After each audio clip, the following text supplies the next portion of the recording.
I found myself stranded on a remote island with several beautiful women due to an accident. The island is mysterious and unpredictable, but driven by our thirst for life and yearning for civilization, we had no choice but to change ourselves. Chapter 1. Peril at Sea. Human hearts are hard to gauge. Boom! With a loud bang, the enormous cruise ship shook violently, as if it had been slapped hard by a sea monster. I was lazily lying on my bunk in economy class when I was jolted to the floor. What on earth just happened? At that moment, I heard a commotion outside, and I hurriedly got up, grabbed my backpack, and rushed out. In the corridor, many people were rushing out of their rooms, heading toward the deck of the cruise ship. Beep, beep, beep. The captain's calm voice came over the ship's intercom. I regret to inform everyone that the cruise ship has accidentally hit a mine. We have sent out a distress signal. Please do not panic and exit the cabin in an orderly manner to gather on the deck. What, we hit a mine? The crowd erupted into chaos. How could this happen? We're deep in the ocean by the time help arrives. We'll be fish food. I was stunned. At that moment, I felt the ship start to tilt slightly. Others felt the cruise ship slowly leaning, and panic filled the air. More people on the deck were desperately crowding toward the stairway. The scene was extremely chaotic. At that moment, the ugly side of human nature was laid bare. Get out of the way. Get lost, die. Strong individuals shoved aside those blocking their path or punched others down and rushed toward the stairs. Help! Bang! I saw a girl get pushed down the stairs, falling in the crowd below, yet no one reached out to help her. The throng of people trampled right over her. I was unable to squeeze through the crowd to rescue her, helplessly watching everything unfold. Before long, the girl fell silent. I thought, if I fell to the ground, would I also be trampled to death like that? The instinct to survive surged within me, fueling a strength greater than usual as I began to push my way toward the stairway. Suddenly, a girl fell to the ground diagonally in front of me. Having witnessed what happened before, the girl let out a desperate scream. Help! Pull me up! The people beside me ignored her and stepped right on her. The crowd surged forward, and it looked like this girl would meet the same fate as the one before, but I couldn't bear to see another precious life disappear before my eyes. I exerted all my strength to push through the crowd and shouted, "Get the hell out of the way! Don't come near!" I was furious these people were willing to trample others just to save themselves. Fortunately, there were only 2 or 3 people between me and this girl. When I reached out to pull her up, I saw she had already been stepped on several times. There were footprints on her face and hands. "Thank you," the girl said, her voice trembling with fear. "Don't be afraid. Hold my hand. We'll help you." I supported the girl and struggled to squeeze up the stairs, climbing toward a higher part of the cruise ship. Finally, we reached the top deck. The deck was already packed with people, and we could only lean against the railing. Boom! A fireball erupted at the ship's stern, and the explosion shockwave knocked some people near the rail overboard. The cruise ship suddenly tilted from 20 degrees to 45 degrees in that moment. Many people slid toward the stern, surrounded by flames and thick smoke. I quickly grasped the railing with one hand and tightly held the girl with the other. From her trembling hand, I could feel her fear. The fire was getting closer to the top of the cruise ship, and the smoke had completely enveloped us. Cough! Cough! Don't be afraid when we're not too high above the water. They'll take you with me to jump. The thick smoke made it hard to breathe. My throat was dry and painful, and I felt like I would suffocate at any moment. Cough! By the way, can you swim? Cough! Cough! Yes. The cruise ship was sinking at a visible speed, and it was getting faster. As the flames approached us, the ship's rail was only about 10 meters above the surface of the water. Dazed, I pulled the girl and jumped into the sea. After hitting the water and surfacing, I greedily inhaled the air, feeling much better. Looking back, the entire ship was engulfed in thick smoke and fire. The girl and I exchanged glances, relieved that we had jumped into the sea at the last moment and at just the right height. Cough. Are you okay? As soon as I finished speaking, a huge fireball suddenly erupted from the cruise ship, engulfing the entire vessel. Then came an ear-splitting explosion. It was over. I guess many must have perished in the explosion. Countless fragments flew in the sky like petals scattered by a goddess. Many of those fragments began to fall toward our location. A large, red-hot piece brushed past my ear and fell into the sea with a hissing sound. Quick, watch where the fragments are falling. Don't get hit, I hurriedly said, then swam with all my might. Splash, splash, splash. Numerous fiery fragments fell around us. When these fragments hit the water, they made a hissing sound. It sounded like red-hot iron being thrown into water to quench it. Danger! Be careful, they're high-temperature fragments. If we were hit by these high-temperature fragments, there would be no hope of survival. The girl, pale from possibly being trampled or suffocated by smoke, was swimming slowly and nearly got hit several times that I quickly reached out a hand to pull her, desperately dodging while swimming. Wearing clothes and carrying a backpack, my movements were hindered, making it even harder to swim while pulling her along that I felt my strength depleting quickly. Just a few minutes later, my arms felt as heavy as if they were bound with lead. A wave hit and seawater rushed into my mouth. Coughing, I tasted the bitter, salty Nesso hard to swallow. And the girl I was pulling, although she was also trying her best to swim, I could feel she was reaching her limit. I regretted not throwing away my backpack earlier, but at this moment, I couldn't spare any extra movements. Holding onto the girl, I could only swim mechanically, knowing that I might sink into the sea at any moment. Gradually, my brain began to lack oxygen, and my vision became blurry that I gasped for air, and just as my strength was about to give out, and I could see the Grim Reaper beckoning me, a lifeboat appeared in front of me.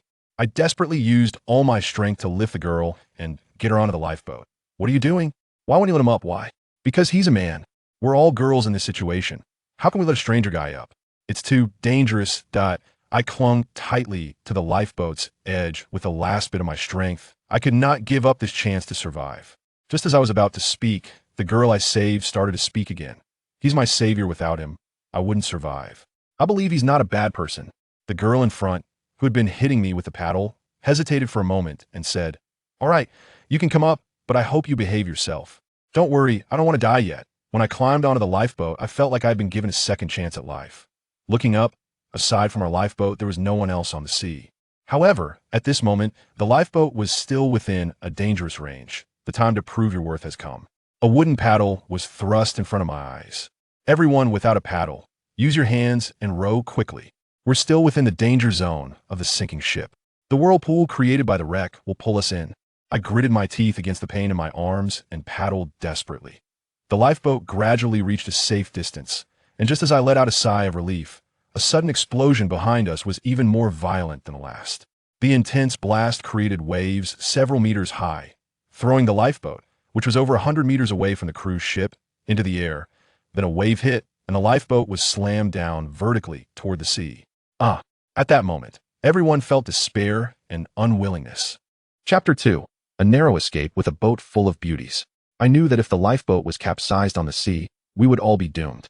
At the moment of crisis, I didn't have time to think carefully. I suddenly dashed to the back of the lifeboat, gripping the stern tightly with my fingers. And with a roll, my body was thrown towards the waves. Sure enough, before the lifeboat hit the water, the wave came crashing down on me, pushing my body down while lifting the lifeboat up. Although I didn't completely right the lifeboat, at least the angle of descent and contact with the sea surface had changed from 90 degrees to about 10 degrees. Amidst the shrieks of surprise, the lifeboat slammed heavily onto the sea. Splash! A large mist of water swept over the lifeboat, drenching everyone like drowned rats. These girls quickly covered their bodies in key areas and screamed again. I climbed onto the lifeboat, gasping for breath. It had been too dangerous just now. Gradually, our lifeboat drifted further away from the cruise ship amidst the waves. When I looked back, the cruise ship had disappeared from the surface of the sea, leaving only some debris floating on the water. At that moment, I finally had the mood to start observing the people on the lifeboat. These girls were still in fear and panic, looking absent-minded. Perhaps because we had saved each other, a terrified girl voluntarily sat next to me. "Hello, I'm Sayashuero. Thank you for saving me. Without you, I would have already died on the ship." Sayashuero's gaze was filled with gratitude, her voice clear, gentle, and sweet. It was then that I noticed Sayashuero was the kind of girl who became more beautiful the more you looked at her. She was wearing a white long-sleeve shirt and denim jeans. Because her clothes were soaked, they clung tightly to her body, and I quickly averted my gaze after a glance. At that moment, the girl who had hit me with a wooden paddle turned around.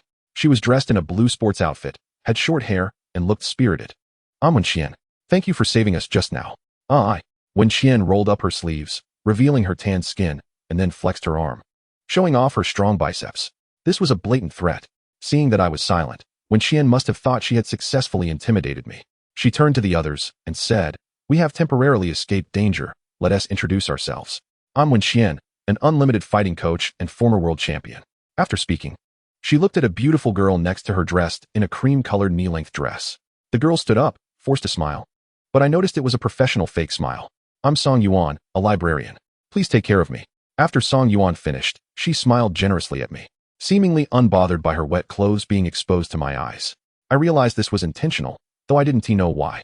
A petite girl sitting next to Xiaoshuero, with a very cute appearance and glasses, stood up, constantly wiping tears from the corners of her eyes, giving a sense of sympathy. I'm Tian Miaodong, a programmer. Little sister, don't cry. It's all over now. Xiaoshuero comforted Tian Miaodong softly, hugging her shoulders. Thank you.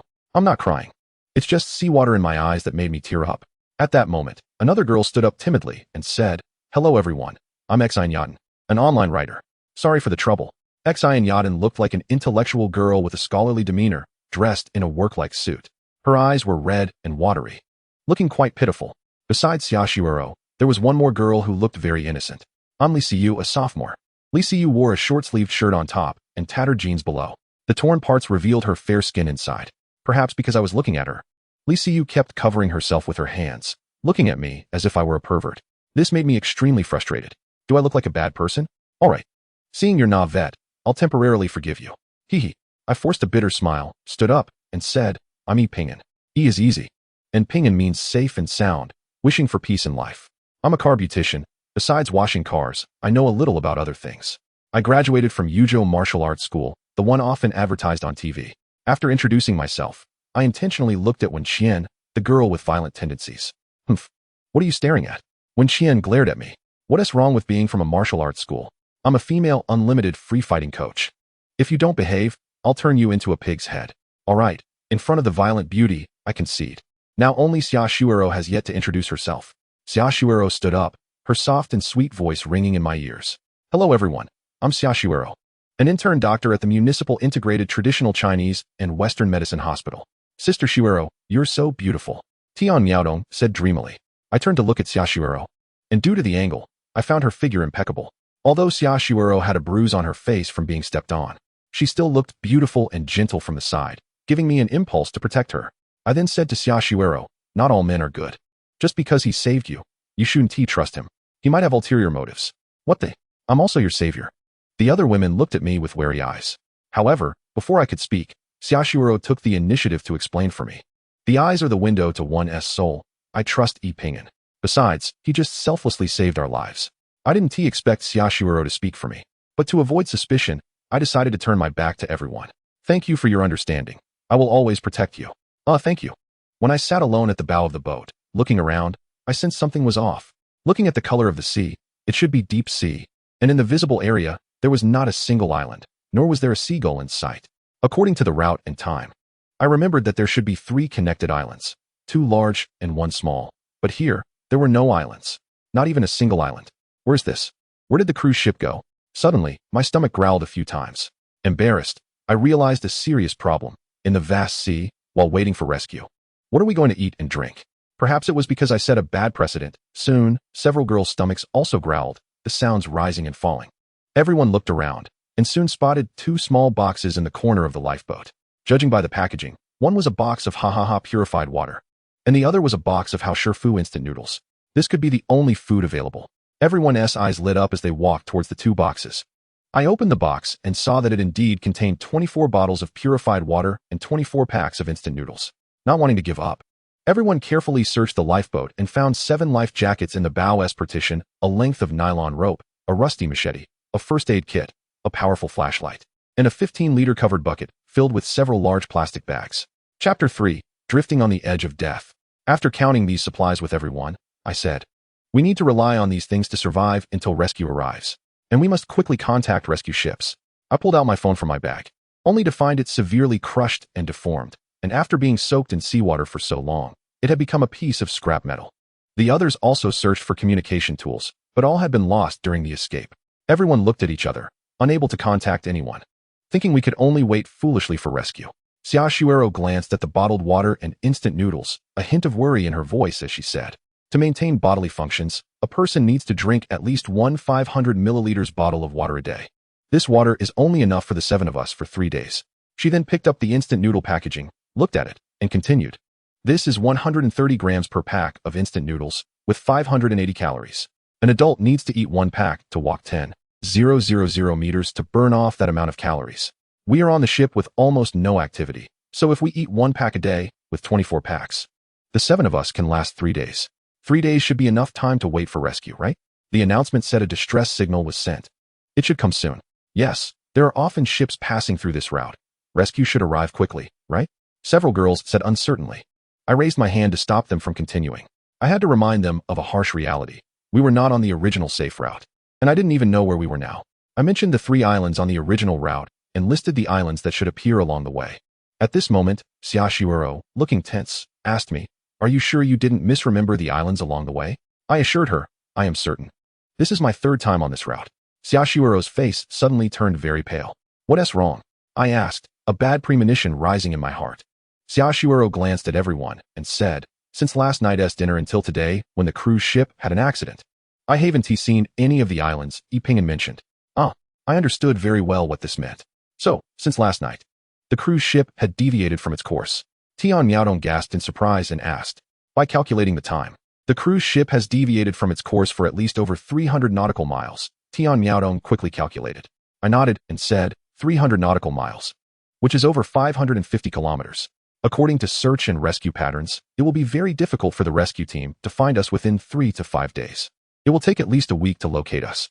An aircraft carrier is large enough, but if its coordinates are unknown in advance, finding it in the vast ocean would be like finding a needle in a haystack." I compared it to a maritime tyrant. "Now we only have enough food for 3 days. After 3 days, we will face the threat of starvation," Sayashiuro added. "Sister Shiuro, we're not going to die in this sea, are we?" Lee Siyu's face showed a look of panic. The others also realized the impending survival crisis. Their faces pale and at a loss. For a moment, everyone fell silent, and time seemed to stand still. In that case, these supplies must be strictly managed and distributed. Wen Qian suddenly said, placing the water and food in front of me. Wen Qian addressed everyone. "I propose we let him manage and distribute it. What do you think?" "Sister Wen, is it just because he's a man?" Songwon looked at the food a couple of times, and then asked. "Yes, just because he is a man. And Dr. Xia is with him." "I agree. I trust him," Sayashiuro said to me with a serious expression. "I have no objections." "I have no objections either." Seeing that everyone agreed, Sayashiuro and I, who was still in shock, moved the instant noodles and bottled water to the front compartment of the ship. I took out life jackets and distributed them to the 6 girls, making them wear them to prevent falling overboard. I took out 7 packs of instant noodles and 7 bottles of water. 1 pack of noodles and 1 bottle of water per person. I remind you again. This is the supply for today. How can 1 pack be enough? Yeah, this isn't enough. Although the girls were mumbling, they started to accept and eat. I opened the bottle cap, carefully poured a little water into my mouth, moistening my throat. I broke the instant noodles into small pieces and chewed them slowly. Then took another sip of water. Eating instant noodles dry is really not that tasty.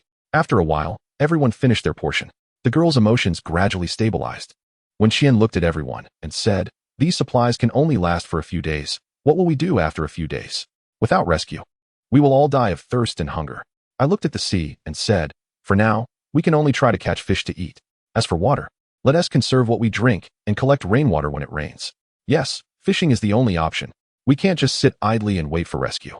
Sayashiuro agreed. "Let Ipingen handle the fishing, and Shiuro can assist him," Wen Qian said. "Li Siyu and I will be responsible for lookout and vigilance during the day. Songwan, Tian Miaodong, and Xian Yaden, you 3 will handle the night shift. Is that okay?" Everyone had no objections to Wen Qian's arrangement.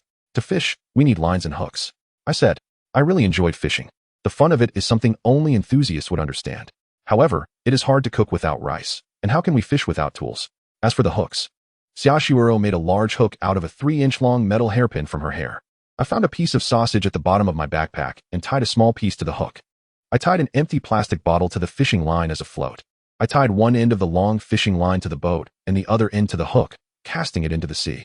I began my first day of fishing. By nightfall, I had not caught anything. Under the moonlight, except for Song Wan, who was on night watch, everyone gradually fell asleep. I was not discouraged. I let Sayashiuro rest while I kept holding the fishing line, but when dawn broke, I still hadn't caught a single fish. The next day, I distributed the day's food and water, and Song Wan and the others, feeling sleepy from staying up all night, dozed off after eating. I was also very tired. And after Sayashiuro persuaded me, I rested while still holding the fishing line, but I spent the whole day in a half-awake, half-asleep state. By night, still no fish had taken the bait. At night, I could no longer hold on and dozed off while holding the fishing line. For the next 2 days, no fish were caught, nor did any rescue boats appear. Everyone's mood fell to a low point. Although I hadn't caught any fish for several days, I still didn't give up. I held the rope tightly, carefully feeling for any movement on the line. The last half-pack of noodles had been eaten the day before yesterday, and everyone's faces showed expressions of despair. Fortunately, It had rained the day before yesterday, and there was still half a barrel of water left. Today is the 6th day. The entire lifeboat is very quiet, everyone weakly lying on the boat, looking up at the sky, hoping a plane would fly by and see us. I also lay in the boat, but my hand still clutched the fishing line, praying to the heavens for a fish. Suddenly, the previously slack line tightened, and the lifeboat began to shake violently. "Fish! We've got a fish!" I shouted. In an instant, everyone opened their eyes, and they felt the lifeboat shaking violently. This was a big fish. I had to follow its movements and let it tire itself out before I could pull it up. The hook had no barbs, so the fishing line couldn't slacken. I tightened the fishing line, letting the fish pull us quickly through the sea. After about 1 or 2 hours, the fish exhausted its strength. The tension on the line was almost gone, so I hurriedly reeled it in. The fish surfaced, and everyone worked together to bring this big fish onto the boat. And the boat was immediately filled with the girls' cheers of joy. The fish kept jumping in the cabin, making the boat thump loudly. Ha ha! Finally we won. Starved to death, several girls cried tears of joy. Chapter 4. Pain and Despair. This was a cod, tender and suitable for eating raw. I took an old rusty cleaver to kill the fish, then cleaned it at the bow of the boat and cut it into slices. I estimated that this fish had about 10 kilograms of clean meat. Each person could get about 2 kilograms. How do we divide this fish? I asked everyone. Wen Xian glanced at everyone and said, "You can decide how to allocate the supplies. If you think someone has more or less, it's up to you." I thought for a moment. Only fairness can maintain the close cooperation of a small group. So I divided the fish fillets into 7 equal parts and distributed them to everyone. However, when it came to Xiaoshuiro, I gave her 1/3 of my portion. Xiaoshuiro looked at me in surprise. "Just eat, it's fine. This is my way of thanking you. Without your hands and your hairpin, I wouldn't have this fish to eat," I explained. "But you've contributed a lot too. What you're doing isn't fair to you." "No, actually it is fair. I'm just giving you half of my share," I said. "To be honest, I'm allergic to fish, especially raw fish." I solemnly lied to Xiaoshuiro. "All right, what are you two doing, feeding each other? Hurry up and eat. It's so hot. If you don't, it will spoil." While we were talking, Wen Xian had already eaten about a pound of raw fish. In the face of hunger, for survival, taste and texture are nothing but clouds. The strong woman took the lead, and the other girls, already dizzy from hunger, opened their mouths and started eating without any dignity. Seeing that she couldn't refuse me, Xiaoshuiro picked up a piece of snow-white cod fish and began to eat. With the fish, everyone regained some strength. That evening, it finally started to rain again. Everyone excitedly took out containers to collect water while tilting their heads back to greedily catch the falling rain. With the cod's innards as bait, our luck in fishing improved significantly. Almost every 2 or 3 days, we would catch a fish. I sliced the excess fish and laid it out on the boat to dry as fish jerky. I almost always gave Xiaoshuiro a large piece of fish, keeping a small piece for myself. Each time, it drew the attention of the other few girls. However, I didn't care about that because Xiaoshuiro saved me by getting on the boat. This was the only thing I could do for her at the moment. Life on the lifeboat was monotonous and repetitive. Since the cruise ship sank, I had been carving a mark on the crossbeam of the lifeboat every day. There are already 23 marks. However, I had not seen a single plane fly overhead, nor any ships. Everyone's mood began to decline gradually, and they grew restless. Tonight, the moon was dim and the stars sparse. Everyone habitually took turns keeping watch or resting. As I was dozing off, I felt raindrops hitting my face. At the same time, I heard the sound of thunder, as if it was ringing in my ears. I opened my eyes and found that the sky above was not cloudy. Just as I was puzzled, a strong wind suddenly swept over the sea. The night watch, Xian Yaden, noticed something unusual and pointed into the distance, shouting in terror. "A storm! A tornado! The tornado is coming!" I quickly got up and looked up. Indeed, a massive water spout was shooting up into the sky about dozens of nautical miles away from us. The sky there was thick with dark clouds and lightning flashed. I hurriedly woke everyone up, checked their life jackets and other equipment, and put all the clutter into the storage box at the front of the boat. At that moment, Wen Xian suddenly shouted loudly, "The storm is coming towards us. Hurry, row the boat, avoid it." I had everyone tie themselves to the crossbeam in the middle of the boat to prevent falling into the sea. The waves surged towards the center of the tornado, forming circle after circle of whirlpools around it. The tornado approached us at a visible speed, and a strong suction came from the sea. The lifeboat began to drift faster towards the storm's center. Faced with this situation, we could only row desperately to one side, hoping to escape the storm area, avoiding the tornado and whirlpools. However, human strength is clearly minuscule compared to the forces of nature. Gradually, our lifeboat got closer and closer to the storm area. The tornado lifted fish and shrimp from the sea into the sky, and they fell back down, crashing to their deaths on the surface of the sea. In the face of this scene, apart from rowing desperately, We had no other choice but to leave our fate to the heavens. The tornado and the storm moved extremely quickly, and in the blink of an eye, it was just a few dozen meters away from our side. A massive whirlpool followed closely behind. Our lifeboat suddenly slipped into the edge of the whirlpool, spinning rapidly along its edge under the force of the whirlpool. Oh, what do we do? Everyone was panicking, instinctively paddling desperately outward. I also paddled with all my strength, thinking, I can't die, I can't die. Damn the tornado. The whirlpool spun quickly, and the lifeboat, driven by its force, began to accelerate. Just when I was about to despair, the tornado passed just a few meters away from our lifeboat, rushing quickly into the distance. We hadn't even had time to rejoice that we had escaped a calamity when the whirlpool's immense rotational force suddenly threw the lifeboat out along the tangent of the whirlpool. I quickly shouted, everyone lie down, hold onto the crossbeam, don't fall out. As soon as I finished speaking, the lifeboat was already lifted into the air. And after flying for more than 10 meters, it crashed heavily onto the sea surface. Boom. A huge wave directly struck the lifeboat. We were lucky to have avoided the tornado, but we fell into the storm area. In the storm area, the sea waves rolled up and down. In the raging wind and rain, the raindrops hit us like stones, causing sharp pain. The surging waves pushed the lifeboat high into the air. And I was also thrown up. When I first flew up, I felt a bit dizzy from the weightlessness. Before I could regain my senses, the lifeboat suddenly fell down, crashing into the sea. The water from the waves surged over the yacht, and amidst the splashing sounds, my mouth, nostrils, and ears filled with salty seawater. Before I could spit out the seawater in my mouth, the lifeboat flew up again. Ugh, the seawater in my nose and mouth went straight down my throat. And a feeling of suffocation hit me instantly. Dazed, the lifeboat crashed into the sea again, and the seawater drenched me all over once more. We continued to fly up and down with the lifeboat. In the storm, the waves pushed the lifeboat, and we didn't know how far we had drifted. We had already vomited until our limbs were weak and our consciousness was hazy. Fortunately, we were all tied to the crossbeam of the boat. Otherwise, we would have fallen into the sea long ago. I kept holding on, and when I felt my consciousness fading, I bit my arm hard. The pain kept me slightly awake. I don't know how long it passed. I could no longer find a spot to bite on my arm. Just when I thought I would faint at any moment, a lightning bolt struck in the distance. In my daze, I seemed to see a dark shadow standing on the surface of the sea. However, the next moment, when the lightning flashed again, I saw clearly. It wasn't dark clouds, but an island. An island. I muttered to myself in disbelief. Yipping and look, that dark place in the distance seems to be an island. Wen Qian also stood up, pointing at the blurry sea surface in the distance, shouting excitedly. Chapter 5. Stranded on an unknown desert island. At this moment, apart from me and Wen Qian, Xia Shuirou and the others were tightly hugging the boat beam and had fainted.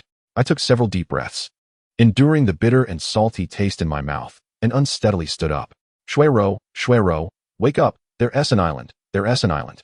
I shook Xia Shuirou awake, then, along with Wen Qian, shook the others awake. The few of them looked haggard, their faces pale, and they appeared weak and sickly. A result of seasickness and dehydration. There's an island ahead. Everyone hold on, we'll be on shore soon. As soon as the girls heard this, their originally dull and numb eyes regained a bit of spirit. What are you all waiting for? The island is not far ahead. Let us paddle harder. We'll be ashore soon. Even though my throat was very sore and my voice hoarse, I shouted loudly. Originally there were 4 paddles, but now only 2 were left. So Wen Qian and I each took one and paddled with all our might. The others, without paddles, leaned over and desperately splashed the water with their hands. Everyone worked together. And after enduring several small waves, we finally saw the island illuminated by lightning, and it was already quite close to us. We were all panting heavily, clearly exhausted from such a long period of intense paddling. My arms were also extremely sore, and I wanted to stop. However, with the island in sight, I mechanically continued to paddle stroke after stroke. Under the faint starlight, we looked ahead and saw that we were only 20 or 30 meters away from the beach. With the push of the waves, the lifeboat quickly grounded on the sand. As everyone saw the beach beneath their feet, they jumped off the boat. However, once on the shore, they all felt their legs turn to jelly, and after just a few steps, they collapsed onto the beach. I finally survived. Lying on the wet ground of the island, that sense of security was unforgettable for me. Woo-woo. I heard the sounds of Xinya Dan and Li Siyu crying nearby. Woo-woo. We finally survived. After going through life and death trials, it's good to release some emotions for the body. After completely relaxing, I lay on the beach and didn't want to get up. At that moment, I saw Tian Miaodong stand up and walk in front of me. Yipping. We should secure the lifeboat now, or it might drift back into the sea. Tian Miaodong's words reminded us. This lifeboat is our hope. We must not let anything happen to it. Yes, that makes sense. I'll go to the shore and chop a wooden stake to secure the lifeboat. You guys check the surrounding environment by starlight, but don't wander too far. After saying that, I went back to the boat, picked up the machete, and walked towards the dim shoreline with a flashlight. What are you doing? You should rest well. I can help you hold the flashlight while you chop the tree. Xiaoshuero stood beside me, looking up at me. In the hazy starlight, I could see the determination in her eyes. I guess she wanted to help me with something as a way to repay me. The fact that Xiaoshuero could come along made me feel a bit excited. Wenxian glanced at Xiaoshuero and me, then said, "Be careful." I nodded and walked towards the shore with Xiaoshuero. A few dozen meters away from the beach, the ground turned into dirt, stones, small grass, and shrubs. The strong flashlight illuminated about 100 meters ahead. We could already see trees on the slope. I didn't recognize what kind of trees these were, but they were very tall with wide leaves. I found a tree as thick as my arm and raised my machete. The machete was dull, and it took a long time to cut the tree down. The sound of the tree falling was quite loud, seemingly startling some animals in the forest. A few birds fluttered away, almost brushing past our heads. Bang! Suddenly, something fell from a nearby tree and hit the ground about a meter in front of us. "Ah!" Xiaoshuero screamed and jumped behind me, gripping my clothes tightly. I quickly shone the flashlight over and discovered that a large snake over 2 meters long had fallen, with a brown pattern and a triangular head. Although I didn't know what kind of snake it was, I recognized from its triangular head that it was a venomous snake. "It's a big snake." Xiaoshuero's terrified voice came from behind me. At that moment, the large snake swayed its head, its small eyes fixated on me, its tongue flicking in and out, hissing menacingly, ready to attack us at any moment.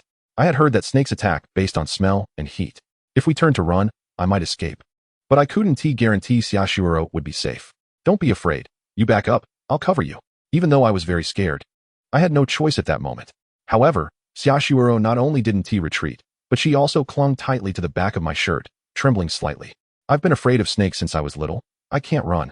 Xiaoshuero's voice trembled with tears behind me. "It's okay, don't be afraid. I'm here." Gritting my teeth, I positioned Xiaoshuero behind me, raised my machete, and faced the large snake.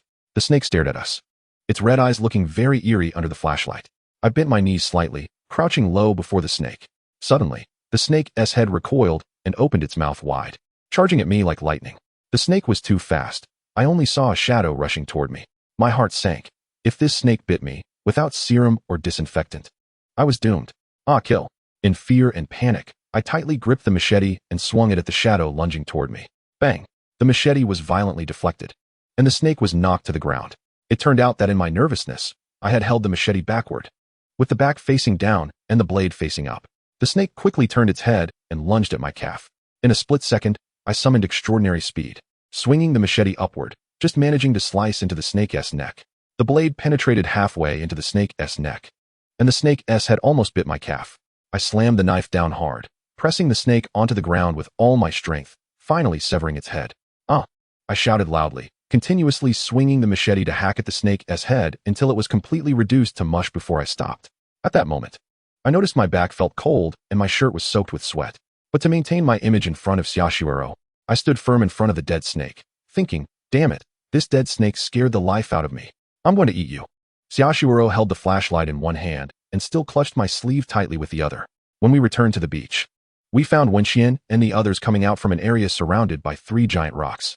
After tying the anchor rope from the lifeboat to the wooden stake, the sky was already starting to lighten. At that point, Wenxian and the others finally noticed the headless large snake. In fear, they screamed and quickly fled. Cough. "This is the snake Xiaoshuero and I killed. We're going to roast it and eat it later." Chapter 6. Gathering Dew. A few dozen meters from the shore, 3 massive rocks stood in a triangular formation. 2 large ones were close together, with a smaller one in front, creating a small clearing in the middle. We temporarily used this spot as our shelter. Then, we wrapped sharp wooden sticks around a rope in the middle, creating a simple wooden drill. Seeing the curious expressions on everyone's faces, I instructed them to gather some dry branches and leaves from the island. I wanted to start a fire. Soon, they returned with a large pile of dry branches and leaves, half believing and half doubting. I used the knife to scrape the branches continuously until I had a handful of fine wood shavings. I found a large stone to place on the ground, put some dry bark on top, then pressed the tip of the wooden stick against it. By pressing down on the horizontal stick, the middle stick began to rotate.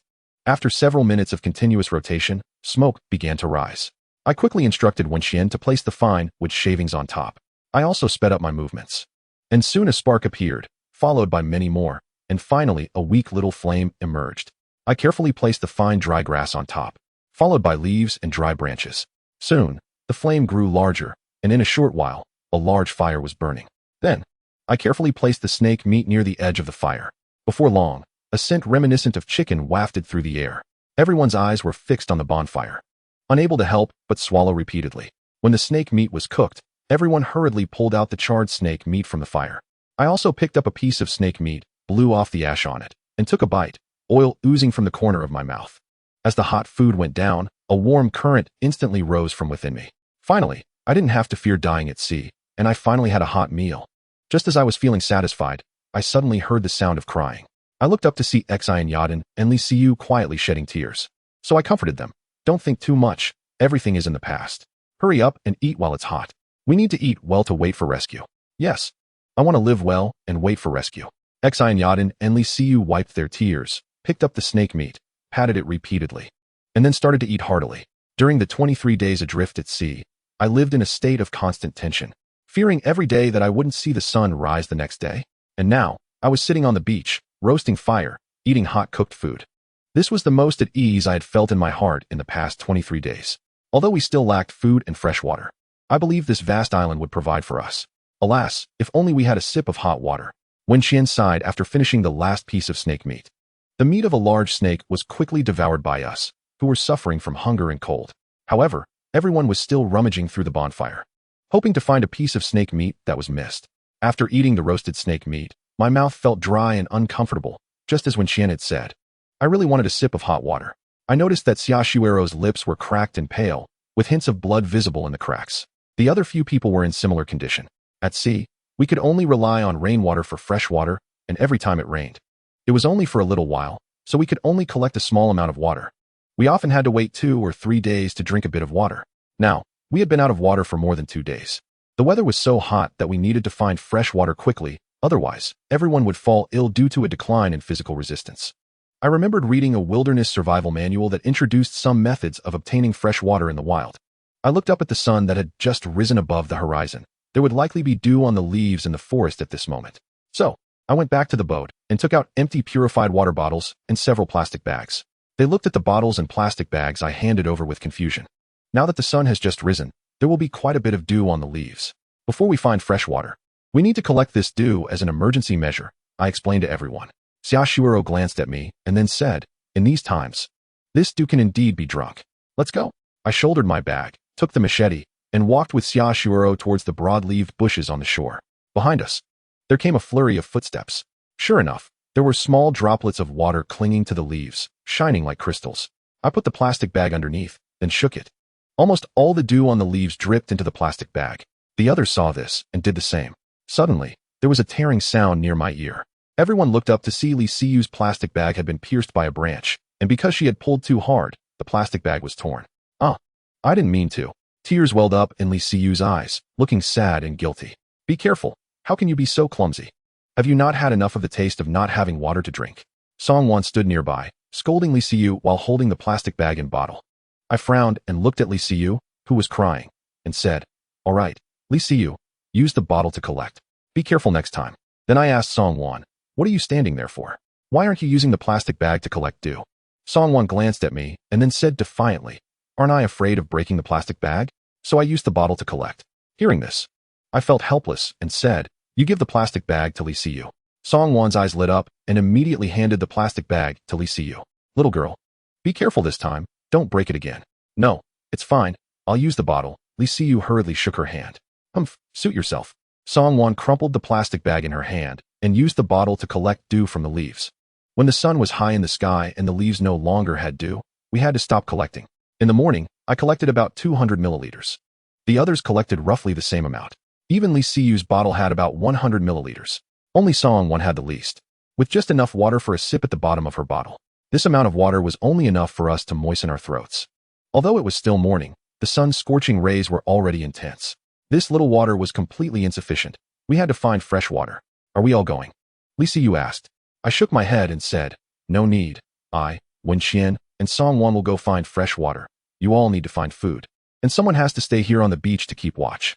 If a boat or plane comes, you need to light a signal fire for help. Why do I have to go? Songwon asked unhappily. I put the remaining empty bottles into my backpack, hung the small bucket on it. and looked at Song Wan angrily. Because you collected the least due. Pingin, I'll go, Xiaoshuero said. Yeah, if Xiaoshuero goes, then I don't need to go. Song Wan immediately said.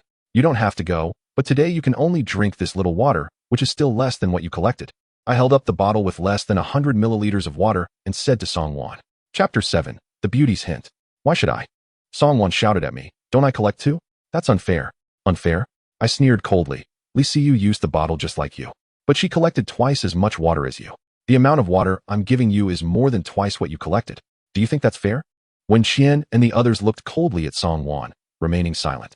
In fact, when I saw that Song Wan had only collected that little water, I was already displeased. Everyone went to collect dew together. Why did she only collect so little? I have done this kind of work before. Seeing everyone looking at her coldly, Song Wan's voice became much smaller, stammering. That's why I didn't let you stay to find food and let you go with us to find water. You can help us carry things. That's your value. Song Wan fell silent for a moment. Survival was already a problem. I wouldn't indulge anyone for no reason. Pingin. I will also go. The more people, the safer it is. Besides, I'm a doctor. I didn't want Xiaoshuero to go with us, after all. She had just been scared by the snake in the morning, and there might be other dangers in the woods. But seeing the determined look in Xiaoshuero's eyes, I could only nod helplessly. When Xian, who had been silent, then said beside us, You three go find water. I'll stay here to protect them. When Xian pointed to the beach, the woods, and the distant mountains, Xi and Yaden and Li Siyu would stay on the beach, fishing while keeping an eye out for any rescue. I and Tian Yaodong would look around the seaside for food. After thinking about Wen Qian's arrangement, I had no objections. The matter was settled. For everyone's safety, I cut down a few small trees in the woods, about the thickness of a child's arm, sharpened one end, and made a simple spear for each person.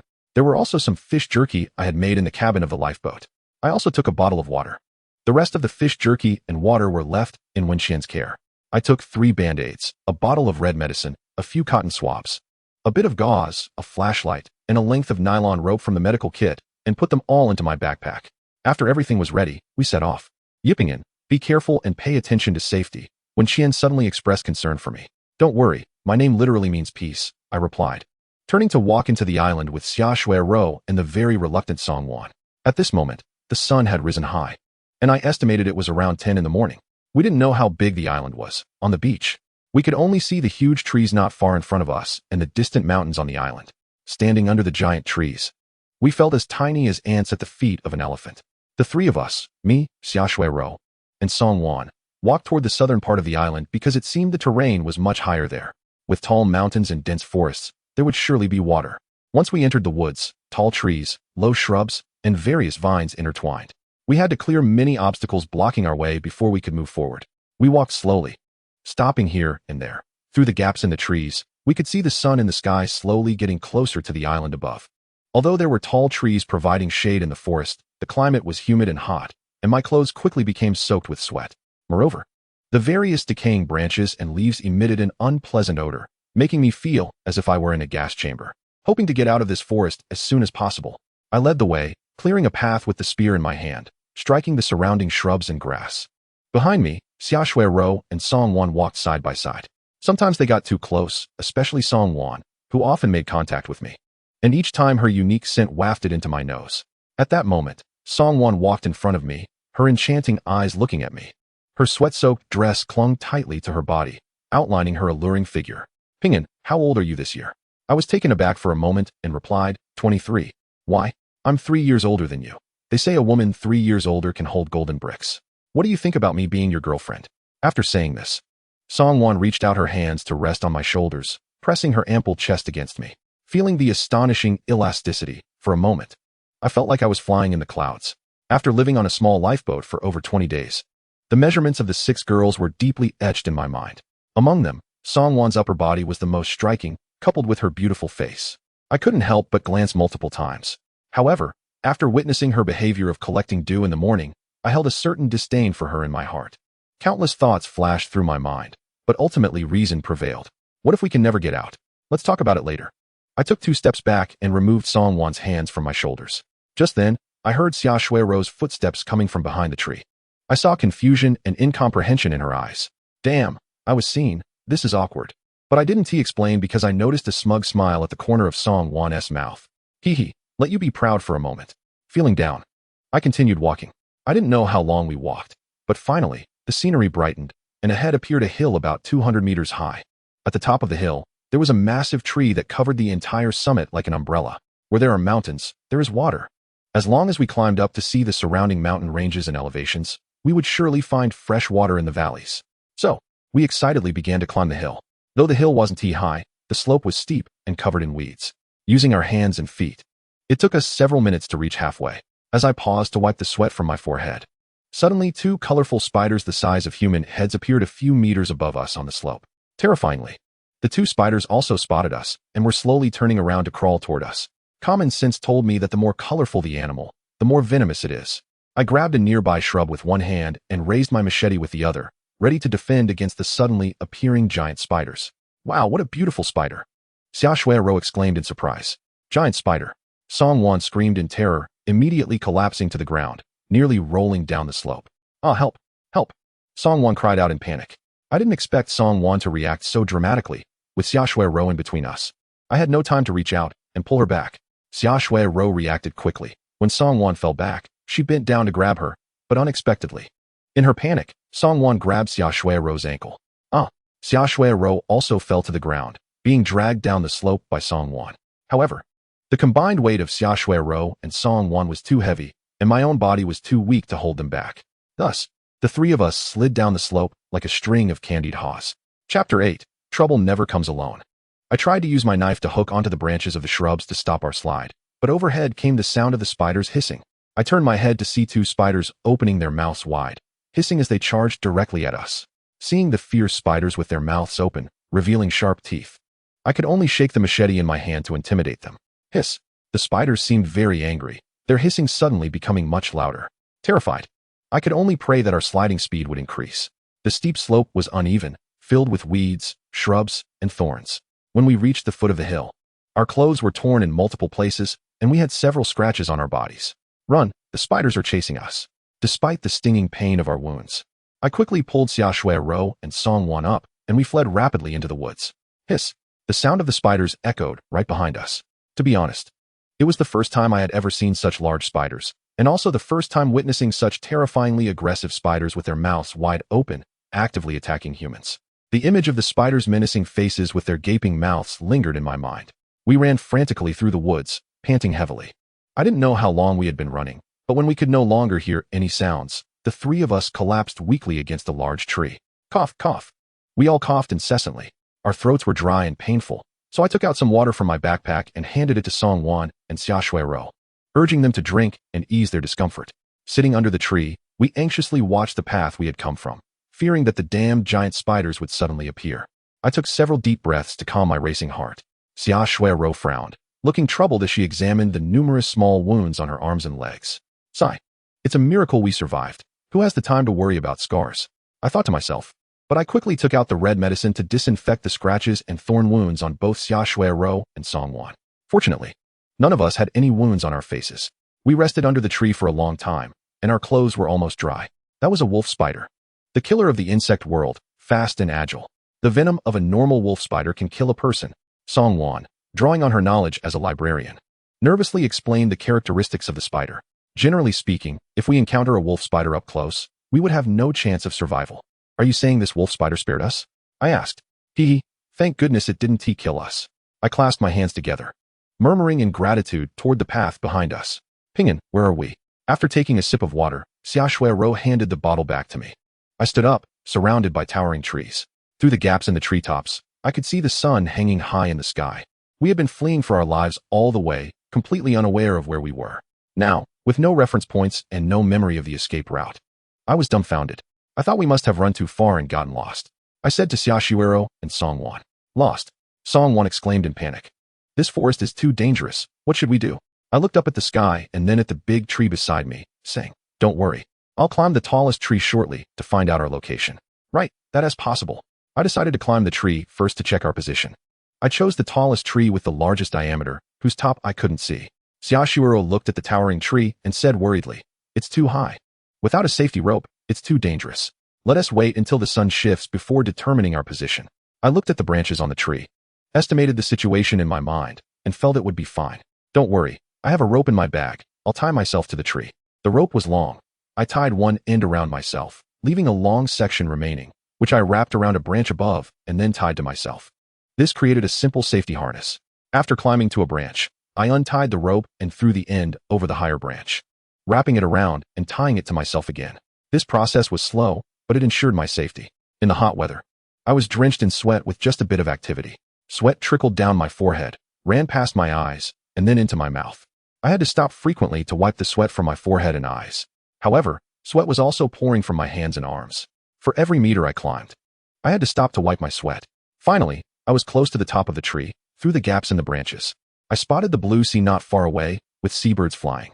Looking closer, there were 2 low stone hills by the seaside, and a large bamboo forest on the side, closer to the forest. The straight line distance was about 2 to 3 kilometers. Although I could no longer see the 2 people below, I was still excited and shouted down, "I see the sea. It's just across from the tree." At the same time, I looked at the position of the sun, which was right above and behind me. The sea was on the east side of the island, the direction we had landed. I wanted to see more clearly and prepared to climb a bit higher. But as I was almost at the top of the tree, I had to stop. A huge hornet's nest was built at the top of the tree, blocking my way. My sudden appearance startled the hornets outside the nest. A few hornets flew towards me, and I quickly shrank my head back, hiding under the branches and not daring to move. Out of the corner of my eye, I watched the hornet hovering in front of me. This hornet was larger than my thumb, with a brown body and a pattern of golden rings. Its wings buzzed, and its 2 eyes were fixed on me. I kept praying in my heart, "Don't see me, don't see me." Time passed second by second. Sweat dripped into my eyes and flowed into my mouth, leaving a salty and bitter taste. Xiaoshuero and Song Wan hadn't heard me for a long time and shouted from below, "Pingyan, what are you doing up there? Come down quickly." I could only pretend to be a wooden man, enduring the standoff with the hornet. Chapter 9, Unexpected Joy. "Pingyan, how are you? Do you hear me?" Xiaoshuero's anxious voice came from below. I couldn't let Xiaoshuero worry too much about me, so I gritted my teeth and shouted down, "I'm fine. I'll be down soon." As soon as I finished shouting, the hornet in front of me emitted a sharp buzzing sound and charged straight towards my forehead. In a panic, I waved my hand, and slap, I knocked the hornet away. I breathed a sigh of relief and quickly untied the rope, sliding slowly down the tree.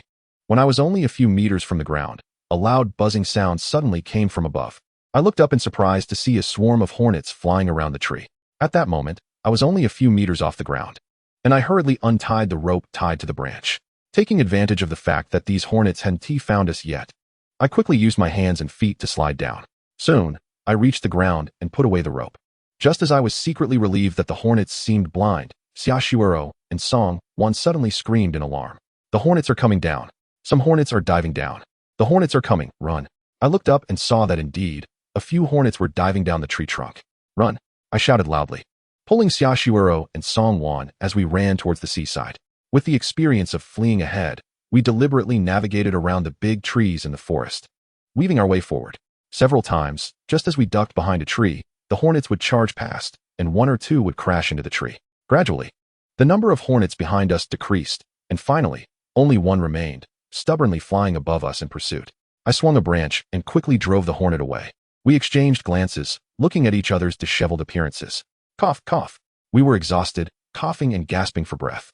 The forest on this island is too dangerous, with terrifying poisonous spiders and hornets that can sting to death. Although we suffered some minor injuries and were dead tired, fortunately, everyone was safe. When I was in the tree, I saw that we were not far from the sea. But as we navigated through the forest towards the seaside, we kept going in circles, inadvertently increasing the distance. Our clothes were soaked with sweat and had not dried at all. When we finally emerged from the forest, we were greeted by a large patch of bamboo that was about 20 to 30 meters high. As soon as I saw the dense bamboo, I breathed a sigh of relief. Where there is bamboo, there is usually abundant freshwater nearby. From the top of the bamboo forest, I could see 2 stone hills with very little vegetation. Drinking this water had a faint bamboo fragrance. No need. There is usually freshwater near the bamboo forest. "Let us look for it first," I said. "If there is water, it's generally at the foot of the mountain or in the valley." We moved through the bamboo forest towards the 2 hills outside. As we were about to exit the bamboo grove, we heard the sound of flowing water and the calls of seabirds. We quickened our pace, running towards the direction of the sounds. "Pingyan, look, what is that?" "Oh my gosh, a stream." Xiaoshuero pointed at a stream a dozen meters away and shouted in surprise. Song Wan also laughed happily, saying, "Haha, Pingyan, there is actually a stream here. There is water. Haha." I was also very excited. As long as there was water, everything would be fine. Xiaoshuero and Song Wan ran to the water's edge, moving their hands through the clear stream. their fingers feeling the water flowing beneath them, and their faces lit up with radiant smiles. I stood beside them, watching their happy expressions, my heart filled with joy. The two of them simultaneously scooped up water to drink. Ah, what a refreshing feeling, it's a bit sweet. The two of them had bright smiles on their faces. They began excitedly washing their faces, arms, and legs, and when they were about to wash certain areas, they looked up at me, the living person, for a moment. I took out the bucket and bottle and put them on the ground. Hurry up, I said. Songwon unceremoniously started pouring water over herself. I quickly turned my head to look at Xiaoshuero. Xiaoshuero looked up and smiled gently at me. Seeing that smile, my mind momentarily went blank. My heart inexplicably raced, and I felt my face must have turned red. I hurriedly turned around, filled with excitement, and picked up the machete to walk towards the bamboo forest upstream. I made a total of 12 bamboo tubes, along with a few bottles and small buckets we brought, which provided enough water for us to drink for several days. Then, I shaved the remaining bamboo into splints, twisted them into bamboo ropes, hung the several bamboo tubes and small buckets on a bamboo shoulder pole, and tested the weight on my shoulder. When I came out, Xiaoshui and Song-won had also finished washing up. Let's go check where we landed on the mountain, I suggested. Okay, be careful. Xiaoshui smiled at Tian. This rocky hill wasn't too high, probably around 100 meters, with a gentle slope. There were only a few small trees on the hill, mostly clusters of low shrubs, and many areas exposed gray-black stones. I held the bamboo spear and tapped the grass and bushes on both sides while looking around, quickly making my way to the top of the hill. Soon, I stood at the highest point. Looking at the open view before me and the endless sea, I shouted loudly. Behind me was the setting sun, and facing the sea confirmed that my directional judgment was correct while in the forest. Looking back towards the island, I could clearly see the towering mountain in the center of the island. This mountain, by estimation, must be several hundred to 1,000 meters tall. This island was too large. I couldn't see it all. The small hill I was standing on was only a few hundred meters away from the sea, and the golden sandy beach almost extended to the edge of the woods at the foot of the hill. At the foot of the mountain, there was a large open area with raised rocks on either side, like human arms stretching out to embrace the open space. Moreover, in front of the open area, there were woods along the mountain edge blocking the sea breeze. The open space was bathed in sunlight, and fresh water from the valley was only 100 or 200 meters away, making it the best location to set up a campsite. Chapter 10. The Shipwreck. Standing at the top of the mountain, I looked around and discovered that about 2 to 3 kilometers to the right, a thick smoke was rising from a place hidden by trees. In the distance, at the seaside where the smoke was rising, there was a mountain with a large tree on its peak. I guessed that this must be the place where we encountered the giant spider. It seemed that the smoke was rising from where we landed. Thankfully, the distance wasn't too far. Suddenly, I felt a stir in my heart and quickly looked at the sea. Sure enough, in the distance, there was a ship floating. It looked much larger than our lifeboat. Could it be a rescue ship? I excitedly ran down the mountain. Is it really a pirate ship? Someone is here to rescue us, Song-won exclaimed, jumping up in excitement. I see a large ship floating on the sea. I wonder if it's a rescue ship. When Xian and the others had also lit a thick smoke signal, I hoped it was a rescue ship. When we reached the beach, Song Yuetian noticed that when Xian and a few others had drawn 3 huge letters in the sand with branches, there was also a large bonfire burning on the beach, emitting thick smoke, with several people adding fresh branches and weeds to it. When Xian and the others saw us on the beach, they excitedly gathered around. You found fresh water. It's drinkable fresh water, Xiaoshui said, her face filled with excitement. Xiaoshui and Song-won carefully placed the bamboo tubes and buckets on the beach, and when Tian Yaodong and the others looked down, they all showed happy smiles. So much fresh water. The girls' eyes sparkled as they looked at the fresh water inside the bamboo tubes, their lips pursing repeatedly. I gave each person a bottle. This water comes from the island. It's very good to drink and has little pollution. Go ahead. We really found water. Yippingin, look at the sea. Is that a rescue ship? Tian Yaodong pointed at the ship floating on the sea. I pointed at a blurry ship-shaped object far out at sea and asked, how long have you noticed it? Are you sure it's a rescue ship? At least 2 hours. We've added fuel several times, Wen Xian said. Xi and Yaden and Li Siyu both strained their eyes to look. It's been so long, yet we haven't seen the ship come closer. I said to Wen Xian, this ship has been in the same place since I first saw it, for half an hour now. Don't you find that strange? Wen Xian looked at me, her eyes filled with doubt. Fine, I can only explain this clearly. I deduce this can't be a rescue ship. They might be fishermen from this island or people out for leisure. They might think we're here for a barbecue. Yeah, Brother E is right. I'm also puzzled. After so long, seeing the big island and our smoke signal, they should come to check it out. But they've just been drifting at sea without coming over. Tian Miaodong chimed in. I was surprised by Tian Miaodong's change in how she addressed me, and I felt a bit excited inside. I glanced at Xia Shui and found her smiling at me. Pingyan, We should take the lifeboat over to check it out, don't you think? I nodded and said to everyone, just to be safe, this time only when Qian and I will go. You all stay on the beach and watch for safety. I want to go too, Xia Shui suddenly said. I'm a doctor. In case anything happens, I can help. I was silent for a moment. To be honest, I didn't want Xia Shui to take this risk. What if the other party had bad intentions upon seeing us? However, seeing the determination in Xia Shui's eyes, I had no choice but to agree. All right, but you must listen to me on the way. Haven't I always been listening to you? Xia Shui rolled her eyes at me. The three of us each took a bottle of water and a spear, rowing the lifeboat with hope towards the ship at sea. The sea looked close, but in reality, it was much farther than we expected. It was only after it got completely dark that we finally approached the ship. However, the entire ship had no lights or sounds coming from it. Hello, is anyone there? We are from the island, I shouted loudly. Pretending to be from the island could make them wary, but the ship remained silent. So, we cautiously moved closer. Under the flashlight's beam, we found that this was a fishing boat. The paint on the hull had completely peeled off, revealing rusted steel plates inside. The boat wasn't too big. About 20 meters long, only 5 meters wide, and just 2 stories high. We looked at each other, seeing the disappointment in each other's eyes. This was an abandoned wreck. I told Xia Shui to stay on the lifeboat, while Wen Qian and I carefully climbed onto the fishing boat. The boat was covered in bird droppings. The railings were rusted and broken, and the deck was rusty. As soon as we stepped on it, we heard creaking sounds and spiderweb-like cracks appeared. The boat was so dilapidated that it seemed like it could sink at any moment. Under the flashlight's beam, we found that all the cabin doors were missing, leaving only decayed door frames. Faced with such a truly wrecked ship, to prevent accidents, we didn't separate to search. In the kitchen, living room, and several bedrooms, there were many splattered brown spots on the walls and floors. Especially on the floor, there were large brown stains. On the walls of the bedroom, we also found marks left by knives and axes, and in the living room and cockpit, we discovered several rusted shell casings. All of this indicated that this was a fishing boat that had once been looted. Soon, after searching the entire ship, we found no corpses.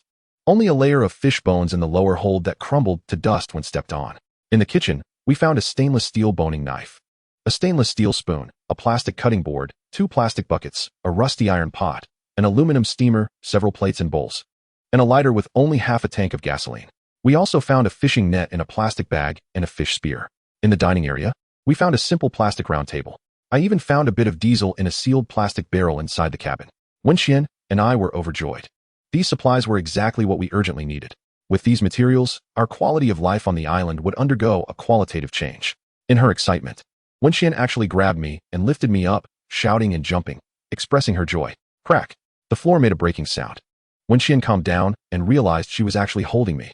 She immediately pushed me away with a look of disdain and said, "Damn, yipping in. How dare you take advantage of me at this moment?" I was still feeling the elasticity and comfort of being held. Suddenly hearing Wen Qian's words, I could only laugh awkwardly. I couldn't say that it was her who initiated it just now. Otherwise, this violent woman would definitely hit me. Seeing that I didn't respond, Wen Qian didn't continue to criticize me. Humph, I'll forgive you this time. Hurry up and move the stuff. I feel creeped out on this ship. I nodded, yeah. This broken ship is too scary. Let's hurry up and move the things. Soon, we moved the supplies onto the lifeboat and headed towards the firelight on the distant beach. Chapter 11. The wolf is coming. The waves crashed against the lifeboat.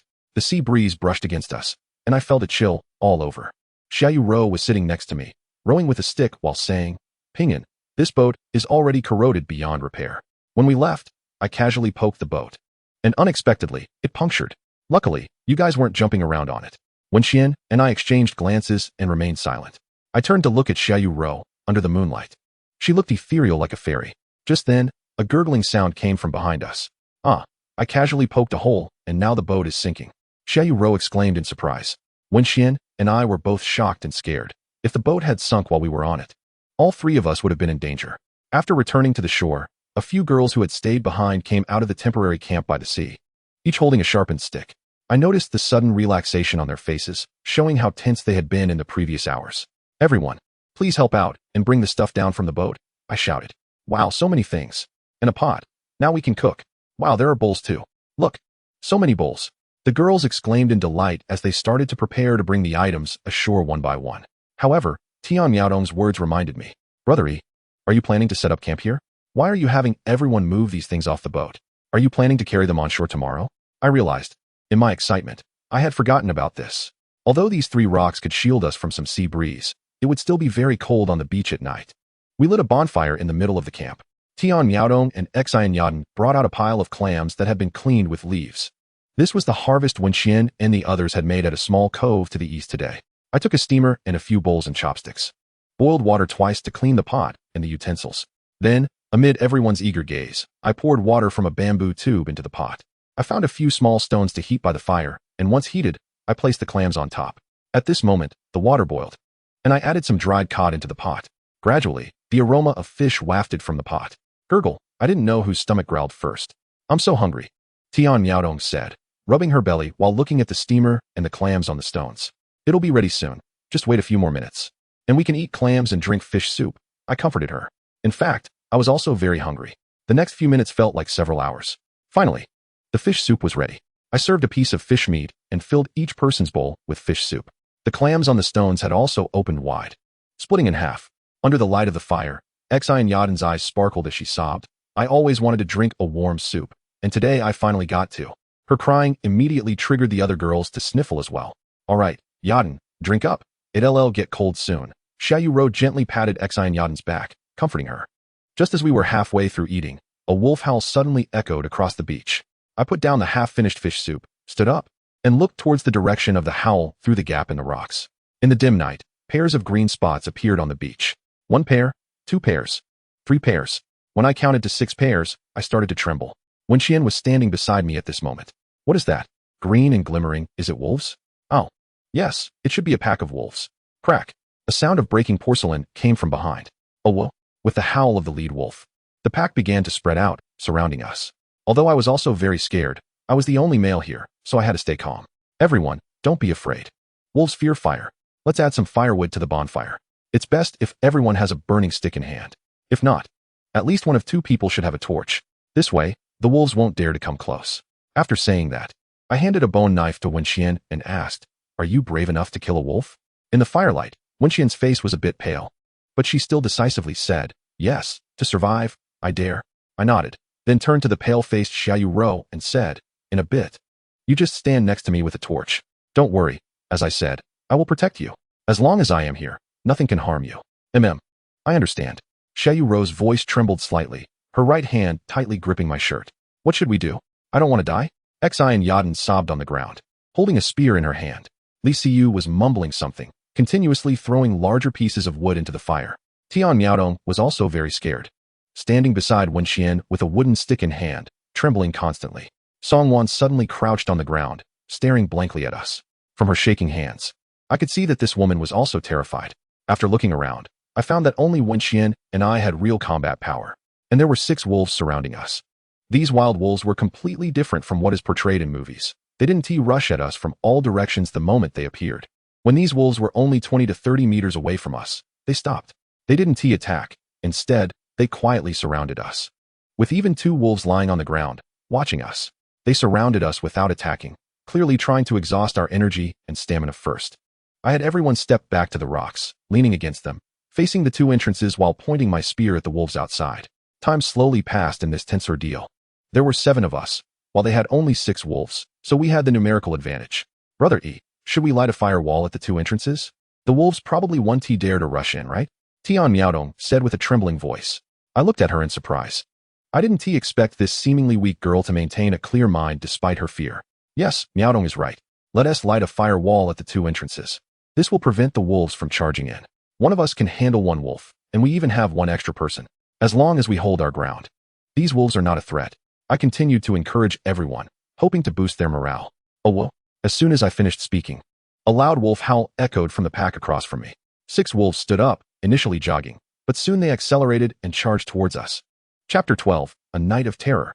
Looking at the snarling wolves rushing towards me, I felt sweat pooling in my palms. My heart raced, and seeing the others in a panic, unable to even raise their wooden sticks, I hurriedly shouted, "Everyone, don't be afraid. Wolves, like dogs, bully the weak and fear the strong. If you act fierce, they will be scared. Raise your wooden spears and kill the wolves in front of you. Kill." I heard the faint, breathless cries of kill from around me. Oh whoa. 2 wolves charged at me. At this moment, I could no longer think about the others. I swung my spear, keeping my eyes locked on the 2 wolves that had lunged at me.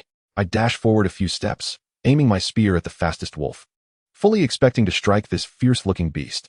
However, at the moment of the thrust, the wolf nimbly jumped aside, dodging my spear. Suddenly, I heard Xiaoshuro's piercing scream, "Kill!" This unexpected high-pitched sound startled me, and it also made the wolves take 2 steps back. In a flash, I saw Xiaoshuoro holding a burning branch, bringing it down on another wolf. The red flames from the burning stick frightened the wolf, causing it to retreat a few more steps. "Ah, kill, kill!" At this time, I heard the terrified cries of several other girls mixed with sobs. Xiaoshuoro and I temporarily forced back the 2 wolves in front of us. Although Xian Yadin and Tian Miaodong were trembling, they still held their wooden guns towards the wolves. Li Siyu waved a piece of burning wood, causing the wolves opposite to jump around in fear. Only Song Wan was still crouching there, trembling and too scared to move. "Be careful." Ah. Just as I quickly checked on the others, I heard Xiaoshuoro's terrified scream again. A foul smell hit my face, and when I turned my head, a ferocious wolf head appeared before me, rapidly growing larger. I could see the sharp teeth exposed in the wolf's wide-open mouth, along with the disgusting drool dripping from the corners. The wolf lunged at my neck. I had been careless. My brain almost stopped functioning in that instant. In a panic, I instinctively raised my wooden spear to block the wolf's bite. The spear snapped as the wolf bit down, and I was knocked back a few steps before regaining my balance.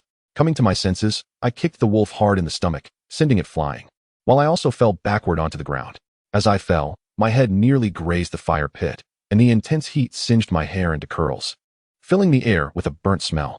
In a rush, I scrambled up and grabbed a burning piece of wood from the fire, hurling it at the wolf that had just gotten up and was preparing to attack me again. This time, the wolf couldn't dodge. The burning wood struck its belly, instantly burning a large patch of fur off. "Oh whoa!" The wounded wolf let out a pitiful howl and quickly ran away.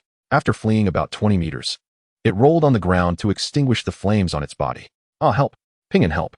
Help!" At that moment, I heard Song Wan's terrified screams nearby. Simultaneously, the wolves that had been attacking the others abandoned their assault and turned to pounce on Song Wan, who lay sprawled on the ground, flailing her arms and legs. Li Siyu waved her piece of wood, shouting loudly as she desperately tried to drive the approaching wolves away. In a moment of urgency, I jumped over from the fire, swinging the burning wood towards the wolf that was biting Song Wan. "Oh whoa!" The wolf let out a pained howl and released Song Wan, retreating. At that moment, everyone rushed over, gathering together to fiercely counterattack the surrounding wolves with their weapons. "Oh whoa!" In the distance, the wolf I had driven away began to howl. Upon hearing this sound, the other wolves howled a few times and reluctantly began to retreat. "Oh whoa! Oh whoa!" The 6 wolves huddled together, howling for a while before staring at us, showing no intention of leaving. "Songwan, are you okay? Did it bite you?" I asked anxiously. "Woo-woo."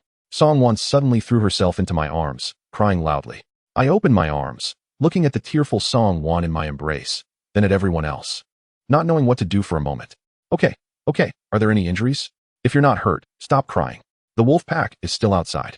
Wen Qian pulled Songwan back, lifting her tattered skirt to take a look. Thankfully, it was only her skirt that had been torn. "Is anyone hurt?" Wen Qian asked, glancing at everyone. Everyone shook their heads. "Ping'an, are you okay?" Xiaoshuoro looked at my hair and neck with fear, grasping my hand and trembling. "I'm fine. Thank you for saving me again." I hugged Xiaoshuoro, gently patting her back. Aside from my singed hair and Songwan's torn skirt, the others were fine and uninjured. The sudden attack from the wolves had indeed frightened these pampered girls. I began to scrutinize the pack of wolves surrounding us. We hadn't encountered any wolf packs when we landed last night, and throughout the day, we hadn't found any wolf tracks nearby either. This indicated that these wolves had come from elsewhere. These wolves must have been hungry for a long time. Wen Qian's voice rang out beside me. I looked at Wen Qian in confusion. Aside from the wolf that attacked you, which was fierce and agile, the other wolves are quite weak. Weaker than the dogs we keep. Otherwise, do you think they could have held them off? I really didn't notice that. I hadn't expected Wen Qian, who appeared as bold as a man, to have such keen observational skills. I also felt that the wolf that had attacked me was quite thin. When I jabbed it with the stick, the wolf didn't even dodge. Was it too weak from hunger? Tian Miaodong chimed in, her tone lacking the earlier fear. The pack of wolves suddenly scattered. A thud as the wood struck the empty space among the wolves. In the flickering light, I saw that although these wolves were tall, they were all so thin that there was barely a layer of skin over their bones. As I prepared to grab another piece of wood, Xiaoshuoro tugged at my arm. "Ping'an, the wolves have run far away." Indeed, the wolves had left, and I could only see their green, glowing eyes disappearing into the night. "Everyone, don't let your guard down. Wolves are cunning. They might quietly come back." I reminded them. "Let us light 2 more fires to block the entrance. That might be safer," Tian Miaodong suggested. That makes sense. Let us do it. We'll be fine until dawn." Fortunately, Wen Qian and the others had gathered enough firewood during the day, this firewood would last until dawn. Soon, 2 more fires were lit. The 4 of us sat back to back in the clearing, and after a long wait, we finally made it to dawn. Chapter 13. Homesickness. We waited for another hour until the sun hung high in the sky before we emerged. There were only a few pieces of dried fish left on the boat, which I used to make fish soup. After eating, we packed up and boarded the lifeboat, heading towards the campsite I had discovered along the shore. Oh whoa! The sound of wolves howling came from the shore. Out at sea, we saw a few wolves standing by the trees on the shore, watching us on the water. It was the same wolves from last night. They were still here. We were puzzled by the wolves' behavior. Perhaps they were seeing us off? I jokingly said. Soon, we reached the sandy beach outside the camp, where trees blocked our view, only allowing us to see the Rocky Mountains, with no sight of the open space behind the trees. This made me quite satisfied. We pulled the lifeboat ashore and secured it with stakes. Then we unloaded all the supplies from the boat, dividing them into 2 trips to transport them to the open space at the foot of the mountain. I estimated that this open space was at least 300 to 400 square meters in area. The open area was gourd-shaped, with Rocky Mountains extending from both sides at the foot of the mountain, narrowing to a 10-meter wide opening in front. The entire camp felt like it was being embraced. In front of the open area and at the foot of the mountain were trees and bushes that blocked the view of the sea we had seen earlier. Everyone was satisfied with this place. Now it was time to build our camp. As for how to build the camp, we engaged in a heated debate. Let's build a thatched hut. I'm tired of getting rained on, I said. When Xian glanced at me, I suggested going to the valley behind to cut bamboo to build a stilt house. I said, after all, we are in the wild, and we can't keep sleeping on the ground. It's not only bad for our health, but also dangerous, as we could easily be attacked by various wild beasts and insects. At this moment, Songwon had also calmed down from the shock of the wolf attack and gave a suggestion. In response to the danger from beasts and insects, I think we should first build a fence around the area. With the protection of the fence, we can slowly build the house. Who knows? We might finish the fence before the rescue team arrives. Everyone thought this suggestion was great. With a fence, we wouldn't have to fear wolf attacks, and it would be safe to stay in the camp. I thought for a moment and realized that protecting our safety first was indeed essential before doing other things. Pinyin, I'll go with you. I can help. This time, Songwon actually took the initiative to ask to go cut bamboo with me. I looked at Songwon, who was almost barely clothed, and my gaze inadvertently darted to a certain spot. To be honest, I couldn't resist such a subtle and deadly temptation. Moreover, I noticed that Songwon seemed to want me to sneak a peek at her. Just as the devil residing in my heart was beginning to stir, I saw Xia Shiwero's expression. Just as I was about to refuse, I didn't know if it was intentional or unintentional, but Xia Shiwero stepped between Songwon and me. No, only Pinyin and Wenxian can protect us here. One of them must stay, and I can help Pinyin carry things. Don't worry, I won't be like last night. Songwon insisted on going, and her reasons seemed sufficient. Forget it, you two stop arguing. Xia Shiwero should accompany Pinyin, and Songwon can stay here to clean up the camp, Wenxian said, glancing thoughtfully at Xia Shiwero and Songwon. But when she looked at me, her eyes were filled with disdain. This tomboy has always looked down on me, I know that. But why look at me with such contempt? I didn't think too much about it because Xia Shiwero was already happily standing in front of me. However, Songwon ignored Wenxian's words and still went with us to cut bamboo in the back mountain. On the way, Songwon held a probing stick, deliberately walking in front of me, swaying her hips. I took a closer look at Songwon's back and the skirt that barely covered her thighs, and my heart started racing uncontrollably. Cough. Pinyin, do you think the rescue team will find us? Xia Shiwero lightly coughed and tugged at my sleeve, asking. That's hard to say. It's been a month. If they expand the search area, they should be able to find us soon, I replied. That's right. Your mindset is quite good. There is still hope as long as we don't give up. In fact, I had already lost all hope for rescue. But I couldn't let them lose hope either. Pinyin, can you tell me about your previous job? Xia Shiwero deliberately avoided the rescue topic and changed the subject. Me? I graduated from a martial arts school in Hunan province. I actually learned some routines and also learned automobile repair skills. So after graduation, I joined an international chain auto repair shop. I recalled how wonderful my work had been over the past year. One weekend, after 6 months of being regularized, several masters in the shop were absent, and a luxurious super faulty car came in. The owner was in a hurry, so I took over and quickly fixed the car. I didn't expect that this person was actually sent by the overseas headquarters for inspection, and I was fortunate enough to visit the overseas headquarters a few times afterward. This time, I had just finished training and was on this boat for a trip. Yes, the world is so big, and we still encountered a shipwreck together, indeed. It's our fate, Xia Shiwero smiled. Songwon touched the platinum necklace around her neck, her expression a mix of longing and impatience. Sigh, when will the rescuers arrive? I'm so tired of waiting. Haha, just wait slowly. By the way, Songwon, you're really a librarian? I asked curiously. I remembered seeing a dress on a catalog at the main store that seemed to say there were only 5 of them in the world. Such a dress couldn't possibly belong to an ordinary librarian. Of course, I'm a librarian. I have a management certificate. Songwon's eyes flickered, then she asked, "Why do you ask this question?" I chuckled, pointing at the dress on Songwon. "I saw this dress in a French fashion magazine. It's the latest dress designed this year by the world's most famous fashion designer, St. Paul. You must be mistaken. I bought this in a clothing store." Songwon's voice was slightly raised. "Haha, maybe I was wrong. After all, the dress you're wearing now doesn't look like its original form." I smiled ambiguously. Everyone has their secrets, and no matter what Songwon's true identity is, it doesn't matter now and has nothing to do with me. "Oh, do I still have to do hard work?" Songwon looked dumbfounded. "Miss, we have no food, no place to stay, and even survival is a problem. What makes you think you can survive?" I questioned loudly, feeling angry about Songwon's laziness yesterday morning. Cough. Pingin. Songwon didn't say she wouldn't help move things. "Where's your anger coming from? Why are you so loud?" Xiaoshuero gently pulled at my sleeve, advising me softly. "Humph, don't pretend to be kind." Songwon suddenly got angry and shouted at Xiaoshuero, "I've never washed a bowl in my life. Collecting dew yesterday was fine. But today you want me to do this kind of hard work. You're bullying me." Xiaoshuero and I looked at the suddenly furious Songwon, speechless. How could such bizarre words come out of such a beautiful woman? "I don't care how you lived before, even if you need someone to feed you. It has nothing to do with us. But now, if you want to survive, prove your worth by working hard." I felt even more angry.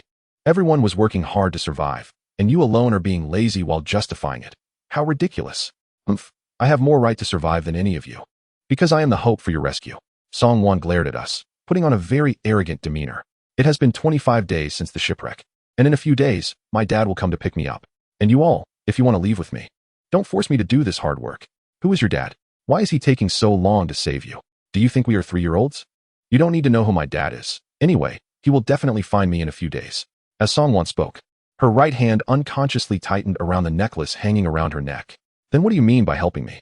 Just watching us work counts as helping?" I said helplessly. "You're thirsty. I can pour you some water, and I can also wipe your sweat." I've never poured water or wiped sweat for anyone before. Songwon looked at me with a look that said, "You're really lucky. You're not qualified to get food like this. Are you sure you want to do this?" I have a stubborn temperament too. If Songwon were a guy, I would have slapped him a few times already. Hee. "Since that's the case, I'll tell you both, but you must promise not to tell anyone." Songwon, holding a necklace in her right hand, pointed to a cross pendant and said proudly, "This is a satellite locator, specially customized by my dad." Xiaoshuero looked skeptical. "You're not lying to avoid work, are you?" But I thought it was possible, given that Songwon was wearing a limited edition outfit, of which there are only 5 in the world. This indicates that Songwon's identity is far from that of a mere librarian. Her background must be extraordinary. It's completely normal for someone like her to have such a satellite tracking device. However, it's worth questioning why we hadn't been found after drifting at sea for 23 days. Could it be that Songwon's locator is broken? Your locator must be broken. Otherwise, with your family's power, your dad should have found us by now, I said. Humph. Didn't you say that a carrier ship at sea is hard to find without coordinates? Let alone someone like me. It takes a lot of time to search each area at sea. You think being a librarian is easy? I've read a lot of different books, Songwon said, her eyes revealing confidence. Why do you want to be a librarian? I suddenly asked Songwon. It's fun, Songwon blurted out, but then glared at me. Why do you care so much? All right, I can temporarily confirm that Songwon is just a spoiled giant baby. Since that's the case, I can only helplessly ignore her laziness. When we reached the edge of the bamboo forest, I stopped paying attention to Songwon and began chopping bamboo with my knife. I specifically chose the largest mozo bamboo, which can have a diameter exceeding 20 centimeters and grow nearly 30 meters tall. One stalk of mozo bamboo weighs around 100 pounds. During the cutting process, Xiaoshuero continuously helped me pull or lift the bamboo. Meanwhile, Songwon was just watching from the side. I didn't even notice when she disappeared. By noon, I had chopped down dozens of such mozo bamboo. When we took a break, we realized Songwon was missing. Although I didn't like such a spoiled person, Xiaoshuero and I were still a bit worried. Songwon, where are you? Come out, we're leaving. I shouted loudly into the bamboo forest. Where did she go? I began to feel anxious and worried. The island appeared peaceful on the surface, but our experiences yesterday had already hit us hard. Songwon, where are you? Make a sound. The forest is dangerous. There might be wolves around. Hurry up and come out. I started to scare Songwon with a wolf is coming tactic. Xiaoshuero and I began to feel tense. Where would someone as timid as her, who was too scared to move last night, go? Pingin, you don't think Songwon really encountered danger, do you? Brother E, look, after we cleared the weeds and bushes behind, we found a small cave. Tian Miaodong said excitedly. Xiaoshuero and I quickly ran to the cave. It was a sloped rock crevice barely 2 meters wide, only about 1.5 meters high, and less than 3 meters long. To my delight, I looked around and realized Song Wan was not there. What? Weren't you all together? When Xian asked curiously. Chapter 15, The Stranded Pilot. Just when everyone was anxious and afraid something had happened to Song Wan and was preparing to go look for her, Song Wan burst in shouting. Someone fell into the sea. Someone fell into the sea. Hurry and check. Someone. Where? When Xian excitedly rushed up and grabbed Song Wan's arm. Ah, that hurts. What are you doing? Let go of me. Song Wan cried out in pain. I saw that when Xian must have been too excited and grabbed too hard. Hurting Song Wan. Sorry, where are they? Over there, a bit far. Song Wan rubbed her arm and excitedly pointed to the east of the coast. I just saw it from the mountain behind. A parachute suddenly appeared in the sky, and there was a person underneath, falling by the sea over there. I was a bit confused. I didn't hear any plane noise. Where could a parachutist come from? But no matter what, we had to go see what was happening. Let us hurry and check it out. Everyone go. Take your weapons, I said urgently. Under Song Wan's guidance.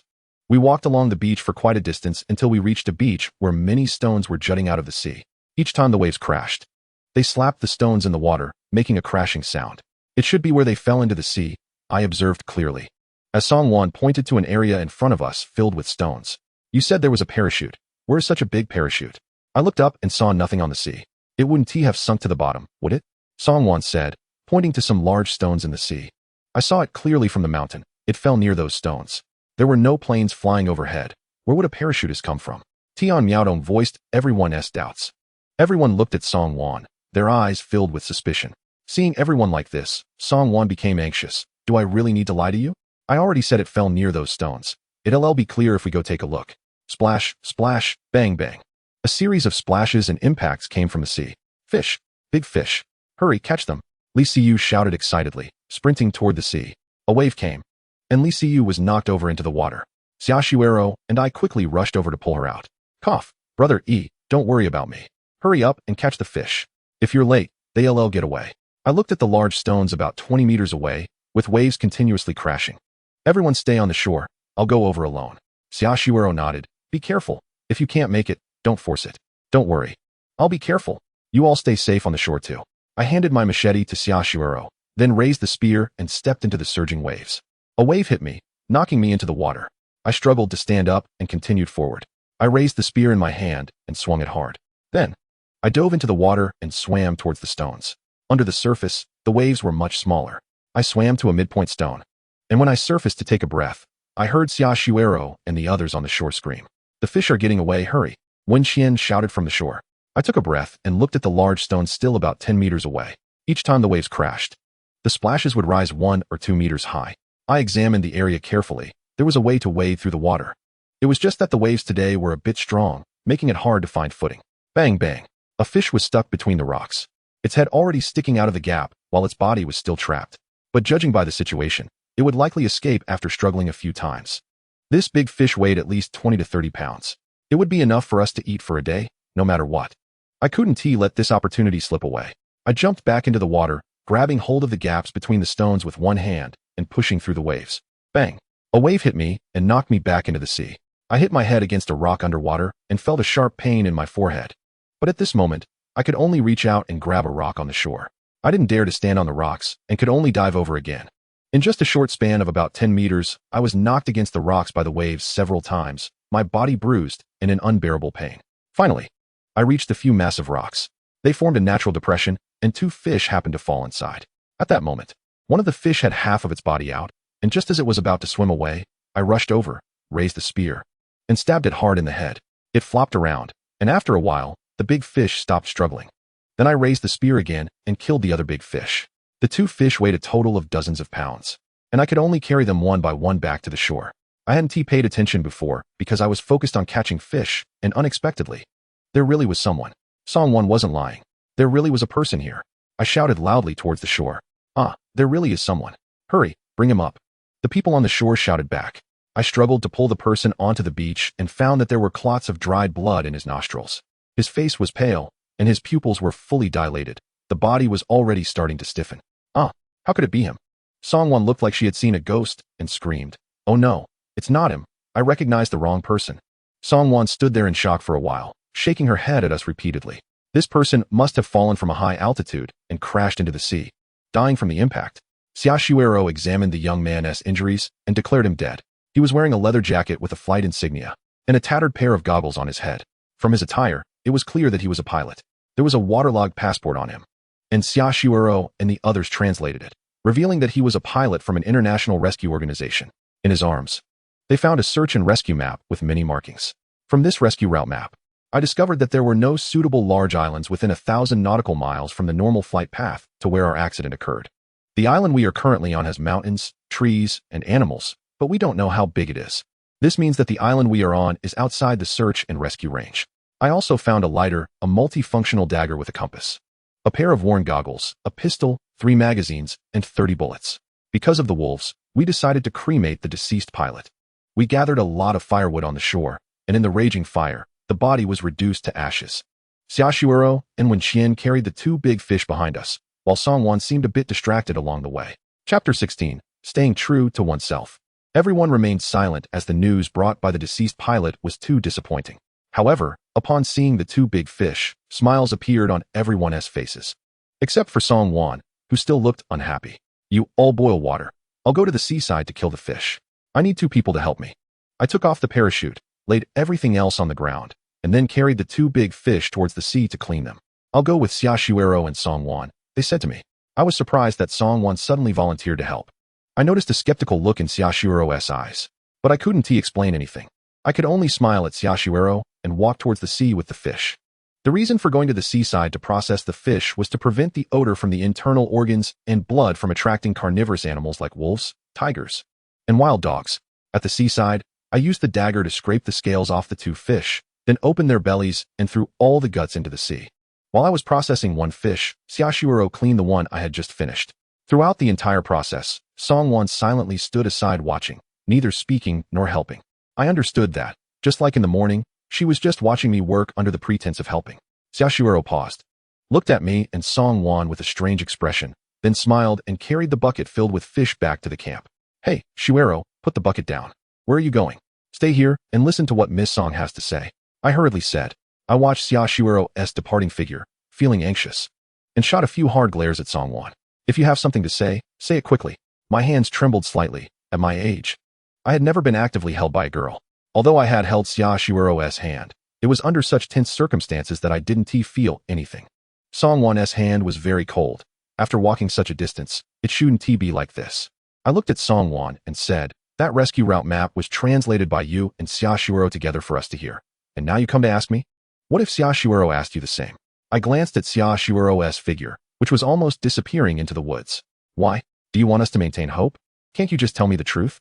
Songwan shook her head at me, repeatedly giving me a wry smile. Since I saw her reaction to the pilot, I had been observing Songwan, and it was clear that she had some connection to this pilot. You actually know this deceased pilot, don't you? And you have a certain relationship with him. I stared into Songwan's eyes, hoping she would tell the truth. Yes, he was one of my father's subordinates. A very, very capable person, a world-class pilot. Songwan's eyes were filled with pain. He was supposed to protect me this time, but I deliberately shook him off. And unexpectedly, he fell from the sky. This situation is too unbelievable. After being sad for a moment, Songwan said if he is dead, then it will be even more difficult for others to find me. Don't you have a satellite locator? Did you hear the sound of a plane today? I asked. He was looking for me based on the locator, but then he fell from the sky. Songwan said with a helpless smile, it's too puzzling. This matter is indeed hard to understand. I thought for a moment and suddenly came up with a bold idea. Perhaps the island we are on is blocked by something, making it impossible for the outside to see us, and for us to see the outside, which is why there are no planes in the sky. But people are falling from the sky. I looked at Songwan, who appeared listless and deeply affected. Songwan, don't worry. As long as we don't give up, we will definitely get out. Ping'an, ever since you saved me last night, I knew you actually liked me, right? Songwan suddenly threw herself into my arms, completely disregarding the fishy smell on my hands. I raised my hands, feeling the astonishing elasticity from her embrace. My mind went blank. Facing this sudden tight hug, Songwan looked up at me, her eyes revealing a charming smile. After saying that, Songwan's face gradually turned red, and she buried her face in my embrace. My heart involuntarily began to race, my breathing quickened, and my hands instinctively wanted to drop down to hold Songwan. Suddenly, an astonished voice came from not far away. Both Songwan and I jolted and quickly separated, looking in the direction of the sound, and saw a figure darting into the woods, running towards the camp. It was Tian Miaodong's figure. Why did this little girl come out? Oh no. The scene of me and Song Wan hugging must have been seen by her. If Xiaoshuero finds out, I'm finished. At this moment, I hated myself for not pushing Song Wan away immediately. Although Song Wan is beautiful and excites me, my goddess in my heart is someone gentle and considerate like Xiaoshuero. Hey Ping'an, what's wrong? Have you thought about what I said? Song Wan quickly caught up, wanting to hold my hand, but I abruptly shook off her hand and quickened my pace towards the camp. Ping'an, help! The wolves are coming. The wolves are coming again. Just as we entered the woods, only a few dozen meters away from the camp, Tian Miaodong rushed out from the trees, screaming loudly. Chapter 17, Conflict Erupts. Upon hearing this, I quickly took out my gun, switched off the safety, and chambered around. Where are the wolves? Where? I asked urgently. Two emaciated hungry wolves appeared behind Tian Miaodong, lunging towards her. At that moment, she was about 10 meters away from me, while the wolves were only a few steps behind her. Just as the wolves were about to catch up to Tian Miaodong, she unexpectedly tripped over a stone and fell to the ground with a thud. Seeing this, the two wolves opened their mouths wide, showing their fangs, and rushed towards the fallen Tian Miaodong. Luckily, I had learned shooting during military training and had practiced shooting targets. At this moment, I held the gun with both hands and fired at the two wolves. Bang bang bang. A few shots later, only the first bullet hit one wolf in the back leg, while the others flew who knows where. The sudden gunfire startled the two wolves. They bared their teeth at me, growling softly and taking a step back. I raised my gun again, and one of the injured wolves suddenly turned and ran away, howling. The other one hesitated for a moment before also darting into the woods. At the same time, I heard howls from the camp and the screams of the girls. I rushed over to help the terrified Tian Miaodong up, letting Song Wan support her. You two stay behind me and be careful. After saying this, I put away my gun and grabbed a spear, rushing towards the camp. For someone like me, who had no experience using a gun, a spear felt more practical. I ran to the camp and saw 4 wolves confronting Wen Qian and the others. The Wolf King spotted me and immediately charged at me. I raised the spear in my hand and thrust it at the charging wolf. The Wolf King jumped aside, but this time I reacted quickly and thrust again, forcing the wolf to retreat. Just as it stepped back, it retreated right in front of Wen Qian, who raised her machete and brought it down hard on the wolf's neck. Ow! A thin wolf nearby lunged at Wen Qian's machete. Plop! The wolf leader howled in agony. Wen Qian's knife was deflected slightly, slicing off the wolf's ear. The wolf's ear fell to the ground, blood gushing out and splattering everywhere. The Wolf King howled and, with its tail between its legs, dashed away, and the other 2 wolves, seeing their leader injured, whimpered and followed suit into the woods. The wolf that had just risked its life to save the Wolf King was too exhausted from the earlier clash and couldn't escape in time. Wen Qian caught up to it in 2 steps and killed it on the spot with a single strike. I didn't care about the fleeing wolves, but looked at the others, especially at Xiaoshuero. Are you all okay? Anyone hurt? Everyone shook their heads, looking fearful. Oh no. Song Wan and Tian Miaodong are still outside.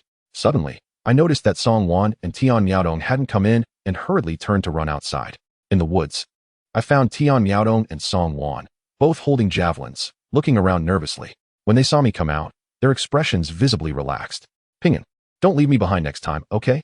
A terrified Song Wan once again threw herself into my arms, tightly hugging my waist and speaking to me. I forcefully broke free from Song Wan's embrace, patted her shoulder, and nodded, saying, the wolves have run away. Hurry up and go in with Tian Miaodong to clean up. I quickly turned to glance at Song Wan and found a smug smile flash across her face. Damn it, I was set up. I spread my hands towards Xiaoshuero, giving a bitter smile and shaking my head. Oh, young love, a hero saving a beauty. Wen Qian looked at me with disdain, her tone full of sarcasm. Humph. What's wrong? Ping'an likes me. Are you jealous? Song Wan suddenly exploded at Wen Qian. I looked at Song Wan in astonishment. What happened to her today? Was the death of the rescue team that much of a blow to her? Haha, ridiculous. Do I like this weakling? Only you would, Wen Qian scoffed, her disdainful gaze hurting me. Ahem, are you too bored? I don't like anyone, okay? I said helplessly to the 2 of them.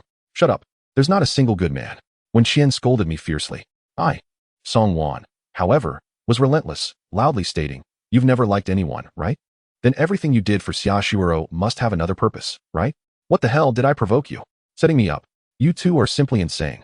Suddenly, the sound of footsteps running approached. Brother E, I believe in you.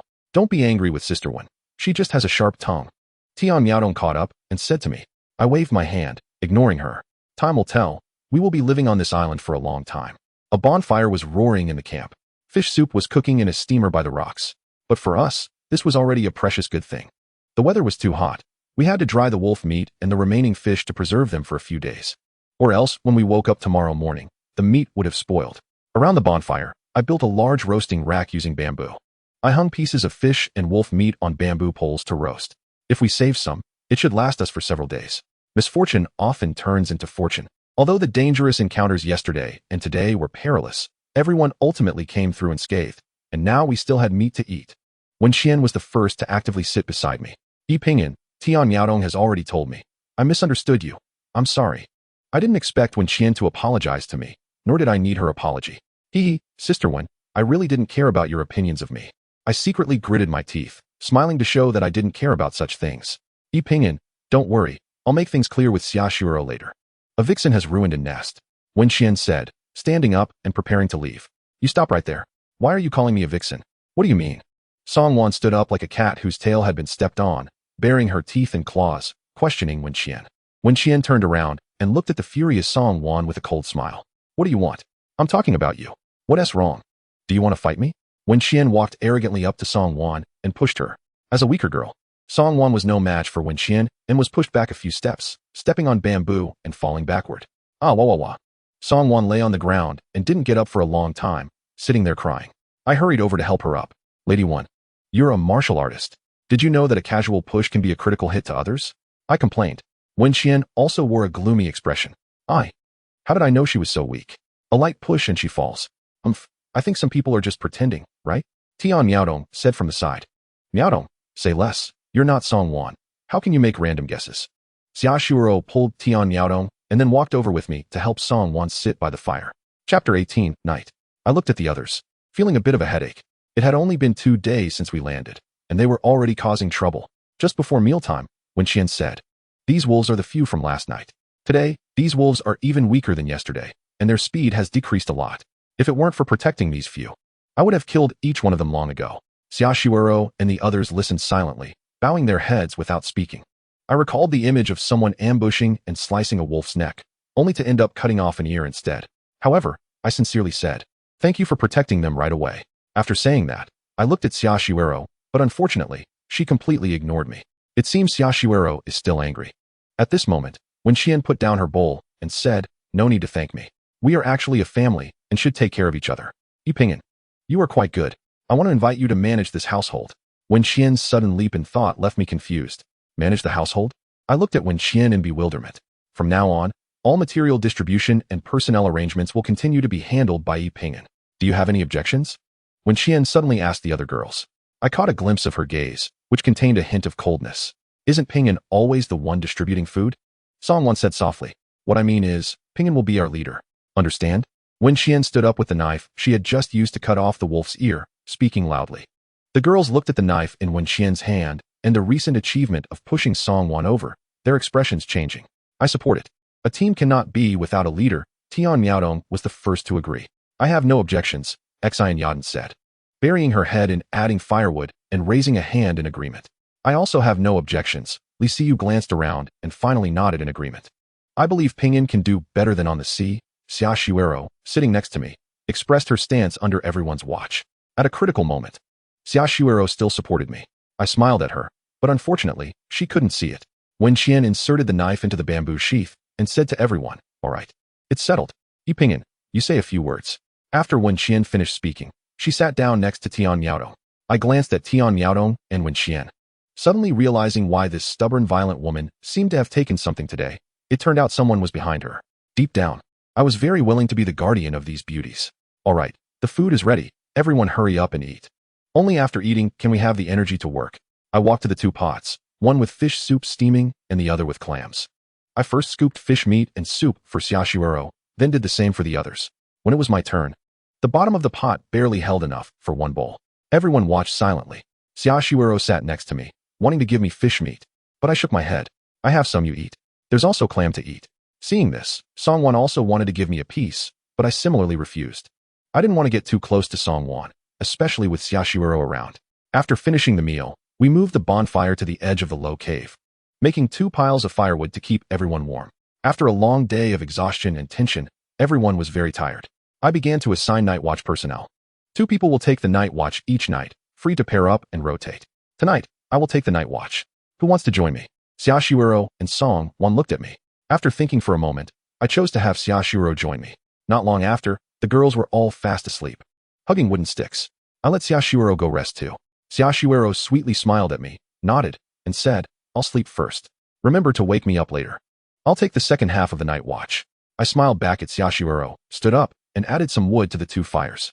When Xian and the others had laid a thick layer of grass on the ground and were now fast asleep, I sat on the thick grass mat, placing a harpoon and a handgun beside me, with a dagger tied to my calf. Xiaoshuiro lay on her side next to me, looking at me, and an inexplicable emotion in her gaze made my heart race. "Pinyin, thank you for always taking care of me. You are a rare good person." I was at a loss for words. "Is this a good person card for me?"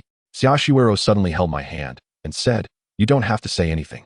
I know in my heart, if we can survive and get out, I will definitely marry you."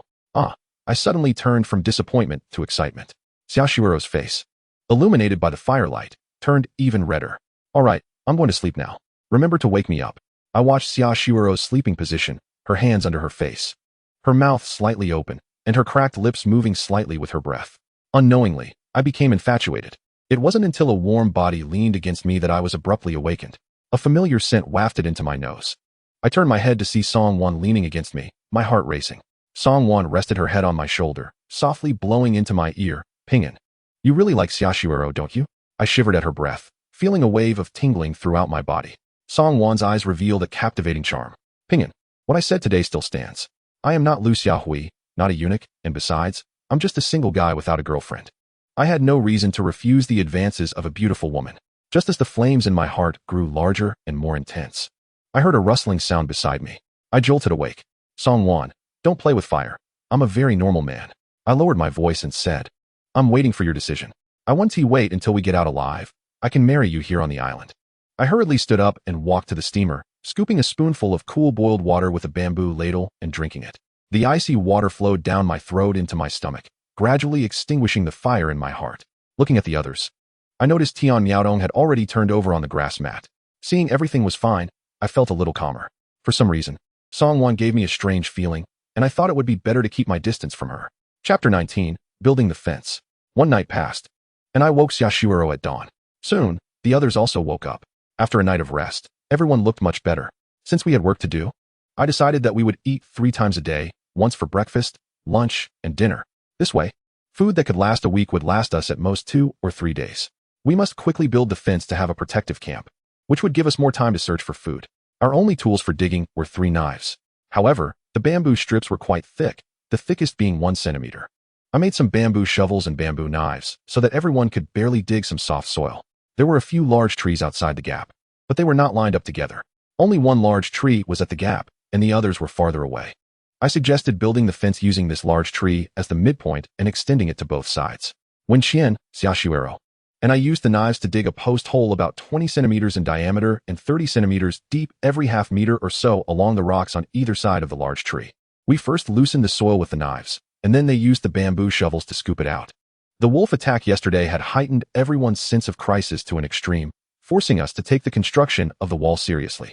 Especially after witnessing the inexplicable appearance of the rescue pilot who died on the beach, everyone began to doubt whether rescue would come.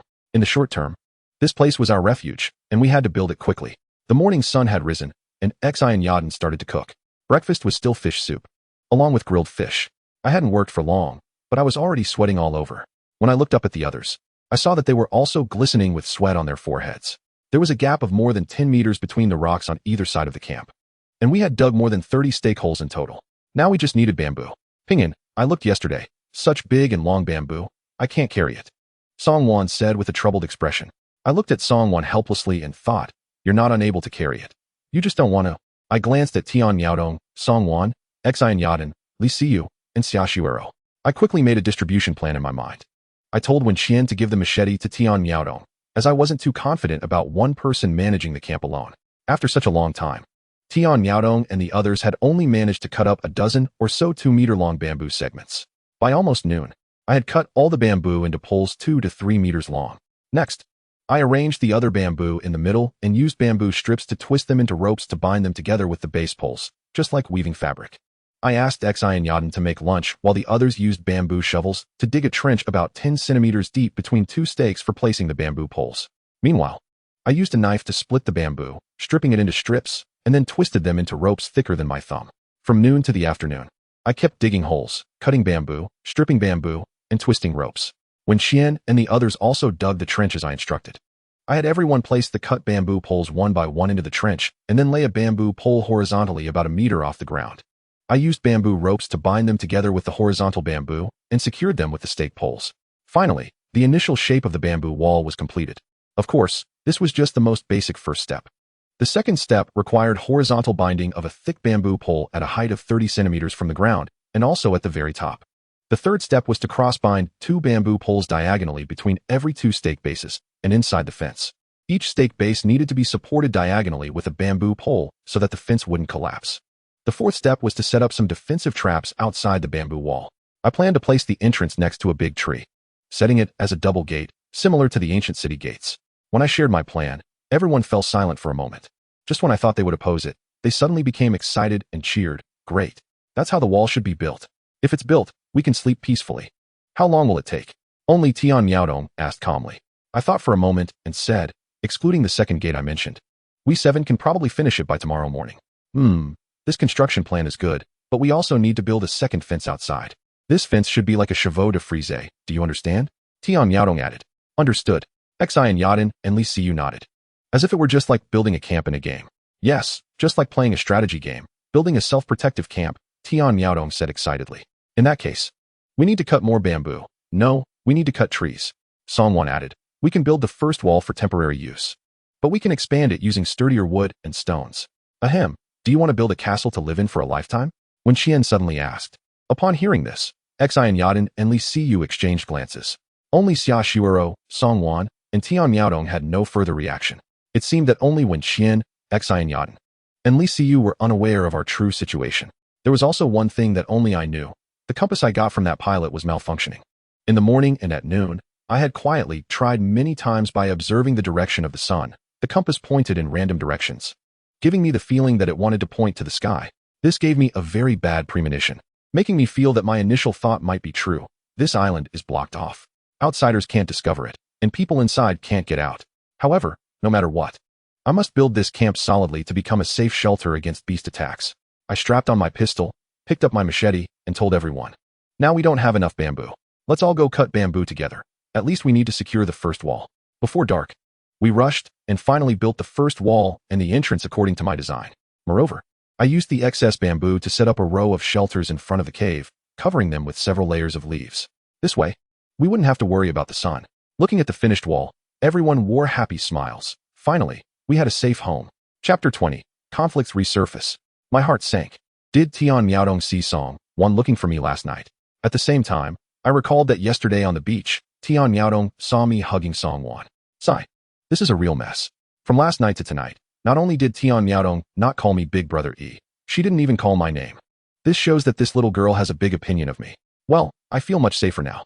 Tomorrow, let's set up a rescue signal on the beach. When Xian said while wiping the sweat off her forehead, excitedly. Yes, that's a must. Now let's make dinner. Everyone is hungry. I took a few pieces of the dried fish I hung up last night and gave them to Xi and Yadin, then put the wolf bones into the pot to boil. Bonefish soup can replenish protein and calcium. Xi and Yadin and I were busy, and Xia Shuero also came over to help. When Xian, Tian Miaodong, and Li Siyu were arranging the grass mats for sleeping at night, only Song-won was lying on the thick grass by herself, not helping or cleaning the camp, staring at the top of the rock, seemingly lost in thought. At dinner, I suggested that we should clarify the division of labor from now on. Cooking and camp cleaning would be done by Xi and Yadin. 2 people would stay in the camp every day to guard, while the others would go out to search for food and explore the surrounding environment. Even though we had a wall now, for safety's sake, we still needed 2 people to keep watch at night. The camp also needed to prepare enough firewood, especially some semi-dry wood that could produce a lot of smoke when burned, to be ignited as a smoke signal if a rescue plane or ship passed by. Although I knew this might be futile, having hope is always good. Everyone had no objections to my arrangements and suggestions. That night, I assigned Song-won and Tian Miaodong to keep watch, but I didn't expect Song-won to refuse. She said that I had kept watch alone last night, while Xia Shuero was sleeping, so Xia Shuero must keep watch tonight. I looked at Song-won in surprise, not understanding where this reasoning came from. I also didn't understand how letting Xia Shuero sleep last night affected them. When Song-won said this, everyone looked at me and Xia Shuero. Xia Shuero's face turned bright red, looking at Song Wan with an angry expression. I looked at Song Wan and coldly asked, "Do you mean I can't let Xiaoshuero sleep, and that she must keep me company to keep watch?" "No, you misunderstood. What I mean is that everyone should be treated fairly. No one should have privileges. And you are the only man among us. You must maintain enough physical strength and energy to protect us." I certainly couldn't accept this explanation, so I asked, "So what?" "Fine, I'll keep watch tonight." "Who's willing to keep watch with me?" Xiaoshuero said angrily. "I will. I'll keep watch with you." To everyone's surprise, Song Wan actually volunteered to keep watch with Xiaoshuero. I squinted my eyes and reached out to touch my chin, feeling somewhat confused about what this woman, Song Wan, was trying to do. "Shuero, you don't have to do this. You didn't do anything wrong. Besides, who says I can't keep watch for someone else?" "Song Wan, your grandiose reasons are actually quite ridiculous." "No, I'm serious. I don't know how long I'll be here. So whoever is supposed to be on duty must do so. Just because someone is willing to take over doesn't mean they can neglect their own responsibilities. This kind of atmosphere cannot persist." Damn. Hearing these words come from Song Wan, who is unwilling to work, is truly laughable. Anyone has the right to say this, but Song Wan is the exception. Is she short-circuiting like when Qian did yesterday? Or did her period come today? My face darkened as I immediately halted Song Wan's unreasonable requests. "All right, you have a point, but it doesn't apply to me and Xia Shuiro's night watch. Tonight, it will be Song Wan and Tian Miao Tong on duty. You two can discuss the order of shifts." I looked at the others, feeling disappointed and dissatisfied with their earlier silence and watching the show. "If you have any objections to my arrangement, I can change it. You can do as you please. From now on, whatever food we acquire will count for whoever finds it. How about that?" I was very angry. Just when I had fixed a simple fence, things started to get messy. What if we built a shelter to block the wind and rain? "Hey, Ping'an, calm down. Don't say such angry words." The others didn't express any objections to your arrangement. Xiaoshuero gently pulled my hand and said, "Starting tomorrow, no, from now on, we will distribute according to labor. Does anyone have any objections?" I decided not to indulge these girls anymore. "I have no objections. It should be this way," Wen Xian said, casting an intentional glance at Song Wan. "I have no objections either." As expected, Tian Miao Tong followed suit. "But I can only cook and do some housework. I really can't find food in the wild." Xian Yadan looked at everyone with a distressed expression. "I've only been studying, and I haven't undergone any wilderness survival training, so I don't know what is edible." "Li Si, you also looked pitiful." "No worries. You can ask and learn. Also, I have some bad news to tell you." I looked at Wen Qian and the 5 others, deciding it was time to reveal certain things. "Ahem, Ping'an." Xiaoshuero looked at me with a worried expression. I patted Xiaoshuero's hand and said, "We can't make decisions for them. Everyone has the right to know the truth. The bad news is that we found a rescue map on the pilot we discovered at sea. Unfortunately, this island is not within the search and rescue range." "What? Not within the search range?" "Ping'an, we want to see the rescue map you mentioned." "Sure, I've kept the map all along." I took out the map and placed it on the table for a few people to see. "Can you understand the map?" I asked. Wen Qian and the others shook their heads, but then nodded, saying, "We can understand what 3 characters mean." I looked at Xiaoshuero, signaling her to translate the marked place names on the map. This is the search and rescue range marked according to normal flight paths, extending up to 500 nautical miles. Unfortunately, the islands on this map are quite small. "Do you know what this island we're on is called?" Tian Miaotong asked. I shook my head, not knowing. "But this island is very large. We can't see the other side at all." Song Wan then explained, "This is such a large island, with beautiful beaches, and it's suitable for human habitation and development. However, we've been on this island for 3 days now, and our activities have not been small. But apart from wolves, we haven't encountered any humans. There have been no planes flying overhead, and aside from that sunken wreck, we haven't seen any boats." I took over the conversation. "This indicates that this island is not on any shipping routes," Tian Miaotong said. Upon hearing this, Wen Qian, Xian Yadan, and Li Siyu turned pale, losing the spirited look they had before. Chapter 21, Restless. I saw that Wen Qian and the others seemed mentally crushed by this news. So I spoke up. "This news is something everyone should have expected. You just didn't want to admit it. Let us face reality. Tonight, Song Wan and Tian Miaotong will be on duty. Tomorrow night, it will be Wen Qian and Xian Yadan. And the night after that will be Li Siyu and Xia Shuiro. Any objections?" I asked loudly. "Got it. Why are you shouting? Are you sick?" Wen Qian glared at me fiercely. It seems this violent girl's spirit is still strong. She recovered quickly. I told everyone, "You all must be exhausted today. Hurry up and get some rest."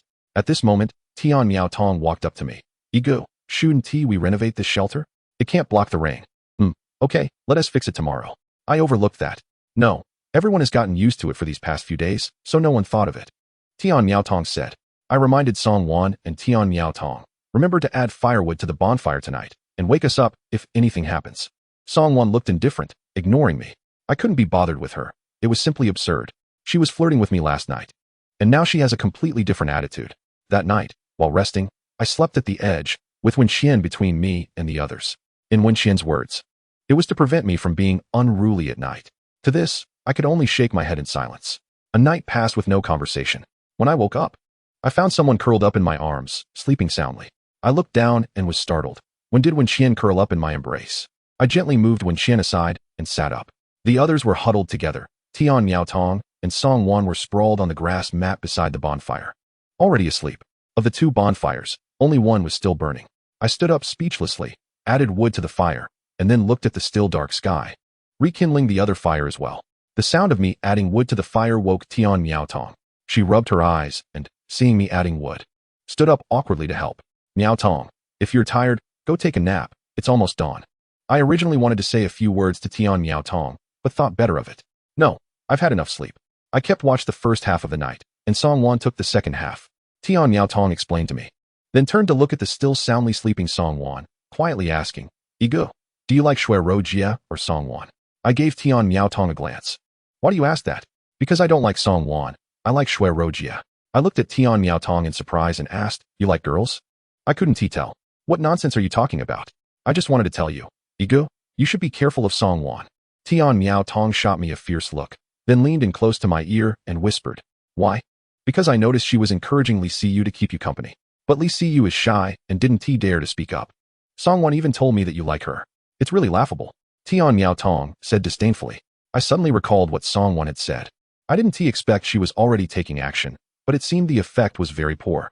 I smiled at Tian Miao Tong and said, why would you think I don't like you? You're very smart, resourceful, cute, and exactly my type. Hee Yi Pingin, do you think my IQ is as low as yours? Tian Miao Tong threw a piece of wood forcefully into the fire, causing sparks to fly. The splattering sparks woke Wen Xian and the others. What's wrong? Is there something happening? Wen Xian jumped up, grabbing the machete beside her. The others sat up, their eyes wide with tension as they looked at me and Tian Miao Tong. It's nothing. Just some sparks popping from the fire. Tian Miao Tong was momentarily stunned and explained. Wasn't he Pingin on night duty with Song Wan and Tian Miao Tong last night? How come it's you? Wen Xian asked curiously. Xia Shuero also looked at me in confusion. I had just woken up. Song Wan was sleeping over there, looking sleepy. I pointed to Song Wan, who was still sound asleep. Sleeping on night duty? Wen Xian's eyes widened, and her gaze toward Song Wan changed instantly. Wen Xian walked over a few steps and kicked the sleeping Song Wan. Get up, hurry up, how can you sleep on night duty? Are you trying to kill us all? This kick did not wake Song Wan. She remained in a deep sleep. Slap. Wen Xian reached out and gave Song Wan a hard slap. Everything happened too quickly for me to stop Wen Xian. Song Wan woke up from the slap and was stunned. Why did you hit me again? Song Wan asked angrily, covering her stinging face. Why? We entrusted our lives to you, and you are sleeping on night duty. Are you trying to endanger us all? Wen Xian scolded loudly, very furious. Isn't Tian Miao Tong here? Isn't she supposed to be keeping watch? Ahem, I was on duty for the first half of the night, and you were on for the second half. That's what you said. Tian Miao Tong frowned and said immediately. Is that so? I remember it was me on the first half of the night, and you on the second half. Wen Xian, look, isn't she awake? When Tian Miao Tong heard Song Wan's words, tears rolled in her eyes from anger. Miao Tong, is that true? Wen Xian looked at the furious Tian Miao Tong with suspicion. Forget it. We were all tired from working yesterday. I didn't consider it well. I hurriedly stopped Wen Xian from pursuing the matter further. Tian Miao Tong, you actually didn't wake me up. You must have done it on purpose, right? You didn't expect Song Wan to be so relentless, trying to drag Tian Miao Tong down with her. I hoped Wen Xian would give Song Wan 2 more slaps. All right. It's already bright outside. Everyone get up and get to work. I immediately stopped Song Wan from continuing to speak. Also, Song Wan, don't test my patience with you. Hee. You slept with a beauty last night. Are you not satisfied yet? I just didn't want to sleep with you, and you treat me like this. Song Wan suddenly sneered at me. Everyone looked at me and Xia Shuero in surprise upon hearing Song Wan's words. Clearly, everyone subconsciously thought that I had slept with Xia Shuero last night. Hee. You all slept so well. Song Wan looked at me and Wen Xian and chuckled. Wen Xian's expression changed, and she glared at me fiercely before asking Song Wan in confusion. Did he really sleep with me last night? It was really me. You got it right. You two slept so soundly together last night. TSK. Now, not only did Wen Xian's expression change dramatically, but Xia Shuero's gaze toward me also turned icy. Song Wan, you're talking nonsense. Big Brother E didn't do that. When Jia, don't listen to her nonsense. You hate Big Brother E so much. How could you sleep with him? Tian Miaodong suddenly shouted loudly. Songwon, what exactly do you want? What do I want? You should ask Yi Ping'an. What does he want to do to me? Oh no. Originally, Xia Shuero's expression had returned to normal after hearing Tian Miaodong's words. But now upon hearing Songwon's words, her expression changed again, becoming even colder. I trembled all over, wishing I could immediately beat Songwon up. But I couldn't, otherwise. It would really confirm this baseless accusation. Chapter 22. Clearing up misunderstandings. Everyone looked at me and Songwon, their eyes filled with doubt. I wanted to explain a few things, but at this moment, it could only make things worse. Even at this moment, Xia Shuero's gaze toward me seemed to carry distrust. I was very angry. I didn't expect Songwon to be this kind of person. Although I didn't know her sudden antics purpose, I wouldn't and couldn't indulge her in this special environment. I took a few deep breaths to calm my inner anger. I glanced at the others and then looked at Songwon with cold eyes. Songwon, I admit you are the most beautiful among the girls. However, I have no interest in you. Do you think no one knows about your little tricks and games? There is no wall in this world that doesn't let the wind through. Songwon turned to look at Li Siyu. Li Siyu immediately shook her head. Sister Song, I haven't said anything.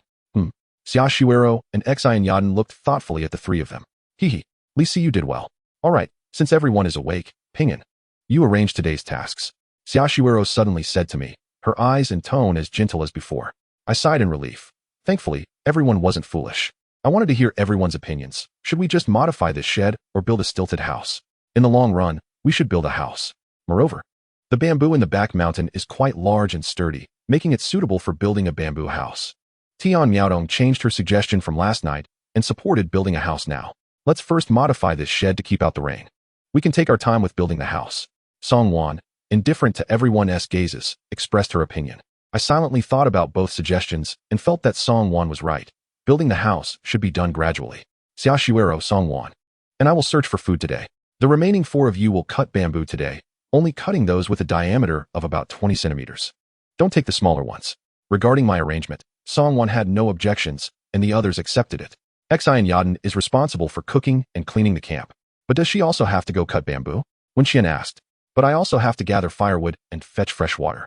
I'm afraid I can't handle it all by myself, Xian Yaden said a bit embarrassedly. Gathering firewood, fetching water, and finding food are tasks everyone should do. You mainly stay in the camp to cook and clean, and help everyone with work during your free time.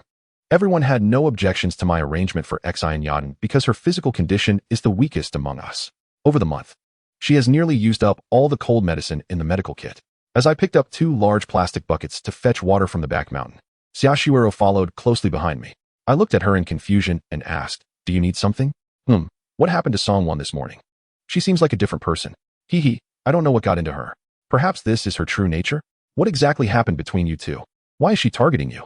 Upon hearing Xia Shuero's question, I felt very uncomfortable. Why is even Xia Shuero doubting me now? So I raised my voice slightly. You don't believe me, and you're still suspicious of me, right? No, Ping'an, you misunderstood me. I do not believe you. I just don't believe you can resist Songwon's charm. Don't men sometimes think with their lower bodies? This was the first time Xia Shuero had spoken to me like this after being together for so long. I actually already guessed why Songwon said those things. I didn't know whether to tell Xia Shuero what Songwon had said. Ping'an, no matter what you do, I will support you. I didn't understand why Xia Shuero's mood suddenly became so low. For a moment, I couldn't find any words to comfort her. We silently arrived at the freshwater stream by the bamboo forest. When I used a bamboo spoon to scoop water into the bucket, Xia Shuero suddenly squatted down and held my hand. I still have a younger brother at home. I think my parents won't be sad for too long, right? Will they forget me? Xia Shuero said with red eyes, tears welling up. I put down the bamboo spoon, held Xia Shuero's hand, and looked into her tear-filled eyes and said, you know what? You are happier than me. At least someone cares about you. And what about me? No one will care if I live or die. Do you have no relatives? Xia Shuero looked at me in surprise. I have relatives, but besides my uncle, no one has ever cared about me, not even a single word. My uncle passed away due to illness right after I graduated. So I can say that I am an orphan now. I have endured hardships since I was young. No wonder you understand so many life skills. You have had it tough. By accident, I successfully guided Xia Shuero, and the sadness in her eyes was replaced by a maternal glow. To others, it may seem like suffering, but I never thought of it as such. On the contrary, I have to thank my life experiences over the past 20 years for teaching me how to survive. I held Xia Shuero's hand without letting go, and we squatted by the small ditch, sharing our lives over the past 20 years. From that moment on, I could feel that my heart and Xiaoshuiro's had taken a small step closer. Unknowingly, we chatted by the ditch for more than half an hour until a voice filled with sarcasm came from behind us. Oh, look at these two lovebirds talking early in the morning. Meanwhile, we are still waiting for water to cook. Xiaoshuiro's face turned crimson to her ears as she stood up and said to Songwan, "We're not what you think." Songwan's mocking voice echoed behind me. "Oh, come on, Pingyan," enjoying the feast while eyeing the pot. "Men are truly no good." Hearing this, I was furious, threw the bamboo spoon into the bucket, and stood up abruptly. "Songwan, you need to have evidence when you speak. Who did I eat? Who did I look at? I'll say it again. Don't provoke my patience." "Humph. When I was with you, you seemed to enjoy it. Now you have your eyes on Xiaoshuiro. No. You must have had ill intentions when you saved Xiaoshuiro back then. Fine. Since you like sleeping with me so much, let us settle this tonight." I stared at the exposed white skin under Songwan's tattered dress, especially at her proudly standing parts, with a cold smile on my face. "You shameless. Haha. Songwan, remember, we'll settle this tonight." I shouted loudly at Songwan's retreating figure. "Pingyan, you shouldn't treat Songwan like this. She has it tough too." Xiaoshuiro said softly, looking at me. A girl of high status and beauty suddenly facing such a situation. Being able to endure until now before exploding is already quite remarkable. I looked at Xiaoshuiro in surprise, wondering why she suddenly spoke up for Songwan. Chapter 23, Searching for Food. Xiaoshuiro's face flushed slightly, feeling somewhat uncomfortable. I glanced at a few people and placed the water bucket by the stove. "Let us cook. We need to eat breakfast to have the strength to work. Miaodong, please help too," I said to Xian Yadin and Tian Miaodong. Then I addressed the others. "While there is time, let us go chop bamboo together and set up a shelter from the rain as soon as possible." I picked up the machete, slung my backpack over my shoulder, and was the first to leave the camp. Xiaoshuiro hurriedly picked up a wooden spear and followed closely behind, while Wenqian and the others gradually caught up.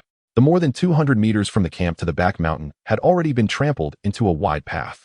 However, there were still quite a few weeds and bushes on both sides.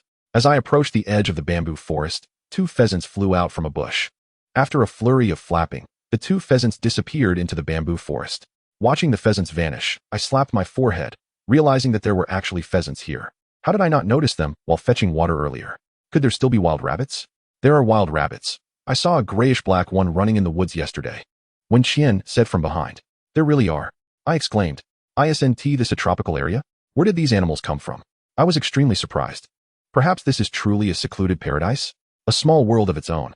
Xian Yadin's words were full of imagination. Hearing this, my heart stirred, and I pulled out my dagger again. After watching the compass spin in circles, the needle seemed to always want to point skyward. I looked up at the sky. It was blue with white clouds, and seabirds were flying above. Wenqian noticed the abnormal situation with the compass on the knife handle, and her face instantly turned a bit ugly. I signaled to Wenqian with my eyes, shaking my head slightly to indicate not to make a fuss. I ran to the bush, parted the branches, and revealed a chicken nest. Unfortunately, there were no eggs. "Everyone, be careful and watch your step. These bamboos are piled up near the door of the enclosure. If we build a bamboo house, we'll need at least 100 of these large bamboos. If we just want to make a rain shelter, this bamboo is already enough." "Pingyan, can you build a bamboo house?" Wenqian asked. "I can. I'm an architecture enthusiast. Building a bamboo house is very easy. How long will it take to build?" Tian Miaodong looked at me, ready to calculate on her fingers. "We have plenty of bamboo. If we each get a room, the main structure can be done in about 3 to 5 days." Then I drew a structural diagram of the bamboo house on the ground with stones.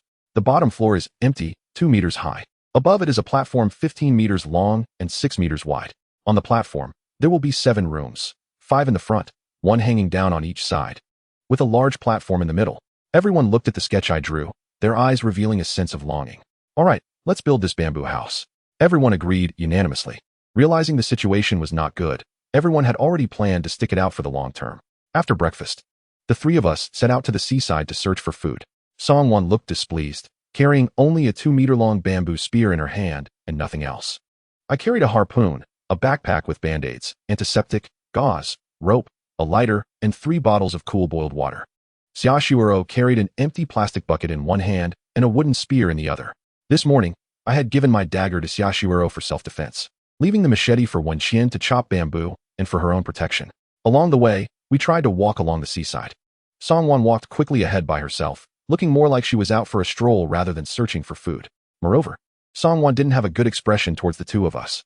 "Pingyan, why do you still want her to be with us?" "She's still upset," Xiaoshuiro said. Puzzled as to why I continued to team up with Songwan, especially since Song Won had acted like a madwoman against me yesterday.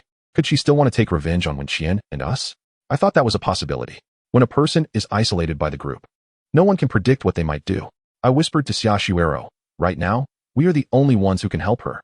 Didn't you say this morning not to treat Song Won that way? Xiaoshuero nodded. Yes, I hope everyone stays safe and lives well. You should communicate more with Song Won later, but be careful not to be deceived by her, I reminded Xiaoshuero. Xiaoshuero flashed me a sweet smile. You should worry about yourself. After saying that, she quickly ran ahead to walk alongside Song Won. I was left behind, watching the two charming figures ahead against the rising sun, and I couldn't help but recall what Song Won had said to me. As long as I was willing to prioritize protecting her and ensuring her survival, she was willing to sleep with me and even help me win over the other girls. I must admit, Song Won had a keen insight into men's thoughts. I indeed had such thoughts in my heart, especially on this deserted island where I was the only man, and Song Won was also an exceptionally beautiful woman. In real life, there must be many men pursuing Song Won. Yet, I deliberately ignored her beauty and her existence, only having eyes for Xiaoshuero. Perhaps that was also the reason why Song Won targeted me this morning. Gradually, we arrived at the place where we had fished last time. There were still some gray traces left on the beach. I specifically checked the large stones in the sea, but this time there was nothing inside. I was a bit disappointed. It seemed that last time was just lucky. But when we walked into those depressions, our eyes lit up. Crabs, those are crabs. Xiaoshuero shouted with joy. We found crabs in several depressions on the beach. Catching crabs was one of the essential activities of my childhood. In the depressions, the crabs opened their large pincers and waved them at us as we approached. Before I could reach out to catch one, Song Won had already raised her bamboo spear and stabbed at a crab. Snap! I knew it was over. The crab was ruined. Song Won, don't move. I want to catch it alive. If it's dead, it won't taste good. In total, we caught 7 or 8 large crabs from the depressions and put them all in a bucket, but they kept trying to escape when we covered it. We had some success, but we decided to continue moving forward. Soon, after turning a corner, a massive natural rock wall appeared ahead, towering over 20 meters high. Stretching across our path, it extended from the edge of the trees on the shore into the sea, completely blocking the coastal view behind the rocks. Chapter 24, The Natural Stone Wall. Looking at the rock wall blocking our path, the three of us exchanged surprised glances. This tall stone wall seemed to be naturally formed. But could a natural rock wall have several natural steps? Although each step was over a meter high and quite irregular, we could either detour several hundred meters through the woods or climb over this massive stone. The steps near the water had a certain slope, and there were several places to land in between. I estimated the distance to these landing spots and felt that I could climb up to take a look. I put down my backpack and other belongings, carrying nothing with me, and prepared to climb up barehanded. Xiaoshuero understood what I was about to do and worriedly advised. Pinyin, it's too dangerous. Let me go around through the trees above. Yes, safety first. It would be fine to take some time to go around. Song Won chimed in. There's no danger. Look, there's a slope. Even if I slip, I'd just roll down. I want to go up and see what's on the other side. This stone wall is too strange. I shook my head and said. The two saw that I was insistent and that the slope indeed didn't seem too dangerous. I stepped back a dozen meters, then ran quickly up the slope. Soon, I was standing on the first step. I didn't stop and used inertia to dash to the next step above. As soon as I reached that landing spot, I quickly stretched out my hands to grab the protruding rocks. Now I was almost halfway up the rock. I looked around and at the upward path, then slowly began to climb. Before long, I could see the top of the rock wall. Could there really be someone on this island? From the top, I had a clear view of the scenery of the opposite island. Those seem like banana trees, right? That bunch of yellow things up there should be bananas, right? I rubbed my eyes, widened my nearly perfect vision, and carefully looked at the scattered banana trees hidden in the woods. Really? There are bananas, that's great. Song Won's face was full of excitement. Haha, I really want to eat bananas. Let us hurry down and go around through the trees above. Xiaoshuero was also very happy. I looked up again. I exerted myself to climb up the rock and stood up to look into the island. Damn, what a joke. Standing up there, I just wanted to raise my middle finger to the sky and poke a hole in it. Looking along the rock wall beneath my feet, the farther it extended into the island, the higher it seemed to rise. In a place where it was hard to see clearly, the tops of towering trees dozens of meters high were still not as high as the top of this rock wall. Looking toward the center of the island, in a place where my eyes could barely see, I could still see a gray-brown ridge. Moreover, the gray-brown rock twisted and extended toward the high mountain in the center of the island. It looked like a deliberate drop of several dozen meters. Or perhaps this rock wall served as a dividing line, splitting the island in two. It was also impossible to pass over it. This rock wall extended to an unseen place in the island. Only the height here by the sea was the lowest. After saying that, I quickly ran down from above. I'll go over by myself. You two wait here. Shuero, hand me the dagger. I dumped the contents of my bag on the ground, instructing the two to be careful. I strapped the dagger to my calf, carrying an empty bag and rope, and climbed up again. Let the two of you put the bucket on the ground. I'll pull you both up to the first landing spot. Okay, you be careful too. I climbed up the stone wall again. The wall was over 10 meters high from the ground, and the rope was long enough, over 30 meters. But this side was too steep. The rock wall was almost vertical to the ground. I looked around and finally found a protruding stone pillar, wrapping the rope around it twice and tying it tightly. After carefully observing the trees in the distance, 1 or 2 kilometers away, and confirming there were no abnormalities, I slowly descended to the opposite beach. I walked along the edge of the rock wall toward the woods because there were almost no weeds and trees around the base of the rock wall, which could prevent snake and insect bites. Soon, I reached the edge of the woods and walked toward the location of the banana trees I remembered. These banana trees were almost all at the edge of the woods, and I quickly found 2 banana trees amongst several large trees. More than half of the banana peels on the bananas were yellow, while those in the shade were still a bit green. A heavy bunch of bananas hung down from the top of the tree, only 2 or 3 meters above the ground. I climbed the banana tree, cutting down the bananas in bunches and placing them on the ground. Soon, my travel backpack was filled with bananas, and there were still several large bunches on the ground. I shouldered the backpack, tied the remaining bananas with weeds, spearing them on both ends of the wooden spear. The backpack weighed at least 50 to 60 pounds of bananas, plus what I was carrying on my shoulder, totaling at least 80 or 90 pounds. I was almost surrounded by bananas, and this was just half of what was on one banana tree. When I reached the rock where I had hung the rope, my clothes and pants were already soaked with sweat. I tied one end of the rope to my backpack straps and made a knot, then tied several bunches of bananas and the wooden spear together. After resting for a few minutes, I grabbed the rope and started climbing up the rock wall. The angle was too steep. I could hardly find a place to exert force on the rock wall. I had overestimated my strength. When I climbed halfway, my arms almost lacked the strength to grip the rope. At that moment, I was about 10 meters above the ground. If I fell, I might not die, but I would definitely get hurt. On this deserted island, if I got injured, my fate could be imagined. In this precarious situation, I regretted not being fully prepared before coming down. If I had another 2-meter-long rope, I could tie myself to it and rest in midair for a while before continuing up. There is no medicine for regret in this world. Looking at the top of the wall, which was 2 or 3 meters high, I gripped the rope tightly. My arms were very sore, and I felt like I would fall at any moment. Shuero, Shuero, Songwon, Songwon, I instinctively called out. Unfortunately, the sound I shouted in my breath was already small and was drowned out by the crashing waves against the rocks. They probably didn't hear me.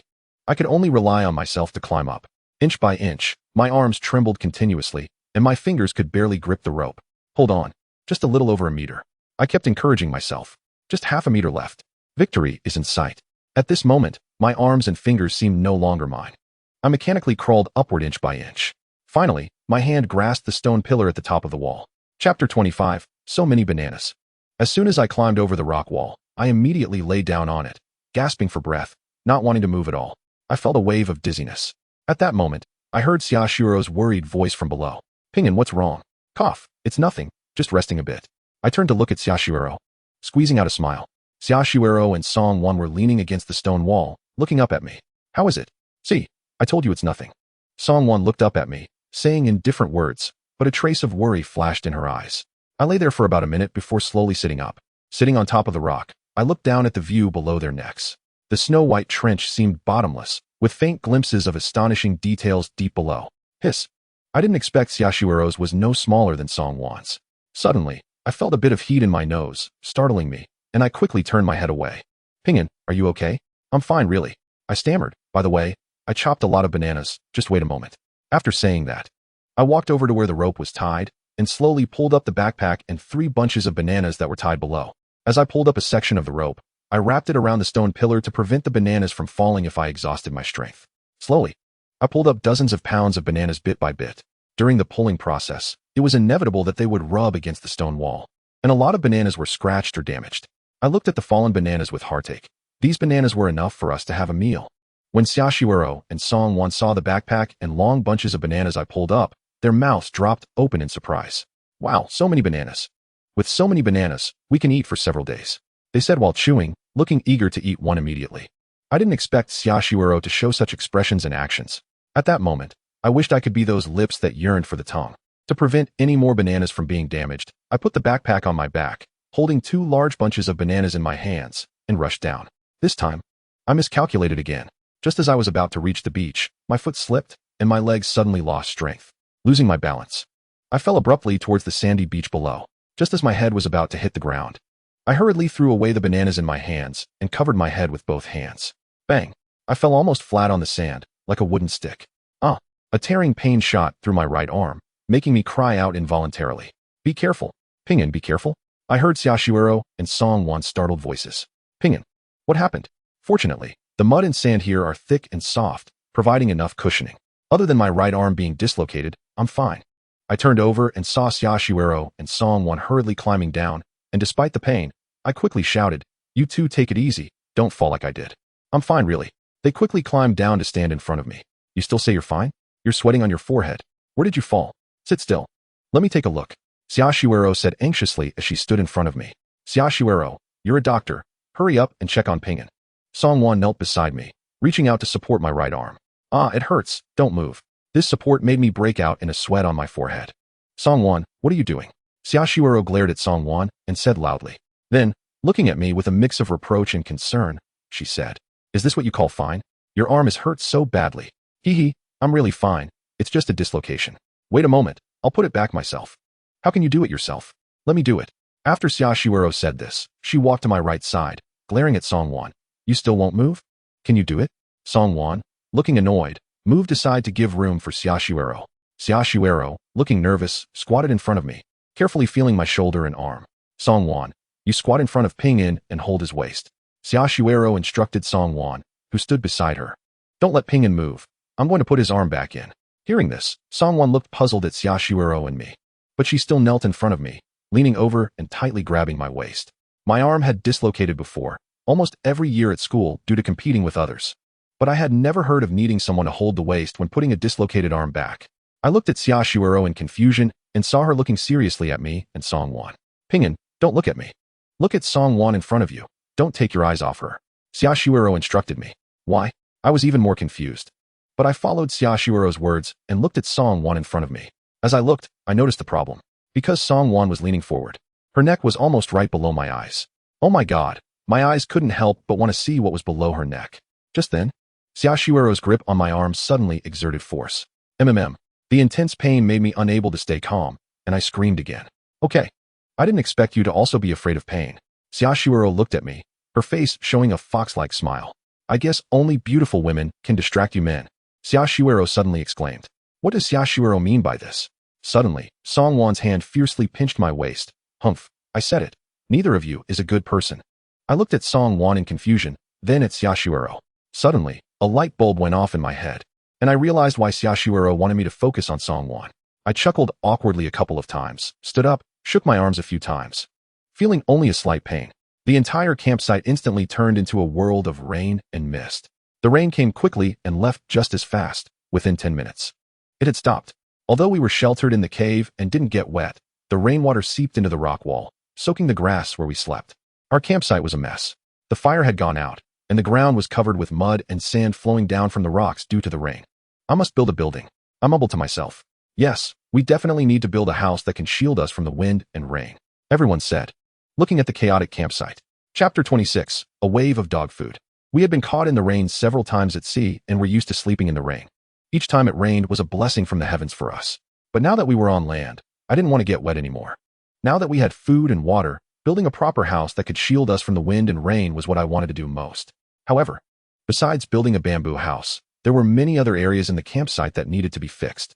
We needed to build drainage ditches around, or else the next time it rained, the campsite would be flooded with dirty water. To create a livable and suitable campsite, we couldn't just imagine it. Now, facing difficulties and problems, I could only find ways to improve things. Although the firewood in the campsite was wet from the rain, I had the ultimate tool to start a fire. I found some dry grass in the woods that hadn't been rained on, then placed some of the surface wet firewood on top, forming a well structure, and poured a little gasoline on it. I easily lit a bonfire. Once I had one pile, it quickly turned into 2 more piles. Xingyadan also began to cook, boiling water in the pot to steam crabs and making fish soup. I looked at a pile of bamboo stacked at the entrance and picked up a machete to start trimming the large bamboo. Before dinner was ready, I had trimmed 2 or 3 dozen pieces of large bamboo with a diameter of about 20 centimeters. The grass soaked by the rain was piled up in a corner of the camp. After dinner, it was still not dark, and I continued to trim the bamboo. Wenxian was teaching everyone on the other side how to split a whole piece of bamboo into strips as wide as fingers and then peel the strips layer by layer, twisting the outermost layer into a bamboo rope. In fact, these methods were all learned from me. I didn't expect Wenxian, who had a somewhat rough personality, to learn things so quickly.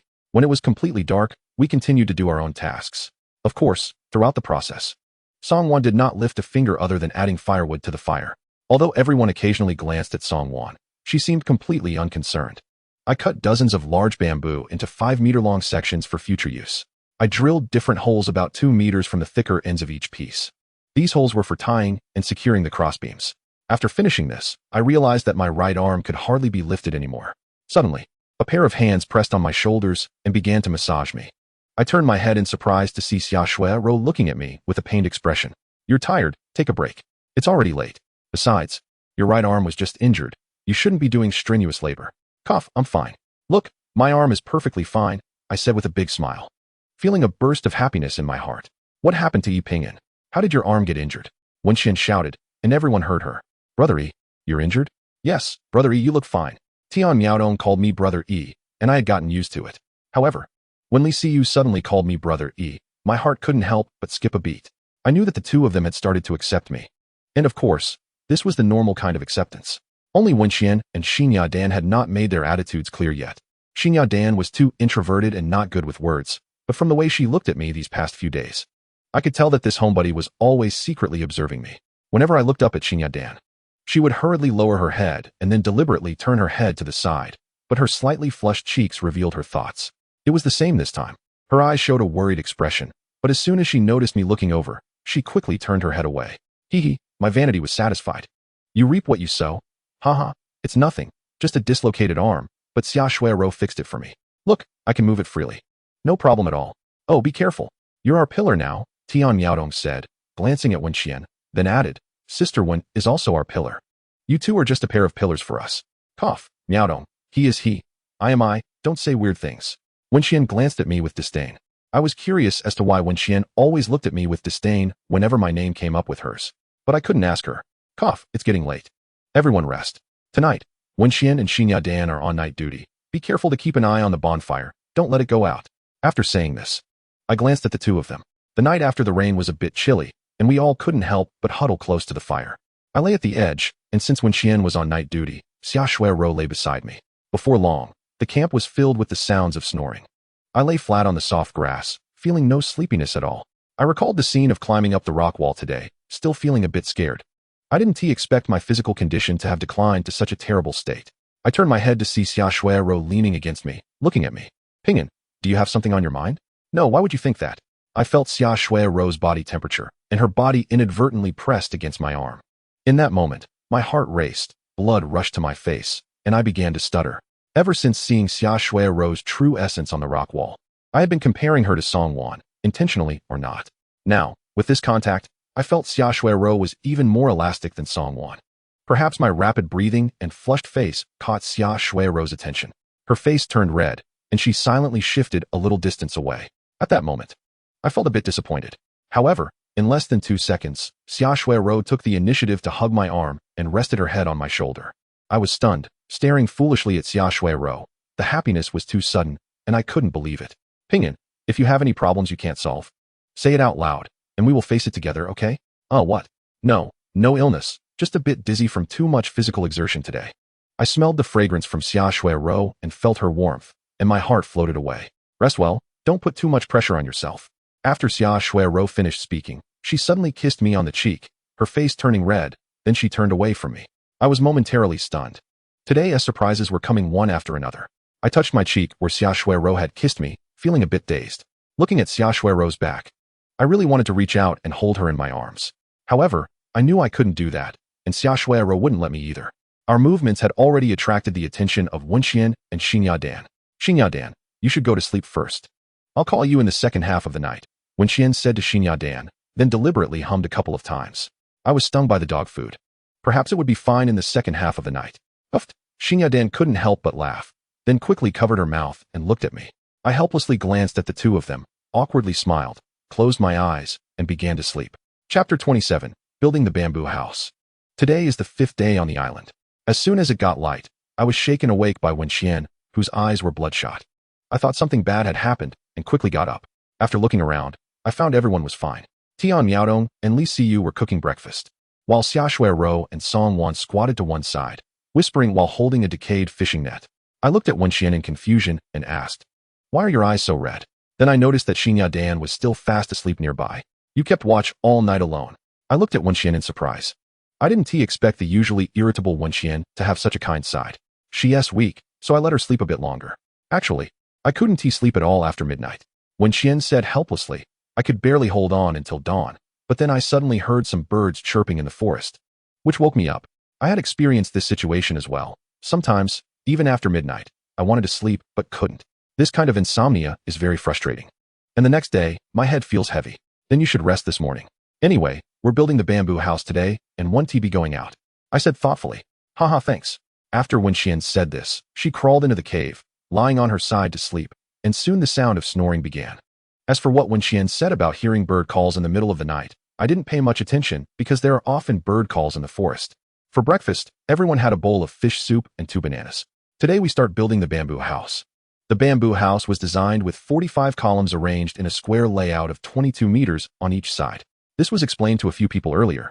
And now I have drawn the grid lines for the columns on the ground.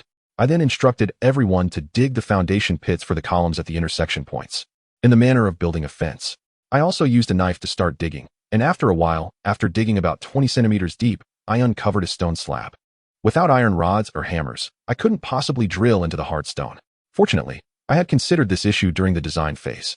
The 45 columns would support a large platform on which we would build houses, so there was no need to worry about the foundation. With such a large platform, houses could even be built on water.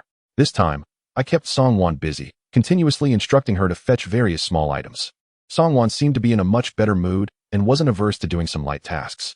Strength in numbers made the digging of the 45 foundation pits go quickly. I first placed 5 drilled columns upside down on the ground according to their positions. Then, I bound a large bamboo pole with a notch horizontally at the drilling locations, which tied the 5 columns into one unit. I bound another large bamboo pole at the top and bottom of the columns, and then cross-bound 2 more bamboo poles diagonally. This way, the support structure on this side became fixed and wouldn't twist left or right. I instructed everyone to replicate this for the other 5 sides of columns. Finally, we firmly planted these 6 sides of columns into the foundation pits and used bamboo to connect and secure the 6 rows of columns into a single unit. After completing this, it was already noon. Wen Qian had also woken up. After a morning of work, everyone was hungry. Several pairs of eyes were looking at me, and I naturally understood what that meant. Xi and Yaden, cook some wolf meat and make the fish soup a bit thicker for lunch. Everyone can have 2 pieces to fill their stomachs, and after eating, we can continue working. At this point, my words were still being heeded by everyone. Of course, in fighting, I wasn't a match for Wen Qian. However, I felt that it wouldn't be too difficult to win over someone like Wen Qian, who had a one-track mind. Everyone consciously took 2 bananas and started eating. Then, I deliberately glanced at Song Wan beside me, as she had a unique way of eating. First, she licked her tongue, then put it in her mouth. I've fallen. I realized that since coming to the island, I had started to indulge in wild thoughts. I often haven't let go of even Tian Miaodong in my mind. This wasn't the first or second time. I knew it was wrong. But every time I saw a few beautiful figures, I just couldn't control myself. Song Wan and Xiaoshui were right. Most men think with their lower bodies.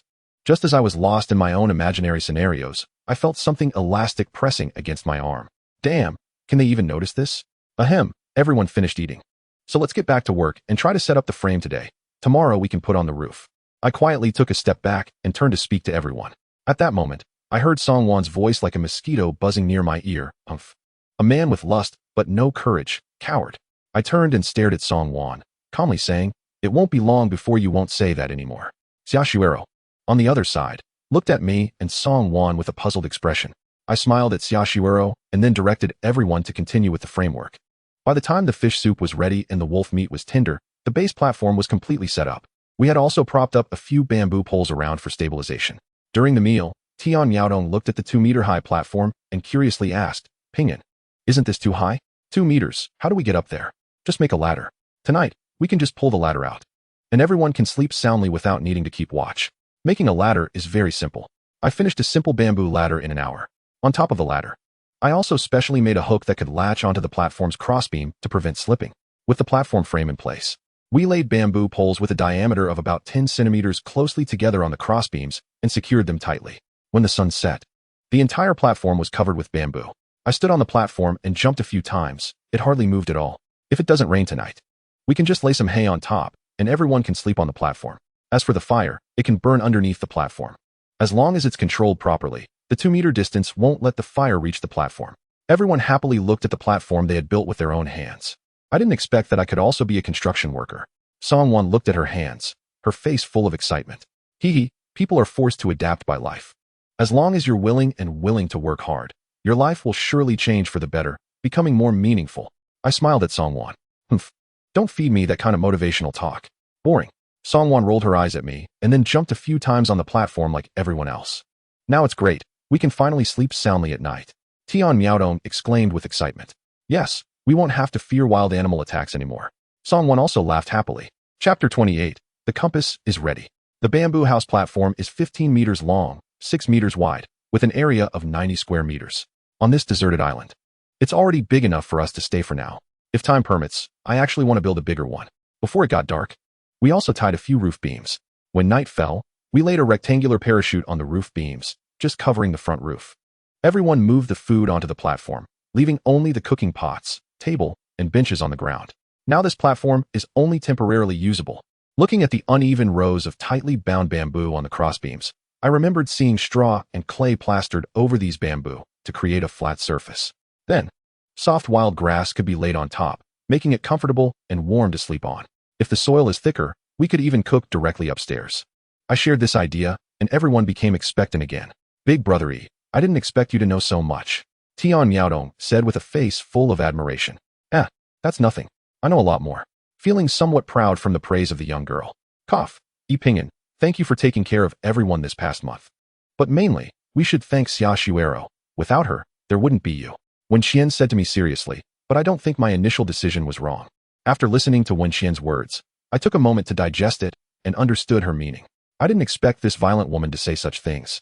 There's no need to dwell on the old days. You didn't do anything wrong back then. No, it was Pingyan who saved me first. And then there would be the subsequent events. Xia Shuero corrected Wenxian's statement. It's fine. Anyway, Pingyan won't hold grudges, right? Wenxian smirked and looked at me meaningfully. Would it do any good for me to hold a grudge? After that, we spent another 2 days before finally completing the construction of the bamboo house. Due to time constraints, there were no separate rooms on the upper level of the bamboo house. This wasn't intentional on my part. I installed a sliding hanging window every 3 meters or so on the upper level. I also built a guardrail on the platform. The stairs up and down were designed with hinges. One end was hinged to the platform's crossbeam, while the other end rested on the ground below. At night, we just needed to pull up the bottom end and secure it. The clay floor inside the house was also dried with fire. I also made 3 fire pits with clay and bamboo in the house. Of the 2 rooms on the right, one was turned into a kitchen with 2 clay stoves inside. The other was made into a storage room. Life in this world is nothing but eating and drinking. After I insisted on completing these constructions, the way several girls looked at me changed completely. Yipingyan, you must be a deity sent to help us. You're amazing. Wenxian looked at our bamboo house with a look of emotion, her gaze towards me similar to that of Tian Miaodong and the others. Surprise, admiration, and a hint of complex emotions. Xia Shuero has been looking at me with those heart-racing eyes since the day before yesterday. Now her gaze makes me even more afraid to meet her eyes. I'm afraid I might get melted by that look. Does this mean she has fallen in love with me? I can't be sure. After all, I just built a bamboo house to shield us from the wind and rain. Moreover, this bamboo house is built so poorly. Personally, I don't think this is enough for Xia Shuero to truly fall for me. However, no matter what doubts I have in my heart, my arm is currently linked with Xia Shuero's. Is Xia Shuero declaring her claim in advance? I find it a bit unbelievable. From the side, Songwon's hungry gaze makes it easy to guess her inner envy and jealousy towards Xia Shuero. Looking at the other girls' gazes towards me, I suddenly understand the reason for Xia Shuero's sudden change. We have been on the island for 7 days now, and aside from the pilot who died by the seaside, we haven't seen any sign of rescue. It's been a full 30 days since the shipwreck. Everyone is not a fool. They almost all understand our current predicament. I have now become the only male, although I don't look great. The kind you can't find in a crowd on the street. Scarcity makes things valuable. No, people are valuable when they are scarce. A person like me can also become a hot commodity someday. That little bit of pride in my heart could not help but show on my face. Vanity? Who doesn't have a bit of vanity? Perhaps I can really achieve what many otaku can never achieve. Looking at the few beauties of varying heights and weights in front of me, my heart began to flutter. Brothery, do you think we should continue to signal for help on the beach? Tian Miaodong reminded me with a complex look in her eyes. Of course we should set one up. Maybe someday a plane will fly by and see it. Although I know this is just a psychological comfort, I am still willing to do such things. When Xiaoshuoro took the initiative to link her arm with mine, I felt that anything is possible. Without further ado, we all took our tools and drew 3 huge letters for help on the beach, searching for stones to place along the lines we drew. I stayed behind with Xiaoshuoro on the beach. Really? I was surprised to take the short knife. Sure enough, the needle pointed towards the high mountain in the island. I spun the short knife, and the compass slowly pointed back to the mountain. When did you find out? This noon, when I finished building the bamboo house. I wanted to carve some words on the bamboo as a memento, so I discovered it. Let us take another look tomorrow. If it still points towards the island then, it means the geomagnetic field has changed. I held Xiaoshuoro's hand, following the others a few dozen meters behind. Should I tell them? I want to go too. Xiaoshuoro tightly grasped my hand, looking at me with determination. After returning to the camp, I suggested going over to pick bananas. Now that the camp is generally safe from wild animal attacks, when Qian came with me this time. I want to go? Don't forget I helped you last time, Xiaoshuoro said again. I looked at Xiaoshuoro and understood her concerns. All right, let us go together. There is actually no danger. Deep down, I didn't want to take Xiaoshuoro, just wanted to take Wen Qian alone. Because Wen Qian can fight, she would be a good helper in a crisis. We left a boning knife and a harpoon in the camp. The machete was for Wen Qian, I used the pistol, and Xiaoshuoro had the short knife. I also prepared 3 wooden spears I made. Each of us had a bottle of fresh water in our bags. And I additionally brought some bamboo ropes to tie up the bananas. The 3 of us strapped on our backpacks, took our weapons, and boarded the lifeboat, rowing along the coast towards the banana grove a few kilometers away. Chapter 29, The Abandoned Altar. Xiaoshuoro, Wen Qian, and I, armed with weapons and other equipment, rowed eastwards in the lifeboat. I carefully checked the pistol and magazine bullets, sharpening the tips of the 3 wooden spears I made with a knife. Yipingin, you're checking too thoroughly this time. Is it really necessary to sharpen the spearhead so much? Wen Qian asked, puzzled. You seem a bit nervous. Nervous? No, I just want to be well prepared. I recounted the last time we went to pick bananas and almost couldn't climb the rock wall. Pingin, why were you being scolded by Xiaoshuoro last time? Today's weather is great, not as hot as yesterday. Schools of fish swam around the lifeboat in the sea. So many fish. I poked vigorously. Every time I saw a fish swim by the lifeboat, I instinctively jabbed hard. Unfortunately, every time it ended up being a struggle for myself. I had clearly considered the issue of light refraction, but every time the wooden spear jabbed down, it didn't even touch a fish's whisker. Wen Qian burst out laughing. What are you laughing at? If you're so good, you come do it. I said to Wen Qian, who was gloating. I can't. However, today's goal is not these fish. Besides, even if I jumped into the sea, I might not be able to catch a fish. I can only regretfully watch the fish in the sea. A fishing net, sigh. If only we had a fishing net. From the seaside of the camp to the rock wall, last time we spent 2 to 3 hours by the shore. This time, it took almost an hour to reach by rowing.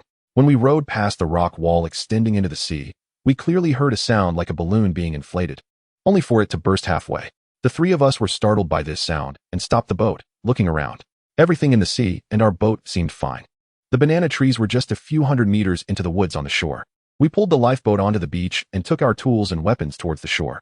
Let us go. The banana trees are in the woods ahead. There are many. I led the 2 of them quickly into the woods, recalling where the 2 trees were from the last time. The bananas on the trees were all ripe. Even the ones in the shade showed a yellow-orange color. Amidst the cheers of the 2 girls, I climbed up and picked all the bananas from these 2 trees.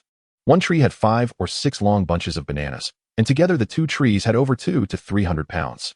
I tied several bunches of bananas together with the bamboo ropes I brought, and then used our wooden spears to carry them on my shoulder. Wen Qian and I each carried 6 bunches. Xiaoshuoro stubbornly carried 4 bunches, leaving 1 bunch that Wen Qian and I split. I had never carried a load before. But while building the camp, I had carried bamboo many times, and my shoulders had long developed a thick callus. With this weight of over 100 pounds on my shoulder, I didn't feel it was too heavy. I clearly remember that not far from here, there were several banana trees. When we found these few banana trees, we had to stop.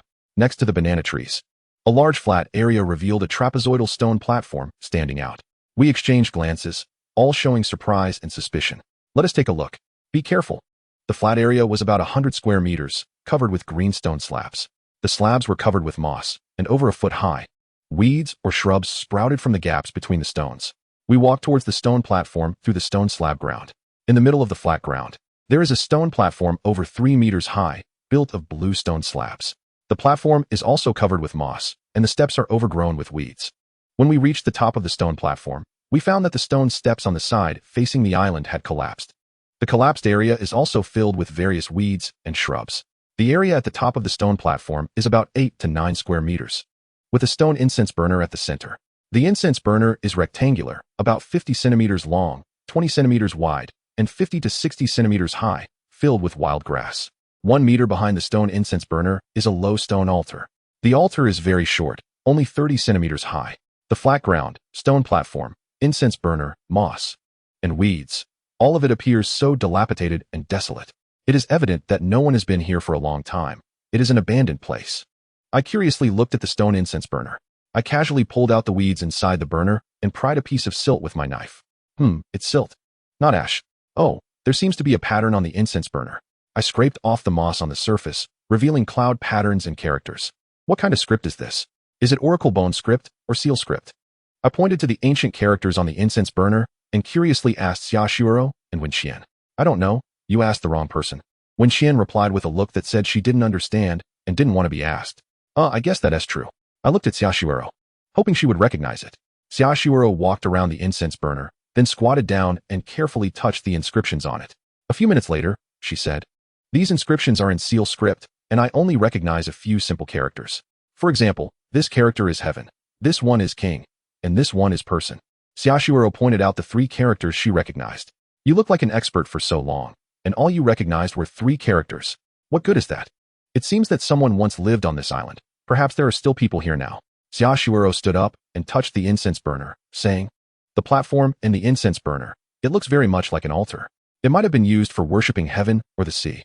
There probably aren't any people left on the island. Look at this altar, the moss is so thick, and the incense burner is almost filled with silt." Wenxian tapped the incense burner with a wooden spear. "If there were still people, this altar wouldn't be abandoned. Let us go, hurry up and pick some bananas." "Discussing this now is meaningless," I reminded the 2 of them. "Aren't you curious?" Wenxian asked me. "What is the point of curiosity?" I walked down the platform towards the nearby banana trees. Shiro was right. This is an abandoned place. Even if there are people on the island, they should be far from us. Otherwise, with the smoke from our barbecues over the past few days, if there were people around, they would have come to check it out long ago. I climbed up a banana tree, cut down bunches of bright yellow bananas, and handed them to Wenxian and Xiaoshiro below the tree. I cut down several banana trees, and soon there was a large pile underneath. There were probably several hundred pounds. The lifeboat is too small and has a limited load capacity. Looking at the bananas hanging on the trees, we could only come back tomorrow. We transported all the bananas to the beach in 3 trips. At the beach, Songwan, Tian Yaodong, Xian Yan, and Li Siyu were still arranging stones. The 3 letters had already been arranged into 2 letters using stones. When the 4 of them saw us appear on the beach, they all ran over and helped pull the lifeboat onto the shore. "Wow, a boat full of bananas. This will last us a long time," Tian Yaodong exclaimed. Chapter 30, Disdained. The next day, the 7th day since we landed on the island, Songwan and the others were clearing the weeds and shrubs around the campsite. The 3 of us continued to pick bananas. This is the food we can easily find at the moment, so we certainly can't miss it. As the lifeboat passed the sea surface facing the rock wall, we clearly heard a sound of a wave again. But this time, the sound was much softer. The last time it sounded like the noise of popping a balloon. This time, it was like the sound of bubbles bursting when boiling water. The 3 of us were startled by this sound again and stopped the boat to look around. Everything in the sea and on our boat seemed normal. Xiaoshiro stood up, extended her wooden spear, and poked around the sea near the boat. I had a wild thought and guessed about this strange phenomenon. "Look at that rock wall. It divides the island in 2. Do you think there might also be an invisible wall in the sea?" Maybe," Wenxian said with a sarcastic look, clearly not agreeing with my speculation. Familiar with the route, we returned to the vicinity of the altar to look for banana trees. Suddenly, a rustling sound came from the distant woods. "Shoo, something is happening. Could it be people from the island? It shouldn't be. Don't talk, be careful. Let us hide behind the tree and see." We 3 nervously hid behind a big tree. The rustling sound grew closer and faster. It seemed something was rapidly approaching us. I hid behind the tree, poked my head out to look in the direction of the sound, holding my gun with the safety off, aiming it at the source of the noise. The rustling sound continued. A gray-black rabbit appeared in front of us. A wild rabbit. I exclaimed in delight as I watched the wild rabbit running towards us. "Come to my bowl, wild rabbit." The rabbit heard my surprised voice, looked up, and immediately spotted me poking my head out.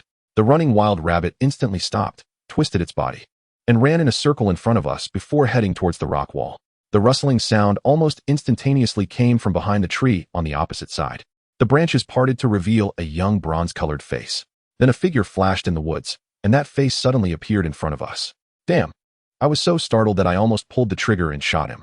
This was a boy who looked at most 15 or 16 years old, very tall, at least about 1.90 meters, barefoot, wearing shorts made of tiger skin. He was bare-chested, with a body full of bronze muscles. He held a thick, purple-black club that was as thick as his wrist. The boy looked at us curiously, then glanced at the wooden guns in our hands, pursed his lips, and displayed a disdainful expression. "Hello, who are you?" I asked the tall, muscular boy, feeling a bit scared.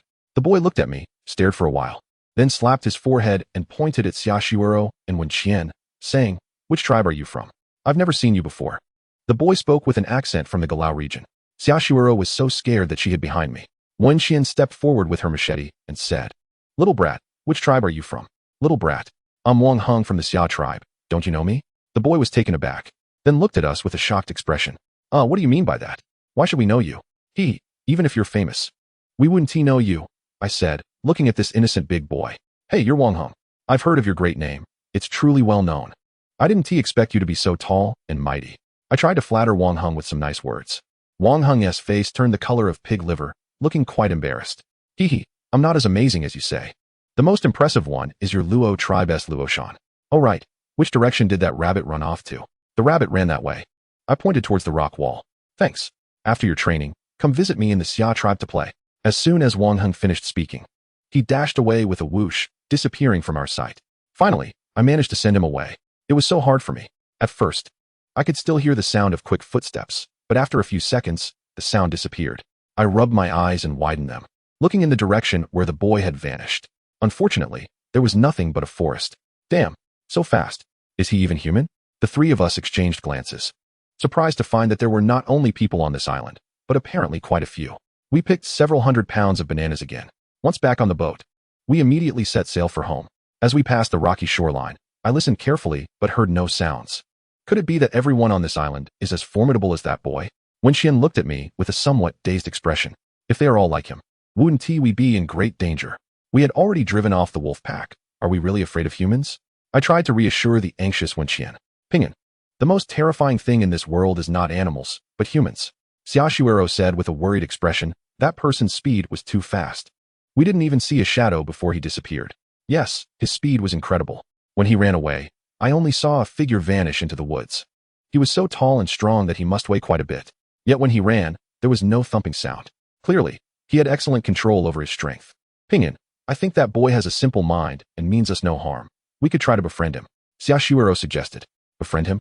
Do you really think he would want to be friends with us?" I recalled Wang Heng's young, immature face. Wang Heng had looked at me with disdain, an arrogance that was etched deep in his bones. Right, that little brat had been staring at Xiaoxiuero and Wenqian when he invited us to the Xia tribe. His eyes were also on Xiaoxiuero and Wenqian. Damn, that bastard. For crying out loud. It really seems like he has no ill intentions. It's just that the drunken man's intention is not in the wine, but in the beauty. Upon returning to the sea outside the camp, I saw Song Wan and a few others busy at a beach in the distance. When they saw us, they happily waved at us from the shore. I curiously looked at them, wondering what they were doing on the beach. Chapter 31. The lifeboat disappeared. After dragging the lifeboat onto the beach, I curiously watched the few people approaching. Xi and Yaden, carrying a large bucket, excitedly urged us to look inside. I leaned over to take a look. The bottom of the bucket was filled with clams, and there was a small fish with its head speared off. Are there really that many clams on this beach? I asked curiously. We dug them up from the small bay last time. There's a large muddy beach over there. Xi and Yaden pointed to a small bay a few hundred meters away, her face glowing with a bright smile. This fish was also speared by Song Wan over there. But unfortunately, we didn't catch any more after that. They all got away. Not bad, not bad. Impressive. Aren't you afraid of the wolves coming? What will you do if they come? I looked at them in confusion, not believing they hadn't considered these issues. We killed one wolf and injured another. Even if the remaining 4 wolves come, we're not afraid. We've rested for several days, and our bodies have recovered a lot. If the wolves come, we are confident we can drive them away. The girls were quite confident. Let us move the things. I carried a long string of bananas to the beach. Wow, there are so many bananas again. A woo. The distant woods echoed with the long-lost howl of wolves. Indeed, you can't mention anything without it happening. It seems we really have a connection with these wolves. Ah, the wolves are back. Just moments ago, Song Wan, who had been so confident, was suddenly frightened and dove into the lifeboat to hide. I looked up and saw 4 wolves standing quietly at the edge of the woods, watching us. There were only 4 wolves by the edge of the forest. Shouldn't there be 5? Did another wolf die? The last time these wolves appeared at the camp, there were 2 outside and 4 inside. One of them had been shot in the hind leg by me. That wolf probably died from its injuries. I took out my handgun. After practicing for the past few days, I felt confident that I wouldn't miss the target at such close range. Everyone prepare. The 7 of us can definitely handle 4 hungry wolves with low combat strength. I shouted to Song Wan, who was still on the lifeboat. Song Wan, where's your confidence from just now? Do you think this little lifeboat can protect you? Charge. If we don't kill them today. I want to go by the name E. We approached the persistent wolves with wooden spears or bamboo poles. Oh woo. One of them howled at the sky. Charge, kill them. Tonight we feast on meat. I shouted. We 7 raised our weapons and charged at the wolves. Oh woo. When the 4 wolves saw us rushing over, they quickly turned and dashed into the nearby woods. The wolves are running. Chase. I shouted loudly. The girls, seeing that the wolves were fleeing, suddenly had their morale boosted. And even Song Wan, who had been hiding, excitedly shouted to chase and kill them for meat. I felt a pang of anxiety. If we don't kill all 4 of them, they will surely become a future threat. Unfortunately, they were 200 to 300 meters away and had already escaped into the woods. We couldn't catch up. I could only signal everyone to stop. Forget it. We can't catch up. See, when you show strength, they show weakness. If we meet them again in the future, we must face them bravely. After thinking it over, I still tied the lifeboat to a wooden post on the beach. Back at the camp, everyone cleaned the clams and stir-fried them in an iron pot. They opened up in seconds. These clams already contained a lot of salt, but unfortunately, we lacked scallions and garlic. Otherwise, stir-fried clams would be a delicious dish. The small fish, weighing about half a pound, was boiled into a soup.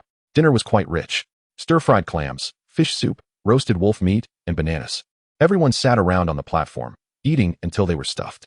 Being able to fill everyone's stomach is just the first step. We ate sea fish, which are salty. But after finishing 2 fish, we hadn't tasted salt for the past few days. Humans cannot lack salt. Once lacking it, they will lose strength. Therefore, we must resolve the issue of salt as soon as possible. After dinner, I called everyone together to discuss how to make salt. Everyone knew the methods of salt production. The most primitive ones were the boiling salt method and the sun-drying salt method. We had pots, so we could quickly obtain coarse salt using the boiling method. Everyone decided to go to the beach to make salt tomorrow. Without salt, food has no flavor. Moreover, without salt, the wolf meat we roasted a few days ago, although it was charred on the surface to prevent spoilage from mosquitoes, would still develop an off flavor over time. On the 8th day after arriving on the island, everyone woke up early. Yipingyan, come quickly. It seems the fence has been damaged. Wenqian's loud voice came from the platform. Upon hearing this, I hurried to the platform. Sure enough, at the connection near the rocks, a bamboo pole had been broken. Luckily, because we secured it tightly, although it had broken in the middle, it was clear that the one causing the damage had not managed to break through. I held my handgun in my right hand and a wooden spear in my left. Going down to check. Outside the fence, there were several unknown animal footprints. At this moment, besides Xi and Yadin, who was making breakfast, everyone had come downstairs to take a look. These footprints look like pig tracks? Song once said uncertainly. Anyway, they are not feline tracks. Did anyone hear any sounds last night? I asked.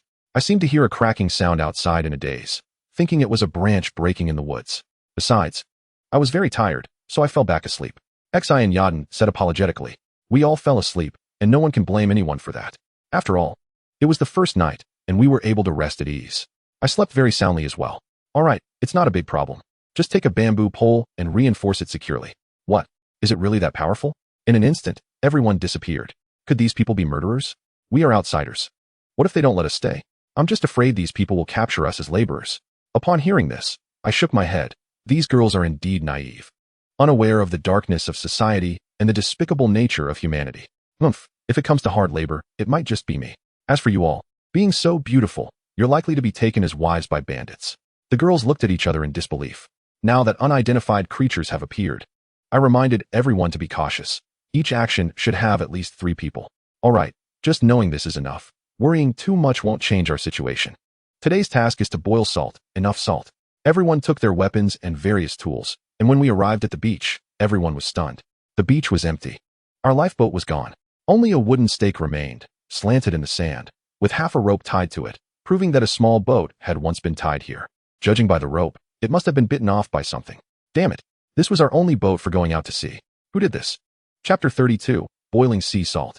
I looked at the bare beach and the slanted wooden stake, quickly walking over to carefully examine the marks on the rope. It was indeed bitten off by an animal.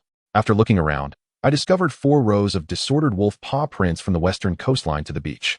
This is the wolves' revenge, I said angrily. If I had known the wolves held grudges, I should have moved the boat ashore last night.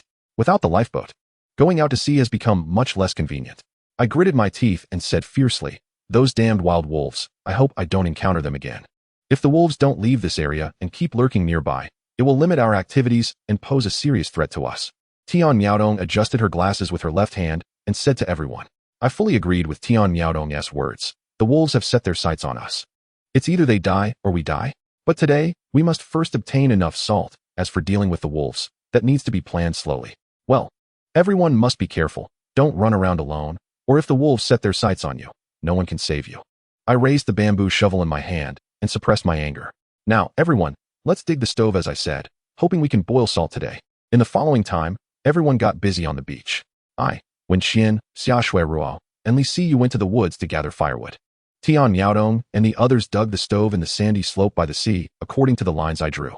I adjusted the stove a bit, trying to make it airtight when the pot was placed on it. With everything ready, we fetched seawater from the sea and poured it into the steamer to start boiling. It's not something everyone can do to light a fire in such a makeshift stove.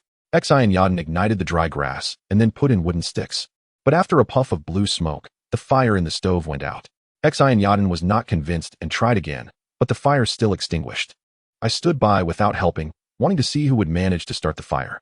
In outdoor survival, besides being able to light a bonfire, one must also learn how to light such a stove. Now that the main building was built, I planned to create a makeshift stove for easier cooking. Therefore, they must learn how to start a fire in this kind of stove. After Xi and Yaden tried a third time, she still failed. Squatting on the ground with a gloomy expression, Tian Miaodong, not to be outdone, also tried, but aside from producing a lot of smoke, she ended up with a face full of soot. Tian Miaodong also failed. Hey, can this stove even work? Why does the fire go out when it clearly lit up? Haha, of course it can work.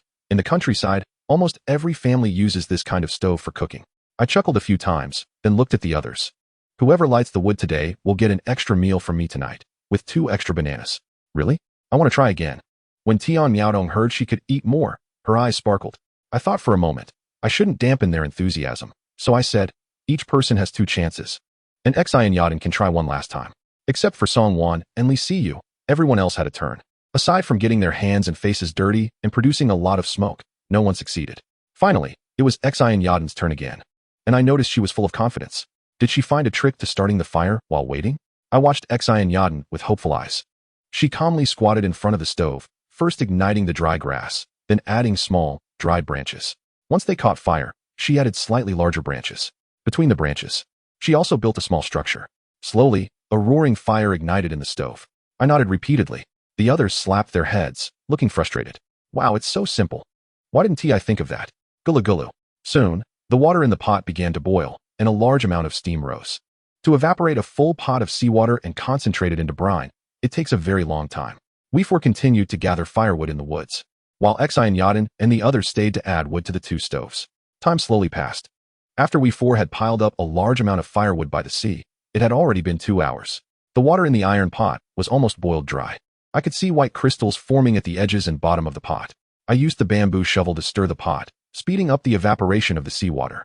At this moment, the sun was hanging directly overhead. Although I made sun hats for everyone out of branches and leaves, under the blazing sun, everyone was sweating, and their clothes clung tightly to them. Although it wasn't intentional, every time they passed in front of me, my eyes would light up, wishing I had X-ray vision. In fact, after such a long time, being drenched was a common occurrence, and the girls had long gotten used to it. Only when Xian would warn me from time to time. Logically, I should have developed immunity to this by now, but in reality, each time it stirred up great excitement in me. However, at this moment, I had no heart to admire this scenery that never seemed to tire. As more white crystals appeared at the bottom of the pot, my thoughts shifted back to the pot. The fire in the stove was still strong, and the water in the pot was bubbling continuously. I kept scooping out the white crystals with the bamboo shovel and placing them on a plate. Then I had Wen Xian pour the already concentrated brine from the steamer into the iron pot to continue boiling. I instructed Xia Shui Ruo and the others to continue fetching water from the sea to pour into the steamer for boiling seawater. We kept repeating these steps, and finally, as the sun began to set, We obtained a small pile of coarse salt. I extended my index finger and dipped a bit of salt into my mouth. It was salty, with a bit of bitterness and some impurities.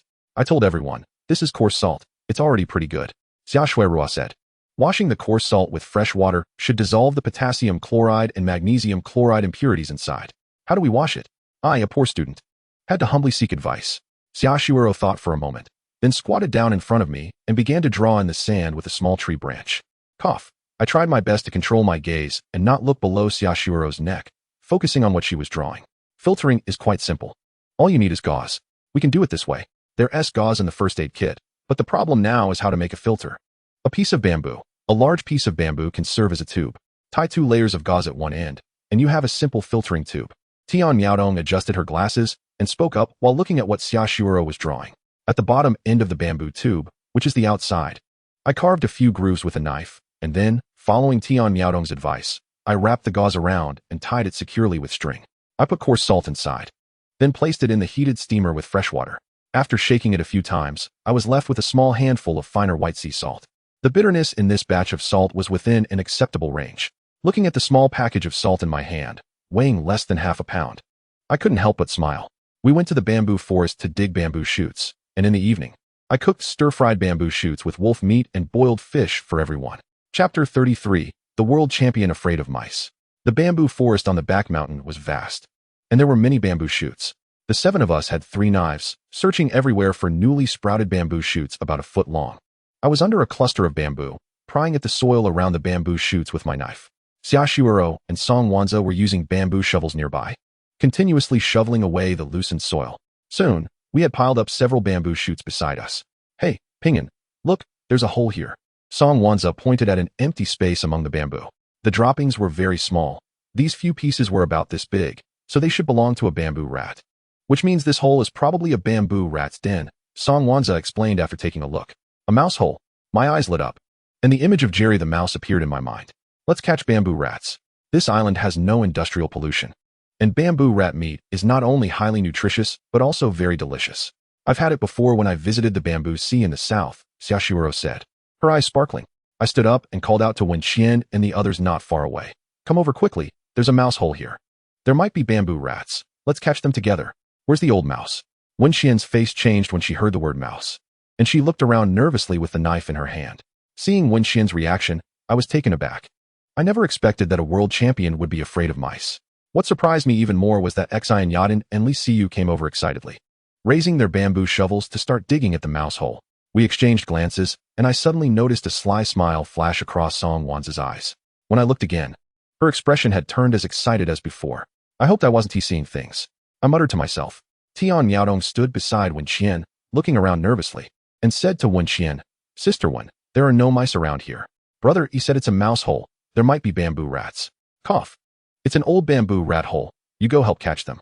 I'll dig bamboo shoots," Wen Qian replied, her expression easing as she pretended to be indifferent. "We already have enough people. I want to join in on the fun," Tian Miaodong said with an awkward smile, quickly squatting down beside Wen Qian to shovel dirt. Hee. I couldn't help but laugh inwardly. Indeed, one thing brings down another. This is a living person. Wow, there really are bamboo rats. Let's use smoke. A few girls who usually seemed weak became busy and excited, gathering a large pile of damp weeds to put at the entrance of the mouse hole. Xian Yadin lit the dry grass quickly with a lighter, and then the girls added the damp weeds to the fire, producing a large amount of smoke instantly. Song Wanza, Xian Yadin, and Li Siyu began to fan the smoke into the hole with branches. Xiaoshuirua and I surrounded the area, ready to prevent the bamboo rat from escaping. Before long, we heard squeaking from the hole. A plump bamboo rat over a foot long bolted out, charging straight into the fire at the entrance of the hole. Sparks and ash flew everywhere. "Quick, catch it. Wow, it's so big." The bamboo rat disrupted the fire, zigzagging left and right as we chased after it. I had never seen such a large rat. The 5 of us were in a flurry, poking at the bamboo rat with spears or bamboo poles. The bamboo rat was terrified, squeaking loudly, and in a panic, it dashed towards Wen Qian and Tian Miaodong. "Ah, a big mouse. Don't come over," Wen Qian screamed, throwing her boning knife at the bamboo rat. After throwing the knife, instead of chasing the rat, she yelled and hid behind the bamboo. Thud. The boning knife pierced through the bamboo rat's neck, pinning it to the ground.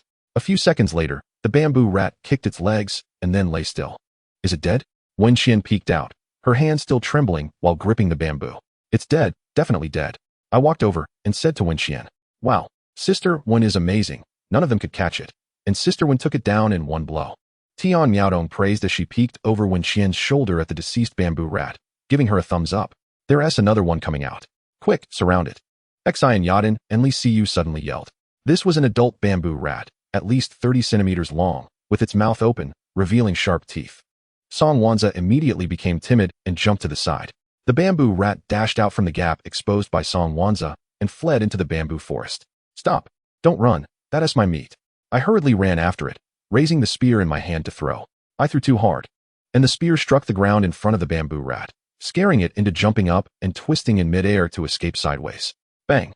The bamboo rat crashed into a nearby bamboo. It fell to the ground, rolled twice, and then lay there dazed. I rushed over, picked up the hefty bamboo rat, and estimated it weighed about 4 to 5 pounds. I carried the bamboo rat to the water's edge, ready to kill it. This cute bamboo rat was something that not only Xia Shuero and the others couldn't bear to kill, but even I found it hard to do so. Kill it. Everyone is hungry and waiting, Song Wanza, who had been following me, said, licking her lips while looking at the bamboo rat. I glanced at Song Wanza, but didn't say anything. Song Wanza was timid and weak in front of wolves, but she seemed fearless in front of bamboo rats. Wenxian dared to kill wolves, but was afraid of mice. Haha, what strange people they are. Pinyin, kill it. What Song Wanza said is right. If it doesn't die, we'll starve. Xia Shuero urged me with a conflicted expression, turning away and not daring to watch me kill the bamboo rat. Looking at the unconscious bamboo rat, I decided to give it a quick end, letting it die in its coma. Bamboo rat, I'm sorry, I have to kill you. I hope you can reincarnate as a human in your next life. In the central bamboo building platform of the camp, a plastic steel round table was set up. I placed the clean bamboo rat on the chopping board and cut it into pieces. In the kitchen to the right of the bamboo building, white smoke wafted out of the open window. It was Xi and Yadin and Li Siyu boiling water. An hour later, the sky was completely dark. The table was filled with large plates of stir-fried bamboo shoots and bamboo rat meat. The steamer next to it contained boiled fish soup with salt and huasiang leaves. Although it only had salt, the aroma of the bamboo rat meat made my mouth water. It smells so good. I'm so hungry. Can we start eating? Tian Miaodong rubbed her belly, looking at the meat on the table, her throat moving incessantly. I smiled and raised my chopsticks, saying to everyone, let us eat. Instantly, no one spoke anymore. Only the sounds of mm and smacking lips filled the air. A month of suffering has transformed these usually pampered and gentle beauties into voracious eaters. However, soon I noticed something was off. Several girls were in tears, eating heartily while quietly shedding tears. Sigh, I never expected that after leaving human society, having a delicious meal could feel this happy. Songwon wiped away her tears and said, Chapter 34, Beach Crabs. The next day, the 9th day after arriving on the island. As dawn broke, I opened my eyes. The basic necessities of life: oil, salt, firewood, rice, soy sauce, vinegar, and tea. Now we still have over 2 taels of salt, 3 pieces of dried fish, more than 20 pounds of wolf meat, a pile of bamboo shoots, and nearly 1,000 pounds of bananas. With food and shelter, it seems we're not doing too badly. However, apart from the bananas and bamboo shoots, these foods may look abundant, but are only enough for us to eat for a few days. Eating several bananas every day has also become tiresome for everyone. Bamboo shoots are nice, but they cannot adequately provide the protein our bodies require. At this moment, I heard several girls getting up from the other side. I glanced at the partition made of parachute fabric in the large room. I fantasized again about how nice it would be to have X-ray vision. The scenery across must be particularly beautiful right now. Sigh, as the saying goes, when one is well fed, one thinks of desire. My temper is at its peak every morning. And at this time, I always fantasize about when I can sleep with certain people. I had specially built a large room to sleep with several beauties in one space.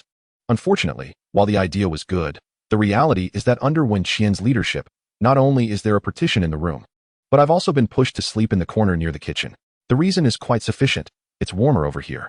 I turned over, got up, and went to the empty space downstairs to practice Lehiquan routines, slowly calming my temper. After a while, the few people upstairs appeared on the platform. Yipingin, what are we doing today? Fishing, digging bamboo shoots, catching bamboo rats, or boiling salt? Wen Qian looked down at me with disdain as I practiced my martial arts. What does that look mean? I admit my punches aren't great, but I'm serious about it. Humph. After finishing a set of punches and feeling the power surging within me, I thought I could kill a wolf with my bare hands. Suddenly, I slapped my head. How could I forget such an important fishing tool as the fishing net? The fishing net? I saw it the day before yesterday. It's already rotten and broke easily when pulled lightly, Xi and Yadin said. Ah, it's broken. I cursed. Hearing this result, I really wanted to shout. I originally thought that with the fishing net, we wouldn't have to go hungry anymore. Who knew the fishing net was already too rotten to use? I walked over to the plastic bag that wrapped the fishing net, opened it, and found the bag very brittle with many holes. I grabbed the fishing net and pulled lightly, and the netting broke easily. Disappointed, I tossed the rotten fishing net aside and looked regretfully at everyone. There are many vines in the forest. Why don't we use the vines to weave a fishing net? Sashiwero said. I remembered that there were indeed vines in the forest. Who knows how to weave nets? I asked. Everyone shook their heads. The fishing route is temporarily blocked. Obtaining food has become our most pressing concern. You all go dig bamboo shoots in the bamboo forest. I'll go check the beach. Be careful. And don't scatter in the woods. I'll go with you. Sashiwero and Song Wan said in unison. The others looked at Song Wan in surprise, but quickly smiled in understanding. I could only give a wry smile in response. At this moment, Li Siyu cautiously raised her hand and said to me, and when Xian, I saw adults weaving fishing nets when I was a child in the village. I want to try to see if I can weave a fishing net. Upon hearing this, I was overjoyed and looked at Li Siyu happily. I didn't expect you could weave fishing nets. That is wonderful. Xiaoshuero and the others also looked at Li Siyu in surprise. This girl, who usually has the least presence, unexpectedly became the key figure in whether we could survive well. Seeing us all looking at her with surprise, Li Siyu's face turned bright red. Wenjie. Actually, I just saw adults weave when I was young, but I've never woven a fishing net myself. I want to look first and then try. No problem, go ahead and try. Haha. I laughed happily. Whatever you need, just say it. We'll do our best to meet it. Li Siyu thought for a moment and said, I need a lot of vines. It would be great if we had nylon rope. Rope? The parachute cord can be used, right? It's very strong. Song Wan pointed at a large bundle of red, blue, and white ropes hanging on the platform's railing. Xiaoshuero walked over, picked up the rope, and said, This rope is too thick, Siyu. It can be used. We have fishing nets in our village that are thicker than this. Okay, Li Siyu, Tian Miaodong, Xian Yaden, you three figure out how to weave the net first. Wenjie, Song Wan, Xiaoshuero, and I will go to the West Bay to look for food. I quickly made arrangements. No matter what, I wanted to keep the lazy Song Wan by my side to avoid affecting the others. I believe Song Wan when she says the cross pendant around her neck is a satellite positioning transmitter. Last time she climbed to the back mountain alone and attracted rescue pilots. I suspect she went to the mountain top to activate the satellite locator. Unexpectedly, the rescuers came. But they strangely appeared in the sky and then fell to their deaths in the sea. Song Wan's later reaction was so strong, her mood so bad, related to the death of the bodyguard who rescued her. However, I feel that Song Wan might be hiding other bad information. Otherwise, she wouldn't say there would be no more rescues. I took the fish spear, when Xian took a machete and a bucket, while Xiaoshuero and Song Wan carried sharpened bamboo spears, and the four of us headed toward the small bay in the west. The bay is about 1 kilometer or 2 away from the camp. When we arrived, we found many crabs scuttling around on the beach. So many big crabs, quick, catch them. Just like last time, Song Wan excitedly raised her bamboo spear and stabbed forward. There were so many crabs, the beach was densely packed. It was enough to make one's scalp tingle. The largest crabs were as big as dinner plates, and the smallest were about the size of my fist. The consequences of being pinched by a crab would be quite tragic. With so many crabs, one bucket clearly wouldn't hold much. Going back to get a bucket would obviously take too long. We could only catch as many as we could. First, catch the biggest ones. Wen Xian charged toward the largest group of crabs with her bucket, sweeping her foot to kick a large area of crabs that were snapping at her feet. Seeing this, I rushed up as well. Xiaoshuero and Song Wan excitedly followed. Wen Xian first attracted the big crab as pincers to her knife, then swiftly lifted the crab into the bucket, stepping on its back to pull the knife out with force. The entire action was seamless, like flowing water, clean and neat. The crab group began to panic under Wen Xian's attack, and many crabs scurried back to the sea. At this point, we couldn't care less. We needed to kill the crabs first. Before long, the beach was covered with crabs of various sizes. However, more crabs escaped into the sea, leaving only a sparse few crabs still scuttling around on the beach. Xiaoshuero and Song Wan picked them up and counted, their faces beaming with smiles. Chapter 35, Unexpected Harvest. Looking at the crabs all over the ground, I began to worry. The weather is so hot that by noon, they will start to smell. What should we do? Frying can preserve them, but we have no oil. Freezing can keep them fresh, but there is nowhere to refrigerate things on this island. I pointed at the crabs everywhere and said, so many crabs, how should we deal with them? We can't eat them all in one day. If we leave them, they will spoil. Isn't there salt? Let's pickle them, Song Wan said without any worry. Fool, if there's no salt, let's make some. There's no time, it's too hot. By the time we make enough salt, these crabs will have gone bad, Xiaoshuero said. Let's roast them, just like we do with meat. We can cook them first and then see. Once they're cooked, they can last a day or two, she added. At that moment, Wen Qian came over with a bucket full of large crabs. The four of us piled all the crabs from the beach together, during which Song Wan and Xia Shui Rou started counting again. Excluding the ones in the bucket, there were a total of 127 crabs on the beach. Where's your rope? Is that something to worry about? There's plenty of long sedge grass on the island, and many vine plants as well. I took a machete and walked into the island. I tied up over 100 crabs into several bundles, and tied each live crab from the bucket one by one into strings. Using a bamboo spear as a carrying pole, I balanced a few bundles of dead crabs on one end and the live crabs on the other. When I returned to the camp, Li Siyu was guiding Xian Yadin and Tian Miaodong in weaving fishing nets on the platform. As soon as the three saw the crabs I was carrying, they stopped their work. Brother E, you caught so many crabs. Are we having crabs for lunch? Yes, come help quickly. Let's clean these dead crabs. It's too hot, and they already smell bad. We can't delay any longer, I hurriedly said to the three of them, placing the crabs by the stove in the original empty space. There's only enough water for one steamer. That's not enough, Xian Yadin said. I'll go get water. You all wash the crabs first. I carried the bucket towards the small creek on the back mountain. When I arrived at the water source, I found a large wild boar playing in the creek with 5 half-grown piglets. Looking at the thick layer of mud armor on the wild boar and its long tusks made me feel uneasy. I quickly hid behind a clump of bamboo, cautiously peeking out to observe, too scared to approach. Oink, oink. The wild boars were splashing around in the creek, chasing and playing with each other after drinking water. The water quickly became murky and yellow, and frustratingly, they even defecated and urinated in the water, making it filthy. I felt angry but was more helpless. These wild boars not only had tough skin and thick meat, but they also had strong attack power. Tigers and lions usually avoid adult wild boars, not wanting to provoke them. I only had a handgun on me, which was too weak, and my shooting skills weren't great either. I couldn't guarantee a shot to the wild boar's head, so I could only watch helplessly. The water was contaminated, and I had to quietly retreat and take a long detour upstream. Once I was upstream, I started using a bamboo ladle to scoop water. Hearing the sounds of the wild boars playing downstream made me think, if only I had a long gun. Suddenly, a gust of wind brushed over my head. I looked up in confusion and saw some bamboo leaves fluttering down, along with a beautiful feather.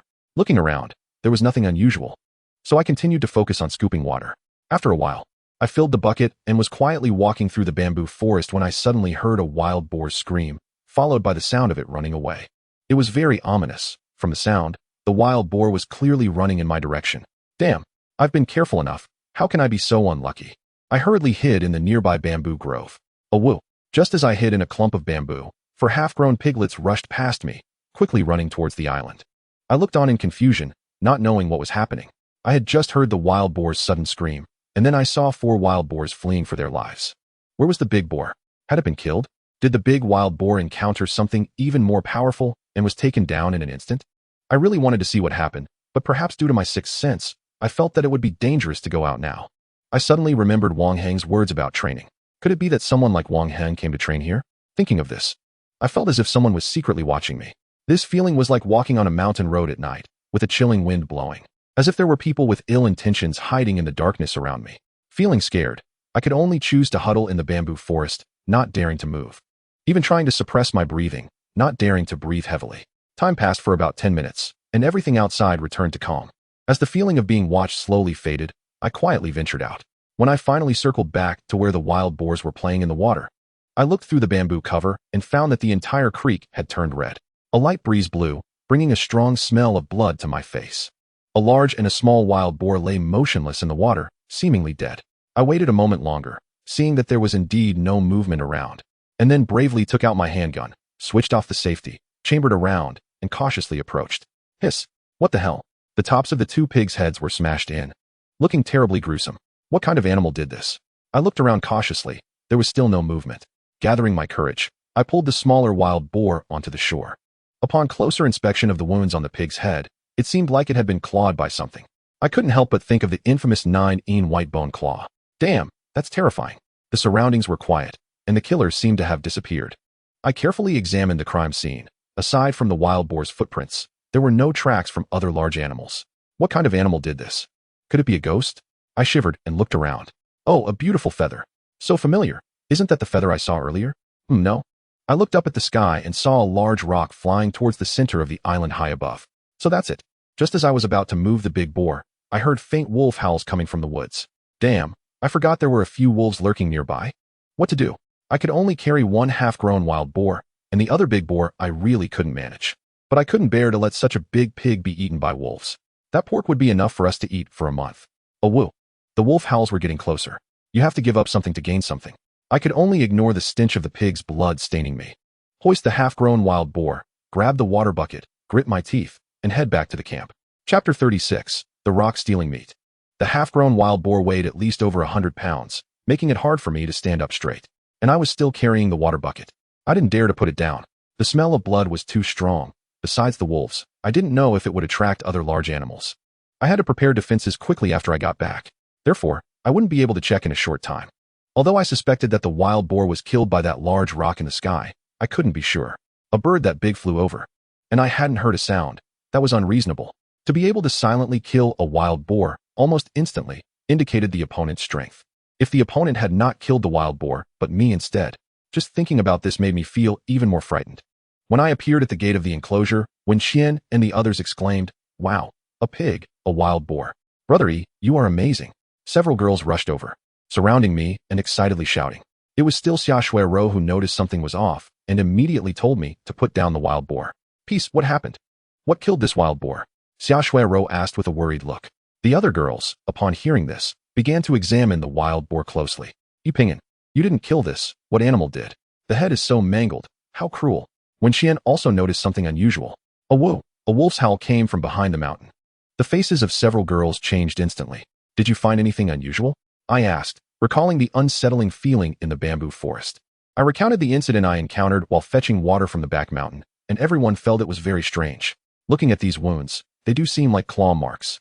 Xiaoshuero checked the wounds on the wild boar's head. Only a large eagle could have clawed the pig's head like this. A woo! A loud wolf howl came from the back mountain, sounding somewhat angry. "Everyone, stay alert. The smell of the wild boar's blood might attract the wolves." I quickly reminded everyone to prepare for the wolves' arrival. But after more than 10 minutes, the wolf howls faded further away. Phew! I breathed a sigh of relief. The wolves actually left. So I said, "Hurry and boil water, scald the pig, and then smoke it to preserve it." Then, everyone started to get busy. I tied the small bamboo tube and pig's hoof tightly with a rope to prevent air leaks. I then took a deep breath and blew into the bamboo tube. While I was blowing, I asked Wen Xian to keep hitting the pig's body with a wooden stick to help the air move into the pig's skin and flesh.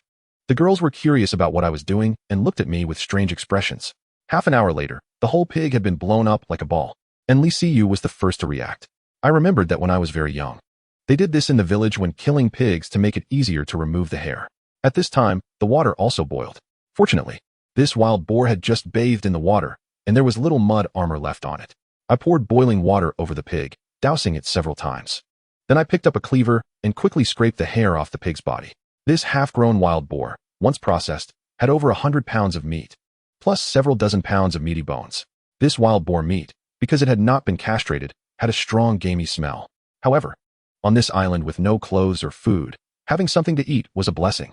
I expanded the grill I had used for roasting fish in the yard and hung strips of pork all over it. A large fire ignited in the middle of the grill. I had to quickly smoke the surface of the meat to preserve it longer. Soon, a delicious aroma of meat began to waft through the air. The girls looked at the sizzling pork with drooling expressions, a stark contrast to how they looked when they first came to the island. Xi and Yadin and Tian Yaodong, who were frying crabs, were also attracted to come and take a look. Chirp chirp. Bird calls rang out in the sky. Just as I looked up to see, a large shadow swooped down from the sky. Suddenly, a strong wind rushed toward the camp, nearly extinguishing the fire in the bonfire. We almost lost our balance. Run. Run downstairs. Hurry.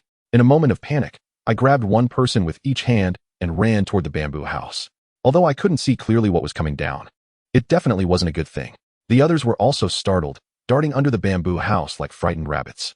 Just as we escaped under the bamboo house, the sky darkened, and the bamboo house began to shake, looking like it would collapse. Go to the cave at the back. Hurry. Run. In this critical moment, everyone was no longer like when they first arrived on the island. They instinctively followed my words and rushed toward the cave at the back. Just as we reached the cave entrance, the bamboo house we had painstakingly built was crushed halfway. I pulled out my pistol, aiming at the shadow falling outside. But I didn't dare to shoot. Just then, as everyone trembled in fear, bird calls rang out from above. I saw a pair of huge claws stretching down from the sky, grabbing the grill, and in an instant, the grill disappeared. The bird calls echoed again in the sky. As the bird calls faded away, light returned to the open space. When I was about to go out and see who it was, a high-speed flying object produced a sound as it sliced through the air, quickly approaching our bamboo house. With a loud bang, it smashed a big hole in the bamboo house platform. The girls screamed in fright. I was also startled, shivering a little. Facing such an unresistible situation, mere courage was useless. However, at this moment, I couldn't show fear in front of the girls.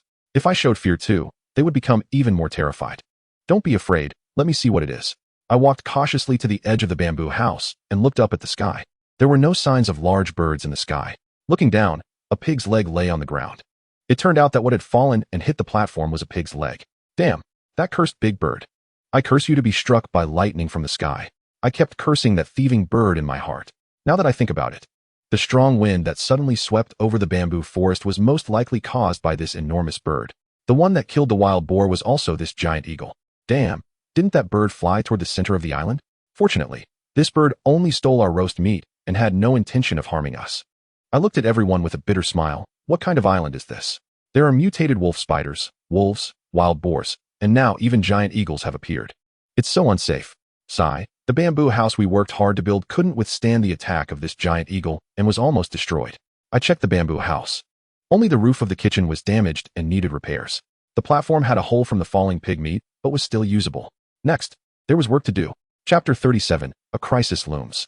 Looking at the chaotic camp, I realized that besides anger, I had no way to deal with the culprit. A bird this big, unless I hit it in the head with a shot. Otherwise, my pistol posed no threat to it. The strength gap is enormous. In the eyes of the giant eagle, we are like ants.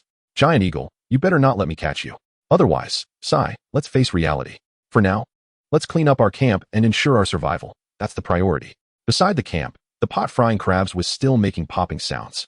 The fire pit for roasting pig meat had been scattered by the wind brought by the giant eagle's swoop. Wow, there are still 2 pieces of meat here. Haha. Liu picked up 2 pieces of meat from the remnants of a scattered fire pit. Cough, Liu.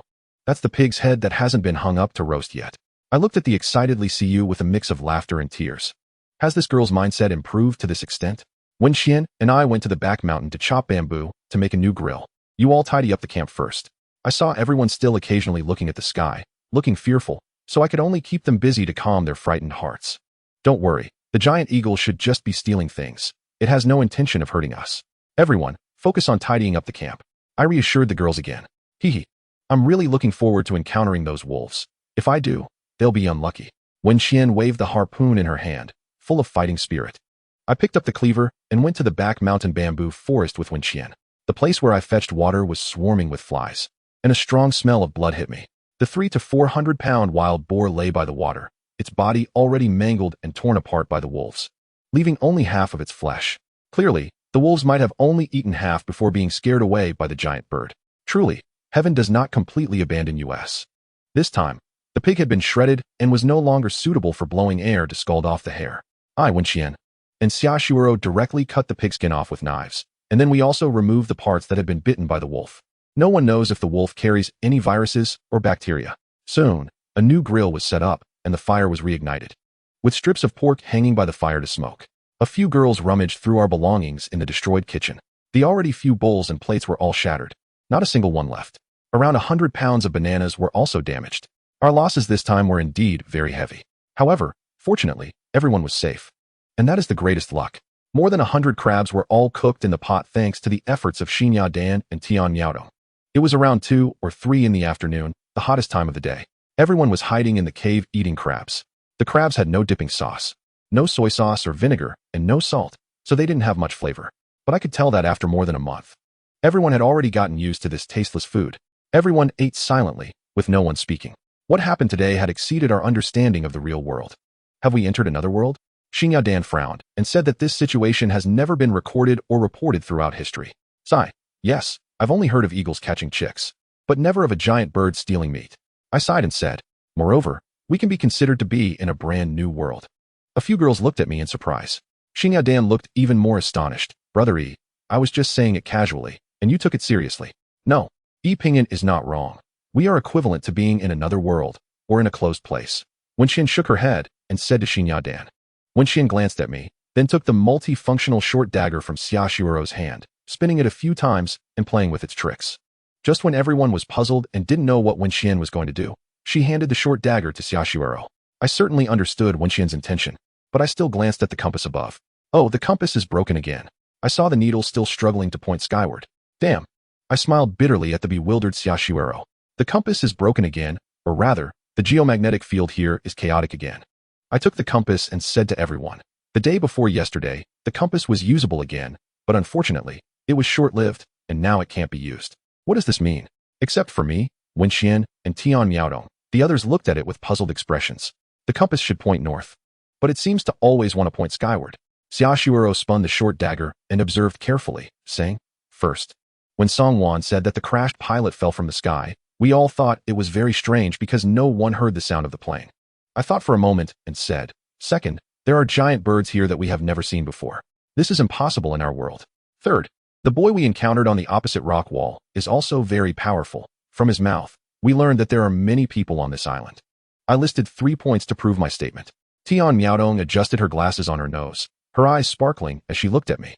This island may be like certain places such as Shenanjia. Just because of Earth's magnetic field or other reasons, it is invisible to the world. As for the compass always pointing skyward, it only indicates that the island's magnetic field is chaotic. I didn't expect Tian Miaodong to completely deny my viewpoint. However, upon careful consideration, Tian Miaodong's words did make sense. The propagation of sound relies on air vibrations. If due to a special geomagnetic field, both sound and images could be completely blocked. Well, Miaodong's analysis does have some merit, but we still need to prepare for the worst, I reminded everyone. The situation may be even worse. Brother E, is it because we are roasting meat that the big birds were attracted? Li Siyu said. That is also possible. We have been on the island for 9 days, and the first person we met, Wang Heng, was that powerful. This made me very uneasy. What kind of training is this boy talking about? He thinks we are practitioners from other families. This suggests that besides Wang Heng, there are others nearby. Whether these others are good or bad, no one knows. As the saying goes, do not harbor ill intentions towards others, but be wary of others. The crisis is looming. It seems we need to strengthen our defenses. We must add traps and other defensive facilities outside the fence. Chapter 38. A dark and windy night. Whether the smell of our roasted meat attracted the big birds, or it was merely coincidental that the big birds flew by here, the result is the same for us. Regardless, we must strive to survive. I looked at the wild boar meat gradually being smoked on the grill in the open space and felt a temporary sense of relief. This more than 100 pounds of pork can sustain the 7 of us for at least 10 days. In addition to bamboo shoots, clams dug from the beach, and crabs, we won't have to worry about food for a short time. As for the destroyed kitchen of the bamboo building, I plan to temporarily leave it unrepaired. I decided to fix the defensive wall first. Wild boars and wolves have already visited us. Who knows if the indigenous people on the island will come to visit us next? The camp needs to be in a very concealed and defensible location. Unfortunately, we can't achieve that in reality. If possible, I would prefer to live in a cave like ancient people. At least I wouldn't have to worry about the house collapsing.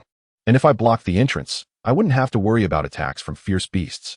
Although I don't plan to repair the bamboo building, some living facilities still need to be built, such as constructing a restroom and digging a pit to store fresh water. At night, I shared the plan with everyone. While adding firewood to the front fire pit, Tian Miaodong said, according to the survival strategy of a deserted island game, if we want to survive and develop, we must first eliminate the dangers around us. Brother E, we need to formulate targeted plans based on where our dangers come from, right? Yes. The threats we face come from several aspects. First, those wild wolves. Second, the newly appeared wild boars. Third, the unknown residents of the island. I took out my pistol, carefully cleaning it while analyzing the known potential threats. Regardless, after building the defensive facilities, I plan to set out to find a new camp. Everyone is tired today, and we still have work to do tomorrow, so I let everyone rest early. I also proposed that starting tonight, we continue to take turns keeping watch, with 3 people on duty each night. Tonight, it would be me, Xiaoshuero, and Li Siyu on duty.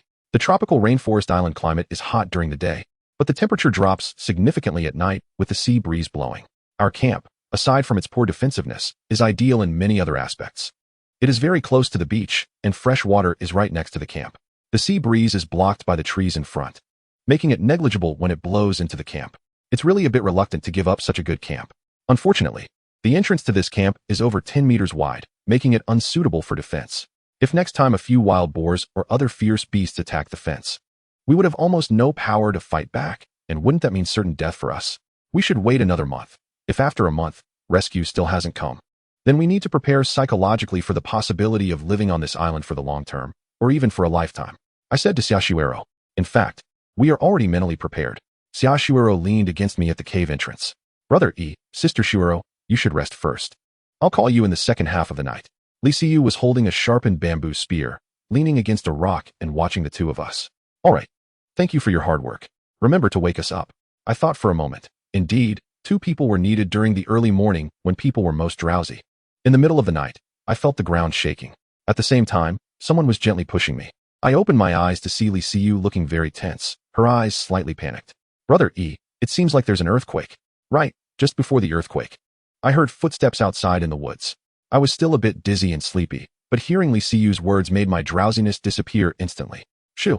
I put my finger to my lips, signaling Li Siyu to be quiet. I listened carefully, and indeed, there was a rustling sound coming from outside the fence. You quickly wake everyone up and stay alert. I'll go take a look. After saying this, I quickly extinguished both campfires, plunging the campsite into darkness. I drew my handgun, chambered around, and quietly made my way to the edge of the fence. Just as I reached the fence, I heard someone speaking softly outside. Huh, why did the fire go out? Boss, do you think they discovered us? Shut up. In a moment, I'll deal with that man. You three grab the women, understood? A low, fierce voice cursed quietly. Boss, in the past few days, the 5 clans have been training newcomers together. If we do this, we stir up big trouble? Are you stupid? Do you think the people from the 5 clans are gods? They know everything? Go ahead, boss. Those girls are so tender. That figure, TSK. Haha, are you still not awake? There's a shortage of women on the outer islands. These beauties belong to Boss Xiao, and there's no share for you. Just a little touch is fine, right? Everyone shut up. You, go pry open the fence door. The rest of you get ready. Don't let a single one escape. Otherwise, you know what the consequences are. That low and fierce voice sounded again. Then, I heard a faint sound of footsteps approaching the fence door. I had no idea who these people were, or why they suddenly appeared here. However, from their speech, they sounded like they were from the Central Plains. The situation was critical. Just as I was about to quietly ambush and launch a surprise attack, I heard Wen Qian's voice inquiring from behind me. Yipingyan, what is going on? Damn. In the darkness, Wen Qian's voice was too loud. Everyone in the camp and outside could hear it clearly. There are robbers. Prepare for battle. At this moment, there was no way to hide anymore. And I immediately warned the others loudly. Haha, brothers, since they already know, let us charge. Suddenly, various wild laughter erupted from outside the fence. With a whoosh, bright lights flashed in the darkness, and with the sound of cracking, the main gate was split open. Immediately, 4 shadows rushed in, each holding a glinting long knife. Damn. Such fierce equipment, I was shocked. Bang. I hurriedly raised my gun and pulled the trigger at the shadow. Ah, be careful, they have firearms. Retreat. The people outside shouted loudly. These people came in quickly and retreated even faster. Before I could aim a second time, they had already retreated outside the fence. Wen Qian swung the machete in her hand, wanting to chase after them. I quickly grabbed Wen Qian's arm. What are you doing? Are you crazy? It's pitch black. What are you chasing? There's a person on the ground. Kill them first. Wen Qian shook me off and rushed to the fallen shadow. Ah, I surrender. Ah. Poo-poo. In the darkness, 2 beams of knife light flashed by, followed by the sounds of knives cutting flesh and the abrupt end of a scream. I didn't expect Wen Qian to be so fierce, killing without blinking. I only dared to shoot at a distance in the dark, if faced with someone up close. I wasn't sure I would have the courage to pull the trigger. Although the other party were bad guys trying to rob us. My life environment made it hard for me to take that step of killing. Hey, people inside, listen clearly. We are from the Haisha gang on the outer islands. Be sensible and quickly send the girls out. Otherwise, come dawn, none of you will survive. A slightly hoarse, brutally toned sounded from outside the fence. Haisha gang. What the hell is that? Chapter 39, Survival of the Fittest. I was originally worried that Wen Qian killing their people would anger them, but unexpectedly, they held back and didn't even ask a single question. They wanted me to hand over Wen Qian and the others? Unless I was out of my mind. These robbers viewed human life as worthless. I just heard the leader say that not a single one could be spared. Since we only had one choice, then let us gamble with our lives. We had no other way but to fight back desperately. The only fortunate thing was that these people only had cold weapons. They mistook my handgun for a firearm. Wen Qian and I stood on one side of the main gate, completely ignoring the robbers' words outside. At this time, although Xiaoshuero and the others were scared, they also came to the fence door with weapons. I picked up a long knife, weighed it in my hand, and it felt quite comfortable. Haha, I started practicing martial arts at 12. Although I slacked off, I've learned for about 10 years. I've also played with knives, guns, swords, and sticks for about 10 years. Although there's a suspicion of being a flower pillow, at least I know how to use these cold weapons. Wen Qian is the world unlimited fighting champion. Only those who understand know how powerful Wen Qian is. In any case, She could handle 4 or 5 of me without a problem. I handed my spear to Xiaoshiro beside me, replacing the crude wooden gun. Shinya Dan held a boning knife. The others had wooden guns. We had 7 people against 3 robbers, so our chances of winning were a bit higher. As long as we held the doorway. If these 3 robbers didn't retreat by dawn, I still had more than 20 bullets. My gun would give them a surprise. The body of the dead robber was thrown by Wen Qian at the gate. This could at least slow down the enemy's momentum. The heavy smell of blood slowly filled the air above the camp, and we stood quietly on both sides of the main gate, guarding against the enemy's charge. After the robbers shouted that one sentence, seeing that we didn't respond, they didn't continue shouting. For a moment, the entire camp became unusually silent. Time passed second by second, and the robbers outside finally couldn't hold back anymore. After a rustling sound, the sounds of knives chopping at the fence came from 3 places outside almost simultaneously. Bang! I fired a shot towards the sound of chopping at the fence on the right side. A scream followed. Then I quickly ran to the other sound of chopping the fence and pulled the trigger again through the fence. Bang! Another robber was hit by the bullet, continuously screaming. Clearly, I only injured him. When I quickly moved to the third sound of chopping at the wall and pulled the trigger again, a scream came from outside. 3 robbers. I killed 2 and injured 1. Just as I thought the enemy was wiped out, 3 tall figures rushed in through the gap, waving their long knives towards us. They've charged in. Song 1 screamed in shock. A few girls were forced back by the fierce momentum of the enemy. Wen Qian fought fiercely in front with her knife. I was about to rush over to help with Xiaoshiro and Shinya Dan when 2 more people charged in from outside the fence. Damn, wasn't there only 3? In a critical moment, I pulled the trigger at the shadow rushing towards me. Bang! After a gunshot, the burly man in front was hit and fell to the ground, letting out a scream like a slaughtered pig. The other person was startled and hurriedly turned to run outside. I quickly pulled the trigger at the fleeing shadow. Bang! A muffled grunt came, and the escaping footsteps quickened. I pulled the trigger again, and with a click, it went off empty. Damn it, I'm out of bullets. At this moment, as a rookie, I didn't have time to change the magazine and could only watch the person escape. It's a chain cannon. The sound is piercing. Retreat. A roar came from the left, and I turned to see 3 shadows quickly retreating. I swung my long knife and struck down at the last shadow with a powerful blow. The opponent hurriedly raised his knife to block. Clang. The person's knife was cleaved away by me. My hand went numb, and I almost lost grip of my knife. A shadow rushed up beside me. A flash of white light, and the knife plunged into the opponent's body. The scream abruptly stopped. The wind was tight, and the robbers outside shouted loudly as they dashed into the darkness. Light the fire, set up 2 piles outside the fence immediately, I said to everyone. Soon, 2 piles of fire blazed up in the open space outside the fence, illuminating the area more than 10 meters away. In just half an hour, we had fought a life-and-death battle with a few suddenly appearing people. There were no people outside the fence that I had killed. One at the entrance was killed by Wen Qian, and there was another living one who was unable to escape after being shot.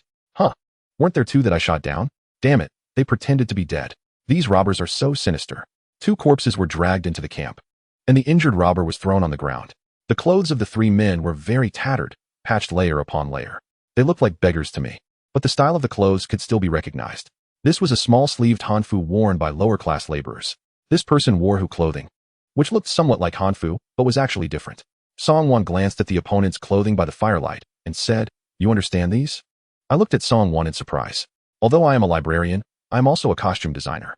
Song 1 continued, "The clothing of these people is from before the Ming Dynasty, and looking at the fabric texture and rough craftsmanship, it can be seen that these clothes are their everyday wear." Wen Qian stepped forward and kicked the robber who was still howling. "This one didn't die? Should we interrogate him?" Spare my life." Wen Qian grabbed the still howling robber, gave him a few slaps that knocked him out. "Damn, so fragile." "This person fainted from excessive blood loss," Xiaoshiro explained with a trembling voice. Ping and hit this person's right arm, penetrating the entire arm. If not bandaged and stopped the bleeding in time, this person would die from excessive blood loss. Then what are we waiting for? Hurry up and bandage him. We need to get information about this island from him. I was anxious in my heart. It was hard to have a living robber. We couldn't let him die like this. Pingin, tear the clothes of that dead man into strips and bind them tightly under this person's armpit and shoulder. Right, also blindfold him. Xiaoshiro said to me. I understood binding the shoulder, but what is the point of binding his eyes? Although I didn't understand. I did as I was told. While I was bandaging the robber, Wen Qian and the others picked up the other 2 long knives on the ground. Then they used several bamboo poles to barricade the entrance, blocking it. As for the other gap, it was also temporarily barred with several bamboo poles to prevent anyone from entering directly. After I tied up the robber, he was still unconscious. So I said to everyone, we can't stay here any longer. Everyone hurry up and pack up. Take everything we can carry, and we must move before dawn. What if he doesn't wake up? Li Siyu asked. If he doesn't wake up soon, we'll just kill him.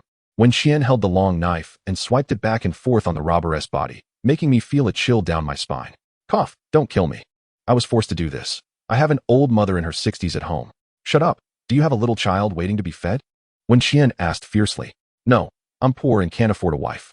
When this person spoke of being poor, he showed a face full of bitterness. I grabbed this person's hand and looked closely. I tore off his upper garment, and in the firelight, I could see that his upper body was covered in whip marks. I exchanged glances with Xia Shuai and the others. What has this person been through? Chapter 40, Qiankuan Island. What do you want to do? Let me go, spare my life. I'm really being forced. Boo. This robber felt me tearing his clothes. And with Wen Qian's cold, gleaming long knife gliding across his body, he immediately broke down and cried. Damn, such a coward, and still dared to rob. Wen Qian slapped the robber's cheek with the back of her knife and said viciously, let you taste the feeling of being stabbed 1,000 times. I smiled and gave Wen Qian a thumbs up, then asked, what is your name? My name is Zhu Xiaolu. I'm the 6th in line, 28 years old. I have an old mother over 50, and I live on the outer island. Outer island? This is the second time I've heard this term. Who are you people? Who is Xiao Laoda? Why did you attack us? I'm a villager from the outer island, and the others are also unemployed people from the outer island. And Xiao Laoda is our leader. Zhu Xiaolu said this and wanted to uncover the blindfold over his eyes, but Wen Qian's knife was already resting on his neck. Kid, be honest, don't move. My knife doesn't recognize people. Wen Qian spoke with the tone of a big sister. No, at this moment. It was more like a mountain bandit threatening the other party. Continue, why did you attack us? We've been observing you for a few days. Your clothing and appearance clearly indicate that you are outsiders. That is true. Our clothing and appearance might seem like oddities to these people. Hiss, clothing and appearance. I suddenly thought of a question. Wang Heng must have seen through our identities. He saw through our identities, but deliberately didn't he expose it? What a damn person. Who have you seen wearing clothes like ours? I asked. No one, never? All right, since it's already exposed, then it's easier to handle. Just ask the questions I want to know. How big is this island? The island is very big. I don't know exactly how big. Qiankuan Mountain looks close, but it takes at least several days to walk from the seaside to the foot of the mountain. How many people are on the island? I don't know. There are 5 tribes in total. Xia, Song, Luo, Bai, and He, totaling about a few thousand people. They live around Qiankuan Mountain. How do you make a living? Farming, hunting, and fishing. Where did your knives and guns come from? The knives are bought from the Heizu, and only the Baizu use guns. What do you use to buy? Silver or something else? Silver is something only noble lords can use. Transactions are made using yuan stones. What is a yuan stone? Tell me about this yuan stone. How do you use it? Yuan stone is a luminous gem produced in Qiankuan Mountain. Different colors have different prices. There are 7 colors: red, yellow, blue, green, purple, black, and white. Red is the most expensive, and white is the cheapest. 10 white ones can be exchanged for 1 black one, and so on. At this moment, Xia Shuai found a few yuan stones on the corpse, just as Zhu Xiaolu mentioned. In total, there was 1 piece of black jade-like stone and dozens of white crystal pieces. Is this your currency? Yes, these are the currency. It is said that these yuan stones are mined from Qiankuan Mountain and have miraculous uses for people. Okay, now I'll ask you a few simple questions. Why did you capture us? Can you not leave? I interrupted Zhu Xiaolu's words and hurriedly asked, isn't it true that once you enter this island, you can never leave? Xia Shuai, Wen Qian, and the others held their breath, only hearing the rapid heartbeat of several people. Watching Zhu Xiaolu shake his head, our hearts sank to the bottom. Is it really impossible to get out? After all these years, has no one really gone out? I asked stubbornly. Zhu Xiaolu continued to shake his head and said, naturally, we people from the outer island can't go out. And there are no passages to the outside world from the outer island. But I've heard that there is a place on Qiankuan Mountain in the inner island where one can go out. I don't know if it's true. At this moment, Tian Miaodong, who had been silent beside us, suddenly asked, isn't it possible to find a way out if you pick a direction? Is Qiankuan Mountain the only place with a passage? Why don't you go there? Or why don't the people from Qiankuan Mountain let you through? This question needed to be clarified. Otherwise, I wouldn't dare to recklessly venture into Qiankuan Mountain. In our Qiankuan Island, there is a natural stone wall boundary between the inner and outer islands. It's easy for us to climb down, but if we're discovered, it's a dead end. Even if we escape the pursuit, we still can't reach Qiankuan Mountain. I've heard that the 5 paths up the mountain are controlled by the 5 clans, and outsiders can't go up at all. Fear and unwillingness appeared on Zhu Xiaoyou's face. Perhaps he had once tried to climb over the boundary wall and failed to ascend the mountain. Hey, wait a minute. I grabbed Zhu Xiaolu and asked, you said this rock wall is the boundary between the inner and outer islands. Why does it extend from the island all the way to the seaside? It looks like this rock wall divides the island into two sides. According to our boss, the boundary between the inner and outer islands is like this. I've seen our boss draw it before. If you take off my blindfold, I can draw it for you. All right, I can take it off. I thought for a moment and removed Zhu Xiaoyu's blindfold. Zhu Xiaolu picked up a branch and drew a large circle on the ground. With a smaller circle in the middle, he drew 4 lines evenly distributed around the small circle, extending from the edge of the small circle to the outside of the large circle. This is the outer island, and this is the inner island. Zhu Xiaolu pointed to the 2 circles and said, "Look, these 4 lines are the boundaries you mentioned that extend to the sea. In fact, the real boundary is this small circle. How did you know we were over here? Why did it take so long to find us? This is the boundary range between the inner and outer islands of Qiankuan Island. We people from the outer island cannot enter this 10-mile range without reason. Once discovered by the people of Qiankuan Mountain, there will be no mercy, so we can only quietly lurk over and search slowly." "Oh, I see." I nodded, realizing that Wang Heng was also here to find us. But why pretend? Cough. Do you know Wang Heng from the Xia clan?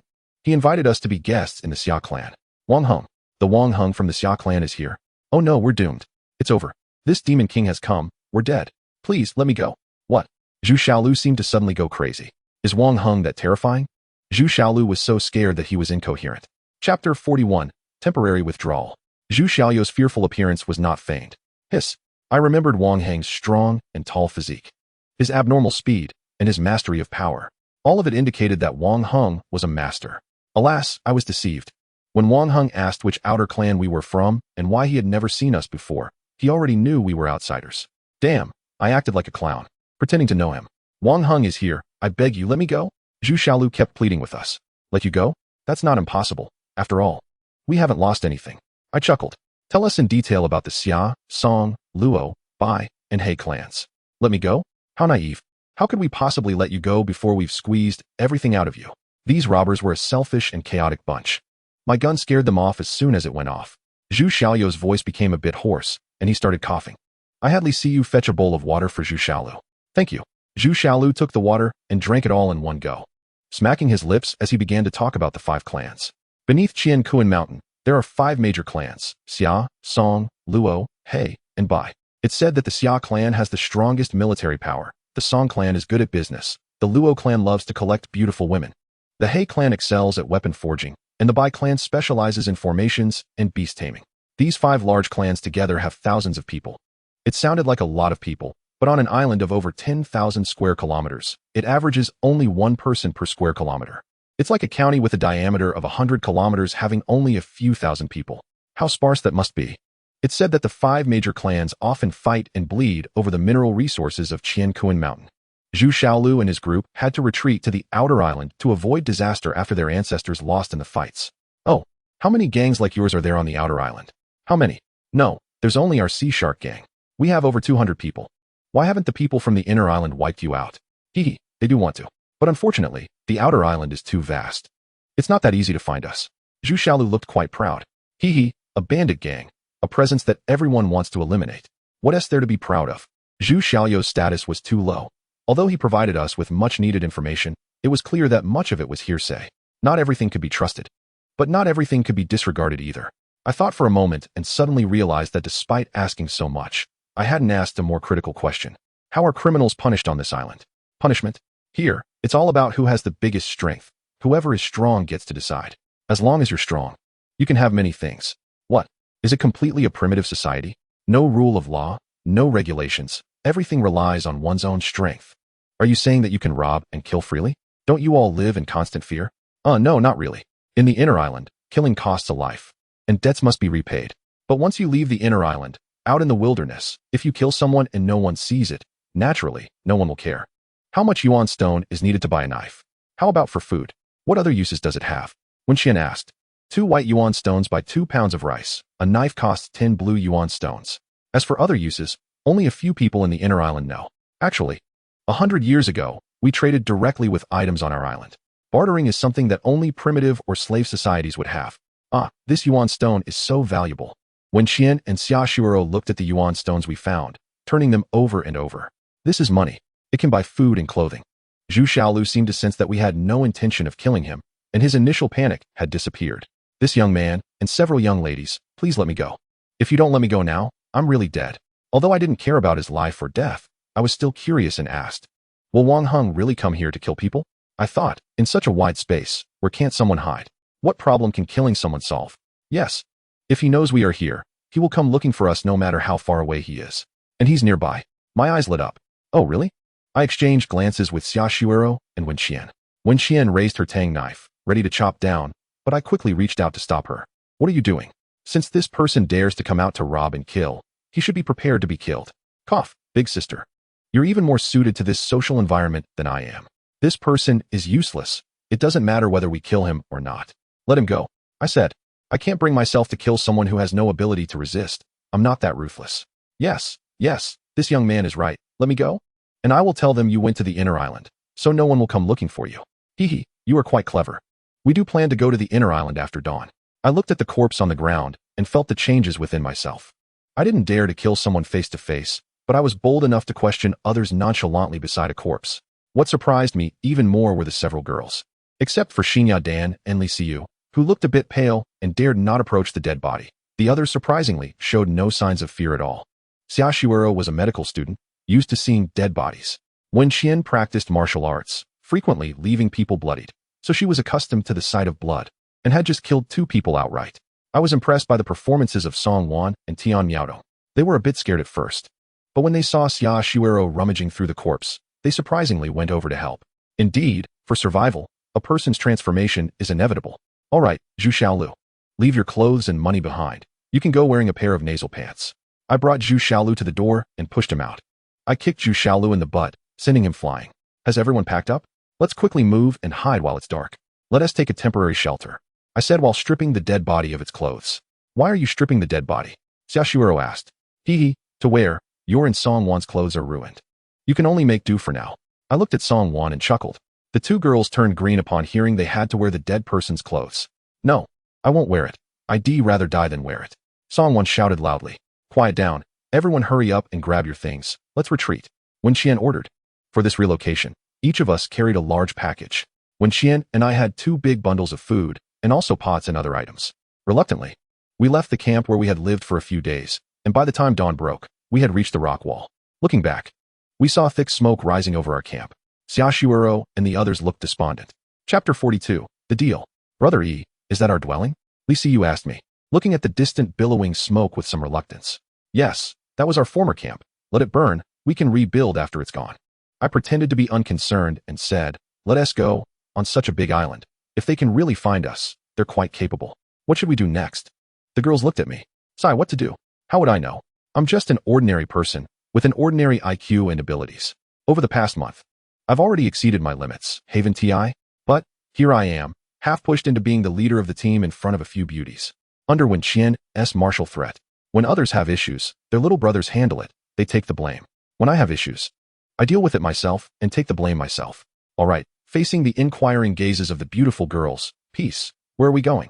We can't just wander around aimlessly. Cough, Shuero, you're right. I also don't know where to go. Oh right. Didn't they say that Mount Qiankuan is a treasure mountain? Let us go to Mount Qiankuan. Brother E, are you sure you want to go to Mount Qiankuan? Didn't Zhu Xiaolu say it's inaccessible? Haha, maybe he's just too stupid. With the combined IQ of our 7 people, surely we can find a way, right? Yes, let us go to Mount Qiankuan. We followed the rock wall as a guide and ventured deeper into the island. The rock wall wasn't a real wall, it just looked like one. The further we walked into the island, the more it seemed that this rock wall was artificially built. After millions of years, it formed this seemingly deceptive partition wall. Images of the island map and dividing lines drawn by Zhu Xiaolu appeared in my mind, and I had a strange illusion. It felt like the entire island, along with these partition stone walls, formed a giant lid. The partition stone walls were the reinforcement ribs of the lid. This strange thought lingered in my mind, like my speculation that the island was shielded by various magnetic lines.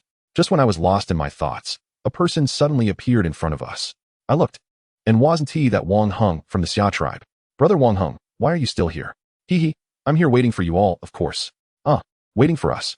I would be a fool to believe you. Wang Heng, this big boy, was quite mischievous. You guys shouldn't be wandering around. The island is very dangerous. Wang Heng's tone was unfriendly, seemingly very displeased with us. But why? Cough. Brother Wang, did we do something wrong? Can't you all just stay put? Every few days, you start a fire. What are you trying to do? Isn't this deliberately making things difficult for me? What does it have to do with you? I curiously asked. Smoke indicates fire. If there's fire in the woods, do you think it's unrelated? I was stunned. Was he angry just because of this? It seemed plausible. Sigh, Brother Wong, you've wronged us this time. It's the people from the Haisha gang on the outer island who are burning our camp. After hearing my words, Wang Heng looked up at the place where the smoke was rising, then looked back at us, and when he saw the cross hanging around Song Wan's neck, his eyes narrowed slightly. Miss, is your surname Song? Song Wan was stunned, mouth agape, staring at Wang Heng. We were all shocked. The short sword around your neck is a symbol only the Song family can wear. Wang Heng pointed at the cross around Song Wan's neck.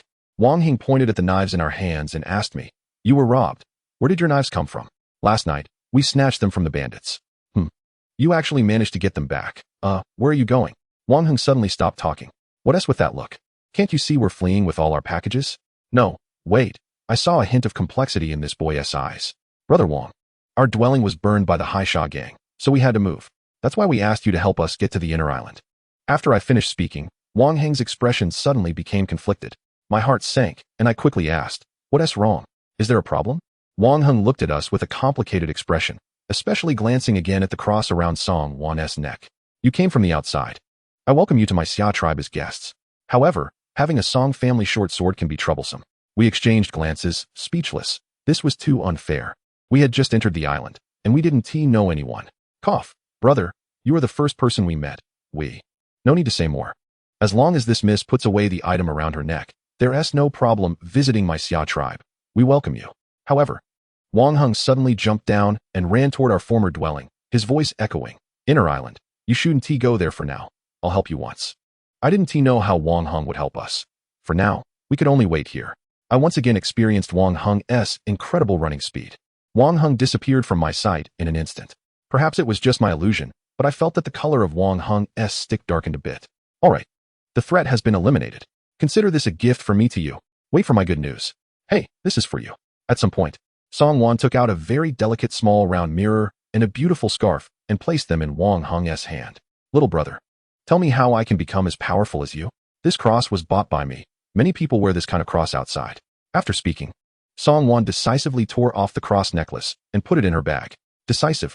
I looked at Song Wan, not expecting her to have this skill. I've been training since I was little. You're too late. Wang Heng shook his head. Training in martial arts should start young, and learning should begin early. Our age has indeed passed the right time for practicing martial arts. Although there is some disappointment in my heart, it is also a reasonable matter to consider. Although we are not allowed to go to the inner island, Wang Heng just went there to help us solve our troubles, which can be considered a kindness towards us. Meeting by chance, with no ties of kinship, for him to do this is already a rare thing. If we ask for more, it would be ungrateful and could annoy others instead.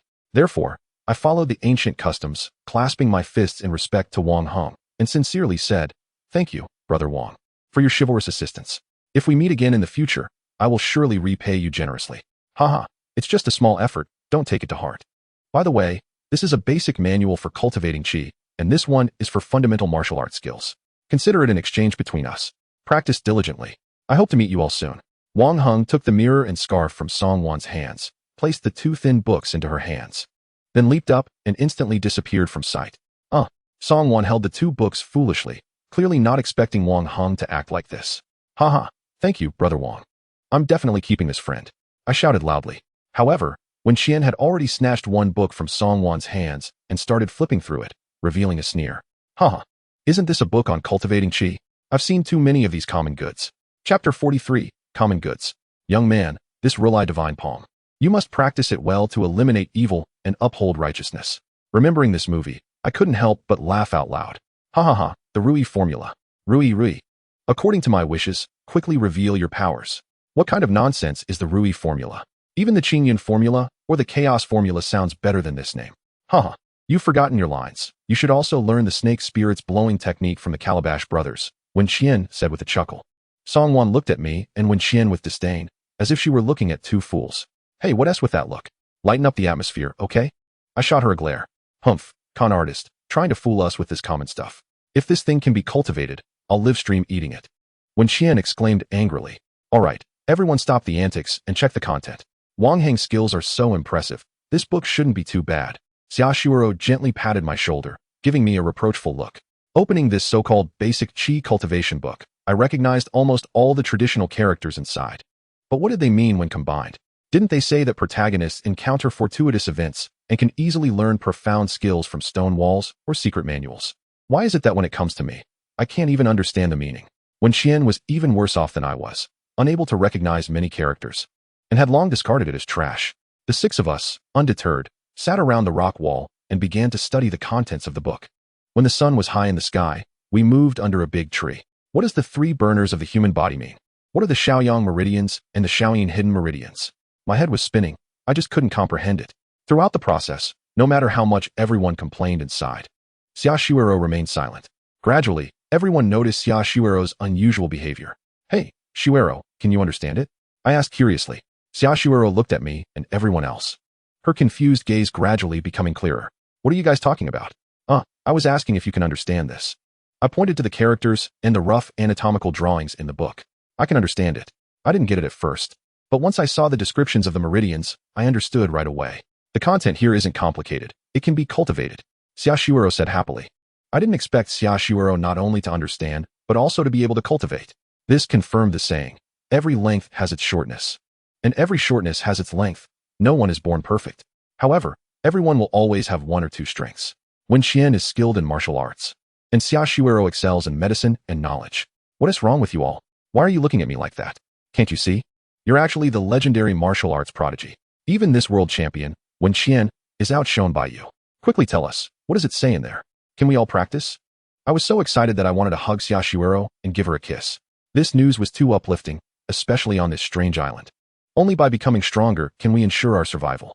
Everyone rushed to surround Xia Shuiro, their faces filled with excitement, their eyes almost sparkling with gold. Shuiro, tell us how to cultivate.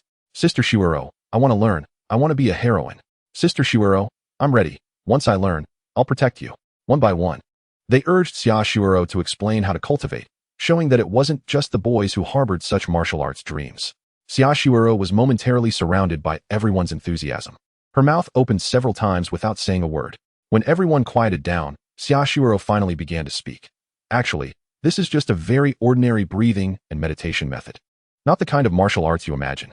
I practiced a similar technique when I studied traditional Chinese medicine, so I understand a bit. Oh, just as Wen Qian said. It's common stuff. It's not some high-end technique that allows you to fly through the sky after mastering it. It seems that the martial arts practiced by the people on this island are still within an understandable range. Sigh. I thought that after learning this qi cultivation, I could fly in the sky. Haha. Yipingyan, do you think you've entered a fairy world? Songwan rolled her eyes at me from the side. In an instant, everyone lost interest in this qi cultivation manual.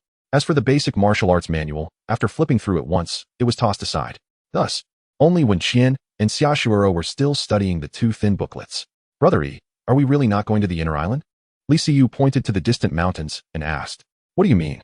I asked the others. We killed someone. Although Wang Heng said he helped to solve the trouble. I don't believe it. Tian Miaodong adjusted her glasses and continued to analyze. If we stay here, trouble will be endless unless we kill everyone. But that's impossible. At this moment, Xia Shuiro and Wen Qian also stopped studying the Rui formula and joined the discussion. If we have to kill, then let us do it.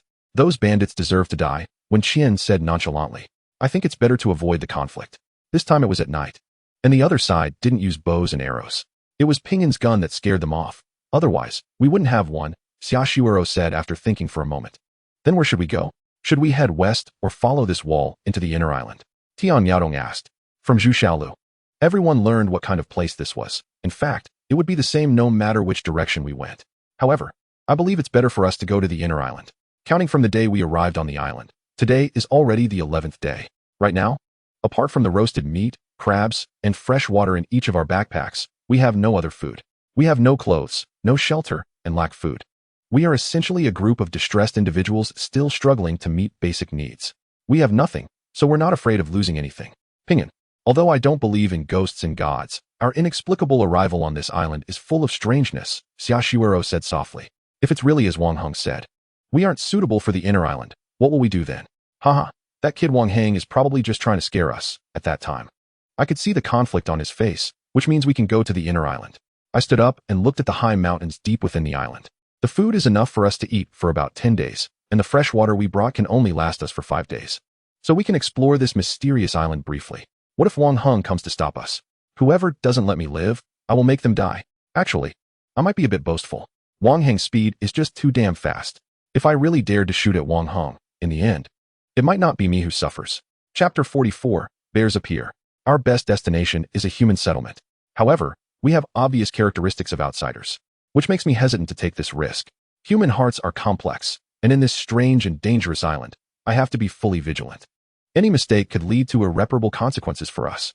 10010. This is not an exaggeration. We can't stay at the camp, after all. We killed people from the Sea Shark Gang on the outer island. It's easy to imagine that the Sea Shark Gang will come to take revenge. Last time it was cold weapons, next time it might be the firearms they mentioned. In comparison, the inner island is relatively safe. Wang Heng's expression has already indicated that we can actually go to the inner island. It's just that for other reasons, we can't go for now. I sat under a big tree, eating roasted wild boar meat, and drinking cool boiled water, lost in thought. Although the roasted pork was hard to eat, we still finished it quickly. I carried most of the food and water, with a machete hanging from my waist and a wooden spear in my hand, leading the way. Xiaoshuero followed behind me, also carrying some food and water on her back. Next were Song Wan, Li Siyu, Xian Yadan, and Tian Miaodong. Finally, when Qian brought up the rear, 3 long knives, a machete, a boning knife, a short dagger, and a harpoon. In terms of equipment, we managed to have 1 iron weapon per person. The direction of water used to flow towards the boundary. Perhaps it would change direction midway. But I believe that with so many trees on the island, finding fresh water shouldn't be too difficult. We explored and walked under the towering trees. Looking at the position of the sun in the sky, it was probably around 3 in the afternoon. I silently estimated that after more than 3 hours, we had walked at least 7 or 8 kilometers in the woods. Although we encountered spiders, poisonous snakes, flying insects, etc., we did not encounter any fatal dangers. Even so, I did not let my guard down. In the primeval forest, there should be dangers. Perhaps we were just lucky and hadn't encountered them yet. Unfortunately, as we walked, our hearts grew colder. The deeper we went into the island, the higher the rock walls became. Brother E, I'm so tired. Let us take a break.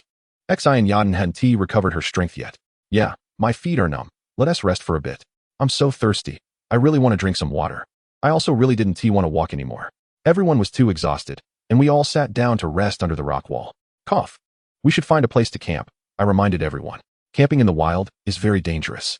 The requirements for choosing a campsite are very high. It must be close to a water source, but not too close. Especially camping by the river, we must not camp in low-lying areas. Yipingin. This rock wall is getting higher and higher. It's already several meters taller than the treetops. When Qian walked up to me, and I could see that she was also very tired. I looked at the others, and they all had tired expressions. From midnight last night until now, no one had rested properly, and everyone's mental state was not good. Sigh, we need to decide what to do. We had walked for over 10 miles without hearing a sound of water. This kind of thoughtless exploration is indeed very deadly. Let us rest for a bit and boil some hot water to drink, I said. Are you crazy? Those people are looking for us everywhere now. Making a fire will produce smoke. That's equivalent to telling them we are here. When Qian looked at me in disbelief. We haven't had a sip of hot water all day. While it's still light, let us hurry up and make a fire to boil some water. Otherwise, once it gets dark, we really can't make a fire, I explained to Wen Qian and everyone. If I'm right, Zhu Xiaolu is probably leading people to search for us. Why is Zhu Xiaolu capturing us? We let him go, Li Siyu said, looking puzzled. So what? Even if Zhu Xiaolu is unwilling, does he dare to resist? Or does he actually want to? Song Wan said from the side. There is this possibility. Based on Zhu Xiaolu's timid and cowardly character, there is more than an 80 chance he will come to find us. Tian Miaodong adjusted her glasses on her nose. Zhu Xiaolu said they don't dare to appear boldly, Li Siyu said. Haha, do you believe such words? I don't believe it, I chuckled. Since you don't believe it, why did I let him go if I wanted to kill him? When Qian looked puzzled. I said I softened my heart at that time. Do you believe it? I have never seen murder up close, and I admit I softened my heart. I-45. I shouted while quickly cutting the parachute strings and packing it away. At that moment, several girls were helping each other and had already climbed up the tree. Oh, Pingyan, hurry, the bear is coming. The terrified voices of Xiaoshuero and the others came from the tree.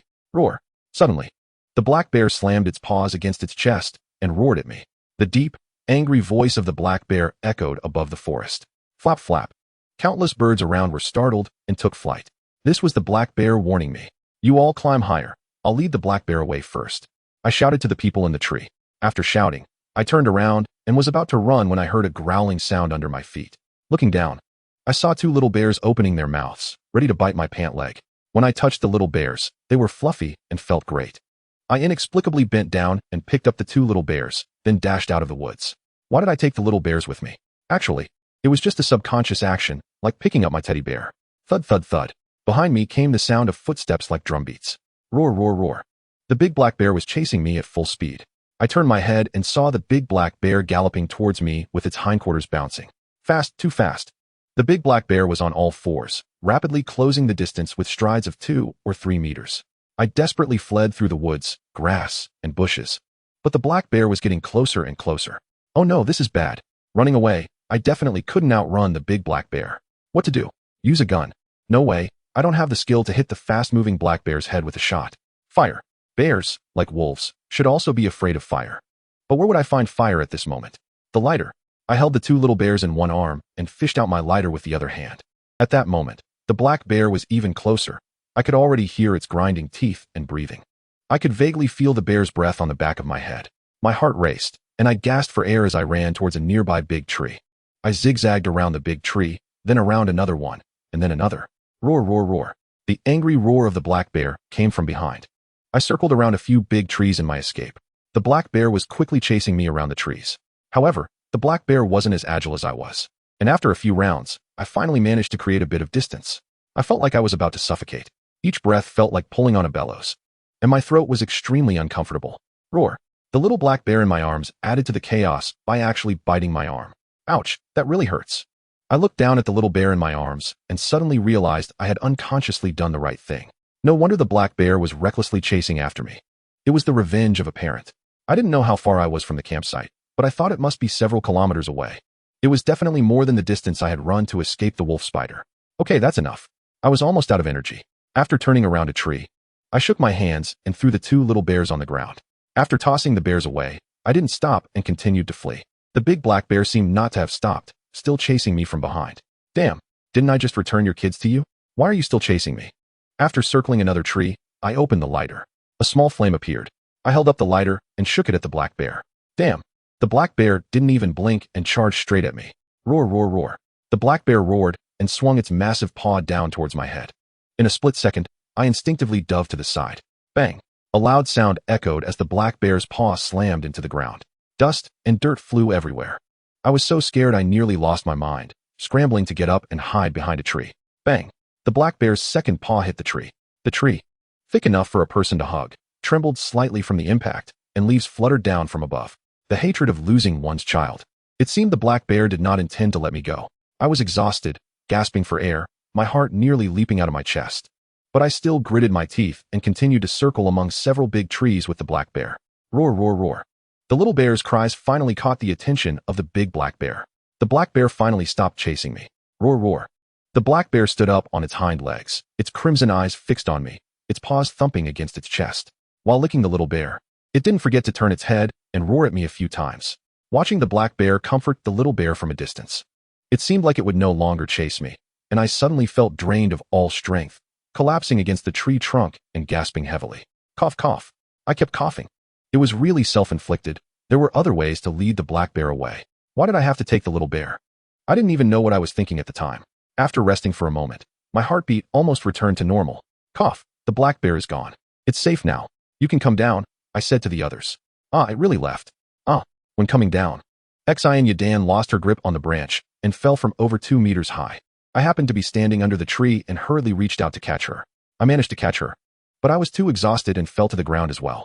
Unfortunately, there was no dramatic moment like in a movie, which left me with a slight sense of regret. I lay on the ground, firmly holding Xian Yadan in my arms, feeling that elasticity, and for a moment, my mind felt a bit dazed. Thank you, brothery. No problem, no problem. I looked at Xian Yadan, who was blushing, and quickly let go. Damn. I've fallen.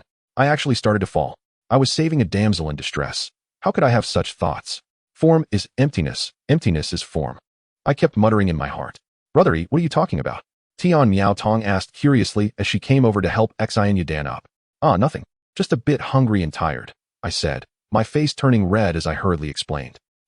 Brother E, you're great today. E Pingin. You've made me see you in a new light again. TSK, impressive, a real man.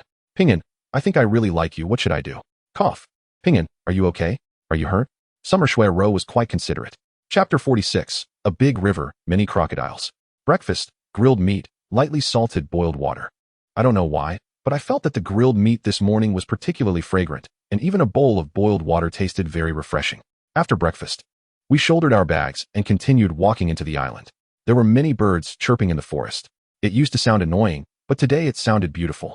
Yes, I didn't remember many adjectives, so I could only describe it as refreshing and pleasant. The next 3 days were calm and uneventful. When we stood on the rocky wall for the first time, we looked over the undulating mountains and forests and realized we were very close to Chiankuan Mountain. Looking back at the outside of the island, the sea was a blur, and I could no longer see it clearly. Standing on the rocky wall, I felt as if there was a faint membrane covering the entire island. The closer we got to Chiankuan Mountain, the stronger this feeling became. Each time we climbed up the rocky wall, I would take out my compass to check. After a few days, I summarized a pattern in the compass's movement. In the morning, the compass was normal. At noon, the needle was chaotic, and by evening, the needle pointed in no direction. This indicates that the magnetic field on the island is only normal in the morning. As we get closer to the inner island, our backpacks feel lighter. On the 5th day, we walked through the woods and climbed over a hill, revealing a wide river, dozens of meters across. The river was calm and still, appearing almost motionless. Under the sunlight, the water's surface reflected dazzling white light. The tall rock wall was cut off by this river. Within 50 meters on both banks, there were only piles of scattered rocks, not a single blade of grass. The entire scene of the river and its banks gave an eerie feeling. How strange. The banks of this river seemed deliberately arranged this way. Tian Miaodong stopped immediately after taking a step, not approaching the riverbank. Indeed, not a single blade of grass. How odd. Haha. Look, it's like a line has been drawn. The scenery on both sides is completely different. Didn't they say there was a rock boundary wall? Where is it? Who says a boundary wall must have a physical form? It can be mountains, water, or even people. Enough chit-chat, Yi Pingyan. How do we cross the river? When Xian interrupted everyone's murmurs upon seeing the river. Sigh, such a mood killer. We could build a raft to cross. But if there is something in the river, it could be very dangerous. I recalled a terrifying scene from a movie where countless water ghosts suddenly emerged from the riverbed when a canoe reached the middle of the river. So I casually said it was dangerous. Dangerous? When Xian said, bending down to pick up a stone and throwing it into the river. Plop. The stone fell into the water, splashing a spray. Li Siyu also picked up a stone and threw it into the river. Bang. The stone actually bounced once in the water before sinking. There is something. Everyone exchanged glances, then began bending down to pick up stones, throwing them at the same spot. Plop plop. Bang bang splash. In an instant, countless stones were hurled towards that spot. Suddenly, a fierce head emerged from the river. A dragon? An alligator? Yes, it's a big alligator. The water surged, and countless alligators surfaced. As soon as these alligators appeared, they almost all swam towards us. Do these alligators want? So many alligators, how terrifying. I was just thinking of washing my hands by the water. The alligators are coming ashore. How are they crawling towards us? Not good, run. The alligators are going to attack us. Hurry, run. I saw countless alligators swimming to the shore. The first one to reach the land was quickly charging towards us. I grabbed Xiaoshuero's hand and turned to run. The others quickly followed, sprinting into the woods. Whoosh whoosh. The fastest alligators reached the 50-meter mark and stopped, opening their mouths wide and angrily roaring at us. What a magical scene. The alligators stopped. Look. They're all staying right on that line. Everyone turned to look, only to see dozens of alligators of various sizes packed among the piles of rocks by the riverbank. It looked quite ceremonial. Yi Pingyan, let us kill one of the alligators. We're running low on food. When Xian looked at the alligators on the shore, eager to charge in and start a slaughter. Can alligator meat be eaten? I asked in surprise. I've never heard of eating alligator meat. It can be eaten. It tastes pretty good, even better than chicken, Xiaoshuero said. Alligator meat is low in fat, has benefits for replenishing energy and blood, nourishing the lungs, and boosting the immune system. If cooked with herbs like angelica and white atractaloids, the effect is even better. Wow, so many benefits, Ego. Tian Miaodong pulled at my sleeve, swaying. Oh, I can't resist the charm of beautiful women. Pingyan, Shuero is right. Alligator meat really tastes good. Let us kill one to eat, shall we? Songwon also tugged at my sleeve, looking as if she wouldn't take no for an answer. All right, I surrender. Who told me I was a single dog in the past? Ever since Xia Shuero and Song Won clearly expressed their feelings for me. My immunity to beautiful women has been declining day by day. However, I felt a bit troubled. Killing an alligator. I've never done that before. I've never even seen how to kill an alligator. Do you know how to kill an alligator? I mean, how to process it after killing. I've only eaten alligator meat. I've never seen how to kill one. It should be done with a knife, right? Ego. I've seen how to process alligators, Xian Yaden said. Good. Knowing how to process is enough. Next, we'll see the performance of me and Wen Qian. I took the harpoon from Songwan's hand and called for Wen Qian to join me as we walked towards the group of alligators by the river. Whoosh whoosh. The alligators saw us approaching and immediately raised their heads, opening their mouths to hiss angrily at us. Wenqian, this one is big enough. I pointed to the one on the edge. In a moment, I'll stab the alligator with the harpoon. You stab its neck with the knife. What a waste of alligator blood. I heard it's great for fried rice. Not sure if it's true. I'm fine with that. Just don't mess up. Wenqian held the long knife in one hand, looking at me with disdain. Actually, I could do it alone. But since you seem to enjoy showing off in front of them, I'll reluctantly cooperate with you. Hey, if you can do it alone, then go ahead. I'm willing to be your solid background wall. Haha, since you think one person can do it, I won't bother. How nice. Haha, you're a man. Don't rest on your laurels from the past few days. There's no silly bear to play with you now. Alright, you're right. I indeed thought that way. Go for it. Go for it. Pinyin, I'm counting on you. Wow, those encouraging words leave me speechless. Chapter 47, The Fierce Alligator. As we approached the alligators by the river, they all turned their heads to look at us. We stopped about 10 meters away from them. Originally, there were only a few large alligators by the rocky shore, but now they were suddenly crowded with many. I had a strange feeling. It was like going to a zoo to see animals in cages, everyone desperately leaning close to the barrier, curiously observing the animals inside, occasionally throwing something in to feed them. Now, it felt like Wenqian and I were the animals being watched by the alligators. That distinct boundary was like an invisible barrier. The alligators were on that side, watching our performance. However, the show ended there. I dashed forward, aiming my harpoon at the selected alligator. Wenqian followed with her knife. The alligator that had been looking at us suddenly became agitated. Just as my harpoon was about to reach the alligator's neck, it lunged forward, opening its mouth wide to bite my leg. What the hell? How did it cross that line? You all lined up so neatly, what does that mean? In a moment of panic, I didn't have time to complain, and quickly changed the direction of the harpoon, aiming it at my foot. Cracked, snap. The alligator bit the harpoon tightly, starting to thrash its head violently. I hurriedly gripped the harpoon tightly and pulled back hard. The alligator held on tightly, and my pull didn't free the harpoon. Instead, I pulled the alligator closer to my feet. Hurry, stab its neck where it's soft. I shouted to Wenqian. You hold steady. Wenqian quickly thrust the long knife towards the alligator's neck. Splat. The alligator's neck was pierced, and blood gushed out. Although the alligator was stabbed, it didn't die immediately. Bang, bang, bang. The alligator thrashed violently on the ground in its final struggle. Nearby alligators seemed to smell the blood and swarmed over. Pinyin, you guys retreat quickly. The alligators are surrounding you. Hurry up and retreat. Xiaoshuoro shouted urgently behind us. Big brother, sister one. It's dangerous. Retreat quickly. Pinyin, hurry up and retreat. I turned around and saw, oh no. Dozens of crocodiles were crossing the imaginary line and charging towards us frantically. Wenqian, retreat. I shouted loudly, yanking the harpoon out with force. However, Wenqian didn't listen to me and instead took a step forward, bending down to grab the struggling crocodile's tail. Just as her hand grasped the tail, one crocodile was already less than 2 meters away from her. What are you doing? Are you crazy? I rushed over with the harpoon. When I reached Wenqian, the crocodile was also upon us. However, instead of biting Wenqian, its fierce jaws clamped down on the dead crocodile we had just killed. The other approaching crocodiles also first went for the deceased one. What do these crocodiles mean? Are they fighting us for food? Damn, I can't tolerate this. I extended my hand, grabbed the crocodile's tail, and together with Wenqian, we dragged it towards the woods. The other crocodiles quickly pursued us. The two of us dragging the crocodile ran, our speed only slightly slower than that of normal people. Soon, the distance between us and the crocodiles grew larger, and eventually, we completely shook off the pursuing ones. After chasing for a dozen meters, those crocodiles stopped and turned to crawl back into the river. At first, a few crocodiles started biting each other, then nearby ones joined in to attack those few. The crocodiles in battle were exceptionally ferocious. Their powerful jaws clamped down on their opponent's body and shook violently. Often, 2 or 3 crocodiles would bite one, desperately tearing it apart. There were also instances where one crocodile bit another, but in the process, it got bitten by others. The scene instantly became chaotic. On the rocky riverbank, nearly all the crocodiles began to riot. Hundreds of crocodiles were fighting each other by the river. The scene was thrilling and astonishing. I stood there dumbfounded, watching the suddenly frenzied crocodile pack, seeing one giant crocodile bite through another's body.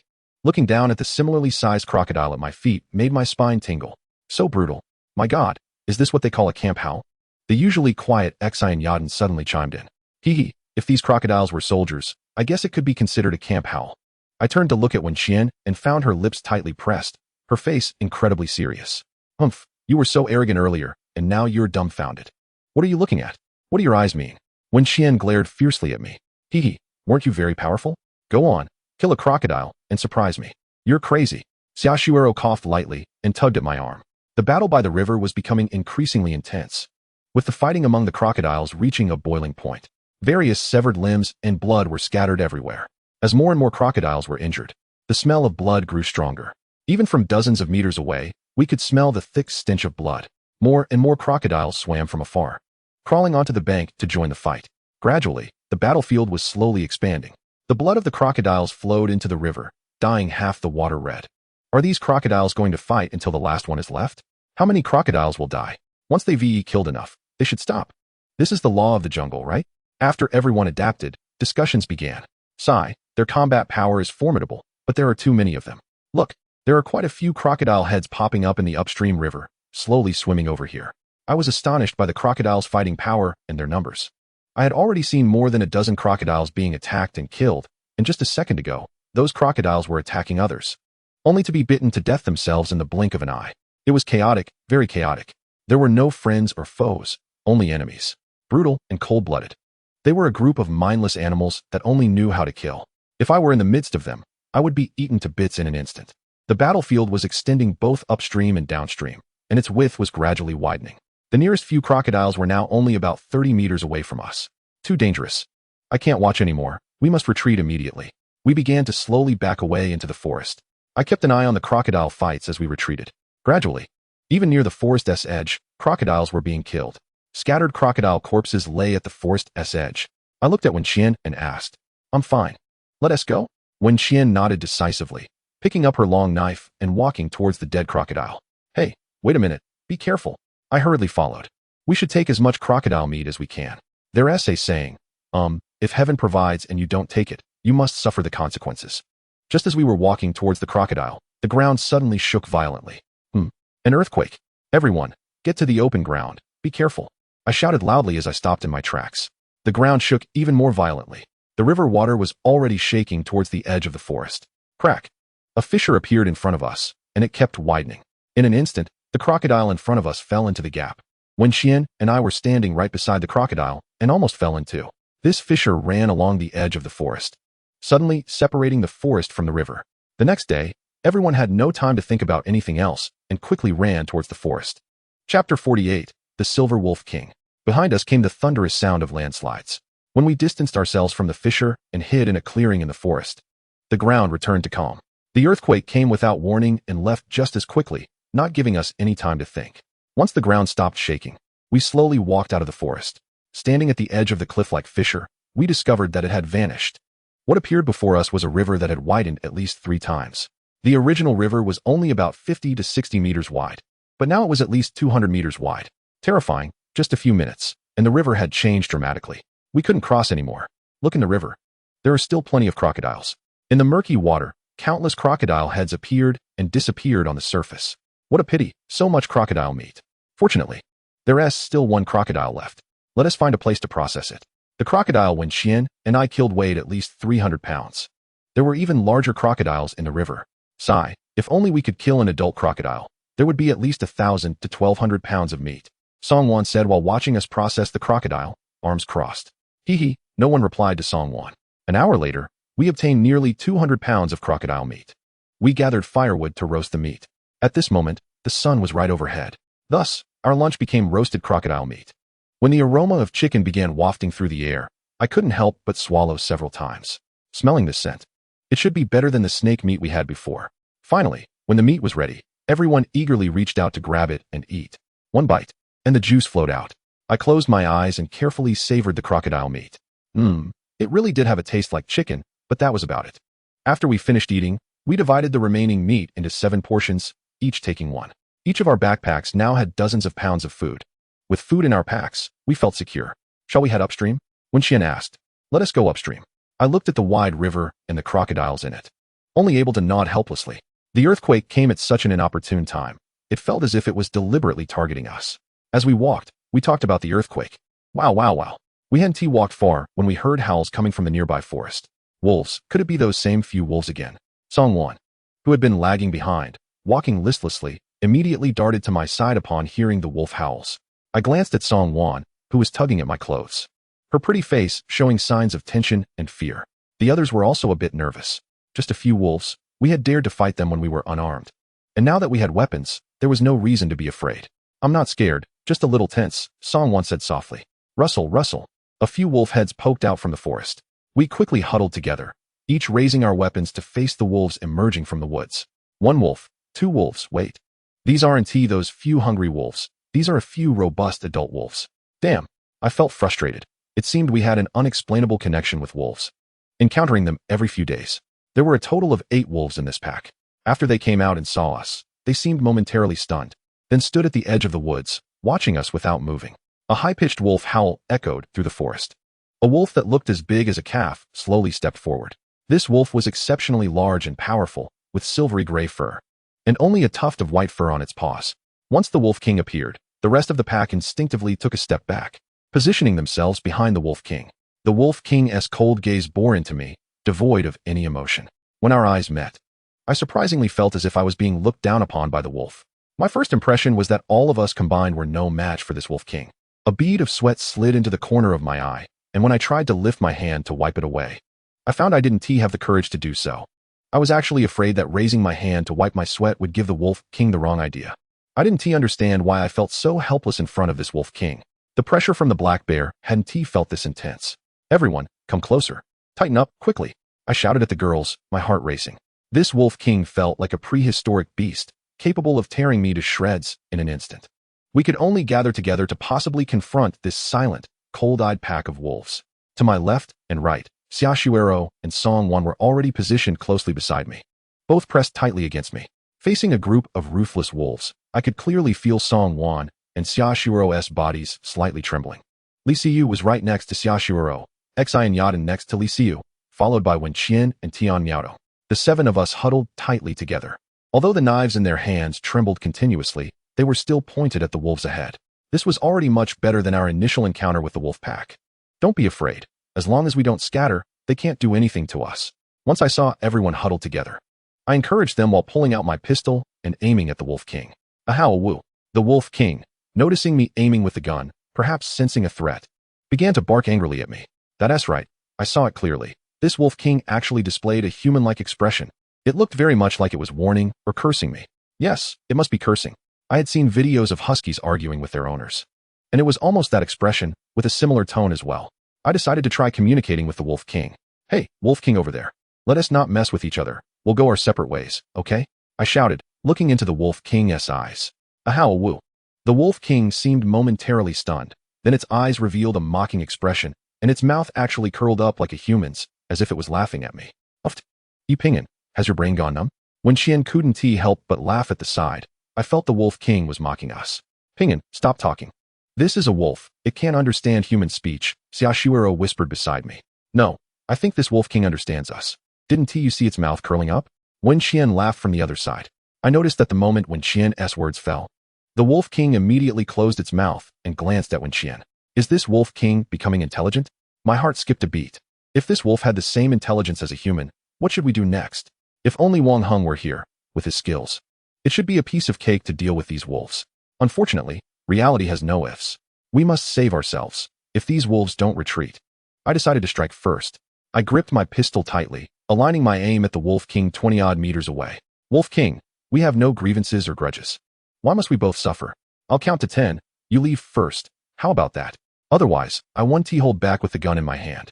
I shouted at the Wolf King while disengaging the safety on the pistol, with a magazine of 10 bullets. I didn't believe I couldn't take it down from this close distance. Chapter 49. Fair and square, Luo Daha. Ahow woo. The Wolf King suddenly became furious, its fur bristling, baring its sharp fangs at me. The other wolves also suddenly stood with their fur raised, looking like they were facing a formidable enemy. Do these wolves know the power of my pistol? That's impossible. Just as I was filled with confusion, a loud, piercing howl came from behind me.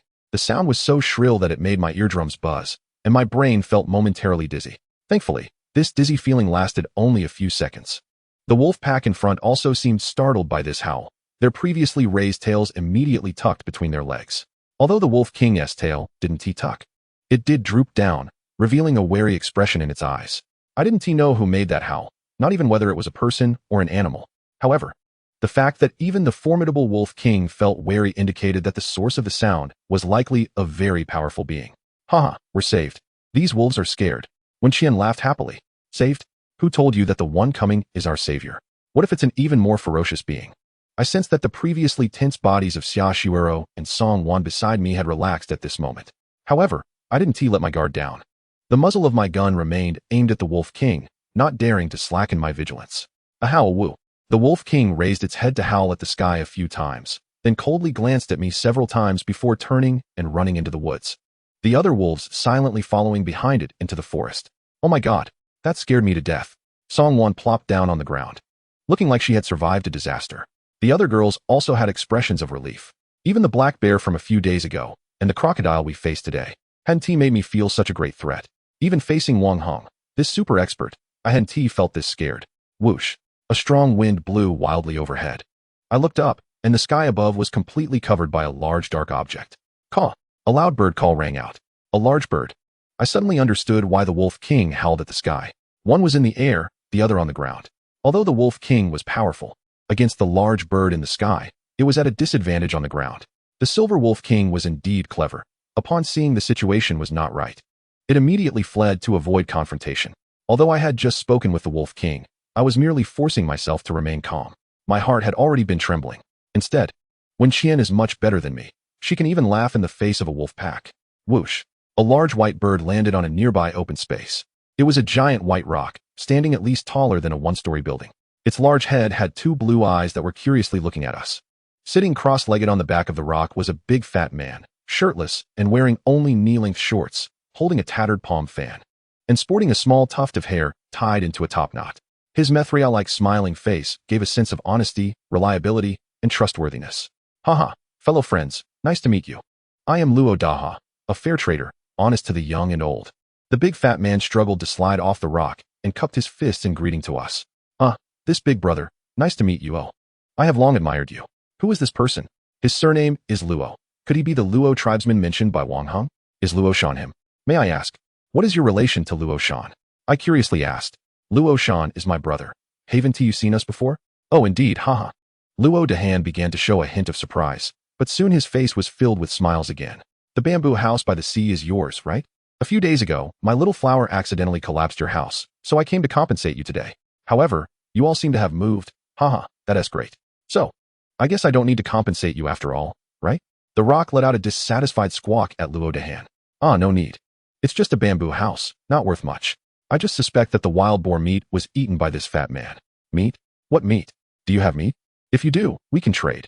I, Luo Dahan, am always fair in trading and honest to the young and old. The big fat man smacked his lips, with an honest and simple expression, smiling cheerfully. Fat man, it was your bird that snatched our barbecue the other day. Wen Qian suddenly shouted. Luo Dahan raised his hand to pat the rock's head, but the bird was too tall, so he could only reach its belly.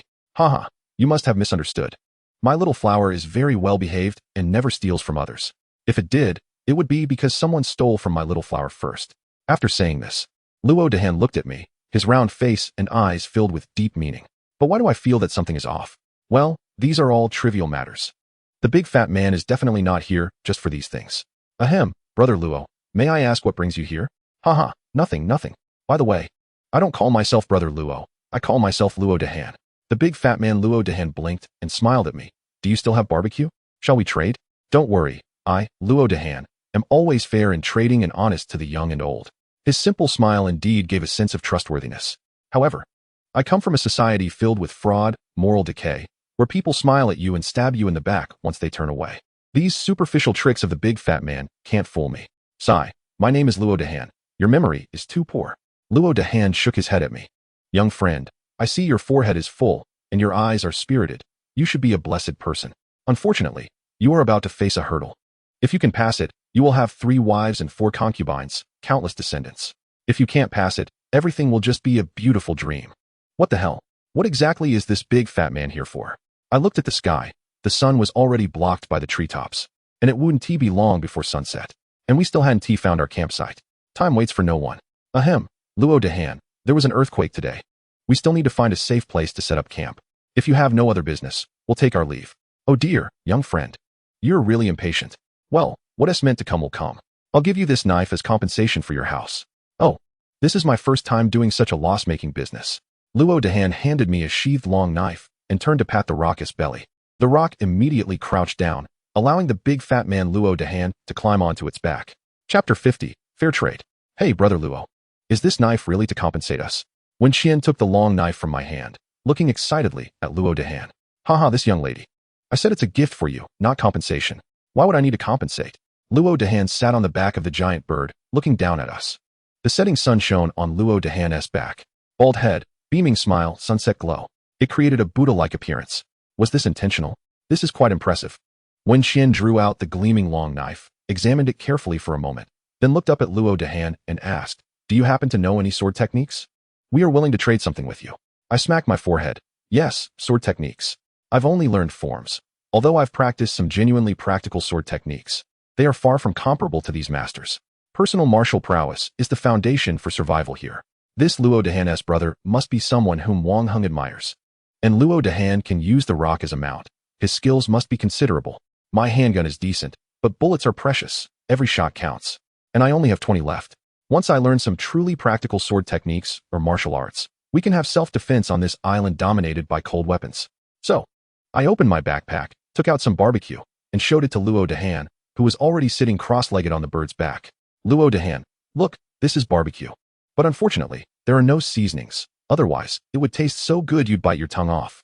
The rock, upon seeing the barbecue I brought out, suddenly jumped up from the ground, leapt right in front of me, opened its beak, and a large piece of barbecue was quickly in its mouth.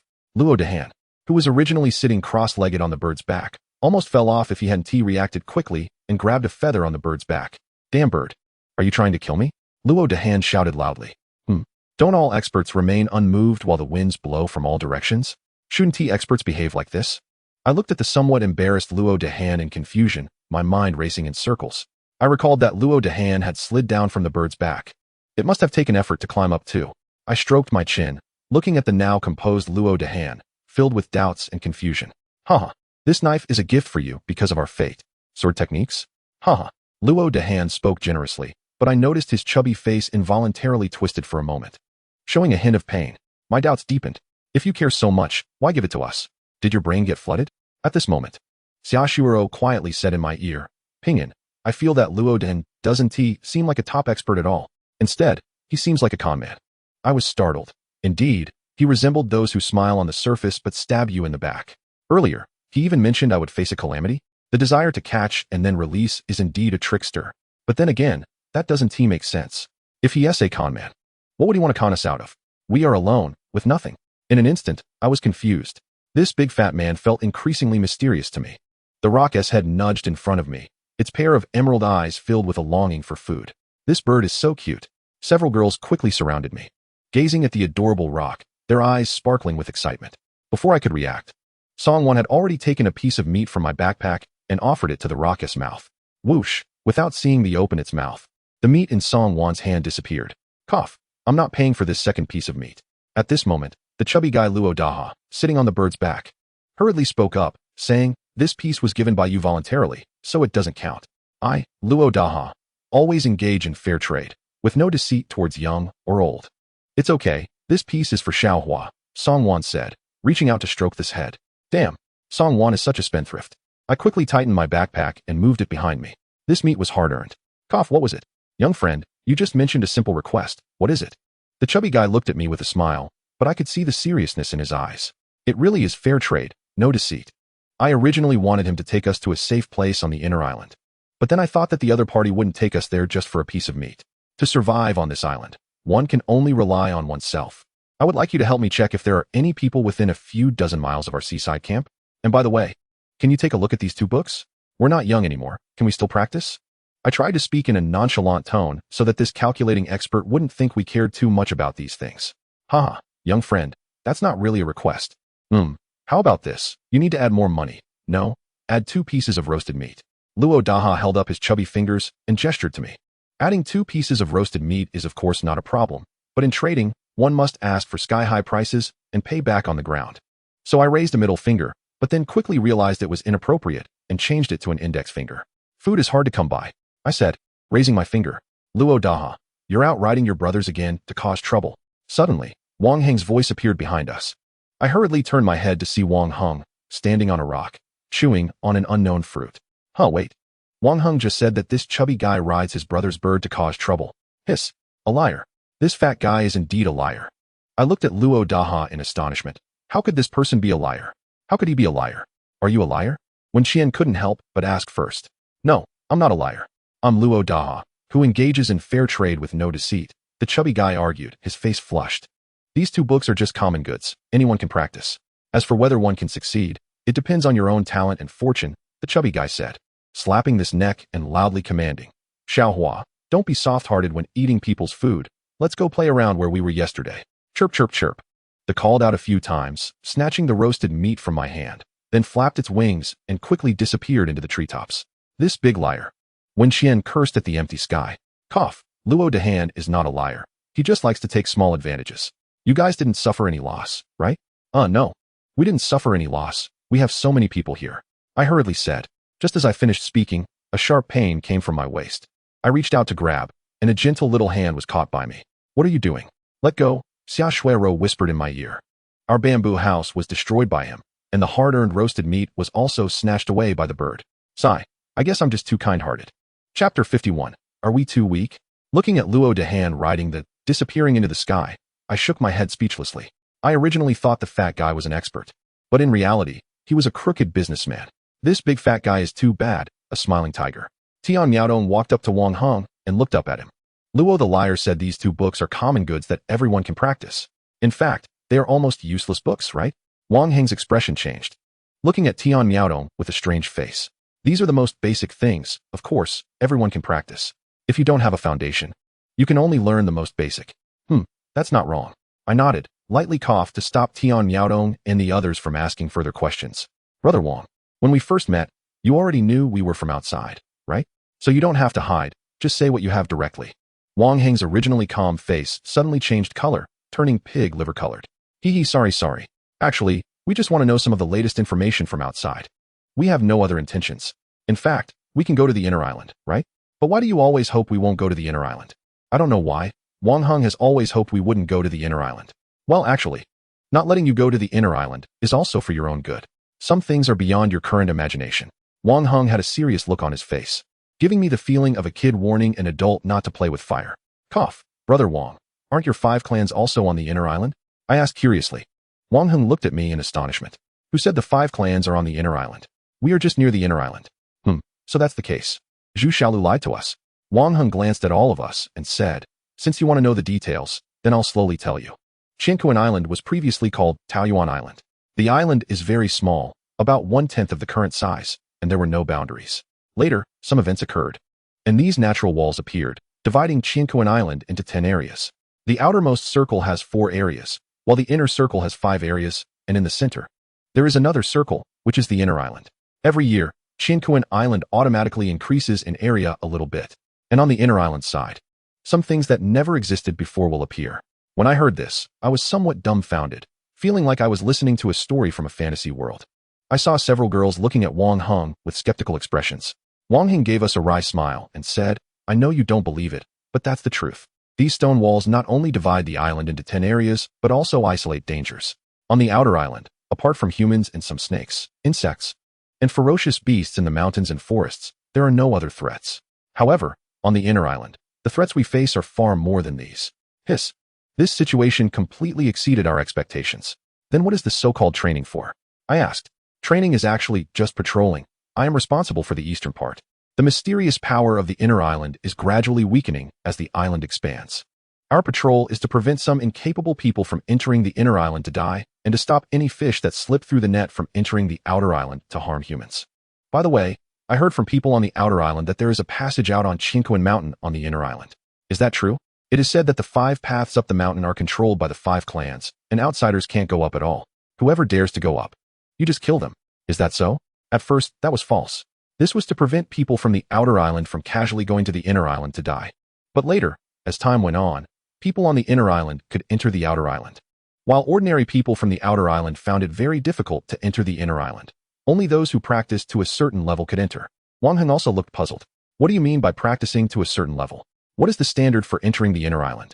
I don't know. After all, it has been over 100 years since a newcomer entered. I have a question. Is there really only the 5 tribes of Xia, Song, Luo, Bai, and He on this island? Are there no other tribes or ordinary people? Tian Miaodong interjected. Of course, there are more than 5 tribes. On the entire Chincoan Island, there are at least dozens of human settlements on the outer island. Each settlement is almost built by one or several families. They have their own law enforcement teams, and there are laws that apply across the island, so it is basically safe on the island.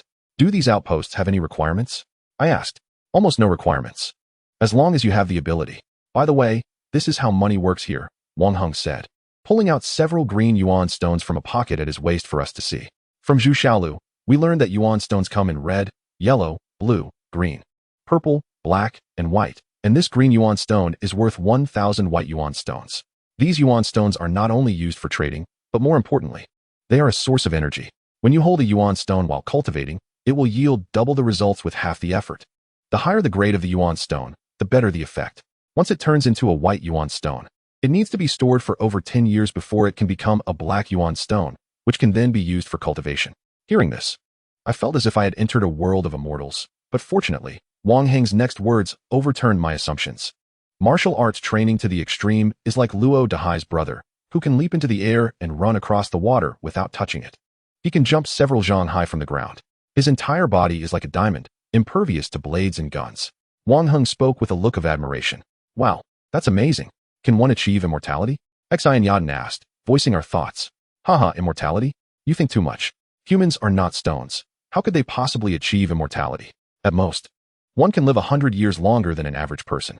Oh, I sighed deeply, feeling a mix of relief and disappointment. It turns out that even such powerful beings cannot achieve immortality. Thank you, Brother Wang, for your guidance, which has helped us understand how to live on this island. I won't say any more words of gratitude. Let us meet again once we become stronger. I clasped my fists to Wang Heng, expressing my appreciation. As for where we should go, it was already quite clear. The inner island is too dangerous. If I were alone, I would definitely choose to go there. After all, risk and reward are proportional. However, I cannot be so selfish. There are several girls who need my protection. Except for that violent girl Wen Qian. Well, you're not bad. A gentleman should follow the trend and not do things beyond his capabilities, Wang Heng said with an air of maturity. Ahem, Brother Wang. Can you tell us your real age? How old are you? As soon as I asked, everyone stared at Wang Heng intently. Haha, it's fine to tell you. I am 56 this year. 56? I thought you were 16. We exchanged glances filled with confusion. I know you don't believe it, but that's the truth. I accidentally ate a type of fruit from the outside world that turned me into this. Wang Heng leaped onto a tree, then with a flicker of his figure, he disappeared from sight. From afar, Wang Heng's voice echoed. You'd better retreat to the seaside and carefully read the books I gave you. You are still too weak. Chapter 52, Returning to the Camp. From Wang Heng, we once again gained a wealth of information about this island. What should we do next? It was a dilemma. There is no choice. I can only ask for everyone's opinions. Xiaoshuero, I think we should first check the terrain of Chincoan Island. Tian Miaodong, we can't fully trust either Zhu Xiaolu or Wang Heng. Both of them are holding back and have lied. Wen Qian, let us take a stroll. Maybe we'll find a better campsite? All right, the majority rules. We decided to continue walking along the riverbank. 2 days later, we were blocked by another rock wall. On the other side of the rock wall, we could hear the roars of large animals. We couldn't get through. To reach the land of the 5 tribes, there is a wide river about 100 to 200 meters across, with dangers lurking within. It seems we can only walk along the rock wall towards the sea. 5 days later, we reached the seaside. During these days, we found lotus leaves. Most remarkably, we discovered a few pepper trees. I eagerly picked all the peppers and put them in my bag. As we searched along the seaside, we made our way back to our original campsite. Along the way, we discovered a few wild peach trees and several wild tomatoes, and by a small river flowing from the island, we found a few rice ears. Our food had run out, and we had eaten quite a few wild fruits and vegetables to stave off hunger. When we reached the seaside, we tried fishing several times with the net in our backpacks, but unfortunately, we caught not a single fish. The campsite was in ruins. Everything left behind had been burned.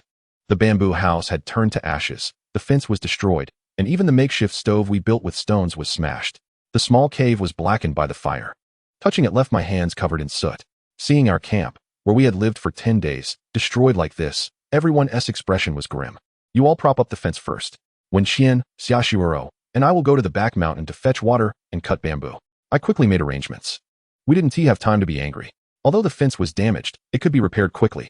While the 3 of us repaired the fence, Xian Yadin and Tian Miaodong had already built a stove with a few stones and were starting to boil water. Originally, there was still oil in the gasoline drum, but it was burned up, I wondered if those people were injured after igniting the gasoline.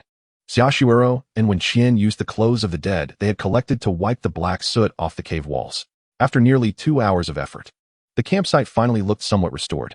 That night, we had to eat only clams and crabs, drinking plain water. Though it wasn't delicious, nobody complained. Given our current situation, being alive and having something to eat was already the greatest fortune.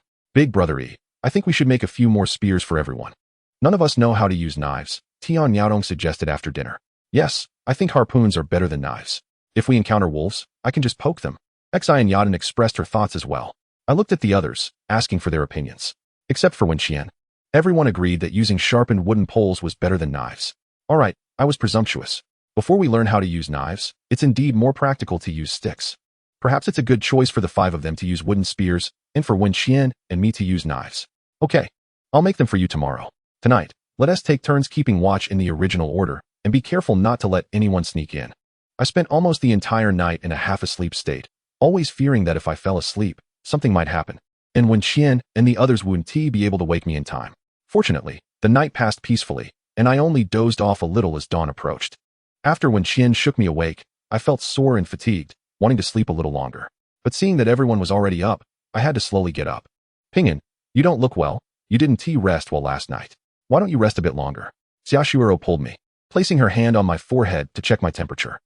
No need. I'm fine. There is no time to rest. There is too much to do. First, we must find enough food. Second, we need to find a way to contact the people on the island and trade for some urgently needed items. Like clothes for the girls. Counting the days, we've been on the island for 43 days. The girls haven't changed clothes, and their outfits look dirty and greasy. Everyone's hair is also unkempt and filthy. However, the girls are all in their youthful prime, and their messiness and greasiness can't hide their attractiveness to men. Otherwise, those bandits wouldn't have only wanted to kidnap people last time. Moreover, I don't want Xiaoshuero and the others to be continuously gazed at by other men, especially given how scantily they are dressed. I subconsciously consider the girls as family. It's fine for me to look, but how can I let others see them? What can we take to trade in the nearby villages or settlements? Why didn't you ask Zhu Xiaolu or Wang Heng back then? Ping'an, you look so worried. Is something bothering you? If you say it out loud, maybe someone will pay attention, Xiaoshuero said softly, holding my hand. Yeah, Ping'an, just say it. I'm not just a librarian for nothing. I might not be able to make decisions, but I can still provide some knowledge, Songwan said, linking her arm with mine, completely ignoring the disapproving looks from others. Ahem, you guys go do your work. I need to find a few suitable trees in the woods to make some javelins for you.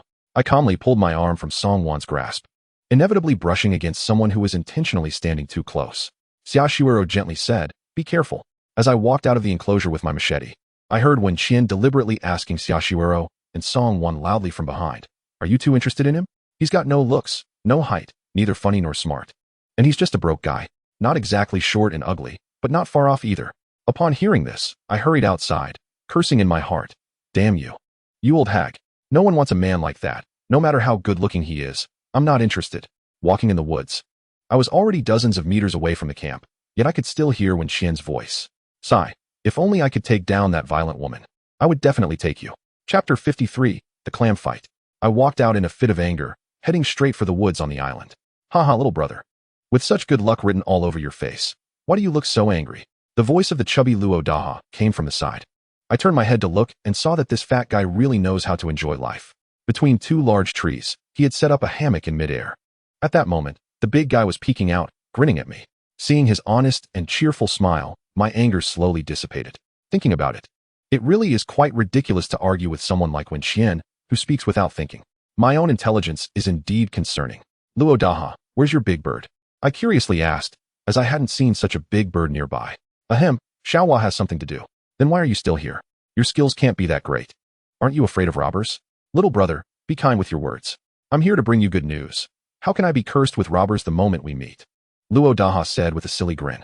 Haha, thanks for the good news, but I'm busy. I found a place for you to stay at Xinhua Fort. Someone will come to take you there soon, the fat guy said casually. Upon hearing this, I was delighted to know they had found us a place to stay. But then I thought, no good deed comes without a price. Remembering his catchphrase, I started to feel uneasy. I clearly remembered that fair trade. No cheating is Luo Daha's motto. Now, with this fat guy being so proactive and eager to find us a place to stay, I suspected he must have something to ask of us, or we had something he needed. And right now, we were penniless, struggling to survive. Where would we find the ability to help others? Moreover, this fat guy's brother is quite formidable in Wang Heng's words. This favor is not that simple. Ahem, Luo Daha. You know that we can barely take care of ourselves, and we have nothing to trade with you, I tentatively asked. Ha ha ha, little brother, you're really funny. My reputation for fair trade and no cheating is well known on the island. If I say you have it, then you do. Luo Daha packed up the hammock and, like a giant panda, agilely climbed down from the tree. I was astonished to see this fat guy, which overturned the impression he left on me yesterday. Luo Daha was at least over 1.8 meters tall and weighed at least over 200 pounds. However, when he climbed down, he just hugged the tree trunk with his hands and feet, and his hefty body didn't even touch the tree, nor did he seem out of breath. A master. A low-key master. Perhaps a master who enjoys playing dumb. It's rare for Brother Luo to take notice of someone as incapable as me. Since Brother Luo says I have it, then I must have it. I smiled and walked towards Luo Daha, not knowing what I had that might catch his eye. I made it clear that the few girls are free individuals and mine. They will never be part of my trading range. When I said the last sentence, I looked at Luo Daha seriously. Luo Daha's originally smiling face changed slightly, and his honest expression disappeared, his sharp gaze fixed on me. My heart sank as I thought, could this fat pig really have such intentions? Haha, I don't think those girls are as you say. They are all yours, right? Luo Daha said with a seemingly harmless smile. Men should be greedy, but not too greedy. Do you think you can protect them? In this island where the strong prey on the weak, how can you protect them and give them a happy life? Luo Daha's words deeply pierced my heart, smashing what little dignity I had left into the ground and stepping on it. Yes, I can barely protect myself. How can I protect them? But I have a stubborn temper. Someone once said, as long as your IQ doesn't plummet, there are always more solutions than difficulties. I come from a technologically advanced, information-rich era. How could I not protect a few women in this backward place from hundreds of years ago? I locked my gaze on Luo Daha's eyes, showing no signs of fear or retreat. We stood under the tree, one tall, one short, one fat, one thin, staring at each other without blinking. The forest suddenly fell silent, with only the distant calls of morning birds remaining. Suddenly, a faint sound of footsteps came from deep within the woods. The sound was coming from the trees behind the fat guy. I looked over his shoulder and saw 3 people dressed like hunters appearing in my view. The first person was small in stature, but carried something that looked like a door panel on his back. The one in the middle was very tall, almost as fat as Luo Daha, and was shouldering a thick black iron rod. The last person was behind the big guy, making it hard to see clearly. 3 people are coming, I reminded Luo Daha. Are you sure? I asked suspiciously, as I saw that the third person was Zhu Xiaolu. Luo Daha looked at me with confusion, then turned to look. I saw Luo Daha's body slightly tremble, unsure if it was from excitement or fear. Ha ha ha, Kai Chef. How did you end up in this place? There's no kitchen here. The fat guy laughed heartily as he welcomed them. Luo Fatty, what a rare guest. Did your brother only send you here? The small old man with the door panel on his back clearly did not have a good attitude towards Luo Daha. Just as I was curious about what the old man with the door panel was doing, he looked at me. I am Kai Dao from the Sea Shark Gang. You didn't go to the inner island. It seems you were stopped by the fat guy. Good, very good. Saved me a lot of trouble. Kai Dao looked at me with a gaze full of aggression, like picking livestock at a market. I really disliked that kind of look and almost wanted to punch him. What? Do you have a problem with me, young man? Your eyes tell me you really want to hit me. At this moment, Luo Daha stood in front of me and said to Kai Dao, Kai Chef, you're late. I've already completed a fair trade with my little brother. Ha ha. Looking at the mountain of flesh that was Luo Daha in front of me, hearing his arrogant laughter, I felt quite helpless. It's still a matter of strength. Otherwise, why would I have to be so constrained? Fair trade coming out of your mouth, Fatty Luo, is the greatest insult to this term. Kai Dao propped the door panel behind him right in front of his feet. I leaned over to take a look, and wow. This door panel even had a 2-foot-long handle. Upon a closer inspection, it was not a door panel at all. It was completely a giant kitchen knife. Hee. This little brother, you must not be deceived by this fat man. His promises are just farts, foul and unbearable. And I, Kai Dao. Ha ha ha, alright, Chef Kai. Don't take the joke too far. My reputation as Luo Daha is not something you can overturn with just a couple of words. I could clearly see behind the fat man that he was so angry his hands were almost squeezing out water. It was evident how furious he was inside. Yet his tone did not reveal much anger. Keeping one's emotions hidden, I need to learn more about that. Moreover, Kai Dao coming to see me with such a bad attitude is mostly not a good sign. Although Luo Daha maintained a good attitude and gave a trustworthy feeling. Knowing someone's face does not mean knowing their heart. Who knows what this fat man is really thinking? It seems the ancients' thirst for external information is beyond my imagination. At this moment, I heard Kai Dao chuckle. Alright, we just want to have a chat with this little brother. Fatty, aren't there still 6 beauties? You can go chat with them too. What does Kai Dao mean? My anger flared up. I really wanted to pull out my gun and shoot this brat. Ha ha. Chef Kai, I'm not interested in those beauties. I only like trading with this brother. Besides, we've already made a deal. Don't you think so, brother? I instinctively nodded. Hee, so what? No one can take what I want. Fatty, you shouldn't have come to the outer island alone. What a pity. After saying this, Kai Dao coldly lifted the door panel-sized kitchen knife, shooting a cold light from his eyes, and rushed towards us. Chapter 54, The Mysteriously Disappeared 4. As soon as I saw Kai Dao's eyes and movements, I knew something was going to happen and instinctively wanted to retreat. However, looking at the small Kai Dao charging towards us with a kitchen knife wider than his body, I didn't feel any danger. Instead, I found Kai Dao's image quite amusing. Yet, before I could laugh out loud, I was slapped by Luo Daha and sent flying. In the air, I saw Luo Daha pulling out an iron chain from who knows where and charging towards Kai Dao. Bang! My back slammed hard against a tree. Ouch, that hurt. I felt like my waist was about to snap. Hearing shouts and the sound of collisions ahead, just as I stood up, everything went dark, and a tall, stout man with an iron rod appeared in front of me, grinning widely. I hurriedly took a few steps back, only to trip over something behind me, causing me to fall backward. However, a hand firmly supported me from behind. You're too weak. Practice the Rui Ju I gave you well. Wang Heng's familiar voice came from behind. I was taken aback. Being told I was too weak was something no man could tolerate. Thanks. I turned around to thank Wang Heng. I didn't say much and quickly ran away. Soon, I heard loud banging sounds coming from behind. I looked in surprise at Xiaoshuero and Wenxian. Each of them had put on new clothes and was already ready for action. This clothing, I suddenly remembered Wang Heng mentioned. It was sent by him. Xiaoshuero held a set of gray clothes and a piece of yellow oil paper. I quickly took off my clothes and put on the gray short outfit as fast as I could. The clothes were a bit large, and the sleeves covered my hands. Haha, I get the meaning of a monkey wearing a crown now. Wenxian laughed out loud when she saw my outfit. Did you get everything? Things are urgent. Let us hurry and escape. I ignored the carefree Wenxian, shouldered my backpack and other supplies, and urgently said to everyone, what kind of person did you encounter? Is someone stronger than Wang Heng? Wenxian asked curiously. I shook my head. This was not the time for explanations. Picking up the map, I looked at it while walking out, and several people hurriedly followed me. This was a rather rough circular map, similar to the one drawn by Zhu Xiaolu. The entire map was divided into 10 areas by red lines. However, it had more mountain names and many winding black lines. The center of the map was a large red dot with 2 black characters, Inner Island. Adjacent to the center, it was a circle divided into 5 areas, each marked with a red character, Xia, Song, Luo, Bai, and He. The outer circle had 2 blue characters, Outer Island. The outer island was divided into 4 parts, labeled with black characters, Southeast, Southwest, Northeast, and Northwest. The map's edges were marked with an endless sea. I found Xinhua Fortress at the intersection of the eastern red line and the sea, along with other place names like Zhu Family Village. Xinhua Fortress was close to the red line and the seaside, while Zhu Family Village was also near the sea, but leaned more towards the southwest. These 2 places formed a right triangle with our current location. Xinhua Fortress was our destination this time. The map indicated that there was a thick black line very close to the red line, just outside Xinhua Fortress, although this route was a bit longer. As long as we found the road or river represented by this black line, we could smoothly reach Xinhua Fortress. I shared my thoughts with everyone, and there were no objections. We returned to the rocky wall and walked inland along the stone wall. This time, we moved much faster than last time. After 2 hours, we arrived at the place where we encountered the silver-gray wolf king last time. After walking for about another hour, based on our speed and the time spent, I estimated we were close to the position of that black line.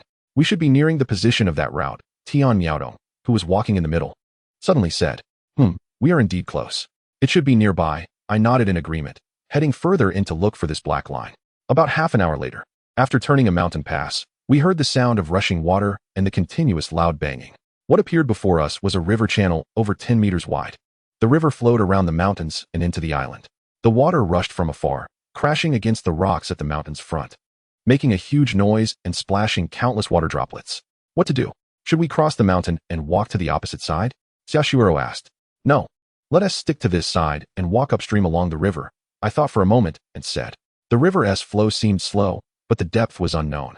Walking upstream along the river to reach Xinhua Fortress, according to the distance marked on the map, was about 20 to 30 kilometers. However, I knew that ancient people seemed to draw maps based on the time it would take to walk, so the accuracy was debatable. I asked Li Siyu, can you estimate how far it is to Xinhua Fortress? Li Siyu thought for a moment and said, about 25 kilometers. Still that far?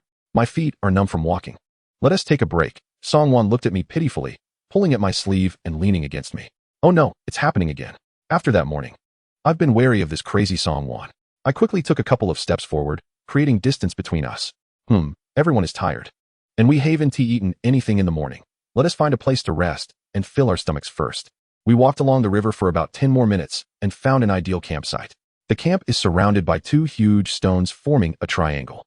The ground is quite flat, covering an area of about 20 to 30 square meters on a high ground more than 20 meters away from the riverbank. The three of us, me, Wenxian, and Songwon, went to gather firewood, while the four of you set up the stove and cleaned the pork for cooking today. Everyone, be careful, especially when going to the river for water. You must go in pairs, understood? I reminded them. Why are you so nagging? Let us go already, I'm starving. Wenxian shouted unhappily. Pingin, I'm too weak from hunger. I want to go look for firewood. I'll help here, Songwon said, looking exhausted. Though I couldn't tell if it was real or fake. I'll go. Pingin, Xiaoshuero stood up and said. I glanced at Songwon, who seemed to want to slack off and could only nod to Xiaoshuero. All right, hard work it is. Here, close to the river, the trees are taller. And it will take some time to find dry branches or hay. The stove in the camp was only half built. Songwon, Tian Yaodong, Xi and Yaden, Li Siyu. We exchanged glances, our expressions changing drastically, and hurriedly searched around the camp for a while. Everything else was there, but the people were nowhere to be found. Chapter 55, Finding Clues. The three of us were picking up firewood nearby. If the four encountered danger, at least one person should have shouted for help, right? But there was nothing. What puzzled us was that there were no signs of struggle in the camp. Nor were there any signs of a struggle or drowning by the river. The four seemed to have vanished into thin air. Where did they go with the knives? Wenxian was the first to ask, unable to contain herself. How would I know? I'm not a god. I replied loudly, my anger boiling inside. The four had disappeared without a sound, and I felt anxious and irritable, thus giving Wenxian a cold shoulder. You are unreasonable. Do you want to fight? Wenxian glared at me, hands on her hips, looking furious. I felt a bit guilty looking at Wenxian until a sharp pain shot through my waist. Pingin, what are you doing? Is it wrong for sister Wen to worry about the four?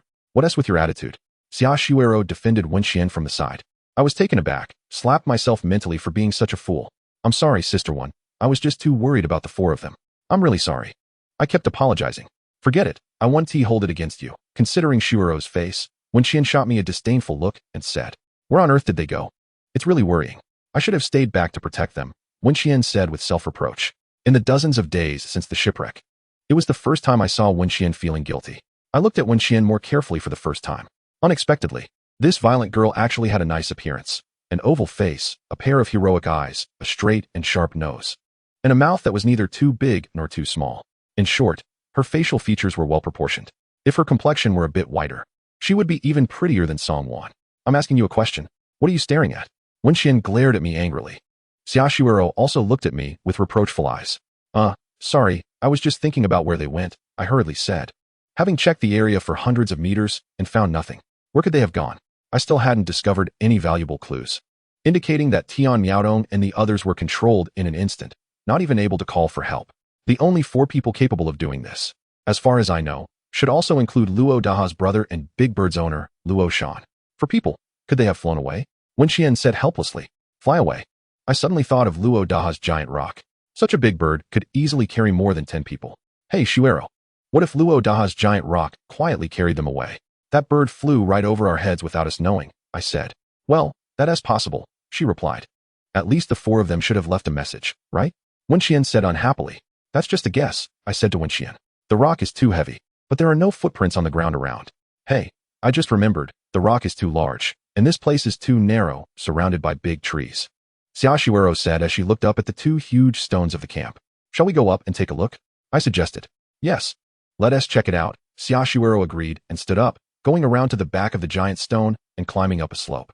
When Xiaoshuero and I reached the top of the giant stone, we could clearly see everything below in the camp. Pingin, what is that? Xiaoshuero pointed to a large black mass on another giant stone and asked. I looked and noticed the gap between the tops of the two giant stones was too wide for us to jump across. Wenxian's sister Wen, can you go up to the top of the stone and see what that is? I called to Wenxian, who was still standing below. Did you find something? Good. I'll go up right away. Wenxian excitedly took a running jump and leaped onto the opposite stone, quickly climbing to the top. What is it? It stinks. Ugh, what kind of animal left such a huge pile of droppings? Wenxian almost rolled down from the giant stone in a hurry. I looked at Wenxian helplessly, wanting to say, "Everyone hasn't bathed for more than 20 days on the boat, and they all stink. Why didn't you run away from them?" Xiaoshuero and I exchanged glances, surprised that our initial guess might be true. They really were taken away by the rock, Luo Shan. Thinking of this, I said to Xiaoshuero, "Let us go check out that stone over there." We climbed to the top of the big stone, and a large pile of fresh droppings appeared before us. "Wow, that is really stinky." From the droppings, a black streak of water flowed into the gap between the two giant stones. I casually glanced at the gap. "Hey, there's a bamboo tube stuck there. Look, that's the bamboo tube we use to store water and food." I excitedly pointed to the bamboo tube in the gap and said to Xiaoshuero. I slowly slid down, carefully pulled the bamboo tube out of the gap, and discovered that it had been split in half by a knife. I cautiously picked up the bamboo tube and noticed a very hasty English word written in the middle. The letters were crooked, probably written in a hurry. I handed the bamboo tube to Xiaoshuero and pointed to the messy English writing. "Let us go down and talk. It's dangerous here," Xiaoshuero said after glancing at the writing above. I held Xiaoshuero's hand and carefully climbed down from the giant stone. "Hey, isn't this the bamboo tube we use to store things? How did it end up on top?" Wenxian asked curiously. "Hee, naturally, someone deliberately dropped it up there," I replied. "Deliberately?" Wenxian looked at me in confusion, clearly not understanding what I meant. "Cough, Sister Wen, this is a clue they left for us," Xiaoshuero explained to Wenxian. "Oh, what is written on it?" Wenxian looked at the writing above, her eyes lighting up. "Bird." Wenxian read the English word out loud. Xiaoshuero nodded at Wenxian. "Yes, this is the clue they left for us. Bird." I paused and said, "I think we already know who did it. It's Luo Depang." But then I became even more puzzled. Why would Luo Depang go through so much trouble? This is strange, if he had time to write. Why didn't he have time to call for help? Wenxian asked in confusion. Have you heard of the legendary pressure point technique? These people are quite skilled." I imagined and explained. "Pressure point. That is something from novels, just to scare people." Wenxian shook her head. "Let's south go to Crescent Fort," I said after thinking for a moment. "Yeah, why would the fat guy go through so much trouble? We were already planning to go to Crescent Fort." Xiaoshuero voiced the doubt in my mind. He must be afraid we wouldn't go, so he took the people away to ensure we did. Wenxian said with a smirk. Why not take us along? Wouldn't that be more convenient?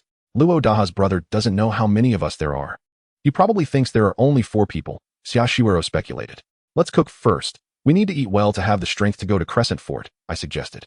The days ahead may become increasingly difficult. Chapter 56. Encountering robbers below Crescent Fort. Although I still had many doubts in my mind, I had to accept the fact that several people had been taken away. Both Luo Daha and Kai Dao were clear that they wanted to make a so-called deal with me and had no interest in Xiaoshuero and the other girls. However, it now seemed that Luo Daha's side had proactively taken the 4 girls away. If they could see Song Wan and the other 3 from the air, there was no reason they couldn't see us 3. What does this mean? People are made of iron, and food is steel. We must find something to eat. We need to fill our stomachs to continue searching for others, I said to Xiaoshuero and Wenxian. Sigh. I wonder what kind of danger Miaodong and the others will encounter. Wenxian's face was full of worry. There should be fish in the river. Let's find a spot where the water flows steadily, and we might catch some fish. You two keep an eye on our stuff and get the water boiling. I rummaged through my bag, took out a fishing net, and walked toward the river. I only caught 4 small fish, each about 2 fingers wide. Sigh. I just can't throw a net. Helpless. I had to give up this skill that I wouldn't learn in a short time. Let's head back. With 4 small fish for soup, along with the clams we dug up yesterday, we can fill our stomachs a bit. At the campsite, the water was already boiling, and the clams were cooked. I added the clean small fish, and when their eyes popped out, I added the last bit of salt and some bay leaves I found in the woods. The salt was to replenish the salt in our bodies, and the bay leaves were purely to eliminate the fishy smell. This trip to the unfamiliar Crescent Fort, I didn't know what we would face. Maintaining our strength was the most important thing. After a while, a pot of fish soup was ready. The broth with bay leaves and salt was indeed much tastier. After eating and cleaning up, the sun was no longer overhead. Now there were only 3 of us, but we had a lot of belongings: an iron pot, a steamer, a fishing net woven by Li Siyu, and many miscellaneous items, which we had to temporarily leave under a boulder and cover with branches. We were going to rescue people, so we could only take necessary water, weapons, and medical supplies. I had a handgun under my armpit with 20 bullets left, a long knife on each side of my waist, a machete, and a wooden spear in my hand. Wenxian had a tang knife given by Luo Daha at her waist and held a wooden spear. Xiaoshuero had a short dagger strapped to her calf and held a wooden spear. I also packed the little remaining red medicine, gauze, glucose, anti-inflammatory medicine, and other medical supplies in my bag. Wenxian's backpack had a coil of nylon rope and a bamboo tube filled with water. According to the map, if all went well, we would need another 2 hours to reach Crescent Fort. We knew nothing about Crescent Fort. However, it was the only possible clue we had at the moment. What would we encounter on the way to Crescent Fort? I felt uncertain, a sense of foreboding in my heart. Over the past 2 months, we had been living together, helping each other, relying on one another. And I had developed feelings for the few girls. I had come to see everyone as family. Moreover, knowing that the hope of getting out was slim brought up some hidden thoughts that lurked in a man's heart. The three of us hardly spoke along the way. Even when we occasionally exchanged a few words, it was mostly to remind each other to stay safe and be cautious of snakes and insects. As the sky darkened, we turned around a patch of woods along the riverbank. Suddenly, the view opened up. In front of us was a vast plain, and at the end of the plain was a small hill with a manor on top. There were no trees within 100 meters around the manor. Crescent Fort. Our eyes lit up, and our spirits lifted. This should be Crescent Fort. Looking at the vague wall illuminated by the firelight, my heart tightened. I carefully observed the geographical environment around Crescent Fort. We were still several hundred meters away. Let's go to that small hill. We can observe the situation inside Crescent Fort from there, I said. There was another small hill next to Crescent Fort, and climbing it should allow us to see clearly inside. To get close without being detected, we could only pass through the woods on the left side. After about half an hour, we quietly climbed up the hill next to Crescent Fort. From the top of a large tree, we could clearly see the torches burning on the 2-meter-wide city wall of Crescent Fort, as well as the occasional patrolling figures. We could even see the collapsed houses inside Crescent Fort and a large group of people working on the street. The manor of Crescent Fort wasn't large, probably about 100 meters long and 50 meters wide, a rectangle. There were 2 gates. One faced the junction of the plain and the woods, and the other faced the riverside. The city wall on the side by the woods had collapsed, and countless people were working through the night to repair it under the torchlight. Occasionally, we saw fully armed overseers wielding whips to lash at the workers. I'll walk around the city wall and see if I can sneak in. You two wait for me here, I said as I climbed down the tree. You're going alone. Be careful. Don't act impulsively and do something stupid, Shishiro said worriedly. Don't worry. With his cowardly demeanor, how could he act impulsively? Go scout. I'll wait here with Shishiro, Wen Xian said with a tone of disdain toward me. I ignored Wen Xian, who occasionally threw jabs at me, and then instructed her. I suggest you two find a big tree nearby and climb up. It might be safer. After saying that, I quietly slipped into the woods, moving forward with the dim firelight shining from the city wall. Zhu Xiaolu once lied, saying that there were only a few hundred people in the shark gang on the outer island. But Wang Heng told us that there were dozens of villages or castles on the outer island. Each village or castle was quite small, with a small population. Therefore, I thought Crescent Fort couldn't be that big either. It might be smaller than the city at Yumen Pass. But clearly, the scale of Crescent Fort seemed to be not small. As I walked around the city wall in the woods, I saw the city gate on the other side. Just as I was about to continue down the hill to turn to the other side, a low reprimand came from above. Who is walking around down there? If someone inside sees you, I'll take care of you for being a disobedient bastard. My heart sank. What is going on? I quickly bent down, tiptoed, and quietly moved to a tree, holding my breath and standing still, not daring to move. Suddenly, a small voice came from behind the tree, startling me so much that I almost fell to the ground. Scaring someone to death, you know? I was drenched in cold sweat. What kind of den have I entered? A bandit's den? Hey, you little brat, why aren't you speaking? Did the boss scare you? That's not like you. The person behind the tree kept chattering in a low voice. Shut up, you hanging ghost. If you keep babbling, I'll cut you down. The initial low voice came again. At that moment, I felt my heart racing wildly. Chapter 57. The robbers made their move. I didn't know how they could mistake someone. Although the woods were dark, the firelight from the distant city wall should at least allow one to see a vague outline of a person. I bent my body and quietly felt my way to a nearby tree. As I reached out, I touched something smooth that still had warmth. Little brat, what are you groping around for? Get to the back and prepare the thunder. If it doesn't go off later, the boss will skin you alive. A hoarse male voice came from under the tree in the darkness. I was greatly shaken. What were these people up to? Thunderous explosions. I remember seeing a description in some movie. It seemed to be something from the Song Dynasty, which was widely used in city defense during the Ming Dynasty. But these people were using it to attack the city. Could it be they were throwing vehicles? Damn, who are these people? A gentleman does not stand under a dangerous wall. I must make a quick escape. Otherwise, if either side discovers me, I would be doomed. There were thunderous explosions behind me. This kind of firearm is exactly what I need, though I don't know how effective it is. I quietly retreated backward. This time I learned my lesson and didn't get close to any trees. However, I had only walked about 10 meters in the dark when I bumped into someone. This person felt like a steel plate, causing my arm and face to hurt. Damn it, can't you walk with your eyes open? Get lost. The person grabbed me and threw me aside. As I stumbled, I caught a glimpse of shadowy figures in the woods illuminated by a faint glow. It was quite terrifying. I fell near a tree. Ouch, that hurt. This person had such great strength. It felt like I had accidentally fallen to the ground. I quickly got up and, relying on the vague position of the shadows I saw earlier, I weaved my way to the back. In the darkness, a voice quietly called out to me. Hey, I'm over here, old pie. Are you blind? Stop talking over there. A sudden voice came from the other side. Upon hearing this, I cursed under my breath. Oh crap. It's the real Li Kuei meeting the fake one. The wind is tight, and the situation is dire. Without saying a word, I hurriedly darted into the woods away from the city wall. Hey, watch out for traps. Mao dog, you little brat, where are you? Who was that person just now? After I dashed into the woods, I heard the voice of the person called Old Pie behind me. Who was that? Mao dog, he looks just like you. Almost identical. Who? Are you saying someone looks like me? A vague voice came from behind. I didn't dare linger in the woods. The person just said there were traps. I didn't want my feet to get caught in one. When I reached a corner of the city wall where I had come from, I heard a noisy commotion from a few hundred meters away in the woods. Then, something spewing flames flew out from the woods, tracing a parabolic arc through the air, heading towards the city wall.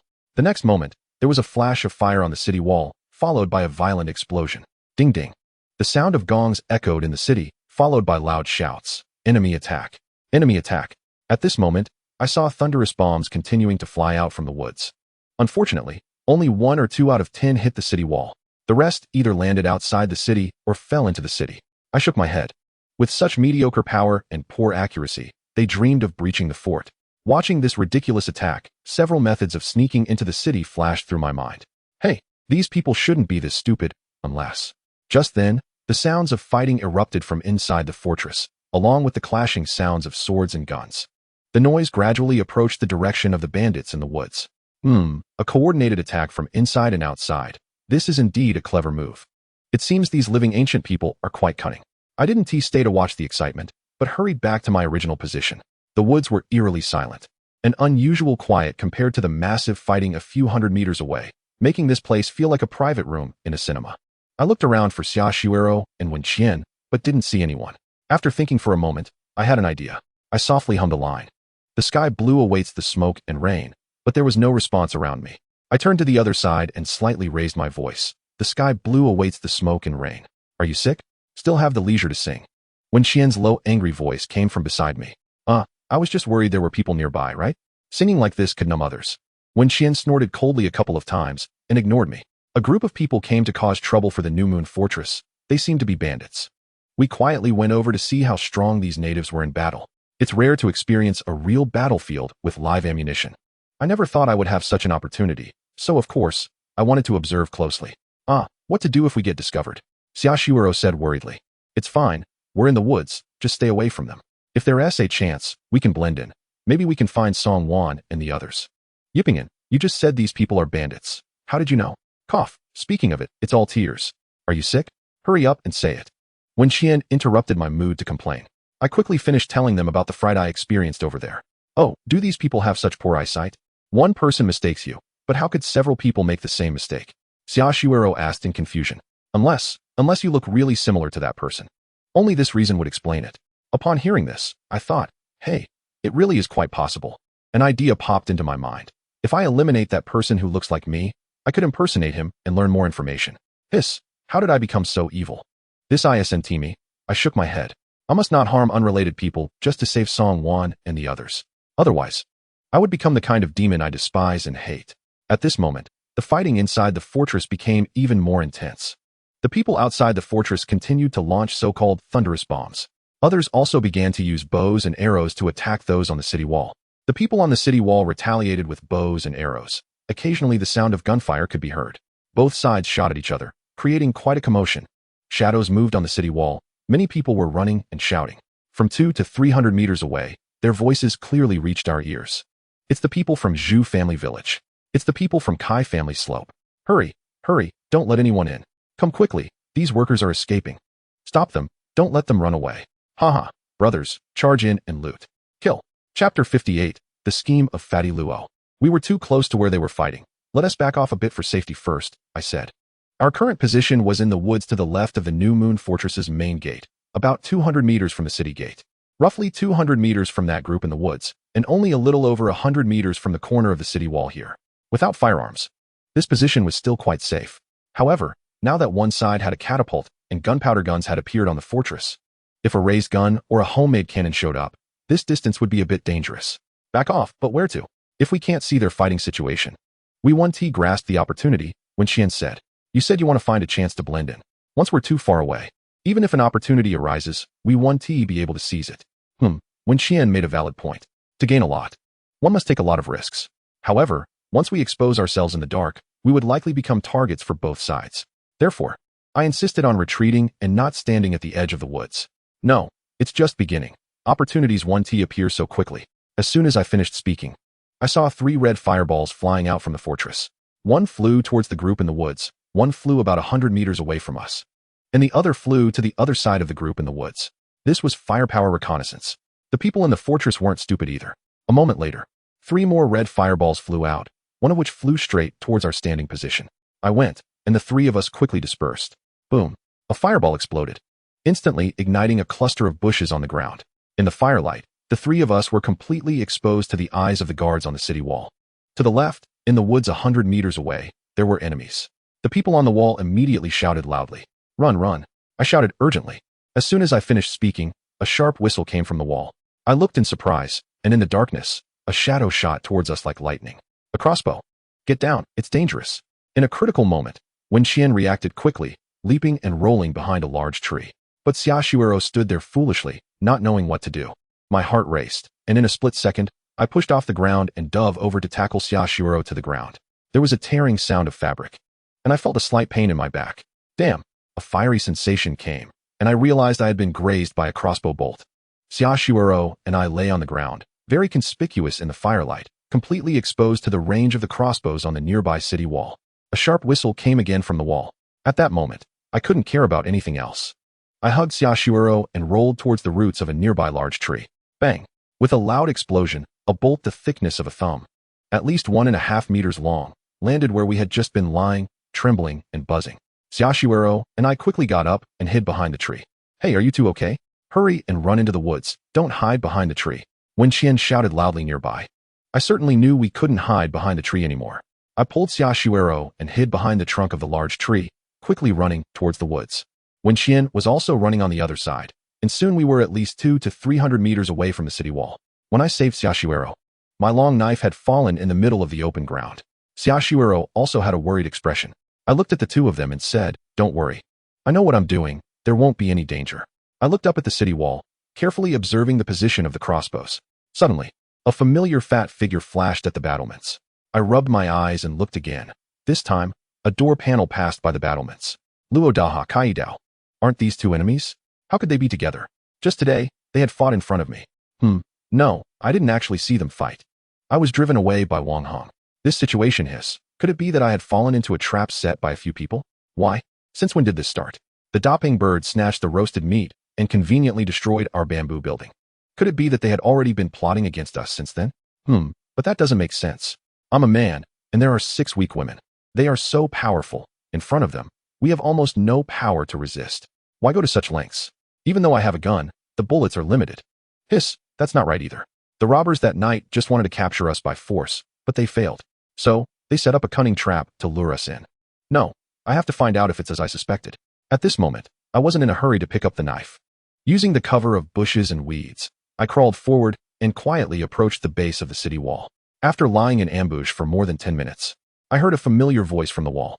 "Luo Fatty, you said Yi Pingyan would come. Who actually came?" "Ha ha ha, Chef Kai, since we've teamed up. Why would I lie to you? I said he would come, and he will come. Hee hee, Luo Fatty. Others may be deceived by your facade, but do you think I will be? You must have some backing." "Ha ha ha, of course, I have backing. Do you think these people came here tonight for what?"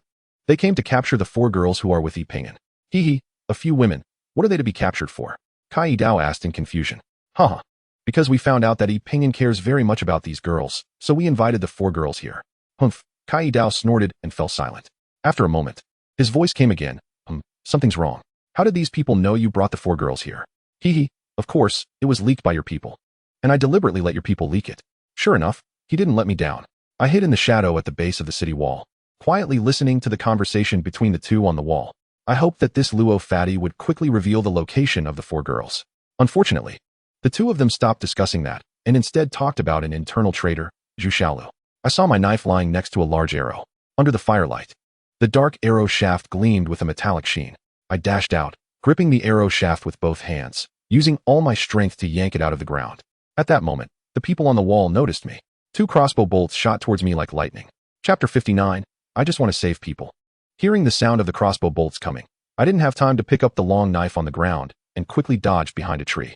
Bang bang. 2 crossbow bolts crossed and shot through where I had just been standing, embedding themselves fiercely in the ground. I looked at the 2 bolts. Their shafts were made of wood, and I immediately lost the idea of rushing out to pull the arrow, touching the fully metal long arrow in my hand. I looked at the glinting diamond-shaped arrowhead and instantly fell in love with this iron arrow, which was about 1.5 meters long. No, this isn't an arrow. It looks more like an iron spear or javelin. I looked towards the woods. There was another arrow, the first arrow that had shot over. I glanced at the position of the long knife, which was about 3 meters away from me. At my speed, it would take at least 4 to 5 seconds to rush out, pick it up, and hide behind a tree 5 meters away. At this moment, the people on the castle must be watching this place. As soon as they see my figure, arrows will definitely come flying. A few hundred meters away, the group of people in the woods seemed to be pushing towards the city gate. The sound of fighting at the castle gate was deafening. I saw many people on the nearby city wall rushing towards the city gate. Seeing this opportunity, I dashed out again, bent down to pick up the long knife on the ground, maintaining my speed as I headed straight for the nearby large tree. However, unexpectedly, this time, the people on the wall did not shoot arrows. I searched in the direction where the first arrow had come from, according to my memory. With the help of the firelight, I soon found the arrow in a patch of grass, but unfortunately, it had a wooden shaft.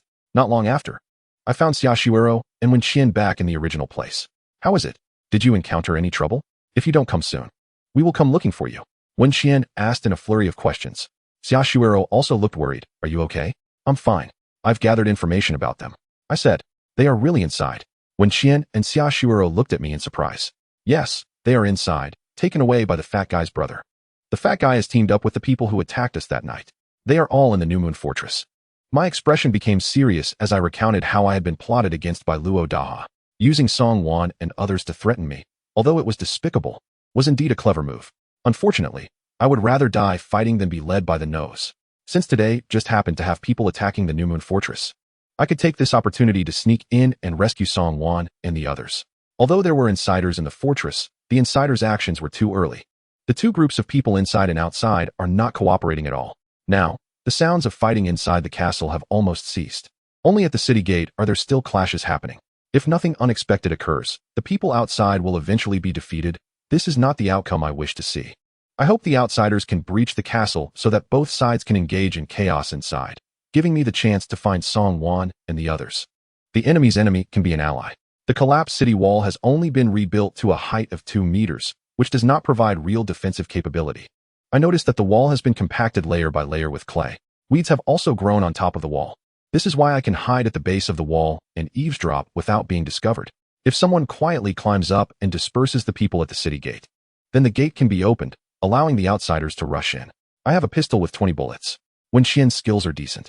As long as she doesn't encounter Wang Hong, Luo Pengzi, Kai Dao, or others, dealing with a few ordinary people should be fine. As for Xiaoshuero, she can only wait for us outside the city. This calculation in my mind seemed to take a long time, but in reality, it only took a few seconds. Well, Xiaoshuero should stay behind to guard our packages. Wenqian and I will quietly enter the city to take a look. What do you think? Actually, we could cooperate with Luo Daha. Although he is plotting against us, he hasn't really harmed us. Xiaoshuero thought for a moment and said, the biting dog doesn't bark. Luo Daha is much more terrifying than Kai Dao. I replied, Luo Daha is just a smiling tiger, a cunning and treacherous liar. There is actually a fundamental issue that we have overlooked. Xiaoshuero looked at me and Wenqian seriously. If they are designing us for some so-called external information, I think that is too far-fetched. Even if they obtain the information, what good would it do? Xiaoshuero pondered and then said, unless they want to know more things, such as our technology outside, our weapon manufacturing processes, etc. The new knowledge and technology in our minds are the real, priceless treasures for them. So, I believe they are not doing this just for some external information. To find out the reason, the best way is to directly ask Luo Daha face to face. Well, I have thought about what Xiaoshuero said, but since Luo Daha and the others are going through so much trouble, I guess they must have their reasons. However, this group of people outside also knows the reason. I said, it was Zhu Xiaolu who leaked information to the people outside. This indicates that Zhu Xiaolu concealed the most important information back then. Zhu Xiaolu deceived us, deceived Kai Dao, and in the end was deceived by Luo Daha. I really want to know what happened to Zhu Xiaolu. Alright, no matter what Luo Daha's true purpose is, we have to rescue the people first. Wen Xian said impatiently from the side, after all the analysis, we still have to go in to save people. Ahem, everything requires preparation. Without it, it will fail. Thinking more is not harmful. We need to act quickly. I see that the people outside attacking the New Moon Castle are just a joke. It's useless to make noise outside. Even when Qian has noticed that these people cannot break into the New Moon Castle. If an organization wants to attack the New Moon Castle, there must be a plan. However, these people seem to have no decent action after the initial movements inside the castle. This raises doubts about their true motives. I never think ancient people were fools. On the contrary, they are not stupid, just that the speed of information transfer is slow. Pinyin, Wenjia. I think it's best to wait and see how things develop. These people are making such a commotion at the door. It feels like they are putting on a show. Xia Shuero suddenly said to me and Wen Xian, putting on a show. I was startled. Why didn't I think of this? According to Wang Hong, there are dozens of villages or forts, plus 5 clans. If they really came for the knowledge and skills in our heads, then there must be more than just these people tonight. With such a large castle, who gave them the courage to attack with just a few dozen people? Luo Depeo purposely let Zhu Xiaolu leak information. At the same time, he is certain that I will come today. From his tone, it sounds like he is confident and has everything under control. Indeed, I came as he expected. So, who else is Luo Depeo waiting for? Who else is he plotting against? Oh, it seems so complicated. I just want to save people. Chapter 60, Natural Disasters Strike. Yi Pinyin, from your tone, it seems you don't plan to save people anymore. When Qian noticed that I stopped and didn't move forward, so her tone carried a bit of spark, seemingly on the verge of exploding. I hurriedly smiled at Wen Qian. Don't worry, we must go to save them. But we cannot act recklessly. At such times, being cautious is not excessive. I think you are just timid and cowardly. We are dressed in New Moon Castle's clothing, so we can swagger in without fear. Wen Qian glared at me without holding back her anger. Don't forget, we are strangers here. Rest assured, before I show up, Song Wan and the others inside the castle should not be in danger. I reassured Wen Qian. And I am very impressed with how much she cares for the few people and is willing to risk danger to save them. I want to save them, partly because we have gone through life and death together, which has built feelings. Another reason is that I have a premonition that we will live on this island for who knows how many years. Hey, they are all beautiful girls, especially Song Wan. Aren't you worried about her? When Qian shot me a disdainful look, I glanced at Xia Shuero and saw she had no unusual expression. Haha, you think too much. I said to Wen Qian, Song Wan was beautiful, but that was in the past. Now, with her current appearance, she can only be considered passable. Her skin is rough, her complexion is waxy yellow, and her eyes are bulging. How can she still have that initial beauty? What am I worried about? Besides, worrying now is useless. The current situation is unclear, and as Xia Shuero said, it is best to wait and see how things develop. As for whether someone will have bad thoughts about them, perhaps that might happen in the future, but for now, no one should. Moreover, since Luo Depeo wants to use a few girls to threaten me, he shouldn't mistreat them. I handed a long arrow to Xia Shuero and said, this is the crossbow arrow aimed at us, made entirely of metal. The financial resources of New Moon Castle are not small. Xia Shuero took the long arrow, stroking the smooth shaft, looking very fond of it. Do you like it? This is actually a small short gun, 1.5 meters long. It's just right for self-defense. I can only accept this gratitude with a thick face. Since the siege began, more than an hour has passed. The sounds of fighting at the city gate are still as thunderous as at the start. Just when I thought Luo Daha's waiting people wouldn't come, in the darkness, we heard a rustling sound behind us and around us. From the sound, there must be at least hundreds or thousands of people. I was shocked and pulled Xia Shuero and Wen Qian to run in the direction we came from. At this moment, I no longer thought about anything else, only wanting to get away from the real battlefield that was about to begin. Who? There are spies. Run. Chase. A sharp voice shouted. Ignore it. It's here. Signal. Attack immediately. A strong male voice issued the command loudly. Flatten the New Moon Castle. Hand over the people. Flatten the New Moon Castle. Hand over the people. Hearing the deafening shouts behind me, I pulled the two of them and ran even more recklessly through the woods. At this moment, a long howl rang out from inside the New Moon Castle. Then, a booming sound like rolling thunder echoed in the night. A few people from the outer island have arrived, right? Good, very good. It should be over now. The voice continued. Yippingen, you are nearby too, right? Why not come into the fortress for a chat? Your beautiful lady is waiting for you here. What the hell? Who is this person? Could it be the brother of Luo Dahua, from Mount Luo? Yippingen, we mean you no harm. I am taking good care of your 4 lovely ladies.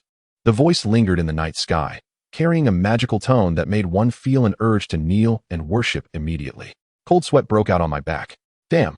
Who is this person? So powerful. Not going to chant Buddha is truly a waste of such a captivating voice. Just as I was shocked in my heart and trying to relieve my fear with sarcasm, I felt myself losing balance and started to sway as I walked. Xiaoshuero and Wen Qian beside me also began to sway left and right. Is this person's magical voice really that powerful? An earthquake, it's starting to shake again. Xiaoshuero suddenly shouted loudly. I suddenly realized, this is an earthquake. We must quickly run to an open area.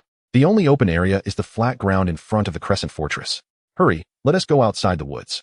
The earthquake intensified. We felt like we were standing on stormy waves, swaying violently up and down, left and right. The surrounding big trees collided violently with each other due to the shaking. Lord Luoshan, the Dharma is boundless. May you enjoy peace forever. A uniform shout came from inside the fortress. Damn, what does this earthquake have to do with your Luo mountain?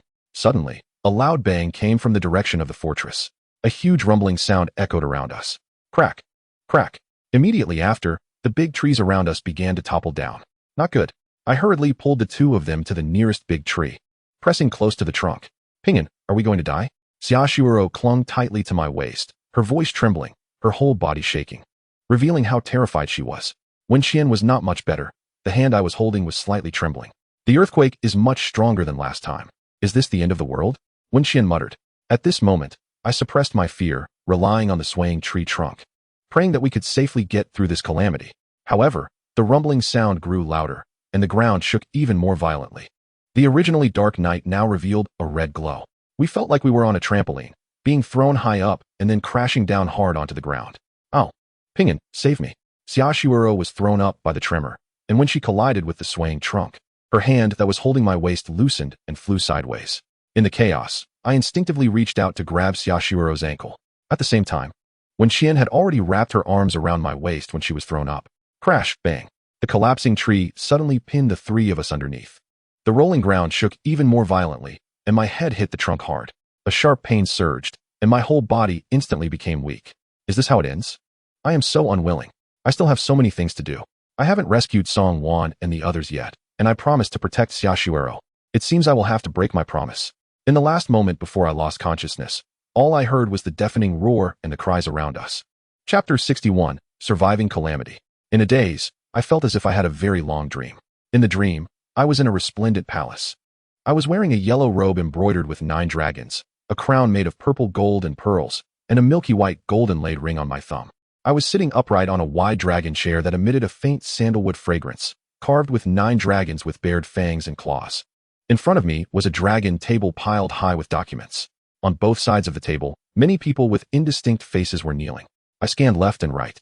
On the left sat a palace-dressed beauty, slightly made up, elegant, and graceful. Upon closer inspection, she looked almost exactly like Xiaoshuero.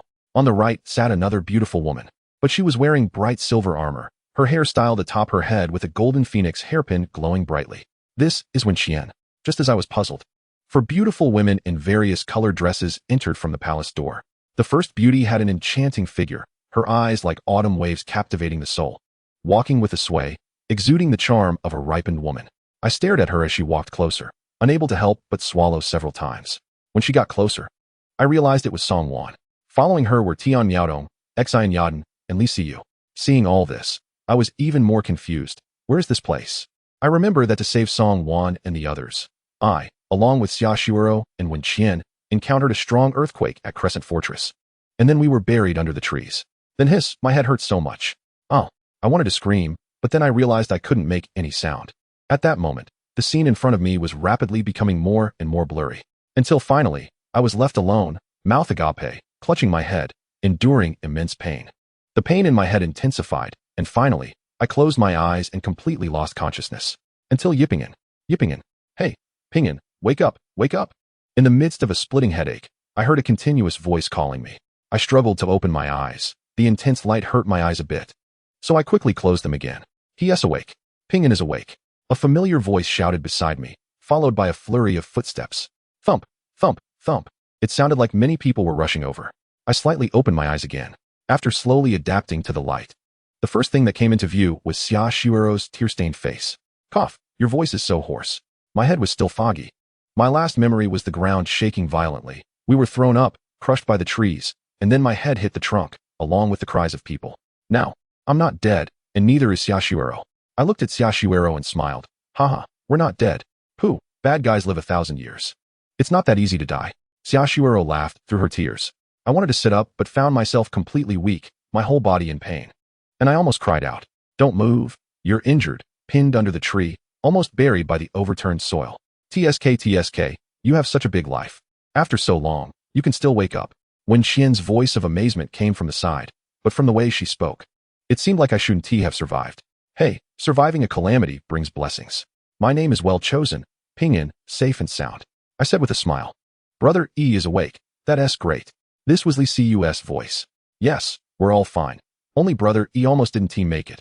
Should we say it's good luck or bad luck? This was Tian Miaodong's voice. I turned my head in pain and saw that apart from some minor injuries on their foreheads or arms and legs, everyone looked fine. Of course, this fine meant they had not suffered major injuries. What puzzled me was that they looked even thinner and more disheveled than when they first arrived on the island. What about Songwan and Xian Yaden? I asked Xiaoshuero anxiously, fearing a bad answer. Xian Yaden heard you woke up and is boiling water outside, Xiaoshuero said. This homebody is still so diligent. And what about Songwan? What is she doing? I asked, hoping everyone was safe. Songwan is also fine. She is on lookout outside.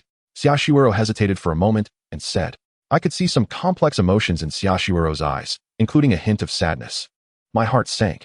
Could it be that Songwan was seriously injured? Is she really okay? What does watching mean? Well, let me explain. The voice of Tian Miaodong came from the side. Songwan's face and hands are injured, and she doesn't want to see you. Besides, someone needs to keep watch outside. Upon hearing this, I realized that given Songwan's temperament, if she didn't want to see me because of her injuries, it must be quite severe. This would be a huge blow for the beauty-loving Songwan. I fell silent. At that moment, I realized I was lying in a grass shed, with thick grass underneath me.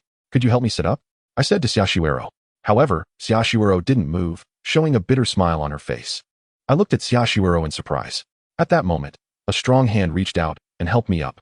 Shuero's arm is injured, and she can't exert herself yet. Wen Qian explained while supporting me. After sitting up, I noticed that Xiaoshuero's right arm was bound with bamboo strips. Shuero, will you be okay? I asked. It's fine. Just a dislocated bone, and it's almost healed. Xiaoshuero smiled and slowly waved her arm at me. Phew, I exhaled. That's good. Wait. I seem to have forgotten something important. How long was I unconscious? I asked. Not long. It's only been 7 days including today. Wen Qian helped me lean against the pillar of the grass shed. Have I really been unconscious for so long? How did I survive? How did you escape the earthquake? It was Wang Heng who rescued us from the Crescent Fort. We encountered the earthquake just after leaving, Tian Miaodong explained. During the earthquake, we got separated from Wang Heng and ran desperately towards the flat ground in front of the Crescent Fort. Then the Crescent Fort sank, and almost everyone inside died. Many people and animals died in the earthquake and tsunami. Only about 1,000 or 2,000 people are still alive now. After listening to Tian Miaodong's account, I was extremely shocked. How could there be so few people left? Where did this data come from? I asked in confusion. It was Zhu Xiaolu who said it. He said that people on the inner island and outer island almost all lived by the river. During the earthquake, the area along the riverbanks for more than 10 miles almost completely sank. How could this happen? Sai, if you go outside, you'll see, Wen Qian said, helping me out of the grass shed and through a small grove to a hill. I stood at the highest point of the hill and looked around. We were on a small island, and the island was in ruins. In the distance was the raging sea, with some islands on it. Chapter 62, Changing the World. I mechanically turned my body. Everywhere I looked was a scene of fallen trees and some pits. Looking up into the distance, I could see the blue sea far away. In the sea, countless large and small islands existed. The original island had been split into countless small islands during this earthquake. The small island we were on was 2 kilometers long and less than a kilometer wide, making it the largest among the surrounding islands. Besides us, there were also Zhu Xiaolu and 3 others. This is a complete change of the world. I was stunned for a long time before digesting this information. Where is that bastard Zhu Xiaolu?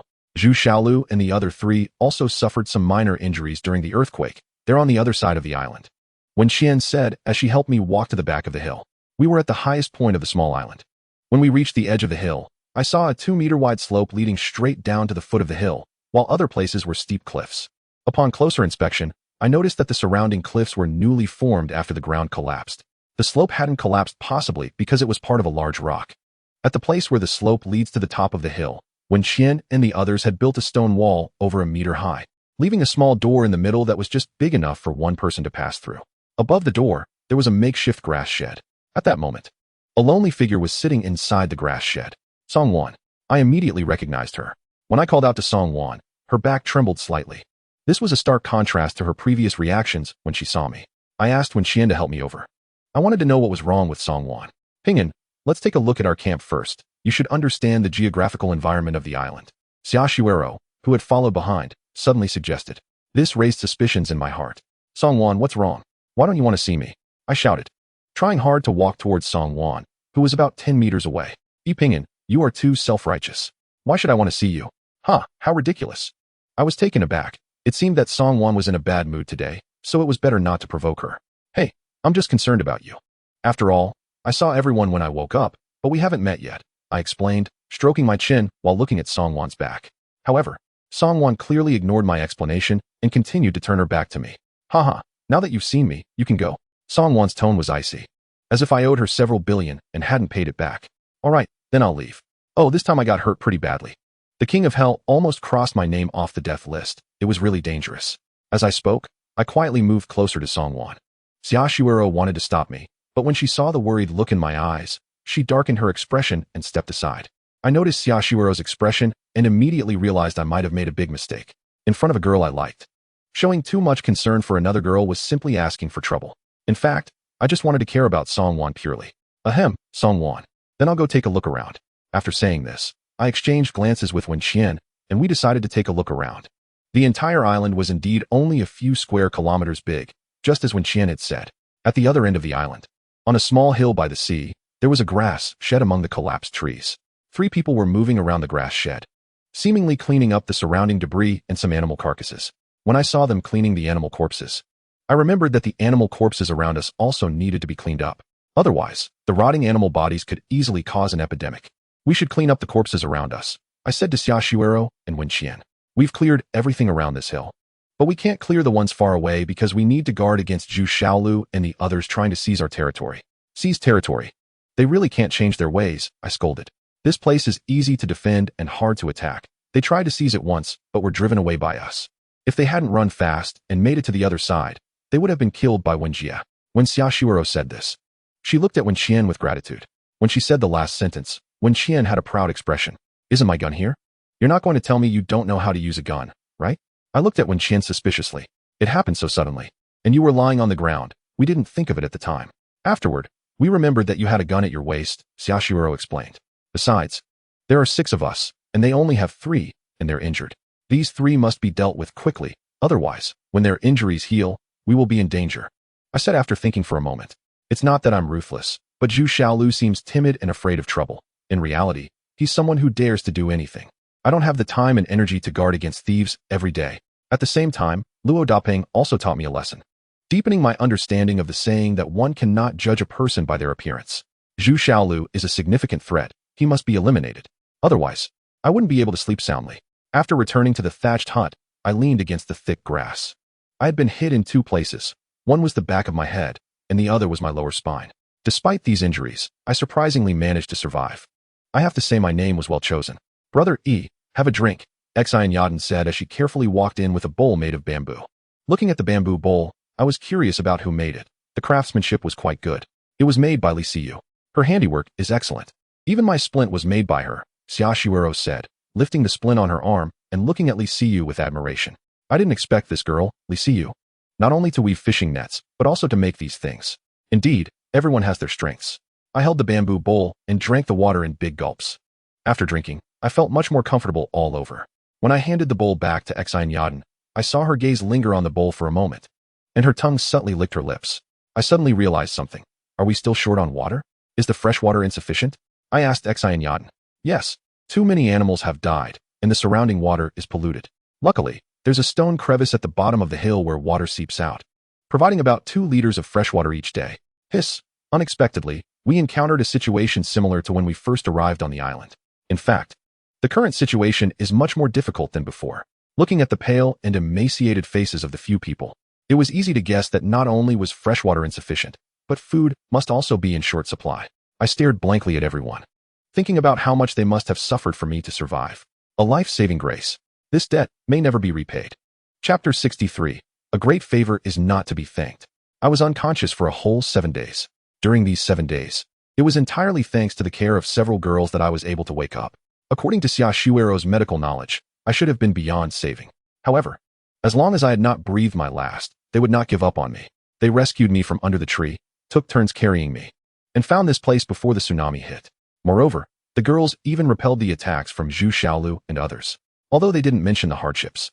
I could imagine them through their brief remarks. Thank you for your care. A great favor is not to be thanked. I am fully aware. I said gratefully as I looked at everyone. You should thank Song Wan. She took care of you the most, Xia Shuero said with a dim expression. I thought Xia Shuero was still jealous, so I didn't take it seriously. However, the next words from Wen Qian immediately overturned my thoughts. Wen Qian blinked at me with a strange smile. She really helped wash my body. I looked at Wen Qian in shock, unable to express my astonishment. You all? I asked nervously. Wen Qian and Xian Yada nodded, while Xia Shuero and the others shook their heads. Oh no, I instinctively covered my body, feeling embarrassed and at a disadvantage. But at the same time, I was touched, for a girl to wash the body of a man she barely knew. What kind of emotion would lead her to do that? Cough. Why are you covering up? If you wanted to see, you could have seen it earlier. No need to wait until now, Wen Qian teased, rolling her eyes at me as she laughed and walked out with a strange expression. Though I felt a bit overwhelmed inside, I quickly brushed off the embarrassment of being seen. The wound on my head had scabbed over, but the injury to my lower spine meant that if I turned suddenly or exerted too much force, I would instantly feel unbearable pain. The injury to my lower spine had nearly rendered me half paralyzed. At this critical moment, as an important force in the team, I was bedridden. This was the most frustrating and sorrowful thing for me. Shuero, when can I get better? I don't want to be useless. I wanted to know when I could stand and move freely again. Xia Shuero glanced at me and softly said, the injury to your lower spine is just a bruise. From the looks of it, you'll recover quickly. In theory, your brain suffered the most damage, but your reactions and thoughts tell me that your mind is fine. So, once your lumbar spine heals, you will be able to move freely. How can I recover quickly? I looked at Xia Shuero with eagerness. In fact, I occasionally felt a slight pain in my head, but it was very mild. There's not much that can be done. If you were in the Magic City, this kind of bruise would heal in a few days. But here, on this deserted island, there are no medicines. Everything relies on your own body's recovery ability. Xia Shuero patiently explained. Wen Qian brought in a wooden stump and plopped down on it. After hearing Xia Shuero's explanation to me, she looked at me thoughtfully. Hey, Sister Wen, did you come up with a good idea? I felt my face getting a bit hot. In order to recover quickly, I had to thicken my skin and call her sister. Fortunately, Wen Qian was not too sensitive to these titles. Well, I just thought that if you want to recover quickly, you can only strengthen your exercise, Wen Qian said seriously, continuing, I've seen this situation before. It seems like a combination of traditional Chinese medicine, acupuncture, and massage. Plus you must persist in exercising every day. It's best to practice some Qigong routines that require breath coordination, like Tai Chi. When I heard about Qigong that needed to be coordinated with breathing, I realized I already had a ready-made method. I turned to Xia Shuero excitedly. Shuero, you have been practicing that Ru Yi Ju, can you teach me? If you want to learn, of course, you can, but don't get your hopes up too high. I've been practicing for so long and still feel nothing, Xia Shuero said calmly. Take this booklet and memorize the content first. Remember, don't get it wrong. Otherwise, you might go astray. A hint of mischief appeared on Xia Shuero's calm face. I smiled and took the thin booklet of Ru Yi Ju. All right, study it carefully. Once you memorize the content, I'll teach you how to practice, she said. Okay, thank you, teacher. I grinned despite the slight pain in my head. After Wen Qian and the others stayed in the thatched hut for a while, they all went out to work. They were looking for food and water, and reinforcing the defensive wall in front. There were too many things to do if we wanted to survive. Moreover, there was a dangerous person on the island where we were residing, so we couldn't let our guard down for a moment. For Xia Shuero, for Song Wan who washed my body, for Xian Yadan who gave me the last bit of water, for Wen Qian who had a sharp tongue but a soft heart, and for Li Siyu and Tian Yaodong who contributed quietly, I had to recover as soon as possible. Sigh, I have changed. I used to act for vanity. Now, I act out of a sense of responsibility. I opened the Ru Yi Ju and began to read it word by word. The Ru Yi Ju actually only has 108 characters, but the explanations that follow contain thousands of words. The last time I read it, I could only recognize the characters without understanding what they meant when put together. For example, guide the qi with intention, move the body with qi, where the intention goes. The qi follows, and the form follows. What does this mean? This time, after reading it, I, a beginner in Qigong, surprisingly had a bit of insight. This excited me and made me read with even more enthusiasm. The so-called practice of qi involves breathing in the 5 elements from the air. By absorbing the element that best matches one's body and practicing according to the method's operating lines, one can strengthen the muscles, bones, internal organs, meridians, and consciousness. My understanding of the term consciousness is human mental power. As time passed slowly, I unconsciously immersed myself in the understanding and analysis of the root Iju, until a sudden exclamation interrupted my realization and contemplation. I raised my head, wondering who was so startled. Did something happen? In a moment of panic, I forgot the pain in my lumbar spine, turned over, stood up, and quickly walked to the entrance of the grass hut to look outside. Just as I reached the entrance, a sharp pain shot through my lumbar spine. It really hurt. The pain eased a bit only after I lay flat on the ground. I looked up at the sky and noticed several large birds flying. One of them was particularly huge, resembling an aerial refueling tanker flying alongside several fighter jets.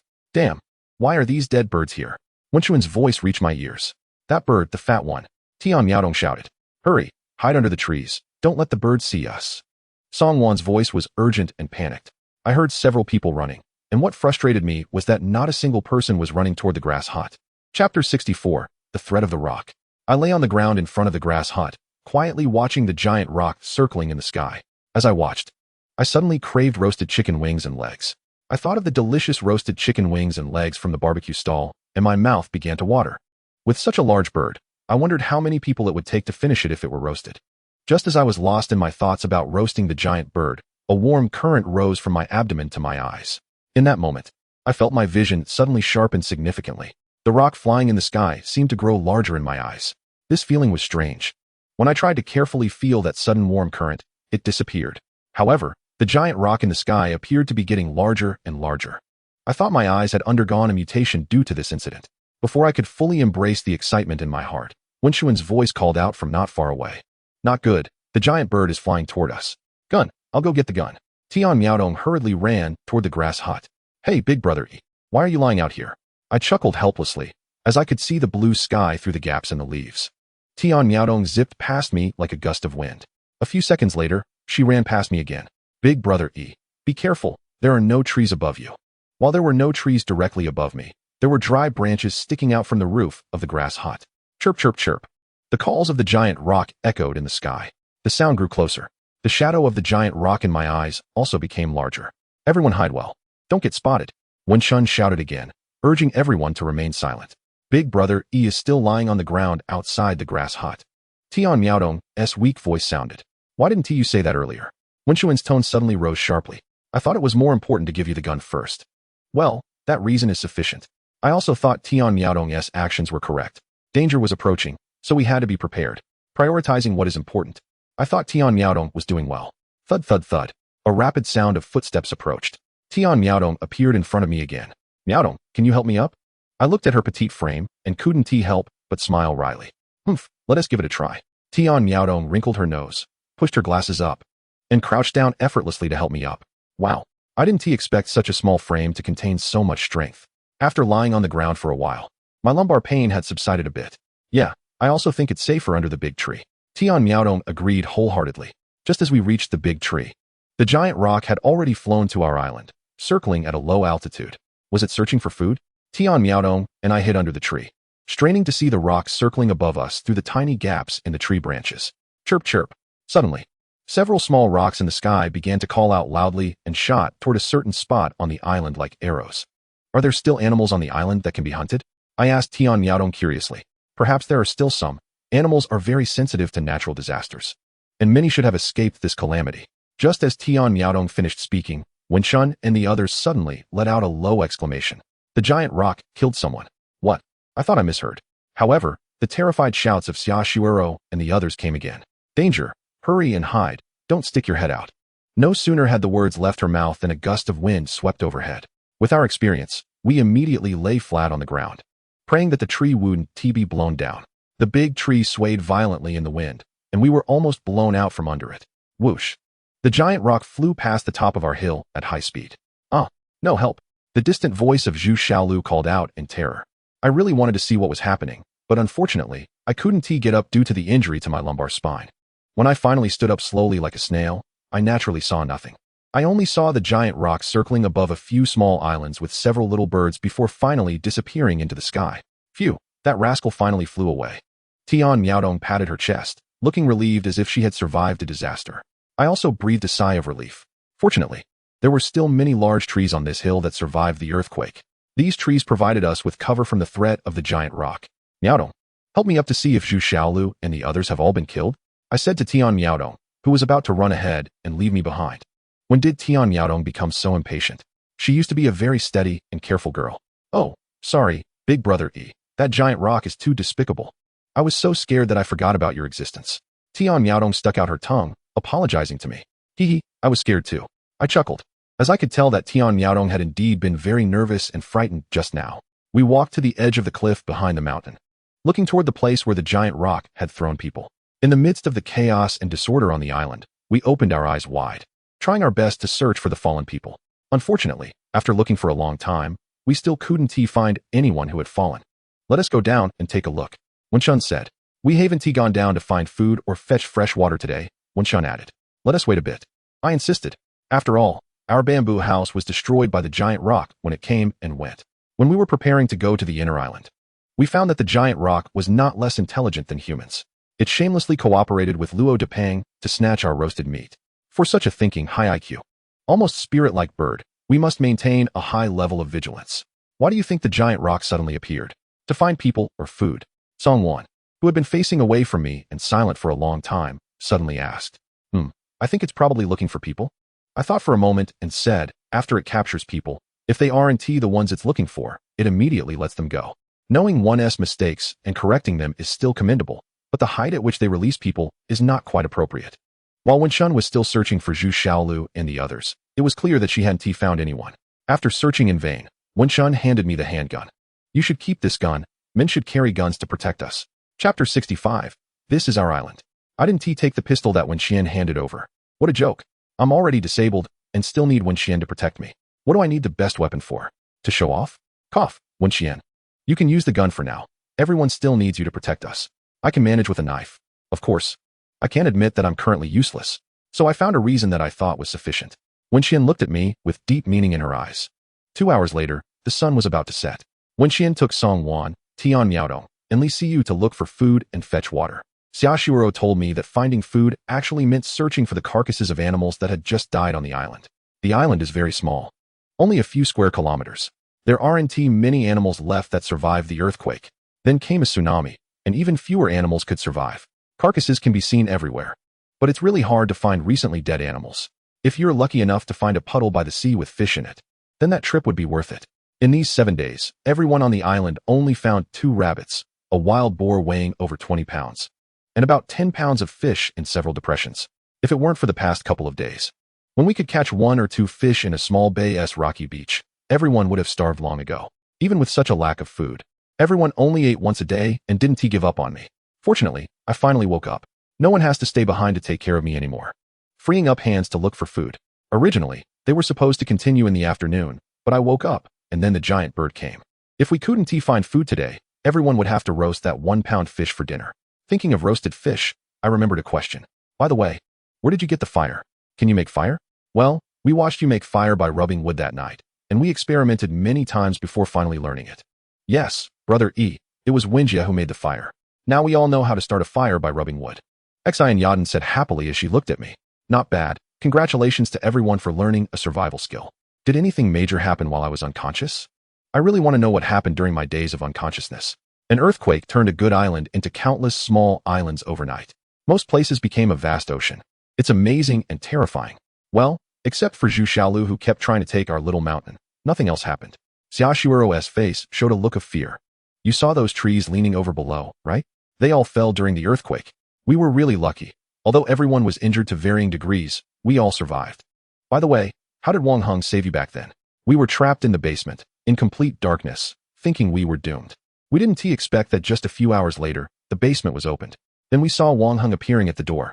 Xian Yaden spoke of this with a sigh. We followed Wang Heng out, and found people running everywhere outside, as if the workers were revolting. And there were people outside supporting them. Wang Heng fought his way to a wall, led us to jump over it, and then the earthquake happened. We ran desperately, and happened to see Wenjie saving you at the edge of the woods. Alright, I'll temporarily suppress my curiosity about the island's splitting. However, I haven't seen Songwan's face, so Is Songwan's face really serious? I asked.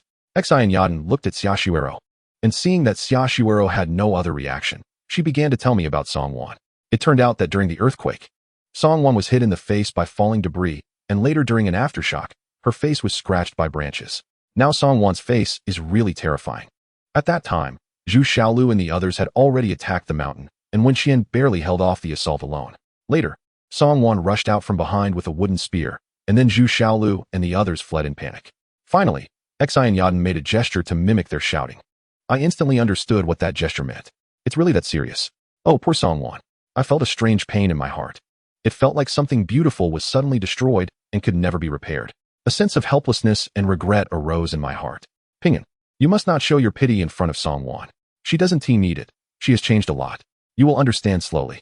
Xiaoshuero looked at me seriously. Sigh, I understand. I said that I understood, but in truth, I didn't know how to interact with Song Wan from now on. It wasn't that I was afraid to see her disfigured face, but rather that Song Wan had always been rejecting me. All right, now I know about Song Wan. What about you? Your arm was also hit by a tree. Well, if you hadn't pulled me and protected me and Wen Qian underneath, all three of us would have been done for. Xiaoshuero spoke of that night's earthquake, her face still showing fear. The sun had completely set, and our little hill was illuminated by the afterglow, casting a faint red hue. In the afternoon, I took a walk around the edge of the hill to see the general shape and situation of the entire island. Undoubtedly, the place we are currently in is the highest point on this little island, rising about 50 to 60 meters above sea level. Taking advantage of the sunset, I carefully checked the specific situation of our camp. The area at the top of the hill is about several dozen acres. Many trees have fallen at the top, but there are still quite a few trees left. The grass hut is built between several large trees. It's clear that the girls put a lot of thought into building the grass hut. It was almost built in the same way I constructed the bamboo house back then. The shrubs and weeds within a 10-meter radius around the big trees have been cleared very cleanly. Behind the grass hut, there is already a fence made from branches that has been surrounded by several people, but the part in front of the grass hut has not been enclosed yet.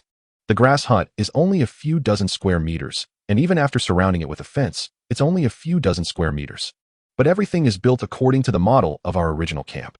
Moreover, the terrain at the top of the hill is very suitable for living.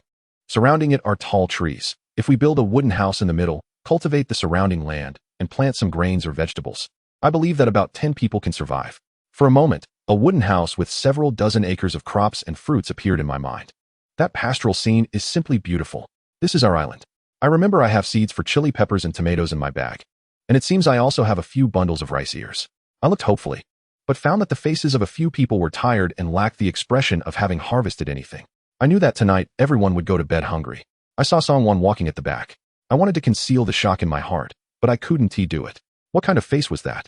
I finally understood why Song Wan was unwilling to see me. Chapter 66. Song Wan's changes. Song Wan's face, if it appeared at night, would scare the timid to death. Even the bold would feel fear and run as far away as possible.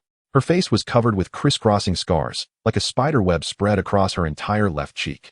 On the right side, there was a long scratch, over an inch wide, that ran from the corner of her brow to her chin. The wound was deep, almost exposing the bone of her cheek.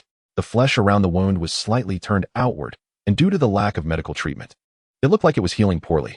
This must hurt a lot. In Song Wan's eyes, I saw indifference, strength, and a hint of struggle. This complex gaze was something I had never seen before. I have always believed that through a person's eyes, one can see what the other is thinking in their heart. Song Wan's eyes told me that she didn't need pity or sympathy. Perhaps that was why she could still persist in living with everyone and searching for food together. I tried to appear calm as I slowly walked towards Song Wan. Thank you for your care. Don't worry, after the earthquake, we will definitely get out. With medicine so advanced, everything will no longer be a problem once we leave. Thank you. I'm glad you don't fear or dislike me as I imagined. When Song Wan remained silent, it was somewhat better, but once she spoke, the scars on her face were pulled, making her face appear extremely hideous and fierce, like a monster or a ghost. No wonder Zhu Xiaolu and the others fled in panic after seeing her. No matter what you become, in my heart, you are still the same you, I said with a bitter smile. To be honest, when I first saw Song Wan, saying I wasn't scared would be a lie. Fortunately, Xiaoshuero had informed me about Song Wan's situation beforehand, so I was somewhat prepared. Although there was a slight discomfort at first, I believed I had concealed it well. At least my eyes should not have shown it. I know what I look like now. You don't have to pretend. My character is not as bad as you think. Since the earthquake, I had a premonition that I would definitely get out. Song Wan grasped the cross around her neck, and her eyes brightened. At first, I was uncertain, but I knew her intuition was strong, so I believed her words. Am I a bit foolish? Do I really have a strong premonition? How come I didn't know? Well, as long as you believe we can get out, that's enough.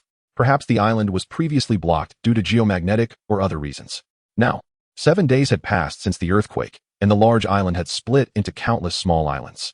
If the satellites in the sky could see these changes, they would surely send someone to check it out. It might take a long time for someone to come. Thinking of this, a determined look unconsciously appeared on my face. Song-won had been watching me, and perhaps because of my change, I could feel her spirit also changing. Indeed, emotions influence each other. I smiled, and Song-won smiled back.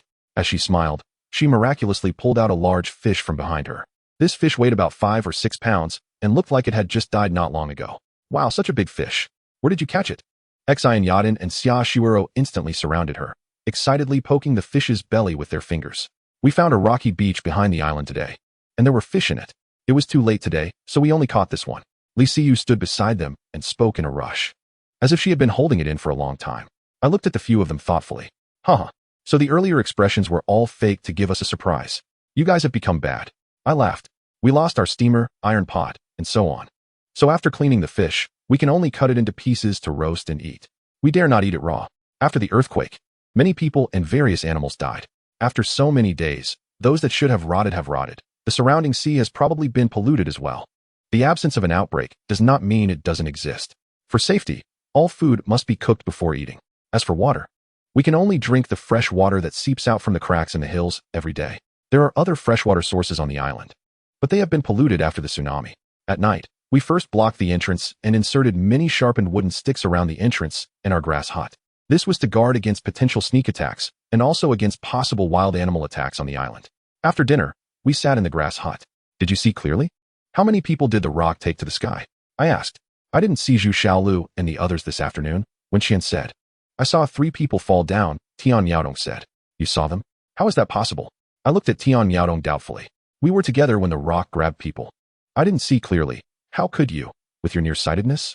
Brother E, what kind of eyes are those? That's a suspicious look. How did you see? I was very curious. Humph, you were lying on the ground pretending to be dead when the rock flew over. I stood up just in time to see that its claws were grabbing something. Then they all fell. Tian Yaodong rolled her eyes at me. I recalled that I had indeed focused on hiding at that time and only slowly got up after hearing their exclamations. Yes, that's right, it was 3 people. Let's go find them tomorrow and burn them. Xia Shuero confirmed Tian Yaodong's words. So, Zhu Xiaolu and the others are done for. Great. This island is ours from now on. It's our island. I excitedly slapped my thigh. Ouch. I exerted too much force, causing pain to shoot through my lower back. Damn. I need to recover quickly. Otherwise, if danger arises, wouldn't I end up implicating everyone? Yeah, I also saw 3 people fall down. Falling from that high. They must be finished, Wen Qian said. All right, let's go down tomorrow and take a look and burn those rotting animal corpses as well. It's been so many days. If we don't deal with it, it will be very dangerous. Okay, I will also go tomorrow, Xiaoshiro said. I'll go too, Songwon said firmly. No, you can't go, I said sternly to Songwon. The wounds on your face haven't completely scabbed over. It's fine to walk around the hills. But once you come into contact with rotting animal corpses, it's too dangerous. Yipingen is right. Songwon, I told you a few days ago that you can't go down. It's too dangerous, and you never listen. Tomorrow, you stay on the mountain to watch the house. When Qian gently patted Songwon's shoulder, her tone unusually soft. Thank you all, I understand. I will rest now. After Songwon finished speaking, she turned her back and lay on the grass pile. I saw tears welling up in her eyes as she turned away. Chapter 67. The mist begins to clear. At night, after everyone fell asleep, I lay flat and began to practice the Rui technique. I concentrated my thoughts and mental energy, controlling my thoughts, meditating on the 5 elements in the air, moving with my breath along the route of my cultivation method. However, I could never concentrate my mental energy. My thoughts kept wandering. Whenever I thought of the 5 elements, I would unconsciously think of gold, wood, water, fire, and earth, then the I Ching and its trigrams. And then, I kept tossing and turning in this manner until I was vaguely aware of falling asleep. In the morning, I was awakened by the sounds of grunting and shouting coming from outside the grass hut. Listening carefully, it was quite lively outside, with the sounds of banging and thumping echoing. Wen Qian's grunting voice, along with the shouts of several other girls, and the thumping of feet kicking tree trunks. What were they doing so early in the morning? Exercising? I curiously turned over and slowly walked towards the door of the grass hut. It feels like my lower back doesn't hurt as much as yesterday after a night's rest. I didn't know if it was due to practicing Qigong or just a good night's sleep, but that's a good thing. Stepping out of the grass hut, the girls were indeed exercising. Wen Qian was kicking, striking, and sweeping at the tree trunk, and the grass rope tied to the trunk was almost kicked away. With each kick, the tree trunk swayed. Incredible. So fierce. I could only describe it with such a poor choice of words. The others were either bending over to stretch their legs, practicing punches, or waving wooden sticks in a rather impressive manner. In a daze, I thought I had arrived at a training ground of some sect in the mountains. Cough, take it easy, don't get hurt. When I saw a few girls moving too vigorously and exerting too much force, I genuinely worried that they might accidentally injure themselves. A few girls glanced at me and continued with their movements. Only Xiaoshuero, who was bending down to stretch her legs, walked over to me. You got up so early. You look much better than yesterday. I touched my face and felt it was stubbly. I also feel much better than yesterday. By the way, I haven't seen you exercise before? I asked curiously. Xiaoshuero's gaze while speaking revealed her helplessness about the future. My words were both directed at Xiaoshuero and served as encouragement for myself. After a while, several people finished exercising, picked up their weapons, and prepared to head down the mountain. Only Song Wan was left on the mountain, chopping branches with a long knife and then building a fence. I could only help her on the side. While Song Wan chopped branches, she chatted with me. Pingin, when do you think someone from the outside world will come searching for us? Oh, that's hard to say. Why is it hard to say? I had always suspected that this island was near Bermuda. Oh, actually, I had my doubts before as well. Especially after my bodyguard unexpectedly fell from the sky to rescue me. I started to suspect that the island is near Bermuda. Song Wan began to express her imagination, sharing her thoughts and judgments. No airplane, yet someone fell down. And we were hiding from the thunderstorm at night, unexpectedly arriving on this island. There is something strange. Have you noticed? What is it? The sun, moon, and stars in the sky look different from before the earthquake. When Song Wan said this, I looked up at the rising sun, stared for a long time, and my eyes almost blurred, but I didn't notice anything unusual. I didn't find the sun to be abnormal. You should tell me about it. Song Wan paused, glanced at the sun, and said, the sun after the earthquake is not as big as before, but its light is more dazzling than before. I speculate that the island was covered by an invisible layer before. This earthquake damaged the shield, so the light became glaring. I recalled my initial judgment, thinking the island was covered by a thin film. Although it sounds somewhat fanciful, it could explain why such a large island was inaccessible to outsiders. I should have thought of this earlier. No, I had said before that the island was shielded, and now it seems that it really could be the case. While Song Wan spoke, she continued to swing her knife at the wood. After a while, she chopped a pile, then moved the wood to the tree by the campsite, where we cook. Actually, there's something we haven't told you. After we were captured, we heard from the people on the island that decades ago, an iron bird fell into the center of the island and exploded. Some iron boats without sails and oars fell from the sky and landed on the island. Song Wan's scarred face showed contemplation. At that time, we were shocked and found it unbelievable. Song Wan suddenly laughed at me, and although her face looked ugly, I could hear the sarcasm in her voice. Hee, do you know why they captured us? Why did Luo Depang want to cooperate with you? Why? I had always been curious. I didn't believe their claim of just wanting to understand news from the outside world. Hee. Song Wan laughed even louder. Actually, the day after we landed on the island, they discovered us. The reason they didn't act against us was because of past experiences. Past experiences? Wang Heng and the others said that no one had entered for nearly 100 years. That was a lie. Decades ago, someone definitely came in. They took out a shotgun and a grenade and asked us how to use the cannon and the grenade. Oh, I see. They were lurking in the shadows observing us. And seeing that we had no shotgun and grenade, they became bold enough to ambush us. But they didn't expect that I had a gun, so they changed their strategy. Yes, because the people who came in before used that shotgun to kill many of them. So, their purpose in cooperating with us was actually to learn how to use the shotgun and grenade. If that's the case, why did they capture you? Was it really to coerce me? Coercion is one aspect. The other is that Luo Depang has ill intentions. Are you saying he is after you? Yes. That disgusting fat pig is cunning and treacherous, yet pretends to be honest and simple. By the way, those experts of Luo Depang should be fined during the earthquake, right? That's unclear. We were released by Wang Heng, and just as we got outside the city wall, the earthquake happened. When we encountered Wen Qian, the New Moon Fort had already been turned upside down, and the surrounding trees were similar, as if they had been plowed. Apart from seeing the rock yesterday, we haven't seen that fat pig. If I'm not mistaken, those experts should have survived. I suspect the rock that appeared yesterday was looking for us. Chapter 68. Not enough fresh water.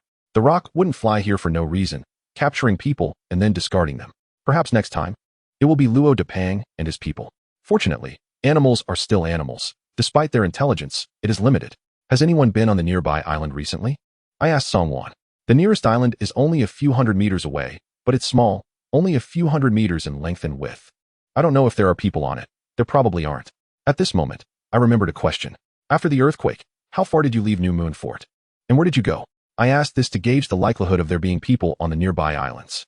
After the earthquake, We didn't leave New Moon Fort very far at first, because only New Moon Fort had food. Later, after continuous aftershocks and rising sea levels, we headed towards the high mountains in the island's interior. We probably walked 20 to 30 kilometers, and then the tsunami came, accompanied by the earthquake. When the island split into countless small islands, we happened to be resting on this hill. The sea quickly submerged the surroundings. Even more terrifying, the high mountains on the island also disappeared. Song Wan recounted some of the events that had happened. I took out the rough and simple map Wang Heng had given me and cross-checked this information with what Song Wan had told me. Walking from New Moon Fort towards the interior of the island, about 30 kilometers away, there is a village called Shueibua Village. According to what Song Wan said, there must be Shueibua Village in the nearby small islands or the sea. If it sank into the sea, then it poses no threat to us.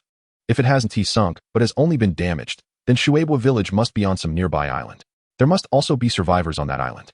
These survivors are also a threat to us. So, the danger we face is not just from the fat pig, but also from the people on the nearby islands. Thinking of this, I eagerly hoped that my injuries, Xiaoshuero's injuries, and Song Wan's injuries would heal quickly. I was under the shade of a tree, hardly working, and I started to sweat. Song Wan's face also broke into a sweat. I hurriedly stopped Song Wan from continuing to chop branches. All right, Song Wan. Let us take a break. It's too hot, and your wounds haven't completely scabbed over. You can't let sweat infect them. Song Wan smiled and brought the last few branches to the tree. She dug through the pile of ash under the tree, revealing some red coals inside. Then placed some dry grass and a few small twigs on top of the coals. The grass caught fire, and the small twigs ignited as well. Song Wan placed some larger pieces of wood on the fire, and soon, the wood was burning. Just as she finished speaking, we heard Wen Qian's voice from down the hill. Be careful, don't spill the water. Song Wan and I immediately walked to the stone wall and looked down. We saw Xia Shuero leading the way, holding a fish weighing 1 or 2 pounds in her hand. Behind her, Xi and Yaden was carrying a bamboo tube, which seemed to contain water. As for the later Tian Yaodong, Li Siyu, and the last Wen Qian, all three of them were holding 1 or 2 fish. Xia Shuero looked up and saw me and Song Wan, and immediately smiled. Pinyin, Song Wan, we struck it rich today? Wow, you are amazing, so many fish. You caught them at the rocky beach, right? Song Wan exclaimed. Hee hee, not bad. Xi and Yaden smiled brightly at us. Is this a clay pot? I asked in surprise, pointing at the earless ceramic pot in Wen Qian's hand. Yes, it should be a clay pot, found on the beach, Wen Qian said. We washed this pot in the sea, and judging by the broken ear, it must have been damaged in an earthquake. Now we have a clay pot. We don't have to use that old pot that can only boil a bowl of water. With a pot, we can make fish soup. Xi and Yaden said happily. Quick, put the fish in the pot, I'm starving. Li Siyu shouted loudly. Xi and Yaden and Tian Yaodong placed the burning firewood into a makeshift stove made of a few stacked stones nearby. Then put the clay pot on top and poured in a little water. A few minutes later, the water in the pot boiled. Xi and Yaden slightly lifted the pot, shaking it continuously to wash it, and then began to officially boil the water. Tian Yaodong took Xia Shuero's short dagger and quickly cleaned up the largest fish, cutting it into pieces and placing them on clean leaves for later use. The water boiled, and Li Siyu eagerly put the fish into the clay pot. Glug glug. The water in the clay pot kept bubbling, and a fishy aroma gradually wafted up. Smelling this fishy scent, I felt hungry too. We 7 had only eaten 1 fish last night, and now it was noon. Our stomachs were already growling. Li Siyu's eyes were fixed on the fish in the pot, and her hands kept picking up small twigs, hoping to make the fire bigger. Song Wan and the others sat aside, also staring at the clay pot, their throats constantly moving. Like everyone else, I stared at the fish in the pot, hoping it would be ready soon. The short wait of a few minutes felt like a day of torment. Finally, the fish's eyes bulged out, and Xi and Yaden poked the fish meat with 2 thin wooden sticks. Okay, it's cooked. We can eat now. Get the bowls. Upon hearing that we could eat, Li Siyu and Tian Yaodong jumped up and ran to the grass shed to fetch 7 wooden bowls. Wen Qian used a bamboo spoon and chopsticks to almost evenly scoop the fish meat and soup from the clay pot into the 7 bowls. With some remaining in the pot, there was about a bowl left in the pot. This remaining bowl will be for Song Wan and Pinyin. Is that all right with you? Wen Qian looked at everyone and said, no objections. Since there's extra, we should take care of the injured. Tian Yaodong immediately replied. No, that's not good. Give it to Pinyin. I have enough with this bowl, Song Wan said with a smile to Wen Qian. But her smile seemed a bit off. I saw a hint of tears in Song Wan's eyes again. I looked at Wen Qian and felt very happy that the relationship between Wen Qian and Song Wan had improved, which was what I wanted to see. After waking up, I found that Song Wan's personality had changed so much compared to before. It was like 2 different people. Adversity reveals true feelings. After lunch, we grilled the remaining fish, which weighed about 10 kilograms. The grilled fish could at least last until tomorrow. Yesterday afternoon, we doubled the size of the water collection area. From last night until noon today, it took about 16 to 17 hours to collect around 2 liters of fresh water. Oh, that means, in 24 hours, we can get about 3 liters of fresh water, I said excitedly. Yes, before we were afraid of Zhu Xiaoyou's sneak attacks. So we could only collect water during the day. Now we don't have to worry. 3 liters of water a day is still far from enough for our bodies. Only with enough fresh water can we survive. Chapter 69. Bored in the heat, trying to practice Qigong. Have you found the bodies of those 3? Zhu Xiaolu must be dead, right? I asked. Wen Xian nodded, revealing a relieved expression. We found them, all of them. There's no fire. We'll bring fire in the afternoon to burn the bodies. The midday sun had strong ultraviolet rays, and everyone was afraid to step out of the grass shed. The shed was built between a few large trees, shielding us from the intense sunlight. However, the temperature was high, and the humidity was also great, making it feel like we were in a sauna. We didn't dare to move, only hiding in the grass shed to cool off. A few girls were whispering nearby, while I lay on the other side, bored, staring at the top of the shed. I was very bored. I couldn't even take a nap. Taking advantage of this opportunity, I decided to practice the Qi Gong technique Rui Ju. I closed my eyes, concentrated my spirit, and meditated according to the technique. I meditated on the 5 elements in the air, breathing them into my body, exercising my muscles and bones. Perhaps due to the hot weather or the intense light during the day, I couldn't concentrate my spirit, let alone feel any warm flow moving inside me. This was almost the same situation as last night. As soon as I closed my eyes, the first few minutes were fine. I could manage to meditate during a few breaths. But after a few minutes, my mind started to wander again. Sigh, why can't I concentrate my spirit? Why does my mind start to wander after a few breaths? It seemed I wasn't suited for practicing Qigong. In my mind, I once again went through the short 108 characters. I also reviewed the thousands of characters of their meanings from beginning to end. When encountering unclear parts, I opened the booklet to take another look. My actions caught the attention of a few girls. Hey, Yi Pingyan, haven't you memorized the technique yet? After Xia Shuero taught us, we all remembered it. When Xian leaned over and asked curiously, I remembered it, but I can't concentrate my spirit. So I can't practice this Qigong, I said somewhat dejectedly. Spirit? It clearly says intention above. Guard the lower dantian with intention, guide the Qi with intention, and move the body with Qi. Where the intention goes, the Qi follows, and the form follows the intention, Wen Qian said impatiently. What do you mean by guarding the intention? It means to relax yourself, not to think about anything, and to eliminate all distracting thoughts. It's not about spirit. Can you concentrate your intention? I asked Wen Qian. Wen Qian's expression fell. If I could do that first step, that would be great. At this moment, Xia Shuero and the others also gathered around. Eliminating distracting thoughts and concentrating intention. This first step has defeated 99 of people. Otherwise, wouldn't there be Qigong masters everywhere in the world? Xia Shuero explained. Many people practice for decades and still can't concentrate their intention. But some people can do it as soon as they start learning, like Li Siyu. I sat up and looked at Li Siyu, asking for advice. Siyu, how did you do it? Please share your experience. I don't know either. I just followed Sister Shuero's method, then sat cross-legged and it worked. It's very simple. Li Siyu said, widening her eyes at me, as if concentrating her intention was that simple. I looked at the others and asked, you guys, who else can do this now? I can now, Songwan said. Sometimes I can do it. Xia Shuero glanced at Songwan. The others remained silent. When you are in a meditative state, when you concentrate your intention, do you feel anything? Is there warm qi flowing inside you? I curiously looked at Songwan and Li Siyu. No, my feeling is like I'm sleeping, but not fully asleep. I just feel particularly good after waking up. Li Siyu said, what about you, Songwan? I asked. Songwan, how do you concentrate your spirit? The day before yesterday, when Xian and the others also asked. I've thought about it these past 2 days, Songwan said. Maybe I don't have any random thoughts now. No random thoughts, right? I always end up thinking about this and that. Li Siyu has a pure mind and few distractions, making it easy for her to concentrate her mental energy. How could Songwan have no distractions? Could it be that after being injured and disfigured, she lost other thoughts and was able to focus her mental energy? Think about those martial arts sects. Aren't they all built deep in the mountains, far from human contact? By avoiding the troubles of the world and being free from fame and fortune, one naturally becomes much simpler. I understand now. No wonder it is said that to practice martial arts, one must first cultivate the heart and virtue, and only then can one cultivate the body. I have realized this. Also, Yi Pingyan, I see that your posture while lying down to practice is wrong. Isn't it clearly written above that the positions for lying down and sitting are different? Someone said to me. Oh right. I didn't practice according to the posture above at all. I was just lying down casually, not following the requirements in the book to form hand seals. I'm just digging my own pit. This time, I'll strictly follow what is said above and give it a try. Oh, thank you. I thought this posture wasn't important. I'll try again. You practice. We won't disturb you, Yashuero said. The few of them moved aside to whisper. I followed the explanations in the book and the little illustrations above. Sitting cross-legged with my 5 hearts facing the sky, I concentrated my mental energy, meditated on the 5 elements, and breathed them into my body, running along the route of the technique, finally returning to the Chi Si Dantian. Gradually, all that remained in my mind was how to absorb the invisible 5 elements into my body, strengthen my physical body, and ultimately return to the Dantian. Unknowingly, I felt a warm current starting from the top of my head, slowly flowing through my eyes, the philtrum, and my throat with my breath. Finally, this warm current circulated throughout my body and returned to the lower Dantian, then slowly disappeared. Again and again, I practiced forgetfully.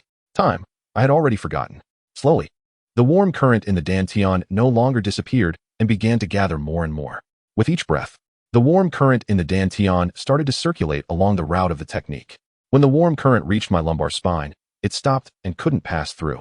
Although the warm current didn't pass, the area around my lumbar spine felt warm and extremely comfortable, just like after taking a hot bath, feeling refreshed all over. I thought, I should conclude my practice now. Following the order and requirements of the technique to conclude, I slowly gathered the warm air inside back to the Dantian. I opened my eyes and felt warm all over. This warmth is not like the warmth of sunlight, but a kind of warmth that reaches the bones and makes one feel extremely comfortable. I looked up and found that it was almost dark. Wow, Yipingin, you finally woke up. I heard Songwon's voice beside me. Then came Xia Shuro's voice from the other side, finally awake. Pingin, how do you feel? Their voices were filled with surprise. Didn't I just practice for an afternoon? Is it necessary to be so surprised? Chapter 70. Surprise, my lumbar spine is healed. I opened my eyes and saw the surprise and amazement on Xia Shuero and Songwon's faces. What's wrong with you? Do you know that I can feel the airflow? I asked curiously. Xia Shuero and Songwon exchanged glances and smiled. Songwon laughed and said, Haha, Pingin. Do you know how long you have been practicing? Xia Shuero also looked at me with a puzzled expression. I looked around and felt, the temperature has dropped to a bearable level, and the light in this grass shed is not very bright. Hiss. I feel like I practiced for at most 1 or 2 hours, but it seems like several hours have passed, and it's almost dark. Xia Shuero and Songwon both covered their mouths and laughed again. Ha ha ha. Yipingin, it's not dark, it's dawn. Dawn. How is that possible? I jumped up and hurried to the entrance of the grass shed. Looking up, in the east, a red sun was slowly rising. I saw Xia Shuero's surprised expression, which made me even more confused. I felt like it was at most 2 hours. How could an entire night have passed? Xia Shuero walked a few steps in front of me, looking me up and down for a moment. Pingin, your lumbar spine doesn't hurt anymore. Lumbar spine. Right. Why doesn't my lumbar spine hurt anymore? Not hurting is a good thing. But did it heal so quickly? I tried to twist my waist. Hey. It really doesn't hurt as much. Much better. There's only a little pain. How strange. Earlier, when I was sitting cross-legged, it was still hurting. Pain means blockage. When it flows, it doesn't hurt. If there's still a bit of pain, it means it's not completely healed. Wait, I remember now. That warm current didn't pass through my lumbar spine when I finished practicing. If I had persisted a little longer and practiced a bit more, allowing that warm current in the Dantian to pass through my lumbar spine, would that mean my lumbar spine would be healed? If I had known, I would have held on longer. Just as I was feeling regretful, Songwon said in surprise, Yipingin, you haven't eaten for 3 days. Aren't you hungry? What? I haven't eaten for 3 days. I looked at Songwon in disbelief and asked, are you talking nonsense? Maybe I really entered a meditative state this time. But at most it was just 1 night, right? 3 days? Just as I finished speaking, my stomach let out a growl. A wave of hunger struck me. I really am hungry. Hee, you sat there and practiced for almost 3 days. Do you think you won't be hungry? Xia Shuero said. Wait a moment. I'll get you something to eat. I saved some grilled fish for you, along with water. After Xia Shuero finished speaking, she walked toward the corner of the grass shed, where many grilled fish were hanging. Yipingin, let me heat it up. Songwon said. I was so hungry that I felt like I could eat a whole cow. No need to heat it, just give it to me. I'm about to collapse from hunger. Xia Shuero brought over the grilled fish and water. This is for you, eat. I took the grilled fish and started eating. This grilled fish, cold and usually tasteless, felt especially delicious in my mouth today. I took a bite of grilled fish and a sip of water. Before long, I had eaten a piece of grilled fish weighing at least a pound. I patted my stomach. Although I wasn't full, the feeling of hunger had subsided. After eating, Xia Shuero and Songwon surrounded me like 2 curious babies, asking about my physical condition and the process of my practice.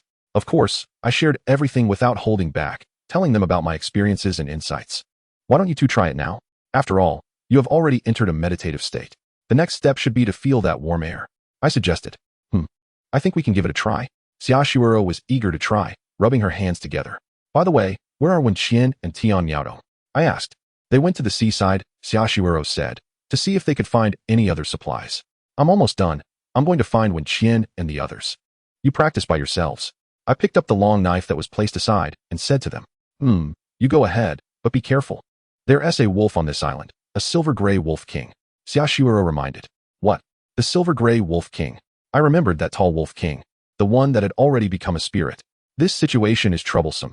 There's no more human threat, but suddenly we face an even greater threat. You didn't mention it a few days ago. Is it just discovered? Wenqian and the others are in great danger. We only found out yesterday. The wolf king was injured, lying under a few trees by the sea behind the mountain. At that time, it didn't attack us, and we didn't dare to move it. Injured? Isn't there a gun? And a knife? Shouldn't we be able to kill it?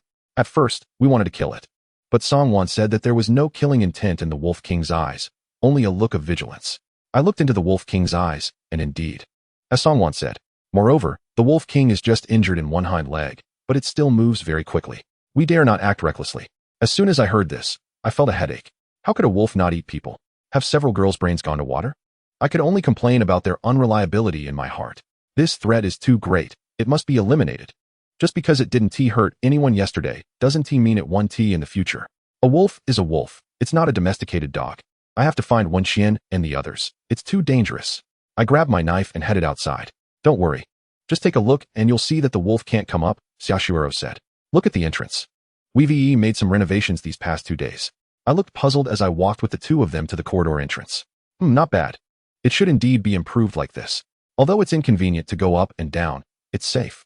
I looked at the masterpiece of Xiaoxiuro and the others and couldn't help but exclaim. Outside the entrance, the only sloped passage for entry and exit had been cut into a nearly 2-meter-high cliff. They had made a soft ladder and placed it over the gap. It's actually a reminder of when we built the bamboo house, referencing the method of building stairs, Xiaoxiuro explained. I nodded. This method is indeed good. I looked at the desolate scenery of the small island below, searching for traces of Wenqian and the others. What's that? Not good. Danger. I saw Wenqian and the others appearing a few hundred meters away on the beach, walking towards the mountain. A few dozen meters behind them, the silver-gray wolf king was quietly following. Wenqian and the others stopped, and the wolf king also stopped. When Wenqian and the others walked, the wolf king followed. Chapter 71, The Fallen Wolf King. Not good. The wolf king is following behind them. Wenqian and the others are in danger. My scalp tingled, and my head buzzed as I pointed at Wenqian and the others a few hundred meters away and shouted loudly. Xiaoxiuro and Songwan heard my shout and looked in the direction I was pointing. Oh no, what should we do? The wolf is following them. Songwan asked in terror. Shout loudly to warn them. After I said that, I began to shout at the top of my lungs for Wenqian and the others. Hey Wenqian, be careful. There's a wolf behind you. Sister Wen, there's a wolf behind you. Be careful. Wenqian and the others looked up at us, seemingly unable to hear what we were shouting. Moreover, they actually stopped and stood together, not knowing what to say. The wolf king behind them seemed to have heard our shouts and also stopped. The situation was urgent. I had to save them. Maybe I can't do it alone. But one more person means one more strength. I lowered the soft ladder that was beside me. Ping and you. Xiaoxiuro looked at me with a worried face. I smiled at Xiaoxiuro and said, don't worry. Maybe the wolf king will think it can't beat us and retreat when it sees me coming. Xiaoxiuro's expression of worry deepened. You have to be careful. I'll go with you. After saying that, she picked up the crossbow arrow that was placed by the low wall. No, you and Songwan stay here and guard the entrance. As I spoke, I quickly climbed down. You all keep shouting. Don't stop. I held the long knife and ran down the slope. Behind me, I heard Xiaoxiuro's shout. The wolf is coming. The wolf is behind you. Be careful. A distance of a few hundred meters would take me at least a few minutes to run across. I hoped to arrive in time. After leaving the small hill about 100 or 200 meters away, every few dozen meters, a decaying animal carcass appeared on the ground. Flies buzzed around, maggots covered everything, and a terrible stench filled the air. I could only hold my breath and run past when I got close to these animal corpses. From the mountain, I was only a few hundred meters away from Wenqian and the others. In fact, I couldn't go in a straight line. I had to bypass the large rocks, trees, and bushes in my path. I originally thought I could reach them in about 3 minutes, but I ended up running for 6 or 7 minutes. When I finally arrived, Wenqian and the 3 others were standing together with knives and guns, confronting the wolf king about 20 to 30 meters away. Fortunately, I wasn't late. Gun, shoot it dead. I shouted loudly. Oh whoa. The The silver-gray wolf king on the opposite side raised its head and howled. "A whoa, whoa, whoa." The wolf king kept its mouth open and spoke to us. Yes, it was talking to us. Those who have raised huskies know what tone a dog uses to communicate with its owner. I saw that it didn't seem to have malicious intent, but why was it circling around us? Tian Yaodong said. Has it been appearing around you all the time? Yes, it made us afraid to catch fish at the rocky beach. We only caught 2 or 3 fish. Wen Xian said unhappily. I really wanted to shoot it dead, but it kept staying about 10 meters away from us. After the wolf king saw that I had arrived, it seemed to feel a slight threat and retreated another 10 meters. At that distance, my pistol would be useless. I looked at the wolf king far away. It was indeed the same wolf king we encountered by the rock wall. Its fur was silver gray, and the only white fur was on its 4 hooves. Once tall and mighty, exuding a kingly aura, it now limped on one hind leg, its dirty fur dull and matted. It looked quite fallen, like a stray dog. I stood in front of everyone, holding the long knife, watching this out-of-condition wolf king.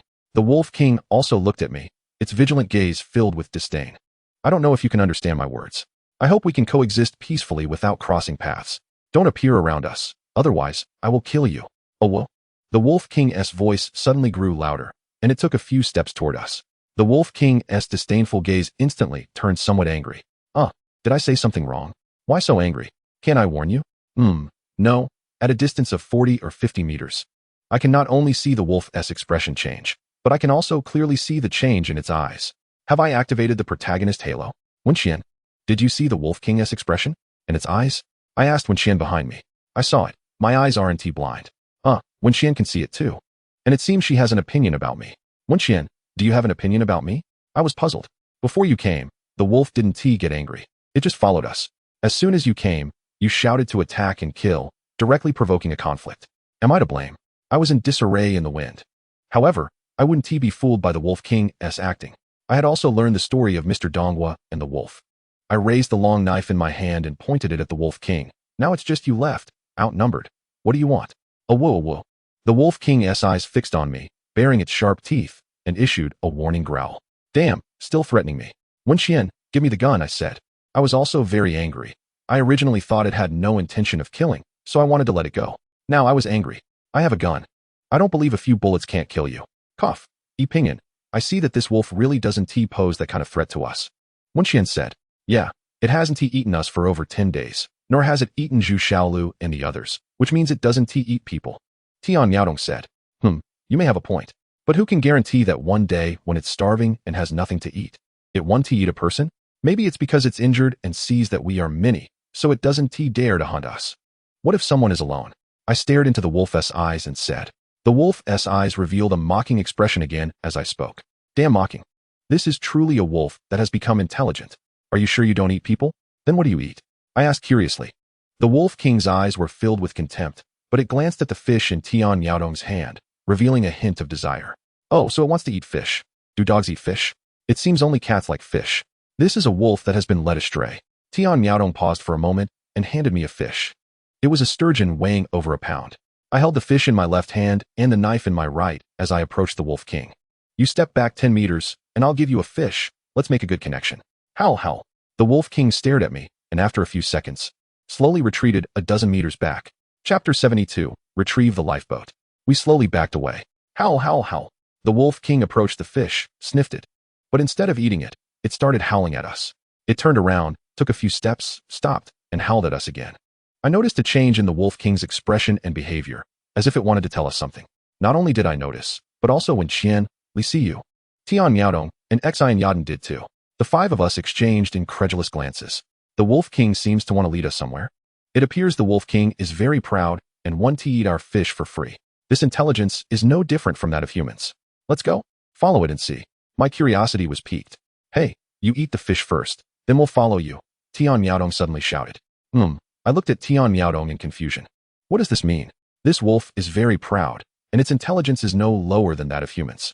I discovered it seemed to have little strength left. Eating the fish might help it move faster. At the same time, one should be soft when eating someone else's food. Tian Yaodong whispered to us. Are you sure it knows that? I looked at Tian Yaodong speechlessly.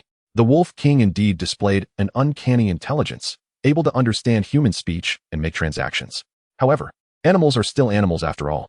Before I could finish my thoughts, the wolf king bit down on the fish and quickly devoured the entire pound of it. I was speechless. It felt like countless wolf claw marks appeared on my face. What a slap in the face. Howl, howl, howl. That direction is where Zhu Xiaolu and the others used to stay. Hey, are you guys okay? A vague voice from the sky came from Xia Shui and Song Wan. I waved at Xia Shui and Song Wan on the mountain. Not caring whether they could hear me from hundreds of meters away, I shouted, "We're fine." The Wolf King limped ahead, and the five of us silently followed about 20 or 30 meters behind. It was a very strange scene. This Wolf King is really bold. Doesn't it fear me shooting it in the back? If I were a wolf, I definitely wouldn't dare to turn my back on others, especially non-kindred beings. We passed through the center of the small island and arrived at the edge of a large pit. The Wolf King stopped and stood at the edge of the pit. This large pit was elongated, about 30 to 40 meters long, 20 meters wide, and around 1 meter deep. The water in the middle of the pit had evaporated, exposing dried soil. Howl, howl, howl. The Wolf King called out to us a few times, then limped into the pit.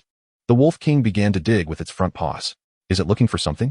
The five of us stood at the edge of the pit watching the Wolf King dig continuously. After a while, the Wolf King dug a hole about 10 centimeters deep. Howl, howl, howl. The Wolf King stopped, called out to us a few times, then slowly left the pit, crawled to the opposite side, and sat down looking at us. I felt a stir in my heart and said to Wen Qian and the others, "Don't move here. I'll go take a look. Be careful," Wen Qian reminded. I nodded. I glanced at the Wolf King across the pit and found its eyes filled with curiosity, holding the long knife. I slowly walked to the edge of the pit that the Wolf King had dug. What is this? A gray-white object was exposed from the pit, looking like something. I squatted down and gently poked it with the tip of my knife. Cling, cling, cling. It made a metallic sound. The area I poked revealed a white spot. This is a piece of metal. Is this what the Wolf King wants to trade with us? Yipingyan, what is in the pit? Wen Qian asked curiously. Everyone come down. There might be something here. I began to dig around the metal piece with my knife. There really is something. Tian Yaodong jumped down in a few steps. Wen Qian, Li Siyu, and Xian Yadan followed her down. What is this gray thing? Tian Yaodong poked it with her wooden spear. Bang, bang, bang. The metal made a hollow sound. Dig it out, and we'll know. Wen Qian used her knife to pry up a large clump of dirt. Thank you, Wolf Brother. If there are any other treasures, we can continue to trade, I said to the Wolf King, who was squatting about 10 meters away at the edge of the pit. Howl, howl. The Wolf King actually showed a look of joy. There is hope. There really is something. But let us dig this thing out first. Tian Yaodong kept an eye on the Wolf King, guarding against a sneak attack. We began to dig around the soil with our knives. The soil in the pit was loosened from the earthquake, making it particularly easy for us to dig. The metal piece in the pit was becoming more and more exposed. When we dug out a metal ring welded onto it, our interest grew even more. An hour later, we uncovered the words C02 written on it. We looked at each other in silence, our eyes filled with surprise. It's a small boat. And what's particularly exciting is that this is the lifeboat we lost. How did our lost boat end up here? Tian Yaodong asked curiously. Who knows? No way. How could this boat be here? It's dozens of miles from the coast. Is it the work of Crescent Fort? With a boat, we could explore the surrounding islands. And if we encounter danger, we could escape to other islands. Yipingyan, stop touching the boat and hurry up and dig it out. Yes, this is a big pit. If it rains and collects water, it'll be hard to deal with. I picked up the long knife and continued digging. Although the lifeboat was not large, it was buried about a meter deep in the soil. The soil, while loose and not clay, still required considerable effort to dig out. Moreover, we lacked suitable tools. Although it was hard work, we were very excited and happy. After another 2 or 3 hours, the sun was high overhead. We were soaked in sweat. The Wolf King had disappeared for who knows how long. Tian Yaodong also jumped down to help dig and transport soil. Finally, after several hours of effort from the five of us, the lifeboat was completely dug out. We struggled to lift the lifeboat to the edge of the pit, then flipped it over and carefully checked it. Fortunately, aside from some dents on the bottom and sides, everything else was in good condition. I cut a few long wooden sticks from the fallen trees around and found some vines to tie the lifeboat to the sticks. After all, our campsite was just by the sea, only about 100 meters from the shore. With the boat, we would have more opportunities to obtain food and search for more suitable islands for survival and development. Chapter 73, The Wolf King's Deal. We hid the lifeboat in a hollow near the seaside at the foot of the mountain, a few dozen meters from the shore. Watching Li Siyu and Tian Yaodong, I noticed Li Siyu still had a fish weighing about 2 pounds, and Tian Yaodong also had a fish weighing over a pound. I could see the meaning in the wolf's eyes. Tian Yaodong, give your fish to the wolf. The one given to the wolf earlier isn't enough. Oh, we've only caught 3 fish in total, and we've already given 1 away.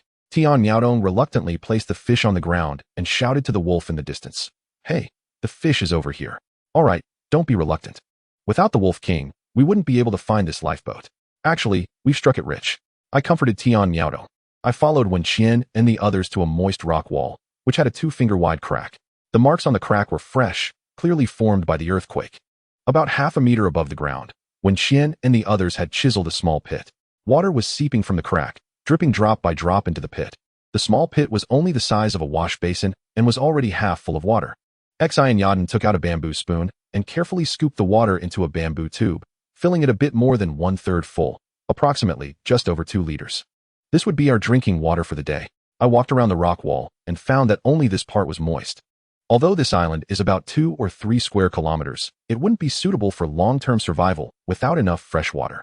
The Wolf King was still watching us from a distance, with the fish Tian Miaodong had given lying at its feet. The wolf stared quietly at us, and I wondered what the Wolf King was thinking. I was curious about what the wolves on the island eat to grow up. Surprisingly, it was a wolf that didn't eat humans. Nevertheless, I still couldn't let my guard down around the wolves. Although the Wolf King was intelligent enough to understand our words, it couldn't communicate like a human. Who knows what the Wolf King is thinking? Perhaps right now, it was just pretending not to eat humans because it was at a disadvantage. I had to be cautious. After returning to the mountain, everyone started preparing lunch together. We poured more than half of the water from the bamboo tube into a clay pot. Once the water boiled, we added fresh fish pieces. At noon, we drank fish soup and ate some fish meat. During the hot afternoon, after finishing our meal, everyone still had to stay in the grass shed to rest. Taking advantage of the break, I prepared to share my insights from the past 3 days of practice in detail with everyone. Brother E, at first, you really startled us. Seeing you sitting there motionless in a cross-legged position, if we hadn't heard you breathing, we would have thought you were dead. Tian Miaodong looked at me and curiously asked how my practice was going. What are the 5 elements like? The others looked at me with curiosity, just like Tian Miaodong. 5 elements? What the hell are the 5 elements? It's just concentrating mental energy and meditating. Yes, that's my true experience. I only know there's a warm current. As for what the 5 elements are, I think they are just a way to scare people. I also think it's just a scare tactic. I've practiced Qigong for so many years, and all I've felt is a warm current. Wen Qian agreed as well. Ahem. I've read some books on this topic in the library, Song once said. In the past, ancient people believed that humans and everything in reality were composed of the 5 elements: metal, wood, water, fire, and earth. However, these 5 elements in each person's body are different. There's always one element that is more and one that is less. Therefore, the ancients devised ways to absorb the elements they needed from the outside world through specific breathing techniques and certain movements. Different internal cultivation methods were created based on individual situations. However, the 5 elements in a person's body cannot be completely identical to those of the person who created that cultivation method, which leads to the loss of certain techniques. I was able to enter a meditative state and feel that current because I could concentrate my thoughts and mobilize my mental energy to absorb the elements around my body. After the first time, it became much easier the second time. Is that so? I didn't expect Song Wan to be so impressive, able to mobilize mental energy. By the way, I still don't know what mental energy is. Could this be heaven's compensation for Song Wan? This thought suddenly popped into my head. Actually, I had practiced Qigong before, but the kind where I performed movements while coordinating my breathing. Of course, after practicing for several years, I was still the same me. Qigong. Where's the Qi? I've never felt it. Yet this time, I inexplicably entered a meditative state for 3 days and almost cured my lumbar spine. Although it had such a miraculous effect, I still believe that a person's mental energy is the main thing. Practicing Qigong is actually about practicing mental energy. Everyone should take advantage of the lunch break to practice according to what I've said. Who knows, one of us might become a Qigong master. After I finished speaking, I sat cross-legged and began to meditate, focusing my mental energy on my practice. However, before I could enter a meditative state, the Wolf King's howling sounded outside. The sound came from the opening outside. We all stood up and quickly grabbed our weapons, running toward the opening. At the opening, the Wolf King was standing below. At the wolf's feet was a mechanical crossbow. The body of the crossbow was made of a black material, and the bowstring was also black. So we couldn't tell what material it was made of. We didn't know what the wolf meant. The Wolf King looked up at us as we came out, pushed the crossbow toward us with its front paw, and then began howling. I took a closer look at the crossbow. Although it was covered in dirt and dust, it was well made. Do you need food? Do you want to trade with us? I asked the Wolf King below. A woo, a woo. The Wolf King looked up at me and howled. Although I couldn't understand what the wolf was saying, its eyes seemed to indicate that it indeed wanted to trade food. You, wait a moment, I'll go get you some food. After I said this, I walked back to the grass shed to get a piece for the wolf. Suddenly, I saw Wen Qian was actually pulling out a gun. Wen Qian, don't do anything reckless. I quickly grabbed Wen Qian's hand. Why? This is a great opportunity. We have no food, and this is meat being offered to us. When Qian stared at me, confused. No, actually, I want to kill it more than any of you. However, this wolf is very intelligent and can understand our words. Perhaps it is a wolf pack raised by someone on this island. What's important is that it can help us find treasures, I quietly explained. Song Wan's expression changed when she saw that when Qian wanted to shoot the Wolf King. When Qian, I said before, this wolf means no harm to us. It has brought us surprises today. We can't kill it. Yes, it's here to trade, I said. The crossbow is a weapon we need. I have a feeling it will bring us more surprises in the future. Chapter 74, The Fish-Catching Stone Array. In the end, when Qian put away her pistol, and I threw a piece of grilled fish to the wolf below. Actually, I was taking a gamble. I was betting that this wolf was likely raised by some special person. Wild wolves cannot understand human language. Wild wolves wouldn't avoid eating humans and wouldn't have the intelligence to trade with people. If this wild wolf was raised by humans, I would have a great chance of taming it. Of course, this carries a significant risk. Watching the Wolf King leave with the grilled meat, I went down to pick up the mechanical crossbow. After holding it in my hand and weighing it, I felt that the crossbow was quite heavy, at least 2 kilograms. I inspected it carefully. The body of the crossbow was made of an unknown black metal. The bow body and bowstring were also made of black metal. The entire crossbow gave off a cold feeling. I pulled the string back with force and then pulled the trigger. It was quite good and fully usable. Unfortunately, there were no arrows. Do you think there should be arrows where we found the crossbow? When Qian took the crossbow from my hand and examined it closely. There should be. It seems we'll have to trade with the Wolf King again. Don't you find it strange? Although this crossbow is covered in dirt, it looks very new after being cleaned. This type of crossbow has been around for no more than 50 years. Song Wan watched for a while and said with confusion, the people on the island have been saying that no one has come in for at least 100 years. But when did the shotgun and grenades exist? Everyone, look at the bottom of the bow. What is this? Haha, manufactured in 1976. So, Wang Heng lied, Zhu Xiaolu lied. The people on the island all lied at the beginning. Song Wan's knowledge is really vast. It seems that the librarian's job is not in vain. If they were lying to us from the start, what were they trying to cover up? After you were captured, what you were asked about were the uses of shotguns and grenades. Didn't they know that we would be suspicious after seeing these things? Perhaps they weren't lying. Maybe the person who brought the crossbow in died when they came in, just like that pilot, Tian Yaodong said. Alright, arguing about this is useless. Now the big island is gone, split into so many small islands. Even if they had any conspiracy, it's of no use now. Let's rest. The temperature will drop in the afternoon, and the sun won't be so intense. We still need to go to the rocky beach to catch fish. In the afternoon, when the sun wasn't so scorching, we wore hats made of woven branches and headed to the rocky beach. This was the only place on the small island where we could catch fish. I looked around but didn't see any sign of the Wolf King. Of course, it's also possible that the Wolf King was hiding nearby, watching us. The rocky beach was large, and the water wasn't deep. The waves, after being blocked by layers of rocks, had lost most of their power by the time they reached the shore. I could see with the naked eye that occasionally 1 or 2 fish appeared near some large rocks. The rocky beach was on the left side of the small mountain, shaped like a gourd. The mouth of it was blocked by several large stones. However, there were large gaps between the stones, allowing fish to swim in freely. Once the fish entered this gourd-shaped rocky beach, it wouldn't be so easy for them to swim out. The more I observed the gourd-shaped rocky beach, the more I felt something was off. The arrangement of the stones in the rocky beach didn't seem random. The large stones at the mouth of the gourd didn't appear to be naturally formed either. An image from a video I saw online about a method of fishing by the riverside flashed in my mind. In the video, the person built several circles with stones in the fish's path. This gourd-shaped rocky beach looked very similar to that video, just one was big and the other small. If we rearranged these stones in the way shown in the video, circle by circle, it would be much easier to catch fish as long as any came in. I envisioned the arrangement of stones after it was completed. I could almost see countless fish being driven into the stone formation, and once we sealed the entrance, not a single fish would escape. This was the correct way to catch fish. I shared my idea about the fishing stone formation with everyone. Wow, brother E. I've seen this kind of video too. Why didn't I think of the function of this rocky beach? Tian Yaodong said, frustrated. If I had thought of this earlier, we wouldn't have gone hungry. I smiled and said, haha, now that I've thought of it, it's the same, right? Everyone looked at the stones in the rocky beach, and combined with what I just said, it indeed looked like a fishing stone formation. It should have been damaged by the earthquake. But wasn't this by the seaside before? Where did the stone formation come from? And where did the fish come from? Xiaoshuero asked. I thought for a moment and asked, when you first walked into the island, did you go along the river? Yes, we walked along the riverbank. That way, we could get fresh water, they replied. Then there's no problem. Such a fishing stone formation would be placed by the riverbank. Of course, I didn't let everyone start stacking stones immediately. I first used a wooden stick to test the depth of the water at the gourd's mouth. Fortunately, the deepest part was only waist deep. The mouth of the gourd was over 2 meters wide and blocked by 5 or 6 large stones. These stones had buoyancy in the water, and both Wen Qian and I could just move them. We rearranged these stones, leaving only a half-meter wide gap in the middle for the fish to enter. Everyone followed my instructions and stacked the stones piece by piece in the designated places. We repaired a half-meter wide spiral passage along the gap.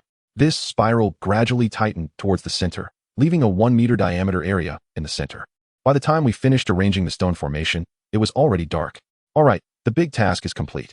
Now it's time to test whether we can catch fish. I excitedly looked at the spiral fishing formation we had spent over 2 hours building. Yipingyan, will the fish just swim into the net? Wen Qian asked skeptically. Haha. The fish won tea, but we can drive them in. I said. Xiaoshuero, Xianyan. You two stay on the outer sides of the beach to drive the fish towards the fishing formation. You all form a semicircle in those places. When the fish come, you just need to push them into the gap. After assigning the roles, I led Xiaoshuero and Xianyan towards the right side of the beach. The three of us entered the water, holding hands in a line, driving the fish along the beach towards the fishing formation. I saw several large fish darting towards Wen Qian and the others. With a splash, the few fish, under the blockade of Wen Qian and the others, managed to slip away through the gaps between a couple of them, while the rest darted into the stone formation. Upon seeing this, the 4 of them immediately stood at the gap, driving the fish inside. Startled, the fish floundered in circles, eventually getting pushed into the innermost circle. Quick, hurry, catch the fish. Ha ha ha, this method is great. We can catch a lot of fish in a day. Chapter 75, Consolidating the Camp, 1. The sun had completely set, and only the afterglow illuminated the sky above the horizon. The sea surface was filled with red clouds, resembling a red carpet. In about half an hour, night would fall. When Song Wan, who was left to guard the camp, saw us, instead of marveling at our haul, she looked at us with a constipated expression. Hey Song Wan, what are you doing? I couldn't help but tap her forehead lightly. You'll know when you see, she said, leading us to walk behind the mountain. Curiously, we followed her. Look, Song Wan pointed to the somewhat blurry seaside in the distance and said, what is that wolf doing? Wolf? Where? I followed Song Wan's finger to look. At this moment, it was getting late, and the small island and the seaside were not very clear. What is the wolf doing in the sea? Wen Qian exclaimed in surprise. It even jumped into the stone circle we built. No, it's learning to catch fish from us. Although I couldn't see very clearly, I still saw a shadow in the stone formation floundering in the water. After a while, the shadow ran ashore. Wow, this wolf is amazing. So smart. Wen Qian exclaimed, wide-eyed in astonishment. The Wolf King is indeed impressive. Its learning ability is so strong. I felt even more determined to tame this wolf. Even if I couldn't tame it, I at least wanted to become friends. After eating, the wolf jumped back into the stone formation and floundered a few times, as if it had caught another fish. Such a smart wolf is a huge threat to us. Should we kill it? Wen Qian suddenly asked. Kill it? I looked at everyone, eager to know their true thoughts. I personally didn't want to kill the wolf. After all, it hadn't attacked us and was so intelligent, knowing to exchange with us.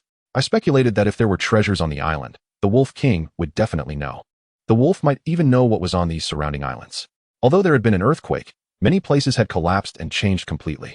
The Wolf King has been active around here, which should help us find things.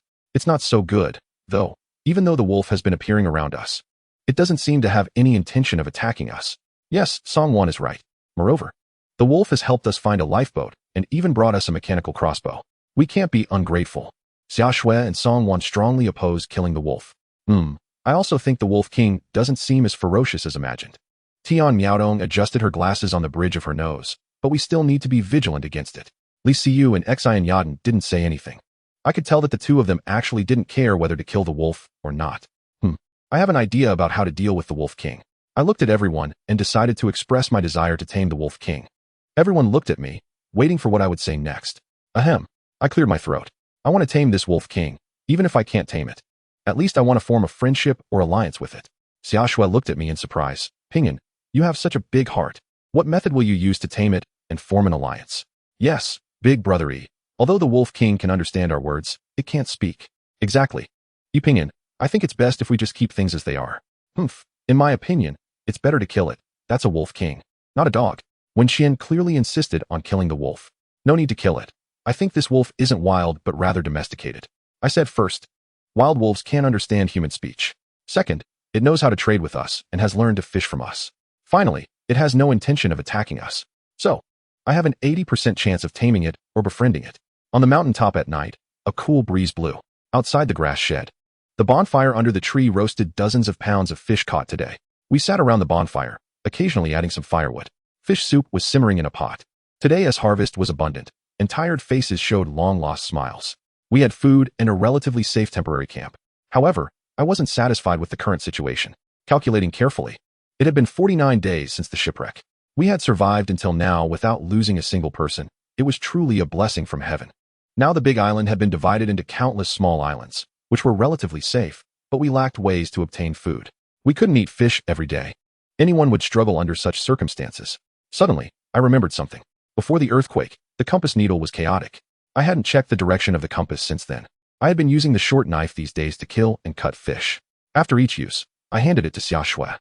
But I had forgotten to look at the compass on the handle. Shipwreck, hand me the short knife. I'm here. I took the short knife, unscrewed the back cover, and turned the handle. This time, the compass pointed in one direction. Ha ha, great. I was overjoyed. We have a chance to get out. Look. I showed the compass on the knife handle to everyone. All right. This direction is north, right? Yes, that's it. Oh, how come we didn't think of this earlier? The rocky beach is to the east. The center of the island is south. The water pit on the right side of the rock wall is west. And the sea behind us is north. When Qian stood up, thought for a moment, and then pointed in all directions to identify the direction. Actually, identifying the direction doesn't help much for us to get out because we don't know where we are on Earth. However, having a functioning compass is still very helpful. There are countless small islands in the sea around our small island. The fishing stone arrays can provide enough food. And although the freshwater seeping from the rock wall is limited, only a few hundred milliliters per person per day, it can barely meet our survival needs. In the short term, our survival can be guaranteed. Exploring the sea and searching for resources is what I plan to do next. As for getting out, we can only wait for external rescue. Before exploring the surrounding environment, we must first consolidate our residence, especially our defenses, which need significant improvement. Thinking of this, I stood up and cleared my throat. Cough. We are not currently worried about food and drink. For the next few days, let's focus on reinforcing the defensive stone wall in front. Everyone discussed it. The stone wall needs to be built higher, and we need to dig down another meter or two at the entrance. This way, we can effectively prevent sneak attacks. The soft ladder also needs to be lengthened. We should place more headstones by the entrance so that we can throw stones back at attackers. How about finding some flexible wooden sticks to bend into bows? Sure enough, 3 cobblers can rival Zhuge Liang. Everyone started brainstorming, offering suggestions and ideas. Thus, the defense plan was set. Chapter 76, Consolidating the Camp, Part 2. At night, I continued to meditate and practice Qigong. With my example, several girls also began to meditate and persist in practicing Qigong. After a few breaths, I felt that heat again. I didn't get excited. I maintained a calm mind. Following the Qigong routine, I concentrated my mental energy and slowly guided the heat to my lumbar spine. The heat surrounded the injured area of my lumbar spine. At this moment, another wave of heat appeared on top of my head and slowly flowed down from the back of my head along the fusion point. When this wave of heat reached the injured lumbar spine, it directly merged with the previous wave of heat. In an instant, a burning pain came from the injured lumbar area. This pain disappeared in a few seconds. Then, this wave of heat began to flow throughout my body repeatedly. Warm all over, I unknowingly fell asleep. A night passed in silence. When dawn broke, I opened my eyes. I felt refreshed, never having felt so comfortable before. Outside the grass shed, I heard several girls exercising. Oh no, I've overslept again. I walked outside the grass shed and saw that Xia and the others had already gotten up. The sharp wooden stakes on the ground in front of the shed had also been collected and placed aside. I twisted my waist. Hey, my lumbar spine doesn't hurt anymore. I felt that my lumbar spine had almost healed. After a round of swordplay, I surprisingly didn't flush or pant. This Qigong is indeed amazing. Luo Depang said this is common stuff. Is it really common stuff? For breakfast, we had fish soup and grilled fish. With the fishing stone arrays, we can now eat 3 meals a day. After breakfast, we started modifying the path and the main gate up the mountain. I originally wanted to dig deeper, but I only dug less than half a meter before hitting rock. The rock is part of the mountain as a whole. We didn't have the tools to chisel the stone. Therefore, we could only polish the nearly vertical cliff to create places to climb. Fortunately, the area was small, only a few square meters. I spent the morning with Wen Qian polishing the cliff. By noon, we finally smoothed out the cliff beneath the main gate. There were no more places to gain leverage on the cliff. The cliff used to be nearly 2 meters high. Now it's around 2 meters and 3 to 4 inches. If we add the stacked stone wall, it would be over 3 meters high. Moreover, except for the entrance we use, the area around the stone wall is filled with sharp stakes. This arrangement may not be effective against masters like Wang Hong, but it should suffice against ordinary land animals and regular people. All the movable stones on the mountaintop that could be used for wall building were brought over. It turned out that the stone wall built by Wen Qian and the others was inadequate. There are many gaps between the stones, some of which can even fit a fist. The stone wall is built very unstably. The soil at the top of the mountain is clayey, and with a little water, it can be used as a binder between the stones. Of course, this binder only serves to hold things in place. Therefore, I suggested that we go to the seaside in the afternoon to fetch water and make slurry. At noon, after we finished eating, we took a nap. During the nap, I wandered around the woods at the mountaintop. No matter how high the mountain, as long as there is dense forest and a moist area, water can surely be found. With this purpose in mind, I roamed around the woods. However, the mountaintop is only so big, and before long, I had seen it all. I checked under almost every tree, but unfortunately, there were no particularly moist spots. The small hill is so small and still a rocky mountain. The soil layer is at most 2 or 3 meters thick, and having no water is actually normal. I was overthinking it. In the afternoon, we began to rebuild the wall. We only had 4 bamboo tubes, 6 or 7 mineral water bottles, and 1 clay pot to hold water. The beach is over 300 meters away, with steep slopes to climb up and down. Although the stone wall is only a little over 5 meters long and half a meter wide, the slurry needed is quite a lot, and naturally, so is the water. By evening, we had only built 1 layer of the stone wall. For the next 2 days, we were busy fetching water, fishing, making slurry, and building the wall. 2 days later, we raised the originally half-meter high stone wall to 1.5 meters high and half a meter wide. The surface of the stone wall was coated with a layer of slurry mixed with tough grass. I smoothed it out using a wooden trowel I made. After the sun dried the slurry, the stone wall was noticeably more stable than before. I made a wooden fence gate with wooden sticks. We also moved some head-sized stones and small fist-sized rocks that couldn't be built into the wall to the side of the gate. Above the gate, we built a grass shed. This way, once it rains, we wouldn't get dirty when coming and going. A soft ladder made of vines was placed under the small grass shed next to the gate. The defensive stone wall on the mountain was completed. Unfortunately, the trees at the mountaintop are not particularly elastic. Therefore, everyone went around the small island looking for elastic and tough wood. We spent a day or 2 searching the entire small island, but found no suitable wood for making bows. Helpless, we had to give up. During this time, we encountered the Wolf King several times. The Wolf King came to fish in the fishing traps we set up every day, and after a few days, it seemed to be recovering well. Its hind leg was not as lame as before. When it saw us, it even grinned at us. Yes, it smiled like a human. This made me more determined to tame the Wolf King. However, although the Wolf King had no hostility towards us, it remained quite vigilant. Its wariness was even greater than ours. At least for now, we wouldn't deliberately guard against it. But the Wolf King, as soon as it saw us getting too close, would immediately move far away from us. Obviously, it was very cautious of us. I tried several times to communicate with the Wolf King while holding roasted meat, but the Wolf King ignored me. This was a proud wolf. Once it could find enough food for itself, it wouldn't lower its head to eat scraps. Alright, I knew that establishing a mutual trust relationship with the Wolf King would require an opportunity. What is this opportunity? We can only wait. As for the construction of the camp, I made some improvements to the grass shed. The slope of the grass shed that Wen Qian and the others built was too small. When it rains, water easily accumulates. Also, the support pillars of the grass shed were not very sturdy. I didn't look down on them. On the contrary, I admired Wen Qian and the others. Back then, people were anxious, and there were several injured patients. Especially me, I was someone who could drop dead at any moment. They had to take care of the sick, find food, and build the grass shed at the same time. One can imagine how strong their willpower was. Under such circumstances, a few girls were able to build the grass shed and even built a stone wall at the entrance. This was an incredible achievement. More importantly, they repelled attacks from several men and protected themselves. Moreover, when they encountered the Wolf King, they did not panic like they did when they first faced a few weak wolves, but instead calmly confronted the Wolf King. This change was unexpected for me. My feelings about their transformation were complex. In a civilized society, many boys would actively protect them, allowing them to participate in various gatherings, singing, or shopping without worries. But on the deserted island, they changed themselves and learned how to survive. Chapter 77. Exploration, Walking with Wolves. The camp has been rebuilt and reinforced. Inside the grass shed, several wooden poles were hung with dried fish. Several mineral water bottles were filled with fresh water. I was ready to set off to explore the stars and the sea. In the morning, facing the rising sun, everyone came to the beach at the foot of the mountain. This time, the main goal was to explore several nearby islands. I carried a big backpack. Inside were 2 bottles of fresh water, 10 pieces of dried fish, and a length of nylon rope. I had a pistol at my waist and a steel knife in my hand. That was all my equipment. The red medicine and other supplies in my bag had been used up by Songwon. Without disinfectants, if we got injured, the consequences would be severe. Xiaoshuero had a short knife with a compass tied to her calf and was holding a sharpened wooden stick. Wenxian carried a fine steel tang knife and also had a backpack.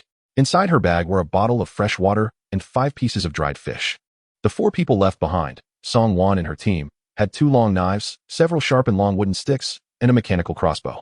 The arrows for the mechanical crossbow were sharpened from wooden sticks by Li Siyu. Although the wooden arrows were not very powerful, they still had lethality against ordinary animals or people.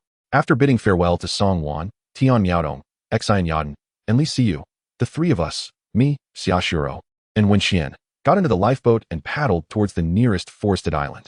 We had just left the shore for less than 100 meters when we heard the Wolf King's howl from the shore. It seemed that the Wolf King was very anxious. What does this mean? I waved at the Wolf King and shouted, "See you tomorrow." Cough, peace.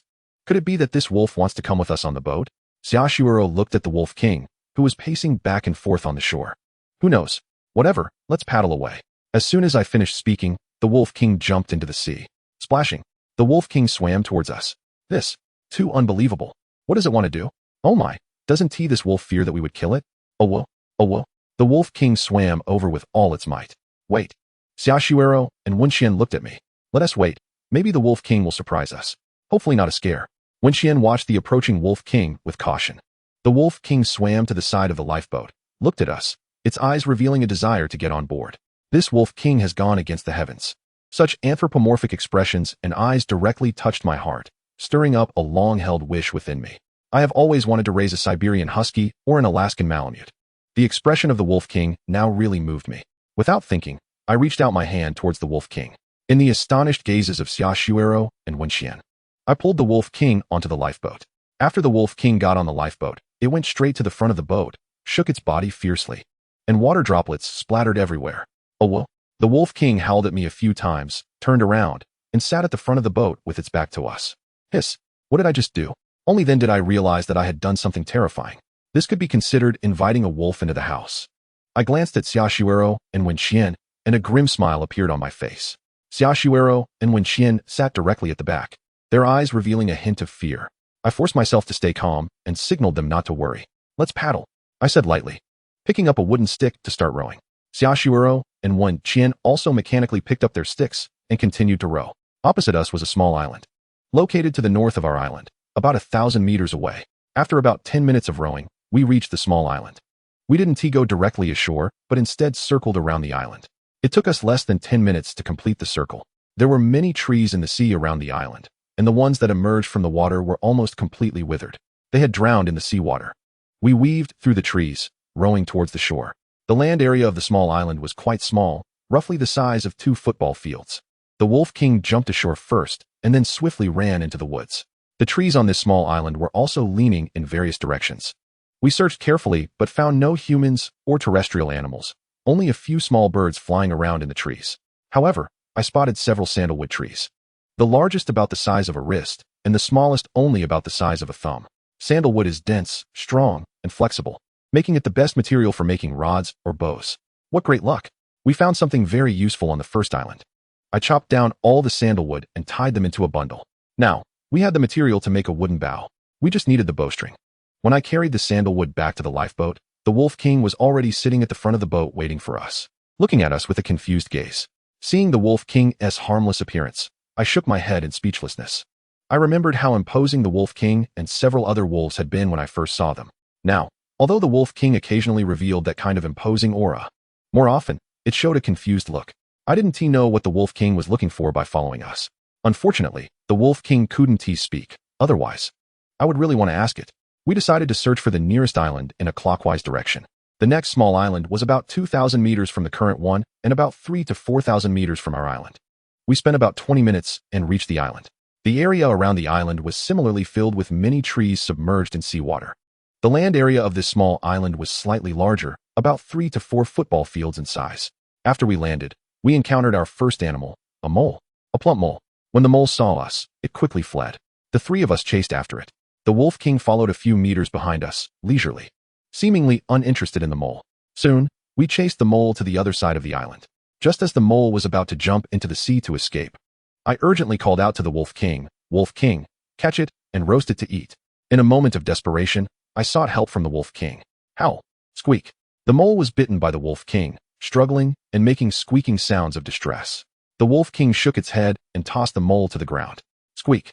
After the mole twitched its legs a few times, it lay still. I happily rushed over, reaching out to grab the mole. Howl, howl. The Wolf King suddenly opened its mouth and warned me. What does this mean? I looked at the Wolf King in surprise. I didn't understand what the Wolf King wanted to do. Could it be that the mole was killed by it? So it didn't want me to touch it? Be careful, Xiaoshiro exclaimed. Damn wolf dog, ungrateful wolf. Wen Qian drew her tang knife, glaring fiercely at the Wolf King. Chapter 78, Making Friends with Wolves.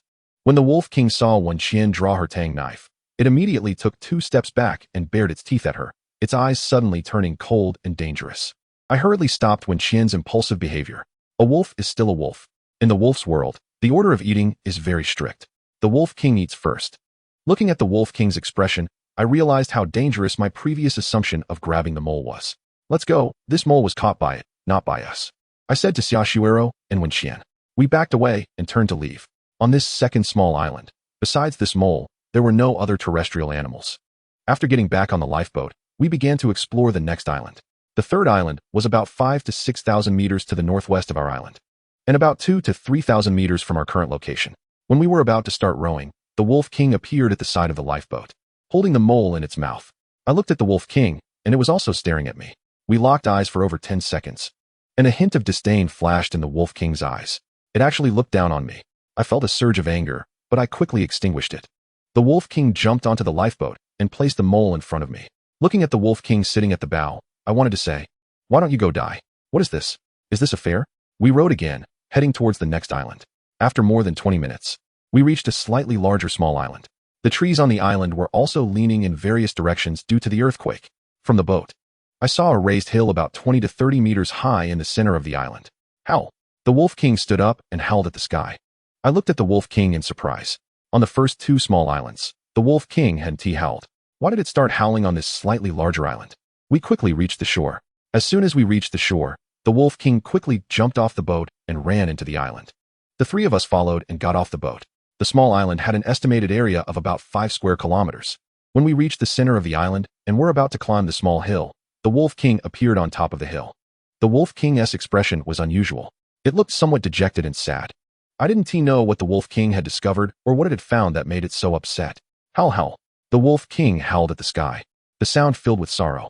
The Wolf King must have discovered something. The 3 of us looked at each other, not understanding the source of the Wolf King's sadness. The Wolf King stood at the top of the hill, howling nonstop. To avoid misunderstanding, we 3 went around the foot of the hill. When we reached the back, we found nothing unusual. Looking at the Wolf King still howling on the hill, I was filled with doubts. Whatever, let us search first. Wen Qian glanced at the Wolf King on the hill with impatience. Xiaoshiro patted my shoulder and said, "Let us go. The sun is already so high. And we've only visited 3 islands. Let us go." I set aside my doubts and continued our exploration. As we entered the woods next to the hill, a tragic scene appeared before us. 2 wolves were crushed beneath a fallen tree, their bodies completely decayed. One wolf's head was pinned down by a trunk, already deformed, having been killed by the tree. In front of the other wolf, there were scratch marks on the ground. This wolf had been pinned down by the tree and starved to death. Both wolves had died tragically. I understood why the Wolf King was sad. Perhaps we should bury these 2 wolves. A thought crossed my mind, and I said to Xiaoshiro and Wen Qian, "Why? We don't have much time." Wen Qian asked me, puzzled, "It won't take long, just dig a hole and bury them." Yes. I believe this was an opportunity to build a good relationship with the Wolf King. "Wolf King, come here. Bury your companions," I shouted loudly at the hill. After a while, the Wolf King's voice came from the hill. Howl, howl. The Wolf King quickly ran down from the hill and stood a few meters away, staring at me with confusion. "I intended to help you by burying them." I pointed at the 2 wolves that were almost just bones, gesturing while explaining to the Wolf King. The Wolf King's expression changed instantly, revealing a look of gratitude. I hit the jackpot. I felt secretly pleased. This tree was too big, and without a saw, we could only dig a hole from below. I picked up a long knife and started digging, while Xiaoshiro quietly used a sharpened stick to pry the dirt. Wen Qian looked very reluctant as she dug on the other side. At first, the Wolf King sat beside us watching. Occasionally, it would howl a couple of times. When we dug out one wolf's remains, the Wolf King rushed over. I immediately pulled Xiaoshiro and Wen Qian to the side. It was not a long-haired animal raised by us and couldn't speak human language. I couldn't figure out its thoughts. Safety first. It was better for us to keep our distance for now. The Wolf King ran to the remains and howled to the sky. Then it began desperately digging with its front paws. Was this its way of wanting to bury them itself? I didn't understand the world of wolves. Let's dig the other one, I said. Half an hour later, we also unearthed the remains of the other wolf. Wolf King, stop digging. Let's dig a hole and bury them here, I shouted to the Wolf King, who had been digging for half an hour. Oh woo. The Wolf King called out a few times, showing a helpless look in its eyes, and stopped digging. We then spent another hour digging a pit half a meter wide, 1 meter long, and half a meter deep. The final burial was completed solely by the Wolf King. As the sky darkened, we had to hurry up. After everything was done, the three of us continued searching. As expected, we found no resources we needed. Perhaps because we helped the Wolf King bury its companions, it stayed by our side for the next while. The pride and disdain in its eyes when it looked at me earlier had disappeared. Xiaoshuero and Wenxian looked at me with admiration. I felt a little smug inside. My vanity was slightly satisfied. After searching the island, we were also hungry. Back on the lifeboat, we brought down the plump, dead mole. This time, the Wolf King remained silent. Xiaoshuero was quick in handling the mole. The short knife danced in her hand, and the mole's skin was swiftly peeled off. The actions of eviscerating, removing the head, and so on were all done with incredible speed, without any hesitation. Hiss! A master, truly a master of the knife. Are all medical students this impressive? I wondered. What are you staring at? Hurry up and start the fire. Xiaoshuero rolled her eyes at me and said with a hint of annoyance. I chuckled a couple of times. Starting a fire by friction was too easy for me now. Soon the fire was lit. Xiaoshuero, I didn't expect you to be such a knife expert. Wenxian's voice came from behind. I'm a surgeon, Xiaoshuero replied flatly. We pulled the lifeboat ashore and secured it. The camp was set up under 2 large trees on the hillside. We built 2 fires to separate ourselves from the Wolf King. I divided the roasted mole meat into 4 portions, 1 for the Wolf King and 1 for each of us. The taste was quite good, much better than roasted fish. I had to thank the Wolf King for being able to eat roasted mole meat, and at the same time, I was pleased that I seized the opportunity to befriend the Wolf King. Chapter 79. Unexpected Joy, Harvesting Salt. It was frustrating that the Wolf King was not afraid of fire. Although there was a fire pit between us and the Wolf King, I remained vigilant about the Wolf King, which was not far away. Despite being a high-intelligence wolf, it showed no hostility towards us today, but it was still a wolf. Who knew if it would go crazy and bite someone at night? I kept a close watch on the Wolf King, even when it lay on the ground snoring. I didn't dare to sleep. I hardly closed my eyes the whole night. Just before dawn, I finally dozed off for a bit. I was awakened by the Wolf King's howl, and when I opened my eyes, it was already bright outside. The 2 fires were almost extinguished. Xiaoshuero and Wenxian were heating up roasted fish. The Wolf King sat a few meters away from them, watching them roast meat and occasionally howling, looking very eager.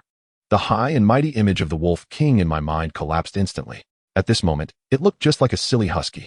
If I had known it would behave like this, I wouldn't have been so cautious around it last night. For breakfast, we each had a piece of roasted fish. Of course, the Wolf King also got a piece of fish. We had brought a total of 15 pieces of roasted fish. We ate 6 pieces yesterday. 4 pieces for breakfast today, leaving us with 5 pieces.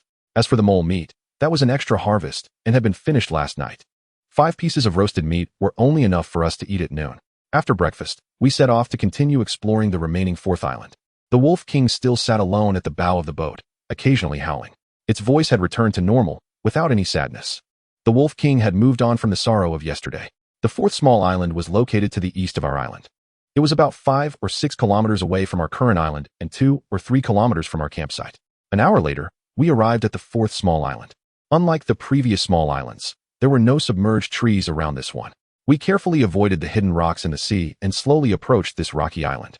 The rocky island was very small, only about the size of a football field. In the middle of the island stood a solitary camphor tree, surrounded by a small area of grass, while the rest of the area was all rocks. Initially, we didn't want to go ashore, but a large patch of white, resembling white ash, caught my attention. What was that white stuff? Let's go take a look. The 3 of us approached the rocky island. The white area was a large flat stone, covering over 100 square meters. I suppressed my curiosity and walked over. Getting closer, I crouched down and discovered that it was white crystals. Could it be salt? Xiaoshuero and Wenxian exclaimed in surprise. These should be salt. I was thrilled. If all of this was salt, it would weigh at least a dozen kilograms. Excitedly, I extended my finger to dip into the white crystals and tasted it. Hiss! It was salty, with a hint of bitterness. A slightly bitter salty flavor stimulated my taste buds. Haha, that's right, it's salt. Overjoyed, I quickly gathered the thin layer of salt and stuffed it into my backpack. The Wolf King also licked some salt with its tongue. Animals also need to eat salt. I knelt on the ground, continuously scooping up the salt. Xiaoshuero and Wenxian, you sweep, I'll carry the salt. Xiaoshuero and Wenxian each held a handful of wild grass and squatted beside me. Okay. I glanced at the handful of weeds in Xiaoshuero's hand, cursing myself for being foolish. My mind went blank at the sight of salt. The two of them quickly swept the salt grains into small piles while I carried the salt. Soon, we collected the salt from the stone slab into our bags. Great. Finally, we had salt to eat. I was satisfied as I slung the backpack over my shoulder. I examined the large stone slab, which was slightly tilted. Near the sea side of the slab, there was a raised area about 30 centimeters high and over 20 meters long. It seemed to have formed when the sea water flowed in during an earthquake and got trapped in this large stone slab. The stone slab acted like a pot, and the seawater gradually evaporated under the sun, leaving behind a thin layer of salt. This is a natural salt field gifted to us by heaven. We can dry salt here in the future. I excitedly looked at this treasure land. I really want to fill this natural salt field with seawater. Unfortunately, we don't have any tools to scoop water, I said regretfully. Let's go see if there is salt in other places. We walked around the stone island and found that other areas were several meters above sea level and there were no flat places. Only that large stone slab for drying salt was just about half a meter above sea level. We are really lucky to find such a natural salt field. This stone island is 2,000 to 3,000 meters away from our island, which is really very close. With joyful hearts, we left the stone island and headed for the next island. The next small island is located to the south of our island, about 4 to 5 kilometers away. We struggled to row our boat forward, constantly avoiding branches in the sea. It took us over an hour to row the several kilometers. This is also a very small island, with an area of only a few hundred square meters. At a glance, there was nothing on the island except for some crooked trees. Next, we rowed towards the southwestern island. This island is at least 10 kilometers away from our camp island, and it is also 7 or 8 kilometers away from this small island. It looks similar in size to our camp island. We were moving much faster now. As we were approaching the island, the Wolf King howled. 3 people suddenly appeared on the island. These 3 people were ragged, emaciated, with sunken eyes, each holding a wooden stick. Upon seeing us, one person turned and ran into the island while shouting loudly, "Someone's coming! Someone's come by boat!" The other 2 looked at us warily. For a moment, I didn't know how to interact with these people. Should we go ashore? Wenxian asked. Don't retreat. Stay a bit farther from the shore. I don't want to become someone's target, I replied. We paddled the boat several meters out to sea, which should be a safe distance. Howl. The Wolf King was clearly unhappy with our retreat and howled at us. I ignored it. There were people on the island, and we couldn't recklessly approach before understanding the situation. At this moment, several more people appeared on the island. I looked and saw that these people looked similar to the first 3, all ragged and emaciated. Chapter 80, Greedy Survivors. We stared at the people on the shore, and no one spoke. Howl. The Wolf King called out to the people on the shore. Foamying? Is that foamying? Yes, it's foamying. The people on the shore exclaimed with joy, waving their wooden sticks, hoes, and machetes as they ran towards the sea. Howl. The Wolf King stood at the bow of the boat, raised its tail, and kept howling loudly. Foamying? So the Wolf King's name is Foamying. Foamying, who are they? As soon as I spoke, I wanted to slap myself. I knew full well that the Wolf King wouldn't speak, yet I asked anyway. Howl. Foamying seemed not to recognize the people on the shore. Haha, this is interesting. Should we go ashore? I asked Xiaoshuero and Wenxian. Sure, but be careful. Xiaoshuero replied, looking at the people on the shore. There were 7 people on the shore, 5 men and 2 women. Upon seeing the Wolf King, these people seemed to lose their wariness towards us. Hey, please come ashore, since you are friends of Foamying. You are also our friends, a tall, thin man shouted to us from the shore. Go ahead. These people look like they are malnourished and have little strength left. I can take them all on myself. Wenxian said nonchalantly. All right, with Wenxian's high combat power, what do we have to fear? Besides, I still have a gun in my hand. No matter how skilled they are, I can take them down with one shot. We paddled the lifeboat towards the small island. As soon as the boat reached the shore, the Wolf King Foamying jumped down. Howl. Foamying called out a few times to the tall, thin man, and the tone seemed to carry a warning. Okay, we know, your friend is our friend.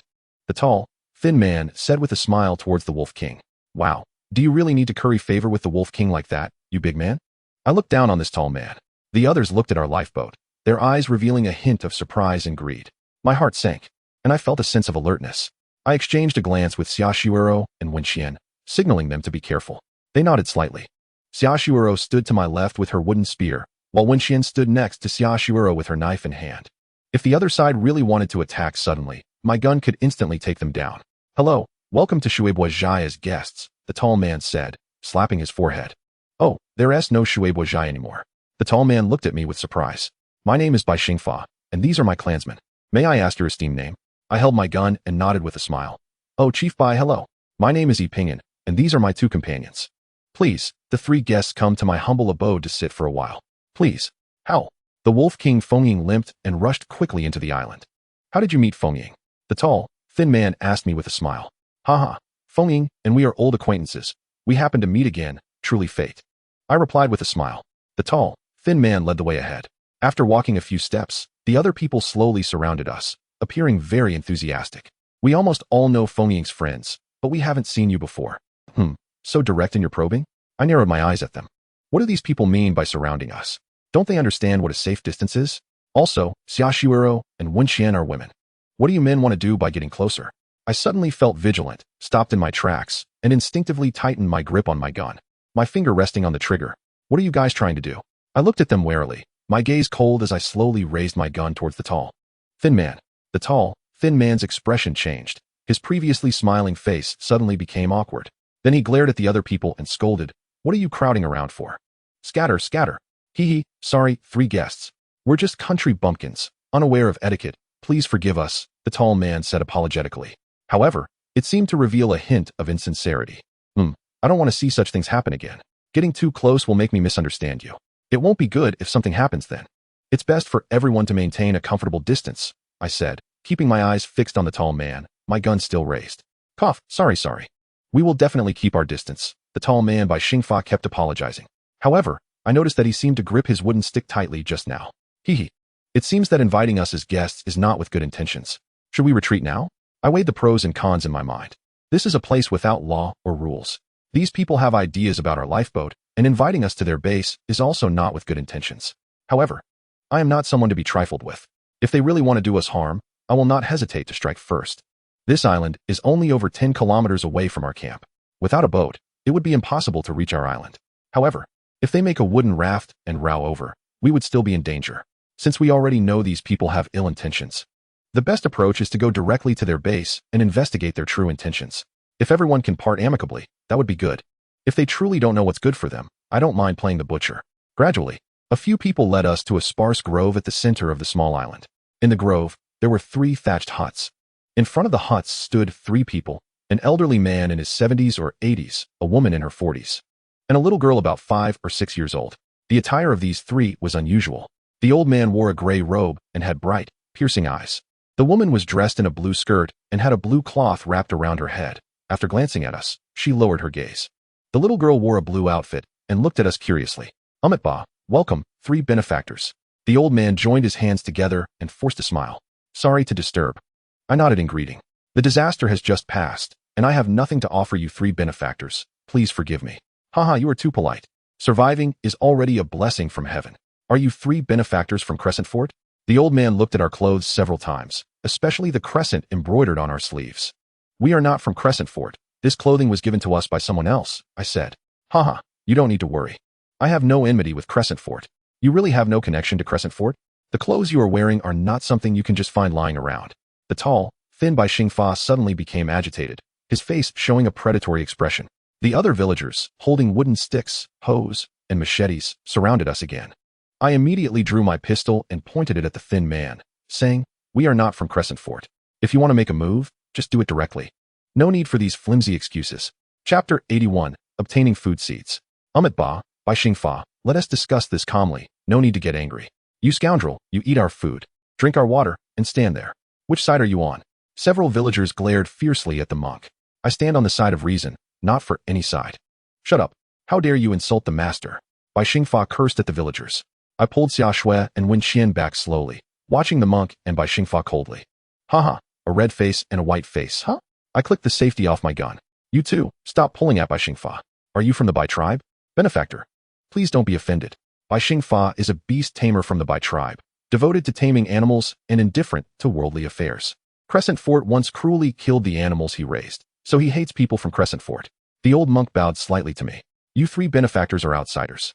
If it were before the upheaval, you would be esteemed guests of the 5 tribes, but now, everything has changed. What does this monk mean?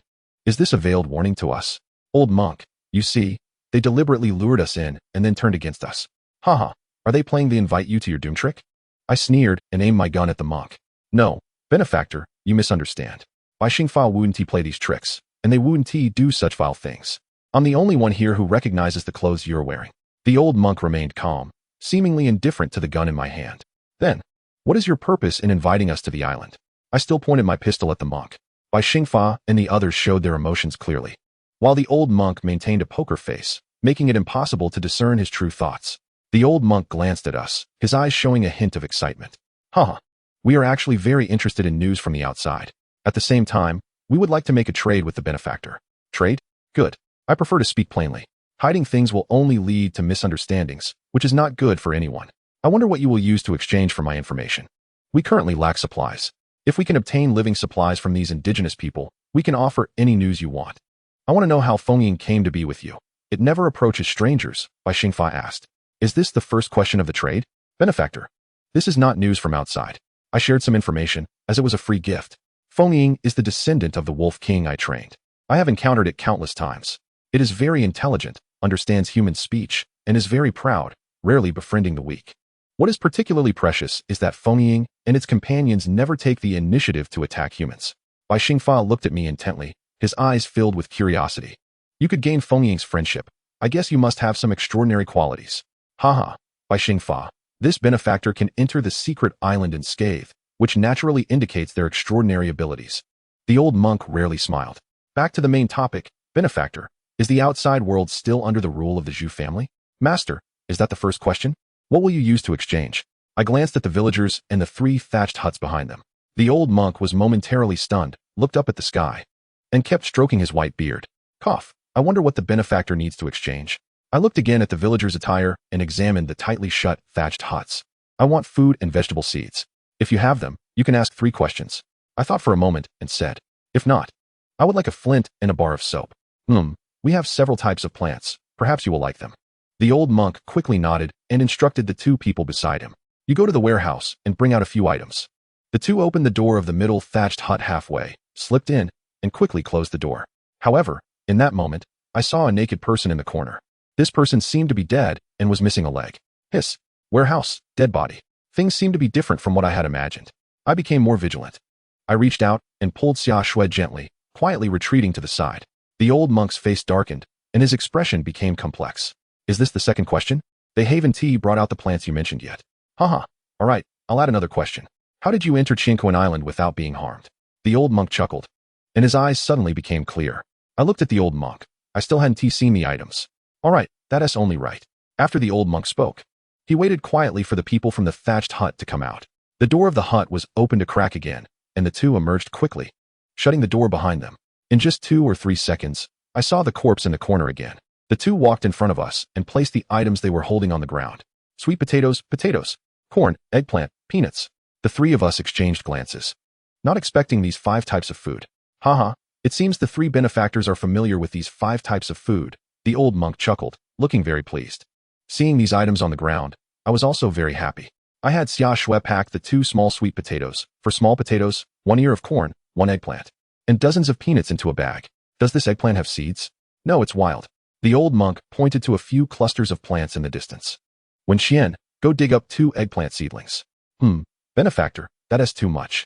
I smiled at the old monk. Don't worry, I have a lot of information. You want to lose out. After Zhu Ming, the northern armored slaves ruled for 300 years, and now the outside world belongs to us common people. Any news can be known instantly by everyone in the world. Qianquan Island used to be isolated, but after the earthquake, the power that sealed Qianquan Island should have disappeared.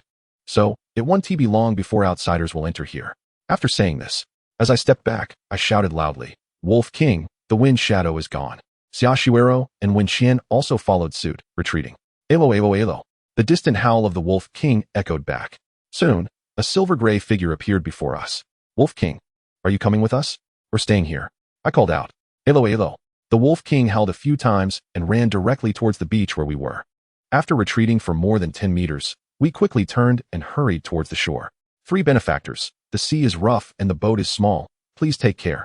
You are always welcome to visit. The old monk shouted behind us. That has a deeper meaning. Chapter 82. Encountering water snake attacks. The old monk's words made my heart skip a beat. A legless corpse flashed through my mind from the corner of the thatched hut. Recalling the greed in the eyes of those emaciated natives, my scalp tingled. At this moment, I just wanted to leave this dangerous little island as quickly as possible. I didn't want to engage in any meaningless fights with anyone. I almost dragged Xiaoshiro as we jogged. Hey, why are you running so fast? You seem a bit scared, Wen Qian asked while running beside me. There are dead people in their thatched hut, and one is missing a leg, I explained. Glancing back at those people, the old monk, Bai Xingfa, and others were still standing in front of the thatched hut and hadn't surrounded us, which surprised me. It was only a few hundred meters to the beach, and the three of us quickly ran to the original landing spot. The Wolf King was already waiting for us on the lifeboat. Once we sat on the lifeboat and entered the sea, my heart finally settled. I breathed a sigh of relief. The invisible pressure from the old monk was too much.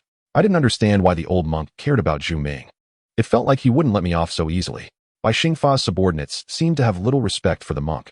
But Bai Xingfa appeared to obey the old monk somewhat. The woman and little girl behind us hadn't said a word from the beginning, almost making us forget their presence. By the way, during the final transaction, it seemed I didn't see the woman and the little girl. When did those two leave? I didn't notice at all. Xiaoshiro, Wen Qian, did you see when that woman and little girl left? The woman and little girl? I haven't seen them. Wen Qian looked at me in surprise. How is that possible? When we went there, the old monk, a woman, and a little girl were standing in front of the thatched hut waiting for us. Such big living people, and you didn't see them. Xiaoshiro and Wen Qian exchanged shocked glances, then looked at me. Pingyan, are you sure you saw them? I'm sure, absolutely. Xiaoshiro reached out to touch my forehead, then touched her own forehead, revealing a relieved expression. Hey, I'm not sick, I really saw them. You two really didn't see them? Wen Qian teased me, but suddenly screamed loudly. Xiaoshiro also began to shout. Pingyan, so many snakes. There are so many snakes in the water. Ah, as both shouted, I also saw many snakes swimming towards us. Why are there so many snakes? They surrounded our lifeboat. The boat seemed to be fixed by the snakes in the water, stopping just dozens of meters from the shore. No matter how hard we rowed, the boat wouldn't move forward. Could it really be haunted? Bang, bang, bang. Sounds of impact began to come from the side of the boat. As the banging sounds came, the lifeboat started to sway. Ego.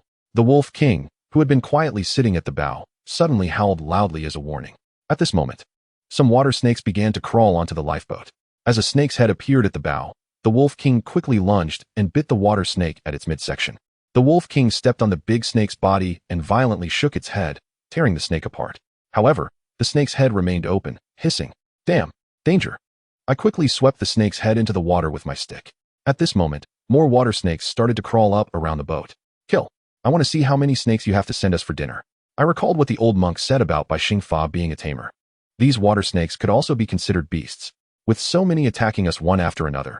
If Bai Xingfa wasn't behind this, I would twist my head off and kick it like a ball. Shuiro, Wen Qian, be careful. When the snakes show their heads, smash them, and throw the snakes into the boat. All of them are meat. Haha, Pingyan, I'll do my best, Xiaoshiro said, her teeth chattering, clearly terrified. Wen Qian seemed a little better, but seeing her pale face and the beads of sweat on her forehead, it was obvious she was also very afraid. No matter how strong girls are, almost all of them are afraid of snakes, mice, spiders, or cockroaches.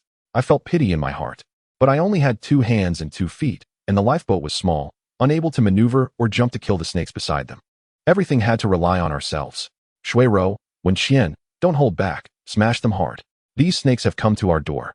There's no reason to let them go. The more we kill, the more meat we get. Bang bang. Ah, die. Xiaoshiro screamed, swinging the wooden stick in her hand, frantically beating the small and large water snakes that crawled up the side of the boat. Damn it, die? Wen Qian, who hadn't cursed in a long time, also began to let loose. Let it go. Release the fear inside you. Facing fear for the first time and being able to overcome it would be a breakthrough in courage. The number of dead snakes in the cabin kept increasing, but the snakes in the water showed no signs of diminishing. Woo woo woo. Amid the chaos, I turned to see Bai Xingfa and the old monk standing on the shore. The old monk and others were grinning maliciously at us. Bai Xingfa had something in his mouth, puffing out his cheeks. Woo woo woo. With Bai Xingfa's piercing whistle, the snakes in the water suddenly became even more frenzied. The banging sounds intensified, and the snakes climbed onto the boat faster and faster. Bai Xingfa was indeed driving the snakes to attack us. But the mastermind behind it must be the old monk. How could we break the sound of Bai Xingfa's whistle? Were these snakes really driven by sound? Stories of animals attacking humans or other animals flashed through my mind. In these stories, the victims always had something emitting a specific smell that triggered a strong reaction from other animals. Could it be that what they gave us had been tampered with? Thinking of this, I quickly shouted back to Xiaoshiro, Shuiro, hurry, check the 5 types of food they gave us, see if there's anything missing. Seeing that Xiaoshiro didn't respond, I immediately explained. There must be something among those 5 foods that attracts the snakes. Find it and throw it away. Oh, okay. Xiaoshuero quickly opened her backpack, taking out the sweet potatoes, corn, peanuts, and eggplants to check one by one. After a while, Xiaoshuero picked up an eggplant, broke it, smelled it, then stood up and forcefully threw the eggplant far into the water. Sure enough, as soon as the eggplant hit the water, the nearby snakes swarmed towards it. Hee, reading more novels really has its benefits. I secretly breathed a sigh of relief. However, the water snakes around the lifeboat did not leave and continued to attack us. Chapter 83. One wave has not settled, another rises. There is still something on the boat. Xiaoshuero shouted loudly. Damn, when did they put something on the boat? Look, what did you find in the eggplant?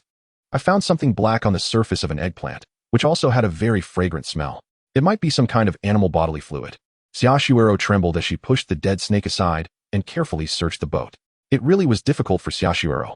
I remember when we first arrived on the island, she couldn't even move her feet when she saw a snake. And now, she could search for things while trembling in fear. After going through so much, her courage had grown. I kept hitting the snake that was climbing onto the boat with a wooden stick, and after smashing its head, I casually grabbed it and threw it into the cabin. Wen Qian's knife skills were very proficient. With a flash of the blade, she severed the snake's head and then slapped it into the water. After the snake's head fell into the water, it bit down tightly onto the nearby water snake. Wen Qian, the wolf king at the bow. And I kept capturing and killing the water snakes trying to board the boat. After a long period of intense activity, my arms felt like they could hardly lift anymore. I noticed Wen Qian's knife-wielding speed was also slowing down, but there were still so many snakes in the water. Whimpering. On the shore, Bai Xingfa was puffing his cheeks, desperately blowing the whistle. Time passed second by second. I was gasping for breath, feeling like my arms were about to fall off. I was so exhausted that I could barely crawl down, and even the Wolf King's movements had slowed. Gradually, I felt that there seemed to be fewer snakes. I guessed that the nearby snakes had probably all come. Hold on, there are no snakes nearby now. If we take care of these, they won't be able to do anything. I shouted excitedly, mechanically swinging the wooden stick to hit the snakes climbing onto the boat. I was too tired to even grab the dead snakes. It felt like a long time had passed, but in fact, it had only been about 10 minutes since the boat couldn't move. Haha, I found it. I finally found it. Here it is. Xiaoshuero finally discovered a layer of black powder in the cabin and started laughing excitedly. Then, she scraped off that layer of black stuff, brought it to the side of the boat, and threw it into the water. As soon as the stuff hit the water, the snakes that were attacking us instantly turned around and swam away quickly. The boat rocked as countless snakes began to attack each other. In that moment, our boat drifted slightly to the side. The boat could move. Let's paddle away quickly. I shouted loudly. Splash, splash, splash. We paddled desperately, getting the boat out of the area where the water snakes were fighting. My arms felt like they weren't even mine anymore, completely relying on sheer will to support my actions. After we had paddled hundreds of meters away from the snake swarm, we finally stopped to rest. Damn, these bastards actually plotted against us like this. Cough, cough. Hee. I sat on the beam of the boat, looking at the dozens of headless snake bodies in the cabin, coughing and laughing. Crisis, crisis, an opportunity in danger. Without Bai Xingfa scheming, how could we have caught so many snakes? Although the process was a bit dangerous, we managed to retreat safely. Who knows, perhaps they wanted our boat. I remembered when we first landed, the greedy look in those people's eyes when they saw our boat. That could be it. There were only 7 or 8 of them, and this boat was enough for them. A woo. The Wolf King, Feng Ying, suddenly howled at the edge of the boat, issuing a warning. Could there be something at the edge of the boat? Just as I was about to lean over to check, with a splash, a figure suddenly jumped from the water into the boat, and before we could react, Wen Qian at the stern was grabbed by someone, cackling. This person was wearing a leather water suit, with a sharp knife pressed against Wen Qian's neck. Don't move. If anyone dares to move, I'll stab her to death. It's a woman's voice, but her figure is so flat. She doesn't look like a woman at all. A woo. The Wolf King was barking loudly at this person at the front of the boat, looking angrier than I was. The person jumped to Wen Qian's back and easily snatched the knife from her hand, keeping the sharp knife pressed against Wen Qian's neck. As soon as this person controlled Wen Qian, I thought about what to do. But when I saw Wen Qian's calm eyes, I suddenly remembered that she was the world champion of unrestricted fighting. How could she be easily subdued? Since Wen Qian wanted to play, I would cooperate well. I pulled Xiaoshuero behind me and then took out my gun, aiming at this person's head. The person ducked behind Wen Qian, only half of their face visible. Damn. Isn't this the woman who was standing next to the old monk? No wonder I hadn't seen her. She had snuck into the sea to ambush us. Hiss. Where's the little girl? The image of the little girl flashed in my mind. Since the older one is here, the little girl is probably hiding under the boat as well. Hee. In that case, we should have some fun. Shiwero, be careful. There's another person under the boat. Don't let them sneak attack you. I whispered a reminder. There is someone else. Okay, I'll be careful. Shiwero held a wooden stick, vigilantly watching the side of the boat. I watched the scene at the stern with Wenqian and the woman controlling her, eager to see how Wenqian would subdue her opponent. Why should I listen to you? You're not the one being captured. I chuckled, aiming my gun at this person's head. To be honest, her life or death has nothing to do with me. Cackling, kid, do you think I would believe you? Do you believe I will stab her to death right now? The tip of this person's knife had already pierced into Wenqian's neck, and blood was beginning to ooze out. I squinted. Why hadn't Wenqian counterattacked yet? Don't play the fool and end up looking like a fool. Cackling, what? Is your heart aching? Hurry up and paddle, do you hear me? Hurry up. My patience is limited. I'm not heartbroken. I just think you're very noisy. So, you can die now. I aimed my gun at this person's forehead, released the safety, and placed my finger on the trigger. I will count to 3. When I reach 3, you either kill her or let her go. Otherwise, you won't be able to escape. I looked at this person with a cold smile, thinking that Wenqian's brilliant counterattack would happen in the next moment. Cackling, men are never good. In times of crisis, they only think of themselves. You really want me to kill her, don't you? Unfortunately, I won't do what you wish. Cackling. After saying this, the woman actually moved the knife slightly away from Wenqian's neck. In that instant, Wenqian moved. Chapter 84. I thought you did it on purpose. Wenqian's right hand shot out like lightning, grabbing the opponent's wrist from an unbelievable angle. Immediately, her left hand snatched the sharp knife from the opponent's hand, while Wenqian twisted her wrist, locking the opponent's wrist in a hold. With her left hand holding the knife she had just taken, she aimed directly at the opponent's lower back. Just as the opponent was about to be fatally wounded, whoosh! A streak of blue light shot towards Wenqian's face from the water. In a split second, Wenqian raised her left hand to block with the knife. And with a clang, the sharp knife in Wenqian's hand was nearly knocked away. The woman locked by Wenqian seized the opportunity to retreat sharply and crashed into Wenqian. Wenqian stumbled and nearly fell. The opponent took this chance to leap into the water. The entire process happened in the blink of an eye. I was dumbfounded, unable to pull the trigger in time, and the opponent had already disappeared from the boat. After Wenqian steadied herself, she immediately dashed to the edge of the boat, leaning over to look at the place where the blue light had just come from. I also watched the water surface warily. The boat floated quietly on the water. We didn't speak. Splash, splash, splash. A few minutes later, near a rocky area close to the small island, 2 people emerged. These 2 people, one big and one small, came out of the sea and walked straight to the shore. Did you see them? It's those 2 people, a woman and a little girl who looks a few years old. I pointed to the 2 figures in the distance and said to Xiaoshui and Wenqian, I really didn't see those 2. Ping'an, I didn't see them either. Hey, look, the figures of the 2 people are very blurry, as if they will disappear in the next second. What kind of illusion is this? So impressive. I suddenly noticed that the 2 figures became blurry as soon as they reached the shore. Wait a minute. Where did the people go in the blink of an eye? Right? I just blinked, and they disappeared. Xiaoshui and Wenqian almost simultaneously said they didn't see anyone. What the? Could those 2 be ghosts? Fortunately, when the 2 appeared next to the old monk, their figures were very clear and no longer blurry. Shadow. I remembered. It looks very much like the shadow technique of the country. Wenqian suddenly shouted. This is a method of hiding oneself using perspective and light, but it can only deceive the line of sight of people in a certain direction. Oh woo. The Wolf King Feng Ying barked loudly at the few people hundreds of meters away, looking very angry. Feng Ying, what are you angry about? Do you think they will kill you? I saw the Wolf King Feng Ying standing at the bow of the boat, baring his teeth and barking at the people on the island, and I felt that this Wolf King seemed like a silly dog. The sea is 1,852 kilometers. You calculate it yourself. Oh, then what is the distance between you and me in nautical miles? Could you help me calculate? Wenqian asked. The distance between us is 2 meters, which is equivalent to 0.00011 nautical miles. This distance can be completely ignored. Fortunately, although my mental arithmetic is usually not good, I was able to calculate it this time. I felt a little excited to show off my IQ in front of Wenqian. Cough. I think I have a bit of a problem with my mindset. Just as I was preparing to self-critique, I heard Wenqian's sarcastic voice from behind. 0.0001 nautical miles. This distance can be ignored. Ping'an, why do I feel that the distance between us is thousands of miles? Do you have a hidden meaning in your words? Ping'an, do you know how cold her heart is when a person hopes her companion saves her in a moment of crisis? But her companion not only ignores her, but also wants to make things worse. She might even think that perhaps dying like this isn't so bad. Wenqian's tone gradually became agitated. I seem to understand, but I feel wronged. Sister one, Are you complaining that I didn't save you, or because of what I said at that time? Wasn't I just cooperating with you actively? I remembered that I had previously said when Qian's life or death had nothing to do with me. But this was just a negotiation tactic. And it was also to cooperate better. It doesn't matter that you didn't save me, but didn't you say that to imply you really wanted me dead? Wen Qian's tone became even more agitated. Cough. Wen Qian, is it really okay for you to wrong me like this? I stopped rowing and turned to look at Wen Qian. With your skills, how could you let the opponent jump from the water to the boat and control you to threaten us? You gave me a look back then. Didn't you hope I wouldn't care? Why are you blaming me now? Am I wronged or not? When did I give you a look to make you not care? I was so exhausted at that time that I couldn't even lift my arms. Do you think I could stop the other party from boarding? You are just an idiot. What the? So I misunderstood Wen Qian's meaning, thinking that she was intentionally letting the person on board. Sister Wen, Yi Pingyan is not someone who ignores others in danger, nor would he want to make things worse. After all this time together, don't you understand him?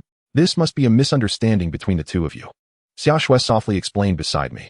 I looked at Xia Shui gratefully. She understands me. Cough. Sister Wen, you have always been a strong presence in my heart. So I thought you did it on purpose, and when I saw you give me a look, I started to cooperate with you. I thought I was cooperating quite well. I believed that the less I cared about your life or death, the less the other party would act. In the end, I was right. If it happened again, I would still think you did it on purpose. Sigh. I wasn't giving you a look. It was just that water from that person splashed into my eyes. Also, I am a weak girl, okay? Don't think I'm some unlimited fighting champion. I'm invincible. That was a competition, not a life and death struggle. Do you understand? When I heard this, I could only nod repeatedly in agreement. You said you were a weak girl. What else is there to explain? Of course. Now it seems I did misunderstand Wen Qian's meaning. This incident served as a reminder. Assuming others' intentions is very dangerous. Communication, I need to communicate more in the future. A gentleman takes revenge 10 years or 8 years. I will take revenge, just a matter of time. Repay virtue with virtue. Repay grievance with straightforwardness. It's clearly written in the book. Chapter 85, The Mysterious Island. To the southwest, there is a small island, which is the last island we plan to explore this time. The small island is about 3 to 4 kilometers away from the island we live on. We rowed around the small island. The island is only the size of 2 or 3 football fields, densely forested. And it seems that the trees on this island were not affected during this earthquake. In the middle of the island, there is a small hill, not very high. We docked the boat, and the Wolf King was the first to jump down. Oh woo! The Wolf King dashed into the island with excitement. As soon as I stepped onto the small island, I felt much better mentally. The fatigue in my body gradually disappeared. After disembarking, we cautiously advanced with our backpacks and weapons. The stick in my hand kept hitting the surrounding grass and bushes. Today, Bai Xingfa gathered so many water snakes to attack us, indicating that there are quite a few snakes in the sea and on the small island. We didn't encounter any snakes on the previous islands, which can only be considered good luck. Although the small island is not big, it took us an hour to search it thoroughly. The Wolf King had already wandered around the small island, leisurely following us. At this moment, we stood at the highest point of the small island's hill. I looked around and felt that something was off about this small island. This feeling had started as soon as we arrived. It wasn't a feeling of danger, but rather that this place was too different from the other islands. I carefully looked around and even reached out to touch the trunk of a nearby tree. Shuiro, Wen Qian, did you notice anything different about this small island compared to the other islands? What is different? I didn't notice anything. I didn't see anything different either. Could it be that I'm overthinking it? Wait, I can see the figures of that woman and child, but Xia Shui and Wen Qian can't see them. Could it be that I have gained the legendary heavenly eye? According to legend, the heavenly eye can see through all illusions and see the soul. Erlang Shun Yangjian's third eye can illuminate the world and shoot demons. I raised my hand to clap the hand that had just touched the tree. As I clapped my hands, I suddenly understood why I had that strange feeling. My hands weren't dusty at all. I looked down at the surrounding weeds and bushes. They were lush green, without a speck of dust on them. I quickly ran down the hill and carefully looked at the ground. Aside from some fallen twigs and leaves, the ground was very clean, and there were no traces of being flooded. There were very few fallen leaves under the trees, giving the entire small island a fresh, clean feeling, as if I were in a painting. I quickly ran back up the hill, looked up at the sky. It seemed that there was a thin membrane covering the small island. Pingyan, what are you doing? Why are you running up and down? Xiaoshuoro looked at me with a strange expression. Do you have any new discoveries? Have you noticed that this little island is very clean, and the air is very fresh? As soon as I stepped in, my fatigue was completely swept away. Look, what's even more amazing is that the island is covered by a thin membrane. I raised my hand and pointed to the sky, excitedly saying to the two of them. Xiaoshuoro and Song Wan looked up, carefully scrutinizing the direction I was pointing. Where is there any membrane? There's nothing there. Hey, Pingin. What's wrong with you these days? You always seem to see things we can't. When Qian looked at me, her face full of surprise. Cough, Pingin. You wouldn't have been possessed by something unclean, would you? I. Cough. When Jia. Actually, Pingin is right. Ever since I came to this island, I felt a jolt of energy, and all my fatigue disappeared. Don't you feel that? Ah, I guess I do feel that. Anyway, I recover my stamina quickly. So I didn't pay much attention. But this island really is so clean. It feels like every leaf has been wiped down. Cough, ladies. I'm showing you the membrane in the sky. You really can't see it? No. The two of them shook their heads in unison. But I can see it. Why can I see it? Xiaoshuero and Wen Qian fell silent for a moment, looking at me thoughtfully. Wen Qian looked at me. Xiaoshuero looked at me with a face full of confusion. You can practice Qigong for 3 days and nights without eating or drinking.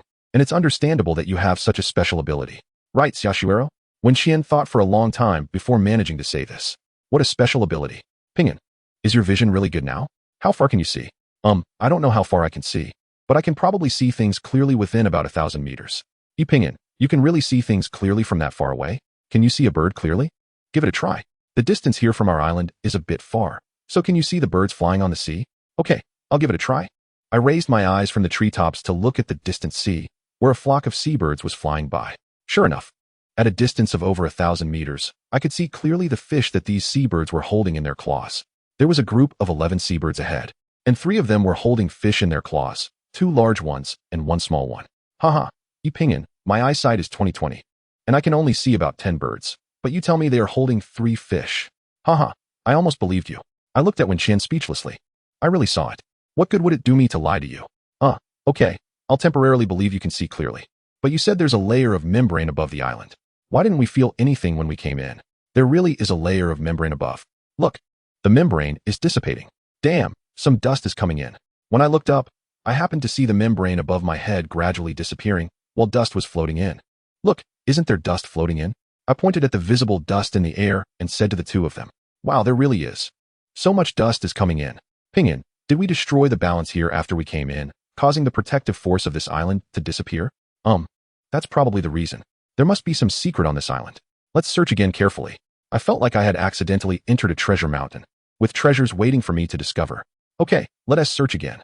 Who would bother to create a shield to cover the island? There must be some secret or treasure here. Next, the 3 of us carefully searched the entire island once more. Besides being very clean and the air fresh, we ran around without feeling a bit of fatigue, but we didn't find anything else. There must be something unusual here.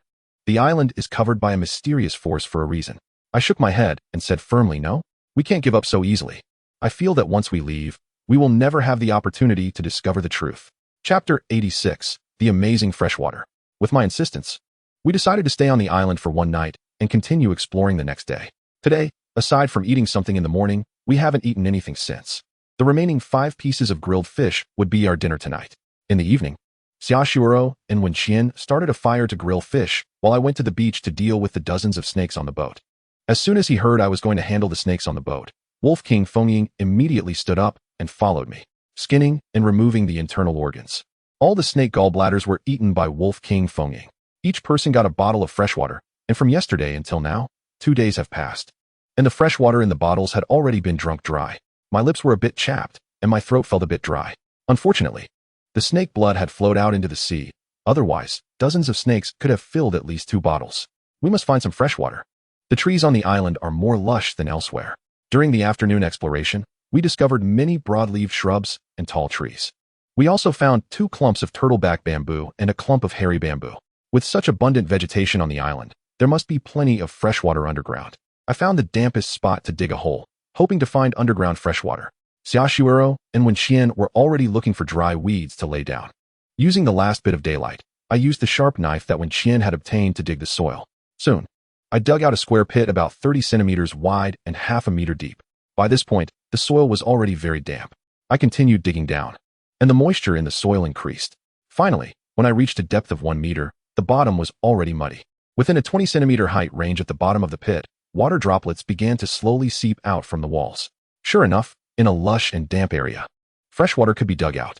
Judging by the speed of the water seeping in, it would take at least an hour to fill a bottle of water. This speed is fairly quick. For our camping site, we chose to set up under a few large trees at the foot of the mountain. It was sheltered from the wind and dampness. Today, we explored the island twice. and there were no animals on the island, not even an ant. So we could sleep soundly at night. As for Wolf King Fengying, it only looks scary, as long as you don't provoke it. It won't even glance at you. A night passed without incident. After daybreak, the snake meat buried in the ash was already thoroughly cooked. Xiaoshuero and Wenqian continuously pulled the snake meat out. Wolf King Fengying merely glanced at me once, then turned his attention to the snake meat that Xiaoshuero and Wenqian were pulling out. I shook my head. In just 2 days, Fengying had become picky. He wouldn't eat raw food. He wanted grilled food. I took 3 water bottles and went to check the water pit I dug last night to see how much water there was.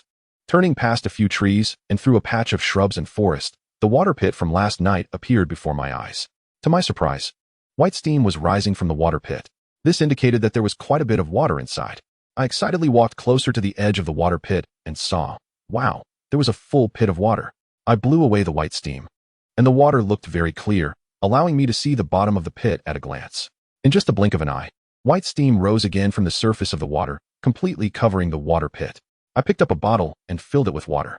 This water felt icy cold in my hand, but once it entered my mouth, a sweet taste filled my mouth. As the water flowed down my throat into my stomach, the originally cold water suddenly turned warm, and I felt incredibly comfortable all over. This feeling was like having just taken a hot bath, giving me a refreshing jolt. What spring water is a little sweet. It pales in comparison to this water. My limited vocabulary can only express my amazement. Wow, this water is really damn good to drink. I filled another bottle with water and gulped it down in one go. This water is truly refreshing. What a treasure. This water is a treasure. I squatted down and filled 3 bottles to the brim. Just as I stood up, I noticed a pair of blue eyes appearing right in front of my nose. I was so startled that I almost fell into the puddle. Oh woo.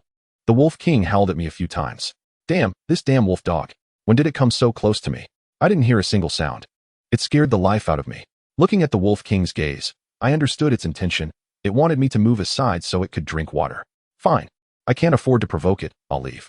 Cough. You've worked hard. Have some water. This water is special. I've already had some. It tastes really nice. Pinyin. It seems you've forgotten something. What is it? This water, did you boil it? You can't just drink raw water in the wild.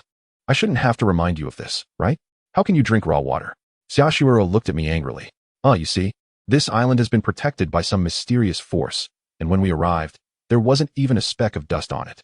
Also, there isn't even an ant on this island, so I think drinking the water here raw should be fine. I handed the water to the 2 of them, then sat down and took a bite of a piece of roasted snake meat. This all-natural snake meat with salt really tastes good. Oh woo. The Wolf King Fengying's joyful howls echoed through the forest. Just as the howls stopped, the Wolf King jumped out from behind a tree. Oh woo. The Wolf King jumped in front of me, barking excitedly, looking like it wanted to tell me something. I stared foolishly at the Wolf King Fengying barking in front of me, genuinely unsure of what it was trying to express. But seeing its wolf face smiling so brightly, it must have discovered something good. I get it. It's asking me to follow. I immediately followed behind the Wolf King, hopping with excitement.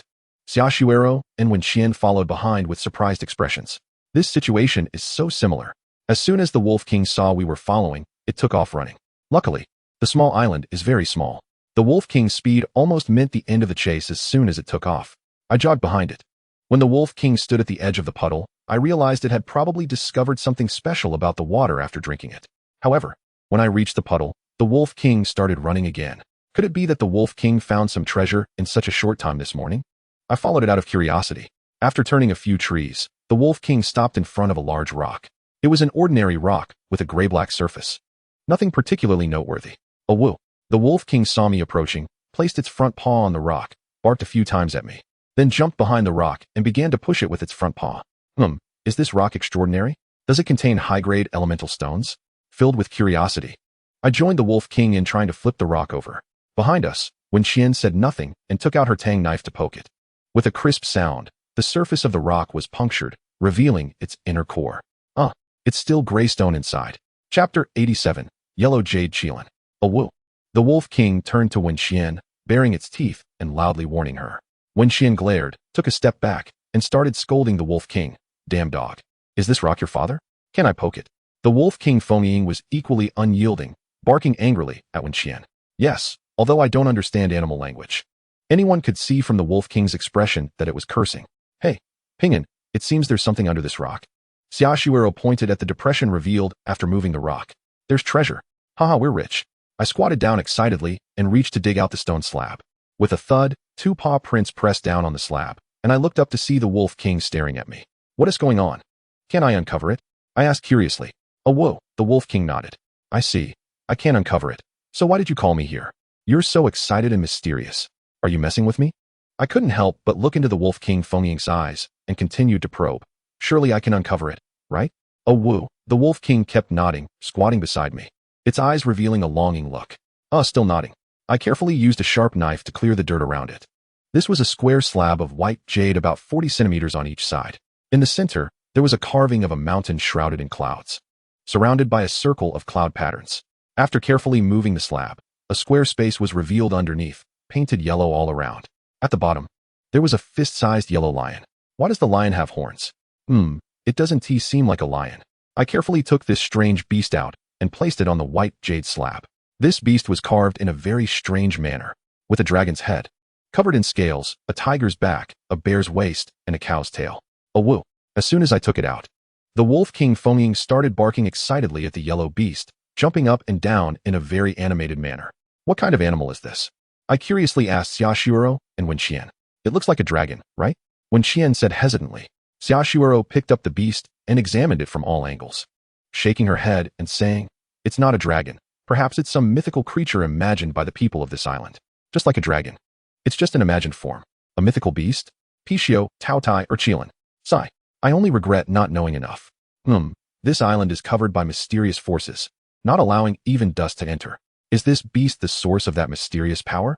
Yipingyan, you really have a point. Wenqian, don't you find it strange? I mentioned yesterday that this island is so clean, which is very unusual. Hey, look, there are words on the soles of this beast's feet. Earth Yellow Qilin. What does it mean? Xiaoshuoro suddenly exclaimed in delight. I looked. Yellow Qilin. It means yellow Qilin.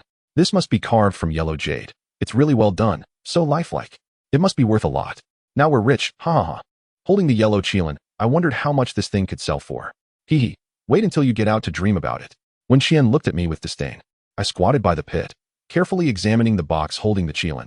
It seemed to be carved from a single piece of white jade, with a layer of yellow coating inside. Around the box, there were many strange runes and lines carved.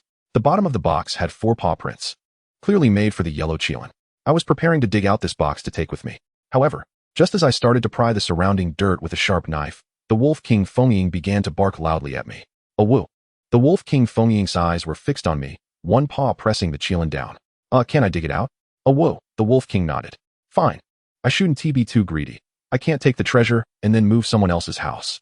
A thought crossed my mind, and I looked up at the sky. The invisible membrane from yesterday had now become full of leaks. The layer of membrane over the small island still looked the same. It hadn't improved. It seems I was overthinking. Actually, what I wanted most was this yellow Qilin. If the yellow jade Qilin were coated with animal skin, it would almost look like a living creature. The hair on the head and tail of the Qilin, the charm in its eyes, and the scales on its body, aside from the color, look just like the real thing. The craftsmanship of this sculpture is truly impressive. After holding the yellow Qilin, I looked at the Wolf King and found it much cuter than before. It can fight, understand human speech, and search for treasures. What other unique traits does this Wolf King Fengying have that haven't been revealed yet? I can't wait to find out. As I passed a puddle, I noticed that it wasn't steaming anymore. I walked to the edge of the puddle and crouched down to see what was the reason. I reached out and touched the water, which was still just as cold. This water is also a treasure. After drinking it, I felt incredibly comfortable, as if I had taken a miraculous medicine. Should I dig the pit a bit deeper and come here every day to fetch water by boat? It seems that the treasures on this small island are the yellow Qilin and the water. Shuero, hurry up and drink the water, and fill it up again once it's gone. This water is so magical. It's not only sweet and thirst-quenching, but drinking it also makes me feel much more energetic. Pinyin, my medical knowledge tells me that no matter how clean the water looks, it still contains bacteria that can't be seen by the naked eye. As Xiaoshuoro was preparing to give me a long-winded warning, Wenqian had already unscrewed the cap and was gulping it down. Can you not be so direct? I looked at Wenqian speechlessly. Oh my, this water is really delicious, a bit sweet. And when it first hits my mouth, it's a little cold, but it quickly turns warm, and once it reaches my stomach, I feel so refreshed. After Wenqian finished the water in the bottle in one go, she immediately crouched by the puddle and filled another bottle, continuing to drink. Hey, you can't drink too much at once, or you'll risk water intoxication. Xiaoshuoro warned from the side. Wenqian suddenly choked on the water and started coughing. Xiaoshuoro, what do you want? Why are you so talkative today? Cough cough. Wenqian kept coughing. The water in Wen Qian's mouth suddenly sprayed onto me and the yellow qilin in my hand. I stepped back and wiped my face dry. Just as I was about to use my sleeve to wipe the water off the qilin, something miraculous happened. Chapter 88. Jin is the mountain, Kuan is the earth. The water stains on the yellow qilin were turning into wisps of fine smoke and dissipating into the air. I stared dumbfounded at the yellow qilin in my hand. Does it even have a self-heating evaporation function? According to common sense, water must reach a temperature of over 100 degrees Celsius to undergo a phase change and become steam. However, this jade qilin in my hand was not hot at all. Instead, it gave me a cool feeling. How does it make the water on its surface quickly turn to steam? Or rather, where does the heat that the water absorbs come from? I curiously flipped the qilin over and over several times. In terms of weight, this fist-sized yellow qilin only weighs a few hundred grams. I looked closely several times, but found no gaps or buttons. The yellow qilin is carved from a single piece of yellow jade.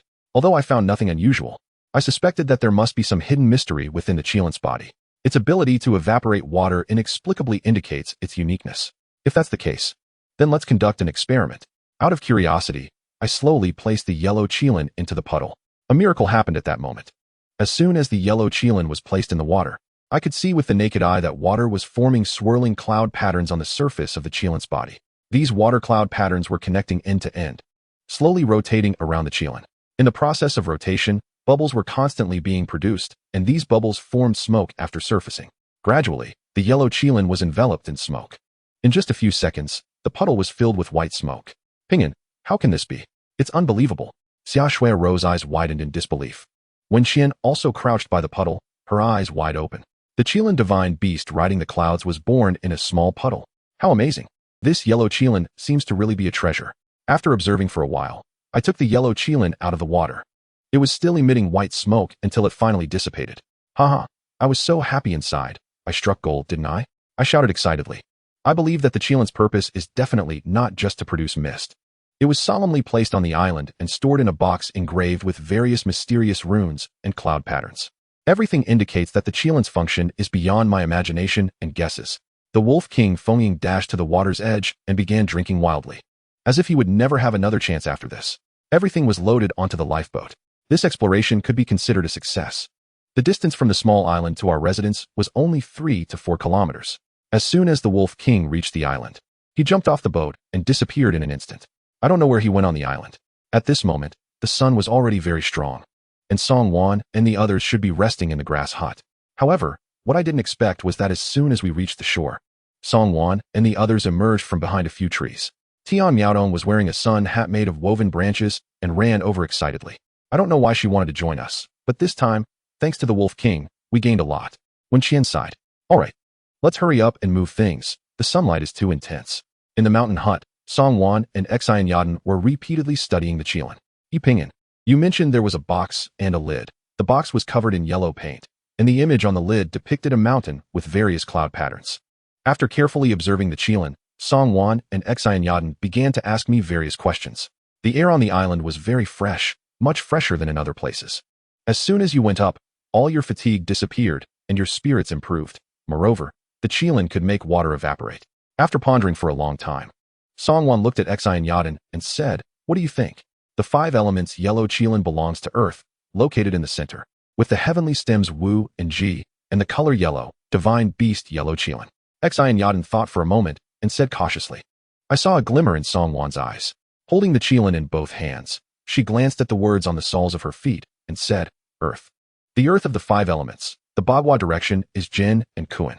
Jin is the mountain, Kuan is the earth. Therefore, the lid is engraved with a mountain shape, surrounded by rainwater runes, and the yellow jade qilin is buried underground. I looked at Song Wan and Xian Yadan as they spoke eloquently. I was completely dumbfounded. What were they talking about? Why could I only understand a few words? What 5 elements? What Bagua divine beast? Are they going to heaven with all this knowledge?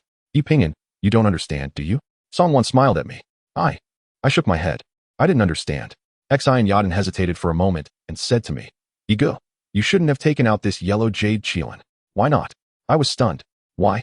This yellow jade qilin is a formation eye, one of the formation eyes of the 5 elements Bagua formation. If you take the formation eye away, the formation will be destroyed. Song Wan looked at me with a regretful expression in her eyes. Haha, formation eye. And one of the formation eyes of the 5 elements Bagua formation. These two must be getting bored with the monotonous island life and starting to find fun, right? Haha. If you don't believe me, it means you're normal. I've read some miscellaneous books on this topic about the origins and developments of the five elements. This is the crystallization of ancient wisdom. It has greatly promoted the development of social economy. I looked at the two of them with a skeptical expression. To me, whether it's the five elements or the Bagua, they know me, but I don't know them. The only reason I know about the Bagua formation is from some novels where Zhuge Liang sets up the 8 formations to fend off enemies. As for the five elements, aside from knowing they are metal, wood, water, fire, and earth, I don't know anything else. 5 elements, isn't it just metal and wood? I curiously asked. The 5 elements seem to be, hey, isn't the Qigong we practice, the Ruiju, supposed to absorb the 5 elements? If what Song Wan and Xian Yadan said is true, then the yellow jade Qilin is one of the focal points of the 5-element formation. If I gather all the focal points of the formation, can I then practice Qigong? Even everyone can practice. Xian Yadan, do you agree with Song Wan's view? Big brother E, I have also researched this before, but mainly just copied some things without further study. I only know that ancient people set up 5-element formations, with the yellow Qilin being at the central position. Xian Yadan drew a cross on the ground with a branch, marking the 4 cardinal directions. The east represents wood. With the heavenly stems Jia and Yi, the color is green, and the divine beast is the Qinglong. The west represents metal, with the heavenly stems Geng and Xian. The color is white, and the divine beast is the Baihu.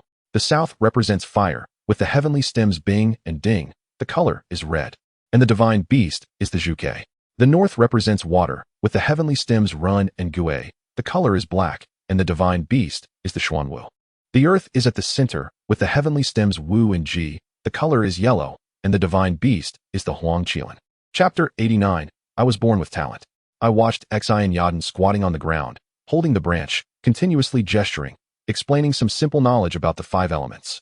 Xian Yadan, who was deep in thought, had a captivating charm that she usually lacked. In summary, I concluded that the yellow jade Qilin on this small island is one of the foundations of the 5-element formation. That's all I remember. As for whether it's true, we can only verify this judgment when we find another unique island and excavate other divine beasts. Xian Yadan, you are amazing. Song Wan, I didn't expect you to be so impressive too. I was completely amazed and couldn't help but give a thumbs up to Xian Yadan and Song Wan. They both smiled. This is a closed formation, divided into 8 directions. Only one direction is the life position. Only by moving through the life position can one exit the formation. Song Wan placed the Qilin in Xian Yadan's hands and then drew a more complex pattern. The diagram was divided into 8 directions. The northeast represents Rushi Earth as the death gate, while the southwest represents Rin Earth as the life gate. The northeast position is Kuan Earth, and the southwest position is Jin Mountain. It seemed very complicated and profound. At this moment, I felt the need to look up to Song Wan and Xian Yadan. So, this small island is the island of life.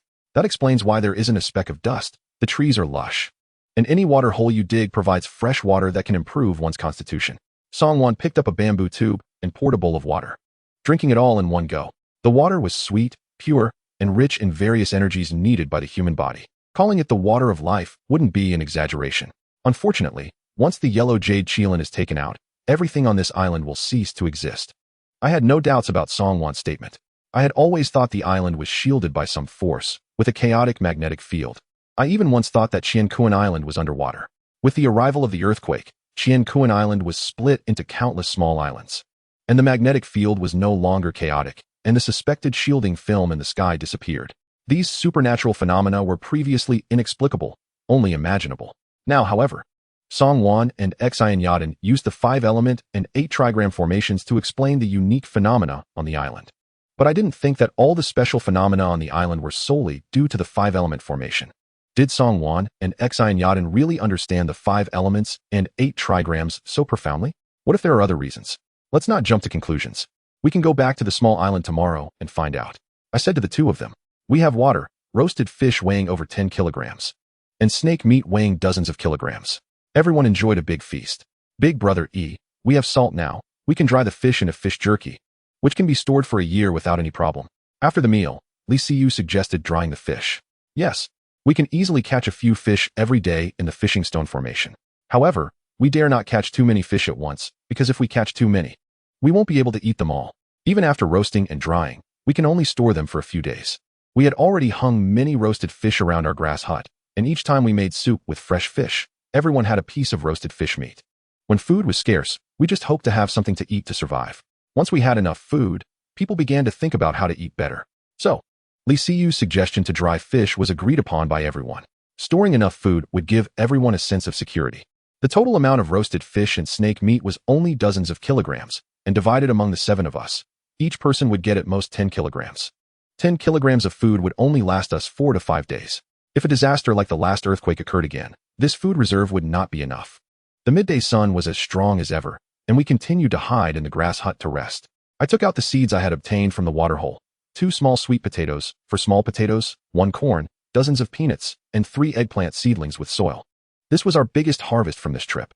Looking at these foods, I was full of excitement. Wow, I know this, roasted sweet potato. Should we roast it to eat? As soon as Tian Miaodong saw the sweet potato, she excitedly grabbed it. Hee, these can't be eaten now, they have great use. I carefully took the sweet potato from Tian Miaodong's hands and placed it on the ground. Ping'an, do you want to use these as seeds? Shuero asked. Yes. These are all seeds, seeds of hope. I looked at these things, imagining next year's harvest. Cough. Ping'an, Qiankuan Island is no more. It has been split into countless small islands. The sky's shielding cover is gone, the magnetic field is normal, and it is only a matter of time before we are found and rescued. Maybe we'll be discovered in a few days. Is there still a need to plant vegetables and grains? Songwon asked me. I was also a bit conflicted about this, but my childhood experiences told me that one must be prepared for various contingencies. Well, being found is indeed a matter of time. Only the duration is unknown. It could be tomorrow, next year, or even several years later. I can't rely on others for hope. Yes, Ping'an makes a good point. We need a long-term plan to persist. When Qian placed a few peanuts she held on the ground in front of me, I gathered all the items together and placed them beside the grass hut. This afternoon, we will go catch fish and then dry the fish. Tomorrow, we'll bring the yellow jade qilin and go back to the small island for another look. What do you all think? No problem. But tomorrow I want to go with Xian Yaden too. Songwon picked up the yellow jade qilin and began to study it again with Xian Yaden. Of course, you two have to go. In my eyes, you both are like Zhuge Liang. I gave a little compliment to the two of them. To be honest, I never expected that Songwon and Xian Yaden understood the 5 elements and 8 trigrams. If they were in their 50s, dressed in robes, and wielding a fly whisk, I wouldn't have been so surprised. Li Siyu could weave fish nets and dry fish. Tian Miaodong was very quick-witted. Xian Yaden not only cooked, but also had a good understanding of profound topics like the 5 elements. Songwon seemed to have read a lot of miscellaneous books and appeared to know a little about everything. When Qian was our guardian angel, many times. It was when Qian who kept everyone safe. Xia Shuero, as a doctor, provided us with countless suggestions. The reason our 7-person group has survived until now with limited food is largely due to Xia Shuero's analysis. As for myself, it seemed that I hadn't done anything commendable from beginning to end, aside from building a bamboo house. Most of what I did was manual labor. But I must be of some use. At least I have brought everyone to this point.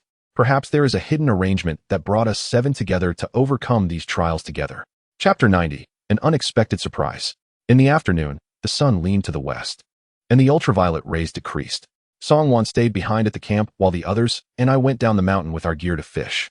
On the way to the rocky beach bay, I noticed that several animal carcasses that used to be scattered along the roadside were gone. Where did those animal carcasses go? I pointed to where they used to be. We burned them. All the carcasses on the island were burned, Tian Miaodong explained. There weren't many animal carcasses on the island to begin with, and those around the small mountain had already been cleared. Only those in other areas remained. So, we cleaned them up in 2 days. It had been over 10 days since the earthquake, and the weather was still so hot that almost all the animal carcasses had rotted down to white bones. How bad did it smell? Have you ever smelled a dead rat? It was that kind of terrible stench, and several girls managed to endure that nauseating smell and cleaned up all the animal carcasses. I felt a deep respect for those girls. I didn't expect you to be so impressive. You really surprised me. Stop flattering us and hurry up. Do you really think we women are inferior to men? Once we adapt, we're no worse than you guys. I didn't understand. I was just sincerely complimenting them. So why was when Qian at odds with me again? Of course, I continued to play the humble card. When we were still dozens of meters from the fishing stone array, the wolf king Fengying suddenly appeared by the sea. I saw the wolf dive into the water and swim around before heading towards the stone array. By the time we reached the fishing stone array, the wolf king had already caught a fish weighing several pounds and was coming towards us. The wolf king walked straight towards us, and Tian Miaodong and the others instinctively took a step back. But when Qian and Xia Shuero walked directly towards the wolf king, Fengying, you're so amazing. You caught a fish so quickly. The wolf king Fengying dropped the fish in front of Xia Shuero, howled a few times, and then turned and ran back to the fishing stone array. Hey, it seems like the Wolf King's hind leg is much better, Wen Qian said in surprise. I looked up and saw the Wolf King Fengying running quickly. It indeed didn't walk with a limp like before. Sister Shuero, is the relationship between the Wolf King and you all that good? It actually brought you the fish it caught. Tian Miaodong asked in astonishment. Cough, it's not a gift. It's more like a trade. It has learned to eat cooked food, and soon it will probably ask Pingyan to roast the fish for it. Oh, I see. Oof, Miaodong. You don't know, this Wolf King is really powerful. It has killed a lot of snakes and is a master predator. By the way, its name is Fengying. Fengying, like the wind, only leaving a shadow? Who named it? That's a great name. Xi and Yaden looked at Xia Shuero, seemingly thinking that Xia Shuero named the Wolf King Fengying. No, I didn't name it. It was already called Fengying. We met local people on a small island about 10 miles away in the southwest, and they recognized the Wolf King. Oh woo. Suddenly, a howl came from the seaside. From the excitement in the sound, it seemed like it had caught a big fish. I quickly ran towards the fishing stone array. When I got there, the Wolf King was swimming back to the shore. In its mouth, it was holding something. A large black mass that looked a bit like a garbage bag. Soon, the Wolf King dragged the object to the shore. When we went over to take a look, it was indeed a common large black garbage bag. Wait, where did this garbage bag come from?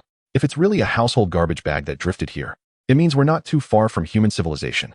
With a mix of trepidation, excitement, and nervousness, I approached the black plastic garbage bag. Fengying, can I open it and take a look? I politely asked the Wolf King Fengying. Oh woo. The Wolf King Fengying howled a few times at me, then turned and jumped back into the sea, continuing to swim away. I dragged the plastic bag to the shore. As I pulled it, I could clearly feel that the plastic bag was very heavy. Everyone gathered around the large black plastic bag, curiously watching. I silently prayed that it wasn't household garbage. The plastic bag was tied tightly with a red silk ribbon, and from the marks around the bag, it was clear that there were boxes inside, and several of them. What are you standing there for? Hurry up and open it. Stop dawdling. Big brother E, open it, and see what it is. Wen Qian and Tian Miaodong were both a bit impatient. I shot a glare at Wen Qian and Tian Miaodong. I realized I didn't know how to untie the silk ribbon. Don't be so anxious. This plastic bag and silk ribbon are both useful. We can't damage them, okay? Does anyone know how to untie this kind of knot? Big brother E, let me do it. I can untie this kind of knot. This is a sailor knot with two continuous ties, a pocket knot, and a sailor's bag knot. Li Siyu squatted by the bag, her fingers moving quickly on the knot. When the pocket opened, everyone leaned in closer. Inside the plastic bag were boxes of all sizes, each sealed in a plastic bag. Wow. This is a branded long-sleeve sports shirt. Haha, this is a branded shirt, and there's even a pair of cropped pants. Wow, these are all clothes. And look at this. Haha, this is underwear. TSK. It seems like these clothes are all branded. Whose are these? Why are they in a garbage bag?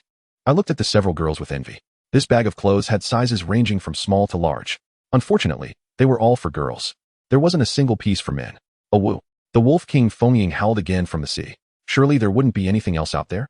I strained my eyes to carefully search the sea surface, especially around the Wolf King Fengying, looking even more closely. Look, there seemed to be a few black objects floating on the sea. I pointed excitedly at the distant sea surface. Hurry, let's row over and take a look. Several people looked in the direction I was pointing. Damn, it seems to be drifting away into the sea. Hurry, let's row to catch it. Wen Qian shouted in surprise. The boat was a few hundred meters away at the foot of the small mountain where we lived. I dashed down the mountain. Wen Qian, who followed behind, ran even faster than I did, quickly overtaking me. Run faster, Pingyan, haven't you eaten lunch? Damn, this girl is too fierce. Oh woo. Wow, we struck it rich. So many things. From the direction of the fishing stone array came the Wolf King's howl, along with the excited screams of Tian Miaodong and the others. There were still several bags in the sea. Just thinking about this made me run even faster, trailing behind Wen Qian. Chapter 91. A bounty full of harvest. When I reached the lifeboat, Wen Qian had already untied the rope and was pushing the lifeboat into the sea with all her might. Although the lifeboat was only a dozen meters from the shore, it couldn't be pushed quickly by Wen Qian alone.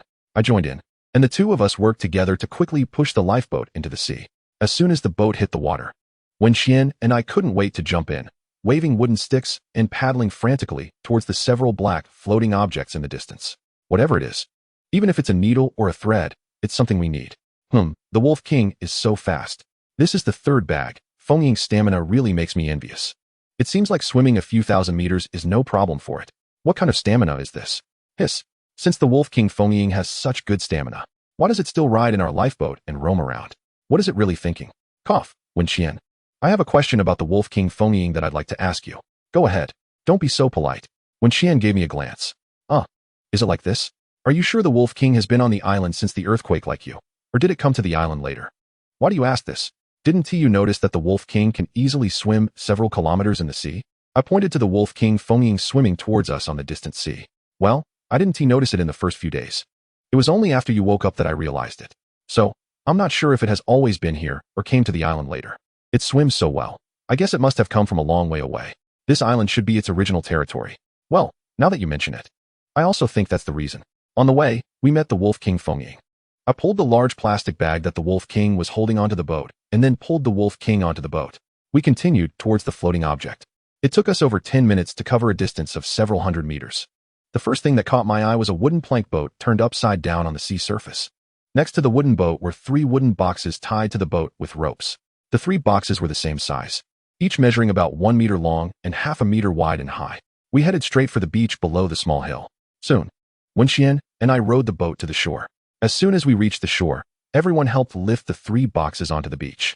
I casually opened one of the boxes, and I felt like we had hit the jackpot. Sure enough, just as I guessed, the box was filled with clothes. 12 sets of jackets, neatly arranged and wrapped in sealed plastic bags, were inside the box. In one corner of the box, there were also 12 pairs of outdoor beach sandals. Looking at these clothes and shoes felt like heaven had deliberately sent us supplies. The sizes of the clothes and shoes ranged from the smallest to the largest. Come on, let us all try them on. If they fit, wear them. Yay, I want these blue sandals. Tian Miaodong, are you sure you want these size 40 sandals? Wenjia, why are these shoes so big? Hehe. My feet are the biggest here, so these blue shoes belong to me. I just stood by and watched silently. Actually, I could also wear size 40 shoes. Haha. I like these shoes with a bow, and they fit just right. Li Siyu wore a pair of white shoes with a pink butterfly pattern on the toe. These shoes have a cat head. So cute. Xi and Yaden wore a pair of gray shoes with a cute cat image on the surface. I saw that everyone had chosen their shoes, except for Xia Shuero. Shuero, why haven't you chosen? I picked a pair of black shoes with a little dog pattern on them for myself. Everyone changed into these beach sandals and walked around on the beach. Wearing them felt completely different on the sand. After the excitement, we continued to open the second box. Once the box was opened, there was another sealed cardboard box inside. When the cardboard box was opened, I gasped in surprise. The entire box was filled with bottles of high-proof liquor. Since the box was surrounded by plastic foam, not a single bottle of liquor was broken. We counted. There were 50 bottles in one layer, and a total of 100 bottles of liquor in 2 layers. Although the alcohol concentration of these liquors did not reach that of disinfectant alcohol, they would be very helpful for cleaning and disinfecting wounds to prevent infections once injured. We were even more excited about the third box. With eager hearts, everyone opened the third box. Oh no, Sai, these things are useless. Cut. What a waste of my feelings. These people must be crazy. Do they expect to play baseball at sea? The only useful items are these few baseball bats, which can be used for self-defense. Everyone looked at the box of baseball bats, speechless. By the way, aren't there still 2 large plastic bags? What good things are inside? I heard your cheers from so far away. I curiously looked at the 2 plastic bags. Pinyin, look, this bag is full of food. All food. I leaned in to look, and sure enough, it was various sealed packaged food. Bread, instant noodles in buckets, fried rice, ham sausages, pickled vegetables, and the very famous Lao Ma brand spicy sauce.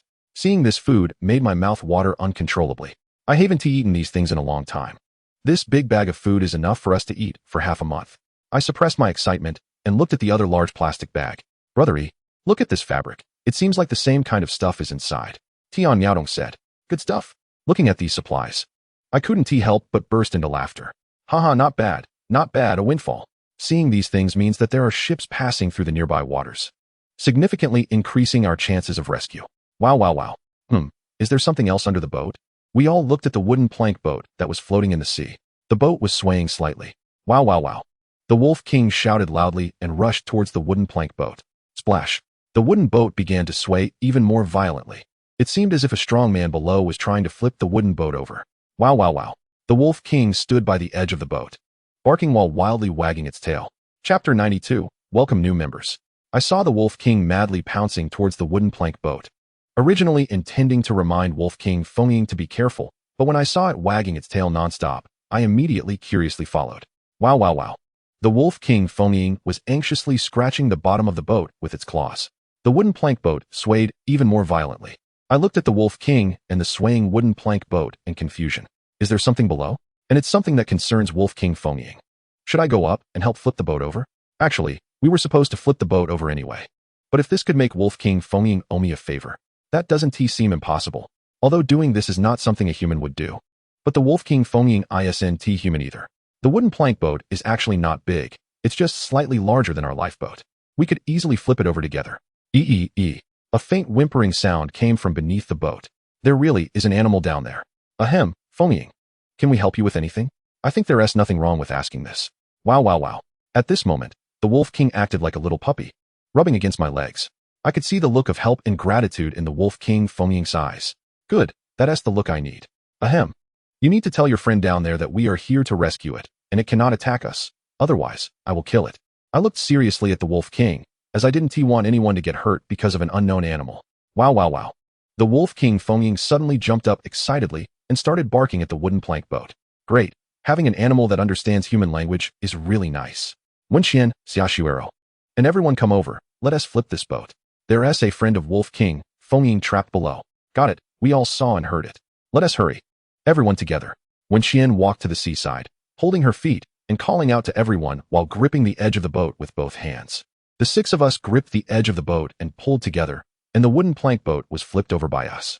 Hey, let us all pull together. 1, 2, 3, go. With a bang, the wooden boat flipped over and floated on the sea. Ee. A small dolphin surfaced. The dolphin's head and half of its body were entangled in a fishing net, and the rope of the fishing net was tied to the beam of the wooden boat. Wow. The Wolf King Fengying jumped into the water as soon as the boat was flipped over and began biting at the fishing net on the dolphin's body. Wow, that fishing net is a treasure. Fengying, stop it, don't bite it too hard. I'll let it go right away. I hurriedly shouted to stop the Wolf King Fengying's actions. With a splash, I jumped into the sea and swam over. The intelligence of dolphins is comparable to that of a 7 or 8-year-old child. It knew I was there to save it. So it didn't make any defensive rolling motions, but quietly watched me as I slowly removed the fishing net from its body. Other than some indentations and a few superficial wounds, the dolphin was almost unharmed. After I rescued it, the dolphin affectionately nudged me with its snout. The dolphin joyfully swam back and forth in front of me. Woo. The Wolf King Fengying also jumped into the water to play with the dolphin. Indeed, it's only between animals that a common language exists. The wooden boat had already been moved to the beach by Wenxian and the others. Inside the boat, 2 oars were tied up, and in the front compartment, there were 3 life jackets, a coil of nylon rope, a medical kit, and a sailor's axe hammer. Good stuff. All good stuff. I took these items down, putting the life jackets into the compartment of the lifeboat. I opened the medical kit and took out the packaging that had been wet by seawater. The date is 820, which means the medicine was produced 3 months ago. What does this indicate? I pointed out the date to Xiaoshuero and the others. We are saved. This medicine was produced only 3 months ago, and it has already arrived here. This indicates that our island has been discovered by someone. Oh, there's a watch here, and it even has a compass, but unfortunately, it's broken. Wenxian found a broken watch in the corner of the boat's compartment. I took a look at the watch. The date was set to the 21st. That was about half a month ago. This date seems to coincide with the 2 days when the earthquake occurred, right? Did this boat happen to be near the island during the earthquake, and then? Or was it like the pilot that Songwan knew, who inexplicably fell in on the day of the earthquake? Holding the broken watch, I looked at the somewhat excited group of people, really reluctant to tell them my speculation. However, we are all adults here. There's no need for blind confidence. What we need is to recognize reality and understand that our current situation has not changed. Cough. There's a watch here with the time. Maybe you should take a look. I handed the watch to Wenxian next to me and then looked at the dolphin and the Wolf King still playing in the sea. Sigh. What is so interesting about this broken watch? ISNT time already stopped? Wenxian looked puzzled and passed the watch to Xiaoshuero and the others. Oh. It broke half a month ago. I calculated the time. Today is September 5th, 16 days ago, the day of the earthquake. Tian Miaodong adjusted her glasses, looking disappointed. So what if it broke on the day of the earthquake? Wenxian still looked confused. If it broke on the day of the earthquake, it means that the people on this boat were very likely not here to explore the island. Xiaoshuero explained. Oh, why is that? Just a false alarm. Wenxian pouted. The greater the hope, the greater the disappointment. It's good enough. We have an additional boat and so many supplies. ISNT that the happiest thing? Besides, we are prepared for a long-term stay, right? Sigh. Yipping. I know you're right, but I just feel a bit unhappy. All right. Now that we have new members, shouldn't we welcome them? I clapped my hands and said loudly to everyone. Welcome Wolf King Fengying to our big family. Welcome the dolphin. Woo. Upon hearing my words, The Wolf King Feng Ying immediately howled a few times at the dolphin and then leaped ashore. It shook its body vigorously, shaking off all the seawater. Woo. Suddenly, the Wolf King Feng Ying stood up on its hind legs, putting its front paws together like a human, and bowed to us. Wow, you're so extraordinary. Why haven't you learned to speak human language? Wow. Welcome Feng Ying to our group. Welcome. Chapter 93, Re-exploring the Mysterious Island. The next morning, on September 6th, the 76th day after the shipwreck, I, Songwan, Xi and Yaden, and the Wolf King took the lifeboat to the mysterious island to explore it further. This time, with 2 wooden paddles, the rowing speed increased significantly.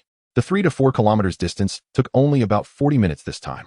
From a distance, the island appeared unchanged, but once I set foot on it, I found that the island was completely different from the first time I came. The exhaustion I felt last time was gone, but this time, my arms still felt sore. The once clean leaves, shrubs, grass, and ground on the island were now dusty. The air didn't seem particularly special either. The originally vibrant green leaves and weeds looked no different from those on the island where we lived. Everything was different from the first time. As soon as the boat reached the shore, the Wolf King jumped up and quickly disappeared into the woods. We followed onto the island and found the small water pit where I dug last time, and the Wolf King was standing in the pit drinking water. Damn, this dead wolf. We haven't even fetched water yet. Upon closer inspection, I noticed there was only a little water at the bottom of the pit. I looked at the bamboo tube I was holding and could only sigh helplessly. I led Songwan and Xi and Yaden to the place where I had previously dug out the yellow jade qilin. Moving aside the large stone revealed a stone slab carved with cloud patterns. I flipped the stone slab over, revealing another side for the 2 of them to see. The middle of the other side of the stone slab was carved into the shape of a mountain shrouded in mist, surrounded by a circle of cloud patterns. The box below was carved from a whole piece of white jade, and a layer of yellow substance was applied inside. Many strange runes and lines were carved around the box. The bottom of the box had 4 footprints, which were meant for placing the yellow qilin. Songwan and Xi and Yaden carefully examined the stone slab and jade box. Should we try putting the qilin in? I took out the qilin and asked. Let us take a look first. Songwan took the qilin and placed it on the stone slab. Xi and Yaden touched the yellow painted jade box and said, just as I thought, the 5 elements yellow qilin belongs to earth, located in the center, with the heavenly stems Wu and Ji, and the color is yellow. The divine beast yellow qilin. Wu represents the earth of the city wall, the middle direction. Ji represents the earth of the fields, the middle direction. Songwan also chimed in, earth, the earth of the 5 elements. The Bagua direction is Jin and Kuan.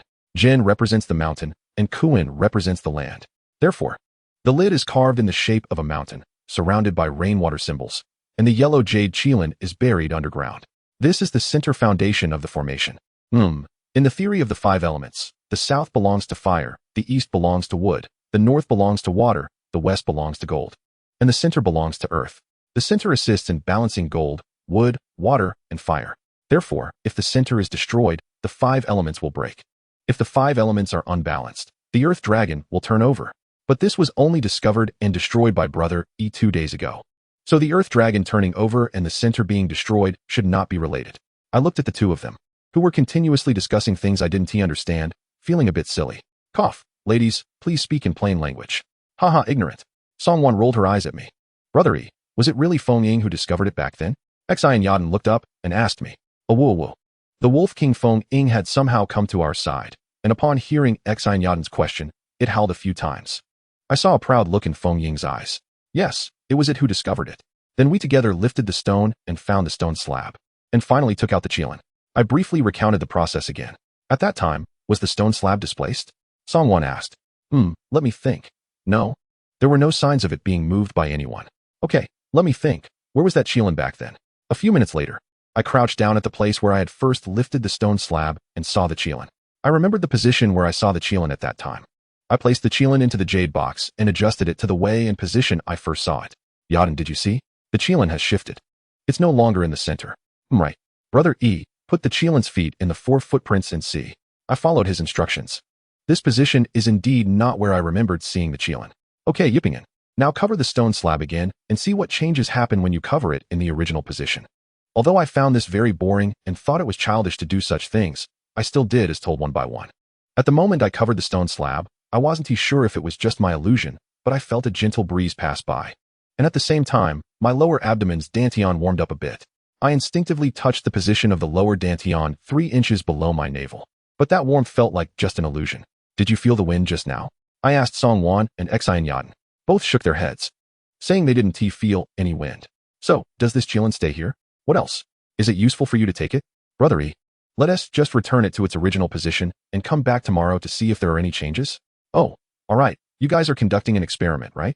Yes. Now that we have the chance to experiment, how could we possibly miss it? Indeed, I had put in a lot of effort to write the story, researching for half a year. I'm also really curious whether the 5 elements and 8 trigrams formations are real or not. Many things from ancient times seem incredible to us now, but the ancients spoke with certainty. Out of curiosity, I asked the two of them, do you really think these runes and jade beasts can form some kind of formation? Haha, aren't we experimenting right now? But there is only one Qilin here. There are no other divine beasts. How can we form a formation? Brother E, some mysterious things cannot be explained by current science. However, we cannot ignore their existence. So, since heaven has given us such a rare opportunity, we should make good use of it. As I spoke, I felt a breeze blow again. Rustle, rustle, rustle. A sound of branches being blown came. This time, Song Wan and Xian Yaden also felt it. The wind gradually grew stronger, and the fallen leaves on the ground began to dance in the air. I watched in astonishment. Could it really be this magical? Boom. Suddenly, thunder rumbled in the sky. Looking up, I found that the originally clear sky was now filled with dark clouds. I hurriedly said to the two of them, let us keep the Qilin here. It can't run away anyway.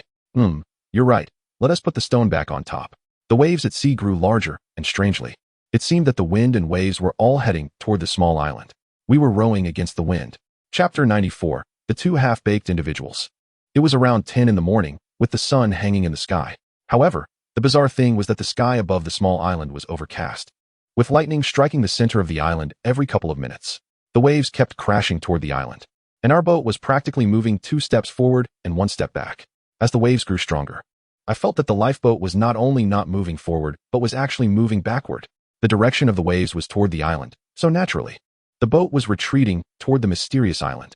Boom, boom, boom. Thunder echoed from far away in all directions. I looked up toward the source of the sound. In the distance, there seemed to be 4 places that were also experiencing thunder and lightning like the small island. It looked like they were dozens of kilometers apart. Song Wan and Xian Yaden also saw this phenomenon. Is it really the 5 elements formation? We were just trying it out. Isn't this too exaggerated? Yes. I thought it was just the ancients playing around. I only wanted to experiment a bit. I see, so Song Wan and Xian Yaden were also just trying it out. But why were you both acting so certain before, like formation experts? Is it dangerous? I asked. What do you think? Aren't we in danger right now? I looked up at the lightning striking down from the sky, feeling a chill in my heart. Damn, this is self-destructive curiosity. Why did we have to put the Qilin back to its original position and experiment with this terrifying formation? Brother E, what should we do? The boat 1T move. It's heading toward the island. What to do? Yipping. Going there is asking for death with such fierce lightning. Song Wan, Xian Yaden, and the Wolf King Foaming were all very anxious. Of course, I was anxious too. At this moment, we were only 200 or 300 meters from the island. Can we still go ashore to retrieve the Qilin? I asked Song Wan and Xian Yaden. Song Wan shook her head and said, it should be impossible. The formation has already been activated. Isn't there a life gate in the legend of the formation? If we are at the life gate, shouldn't that be fine? Life gate, Gen Earth Mountain, Southwest View, this island is the life gate. But now the formation is activated, and with the thunder and lightning, going there should mean certain death. Damn, are we going to be struck by this lightning? Once the formation is activated, the lightning should stop, right? How would I know? I've only read some miscellaneous books about this. I don't know either, I just understand a little. Damn, it's really half a bottle of water, clanging. Then let us row faster. Although we can't move away from the island, we can at least hold on until the formation is fully activated. I waved the oar in my hand and rowed desperately. Song Wan and Xian Yaden also increased their rowing speed. With a splash, the Wolf King Foaming jumped into the water after barking a few times. After splashing around a bit, the Wolf King swam to the back of the boat, seemingly wanting to push the boat from behind. Come on, Foaming jumped into the water to help us push the boat. I shouted excitedly.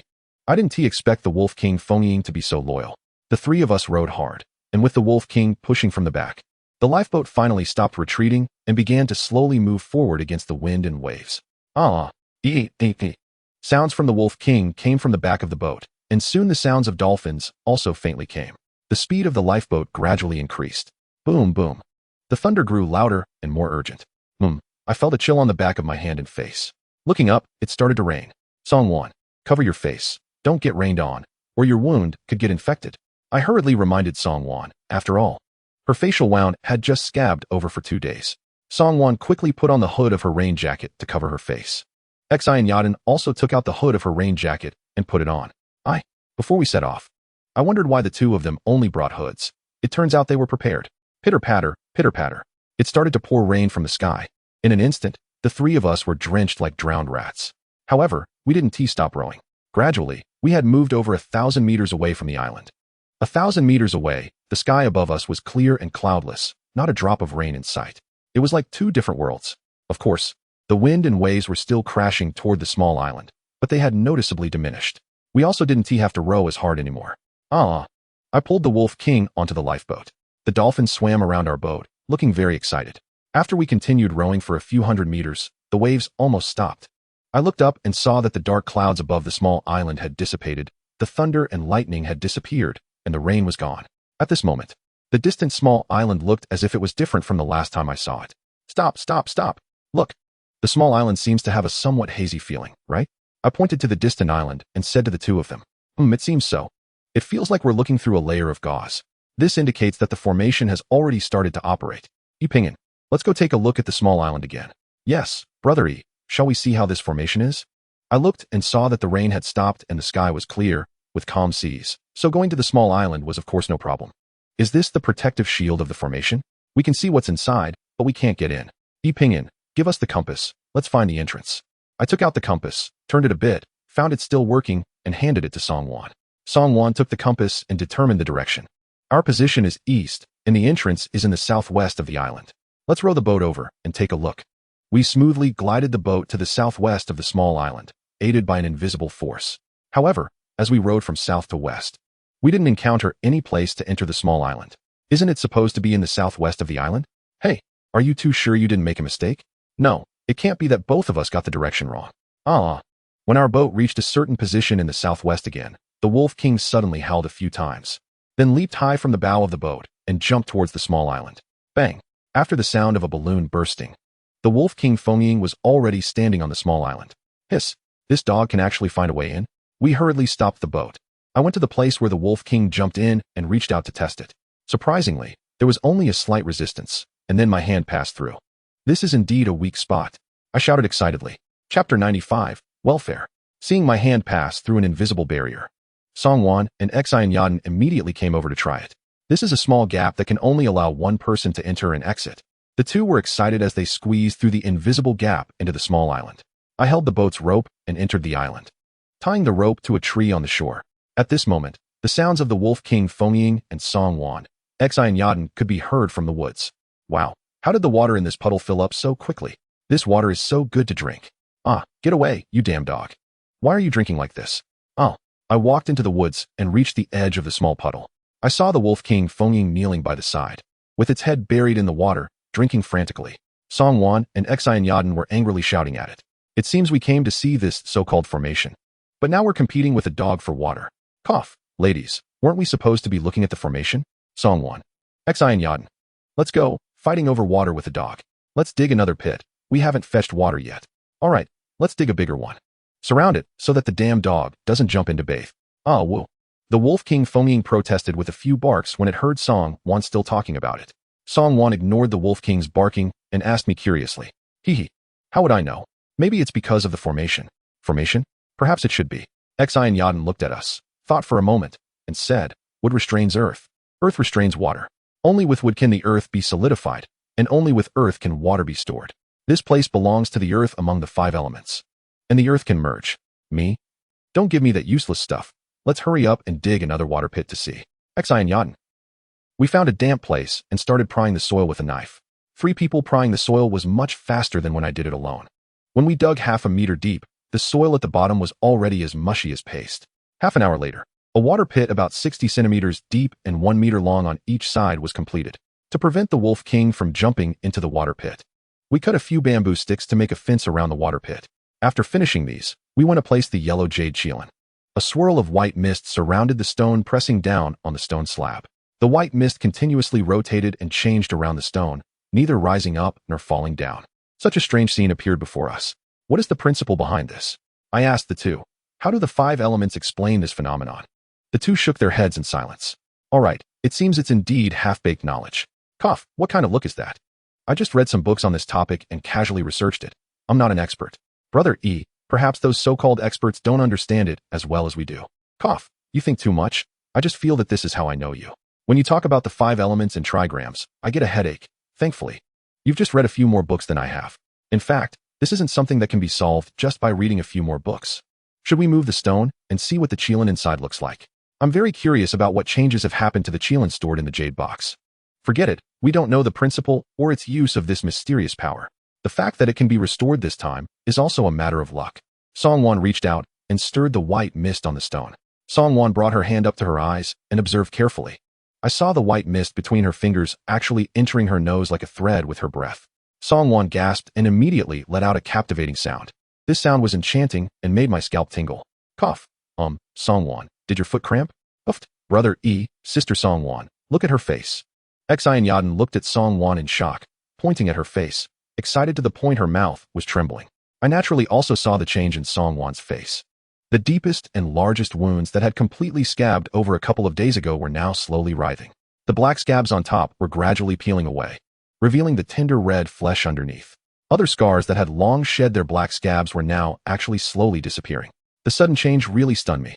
I don't know if this is a good thing or a bad thing. I looked worriedly at the changes in the scars on Songwon's face. It's because of the white mist. I looked down at the swirling white mist around the stone. Could this white mist have healing properties? I also crouched down, preparing to reach out for some white mist. My face, it itches so much. So itchy. Suddenly, Songwon's voice changed from comfort to a scream in just a few seconds. I looked up to see Songwon trying to grab the scars on her face, and I quickly stood up, darted to her side, and tightly grabbed her hands. Don't move. Hold on. Your wounds are healing rapidly. Sister Songwon, your face is almost healed. How amazing. Hang in there. Xi and Yaden, who was also preparing to grab the white mist like me, stood up and ran to Songwon's side, cheering her on. But it's so itchy. I can't take it anymore. Let me rub it. Songwon lifted her head, wanting to rub her face on me. Xi and Yaden, hold Songwon's head. Don't let her move. Sister Songwon, hold on. Your wounds are almost healed. You can't rub it. If the tender flesh breaks, it will leave scars. But there are already so many scars. It's so itchy. So uncomfortable. I don't know when Songwon's strength became so great. She almost broke free from my hands. I quickly tightened my grip on her hands, otherwise, she would move around. Just hold on a little longer. The scars on your face are falling off, and some small scar marks are disappearing. Don't you want to return to your original beautiful self? Hold on. Yipingyan, was I originally beautiful? So itchy. With my and Xi and Yaden's control, Songwon finally couldn't fulfill her desire to grab her face and didn't rub it against me. A few minutes later, the small scars on Songwon's face had almost disappeared, leaving only a few of the deepest scars behind, and Songwon finally stopped complaining about her itchy face. I looked at Songwon's face. Although there were still a few scars, it was no longer a spiderweb pattern. It seemed her skin was in better condition than before. Wow, Sister Songwon, you're almost as beautiful as before. Really? Really? Songwon looked at us, her eyes revealing a hint of doubt. Suddenly, a few howls echoed around us. Chapter 96, The Plan. The white mist is a good thing. Songwon healed most of her injuries just by absorbing a little. Such a good thing. How could we let this damn wolf dog waste it? I rushed over and kicked Wind Shadow away. After kicking the wolf dog aside, I squatted down, opened my mouth, and took a deep breath, inhaling a large cloud of white mist. A cool sensation instantly spread throughout my mouth. After a while, this coolness split into 3 parts. One part entered my brain, another traveled down my throat into my stomach, and the last part went into my chest and lungs. The dispersed air gradually changed from cool to warm, and then from warm to hot. Just as I was feeling this change, I was suddenly knocked away by a powerful force. Bang! I fell to the ground, crushing the little grass beneath me. The small stones on the ground hurt my shoulder. Howl, howl, howl. The angry voice of the wolf, King Wind Shadow, followed. Damn, this wolf dog actually attacked me. Brother E, are you okay? Xi and Yaden's concerned voice came from the side. I'm fine, just got bumped. This white mist is beneficial. You two better hurry over and absorb some, or the damn dog will finish it all. I looked up and saw the wolf King Wind Shadow frantically absorbing the white mist. The mist was also gradually thinning out. Can we eat what the wolf dog has eaten? Xi and Yaden and Songwon asked with great hesitation. Sigh, this isn't an ordinary wolf dog. Howl, howl, howl.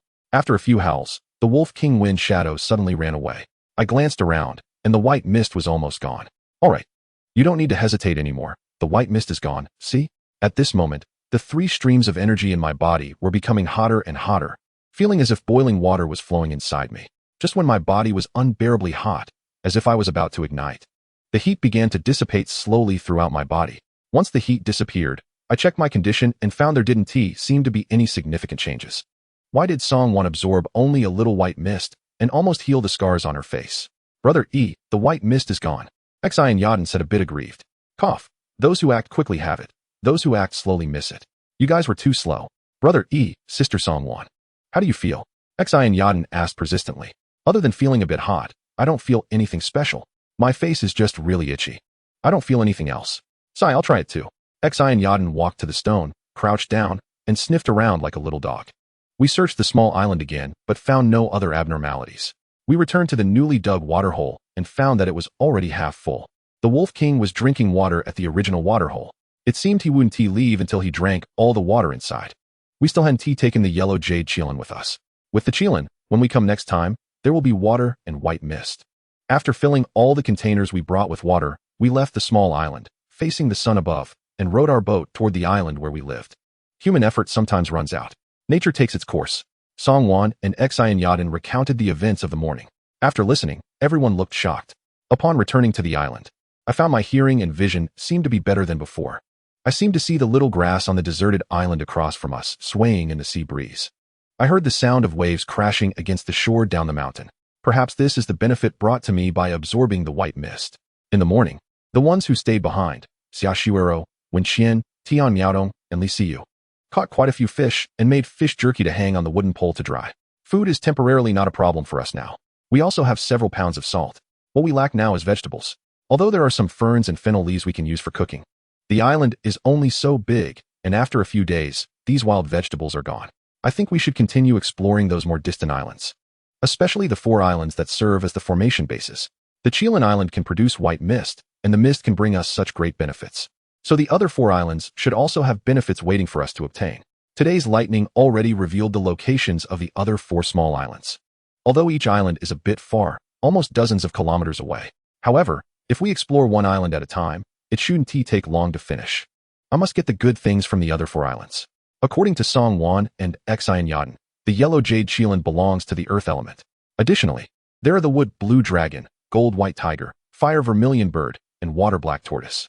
I want to know what will happen once I have all 5 divine beasts in my hands. The so-called Qianquan Island no longer exists. The surviving natives do not know where they are on those islands at this moment. This time, we must be better prepared than last time. Yesterday we obtained so many supplies from the sea. Windbreakers, beach shoes, bread, bucket instant noodles, instant fried rice, ham sausages, pickled vegetables, and spicy sauce. Plus, a wooden boat.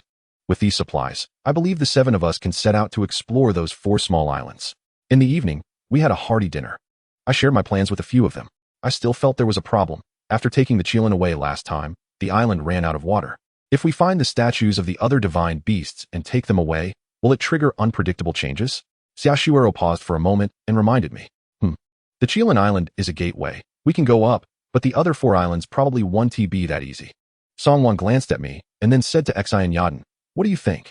It's hard to predict fortune and misfortune among the 4 gates. Xi and Yadin nodded and said, the 5 elements and the 8 trigrams, the foundation of Zhou-e divination. I only read some very simple things before. Do you both mean that obtaining the other 4 divine beasts is very dangerous? Both nodded in unison. Don't underestimate the traps and formations created by ancient people. Xia Shuero said worriedly. I looked at the others, and their faces were filled with seriousness. We are all well-educated people who originally did not believe in these ancient concepts of 5 elements and 8 trigrams. However, the current situation forced everyone to start believing that those things must have some significance for them to have been passed down. Anything that is useful will be passed down. The useless has long been thrown into the garbage heap.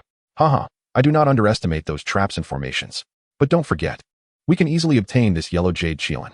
Chapter 97, Discovering the Original Camp. Such a simple matter, yet only Tian Miaodong reacted. Oh, so this is what you were planning.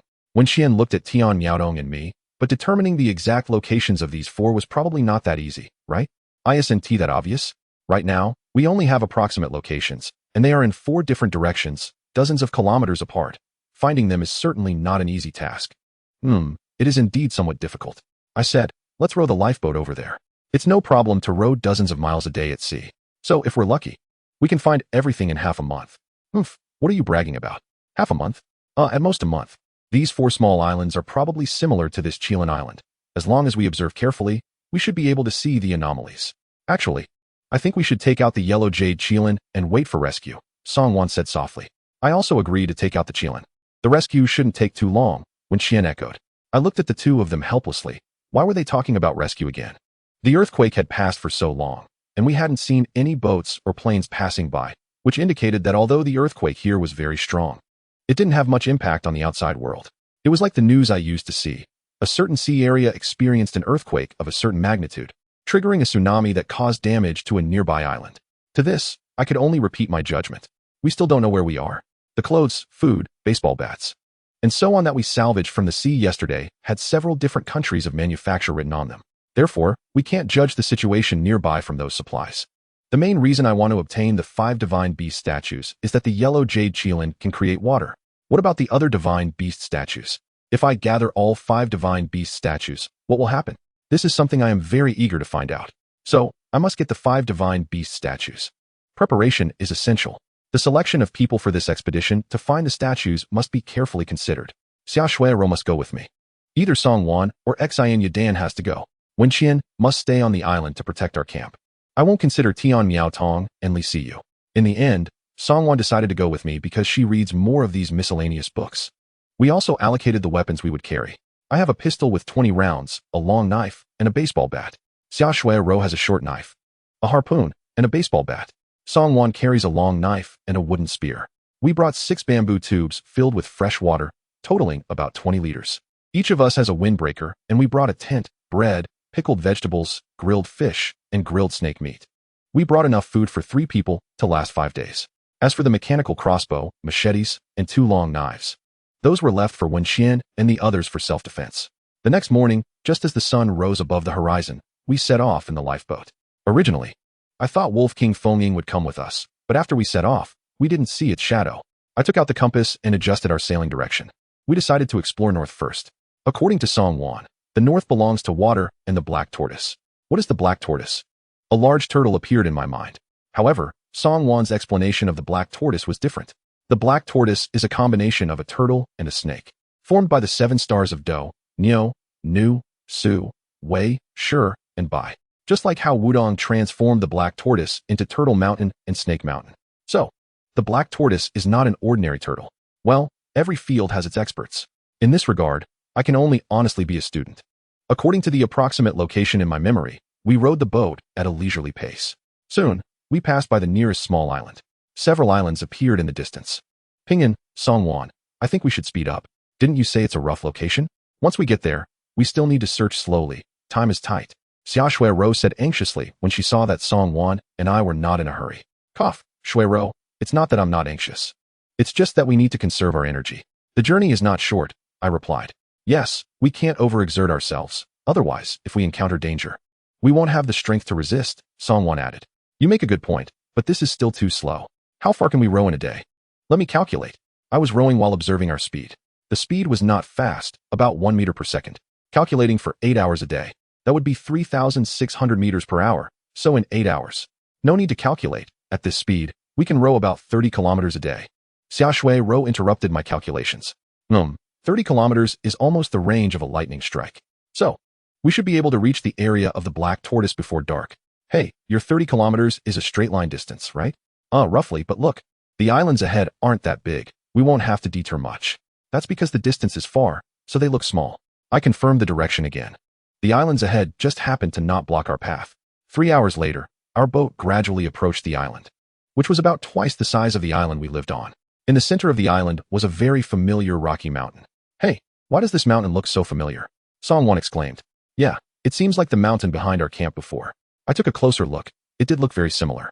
From a distance, the mountain didn't have a single blade of grass on it. Shall we circle the small island and take a look? I suggested. Okay. Let's take a look first. We rowed the boat counterclockwise around the small island. When we reached the east side of the small island, I confirmed that this was indeed the place where we first landed. Through the gaps between a few trees that hadn't been broken yet, I could see the flat area embraced by the mountain and the small cave under the rocks. Pinyin, look, the cave. It's the place we first came to. Let's go up and take a look. Pinyin, what do you think? No rush. Let's circle the island first and be cautious. Who knows if there are people or other animals on the island? Yes, Pingin is right. It's better to be careful. We circled the small island. We didn't find any signs of animals. Most of the trees on the small island had also been broken. When we reached the west side of the small island, we unexpectedly saw the small hill where we encountered the wolf spider. The huge tree at the top of the mountain was still there, still covering the entire summit like an umbrella. I was surprised. This is the seaside of Chincoan Island, the lowest terrain. How could it still exist?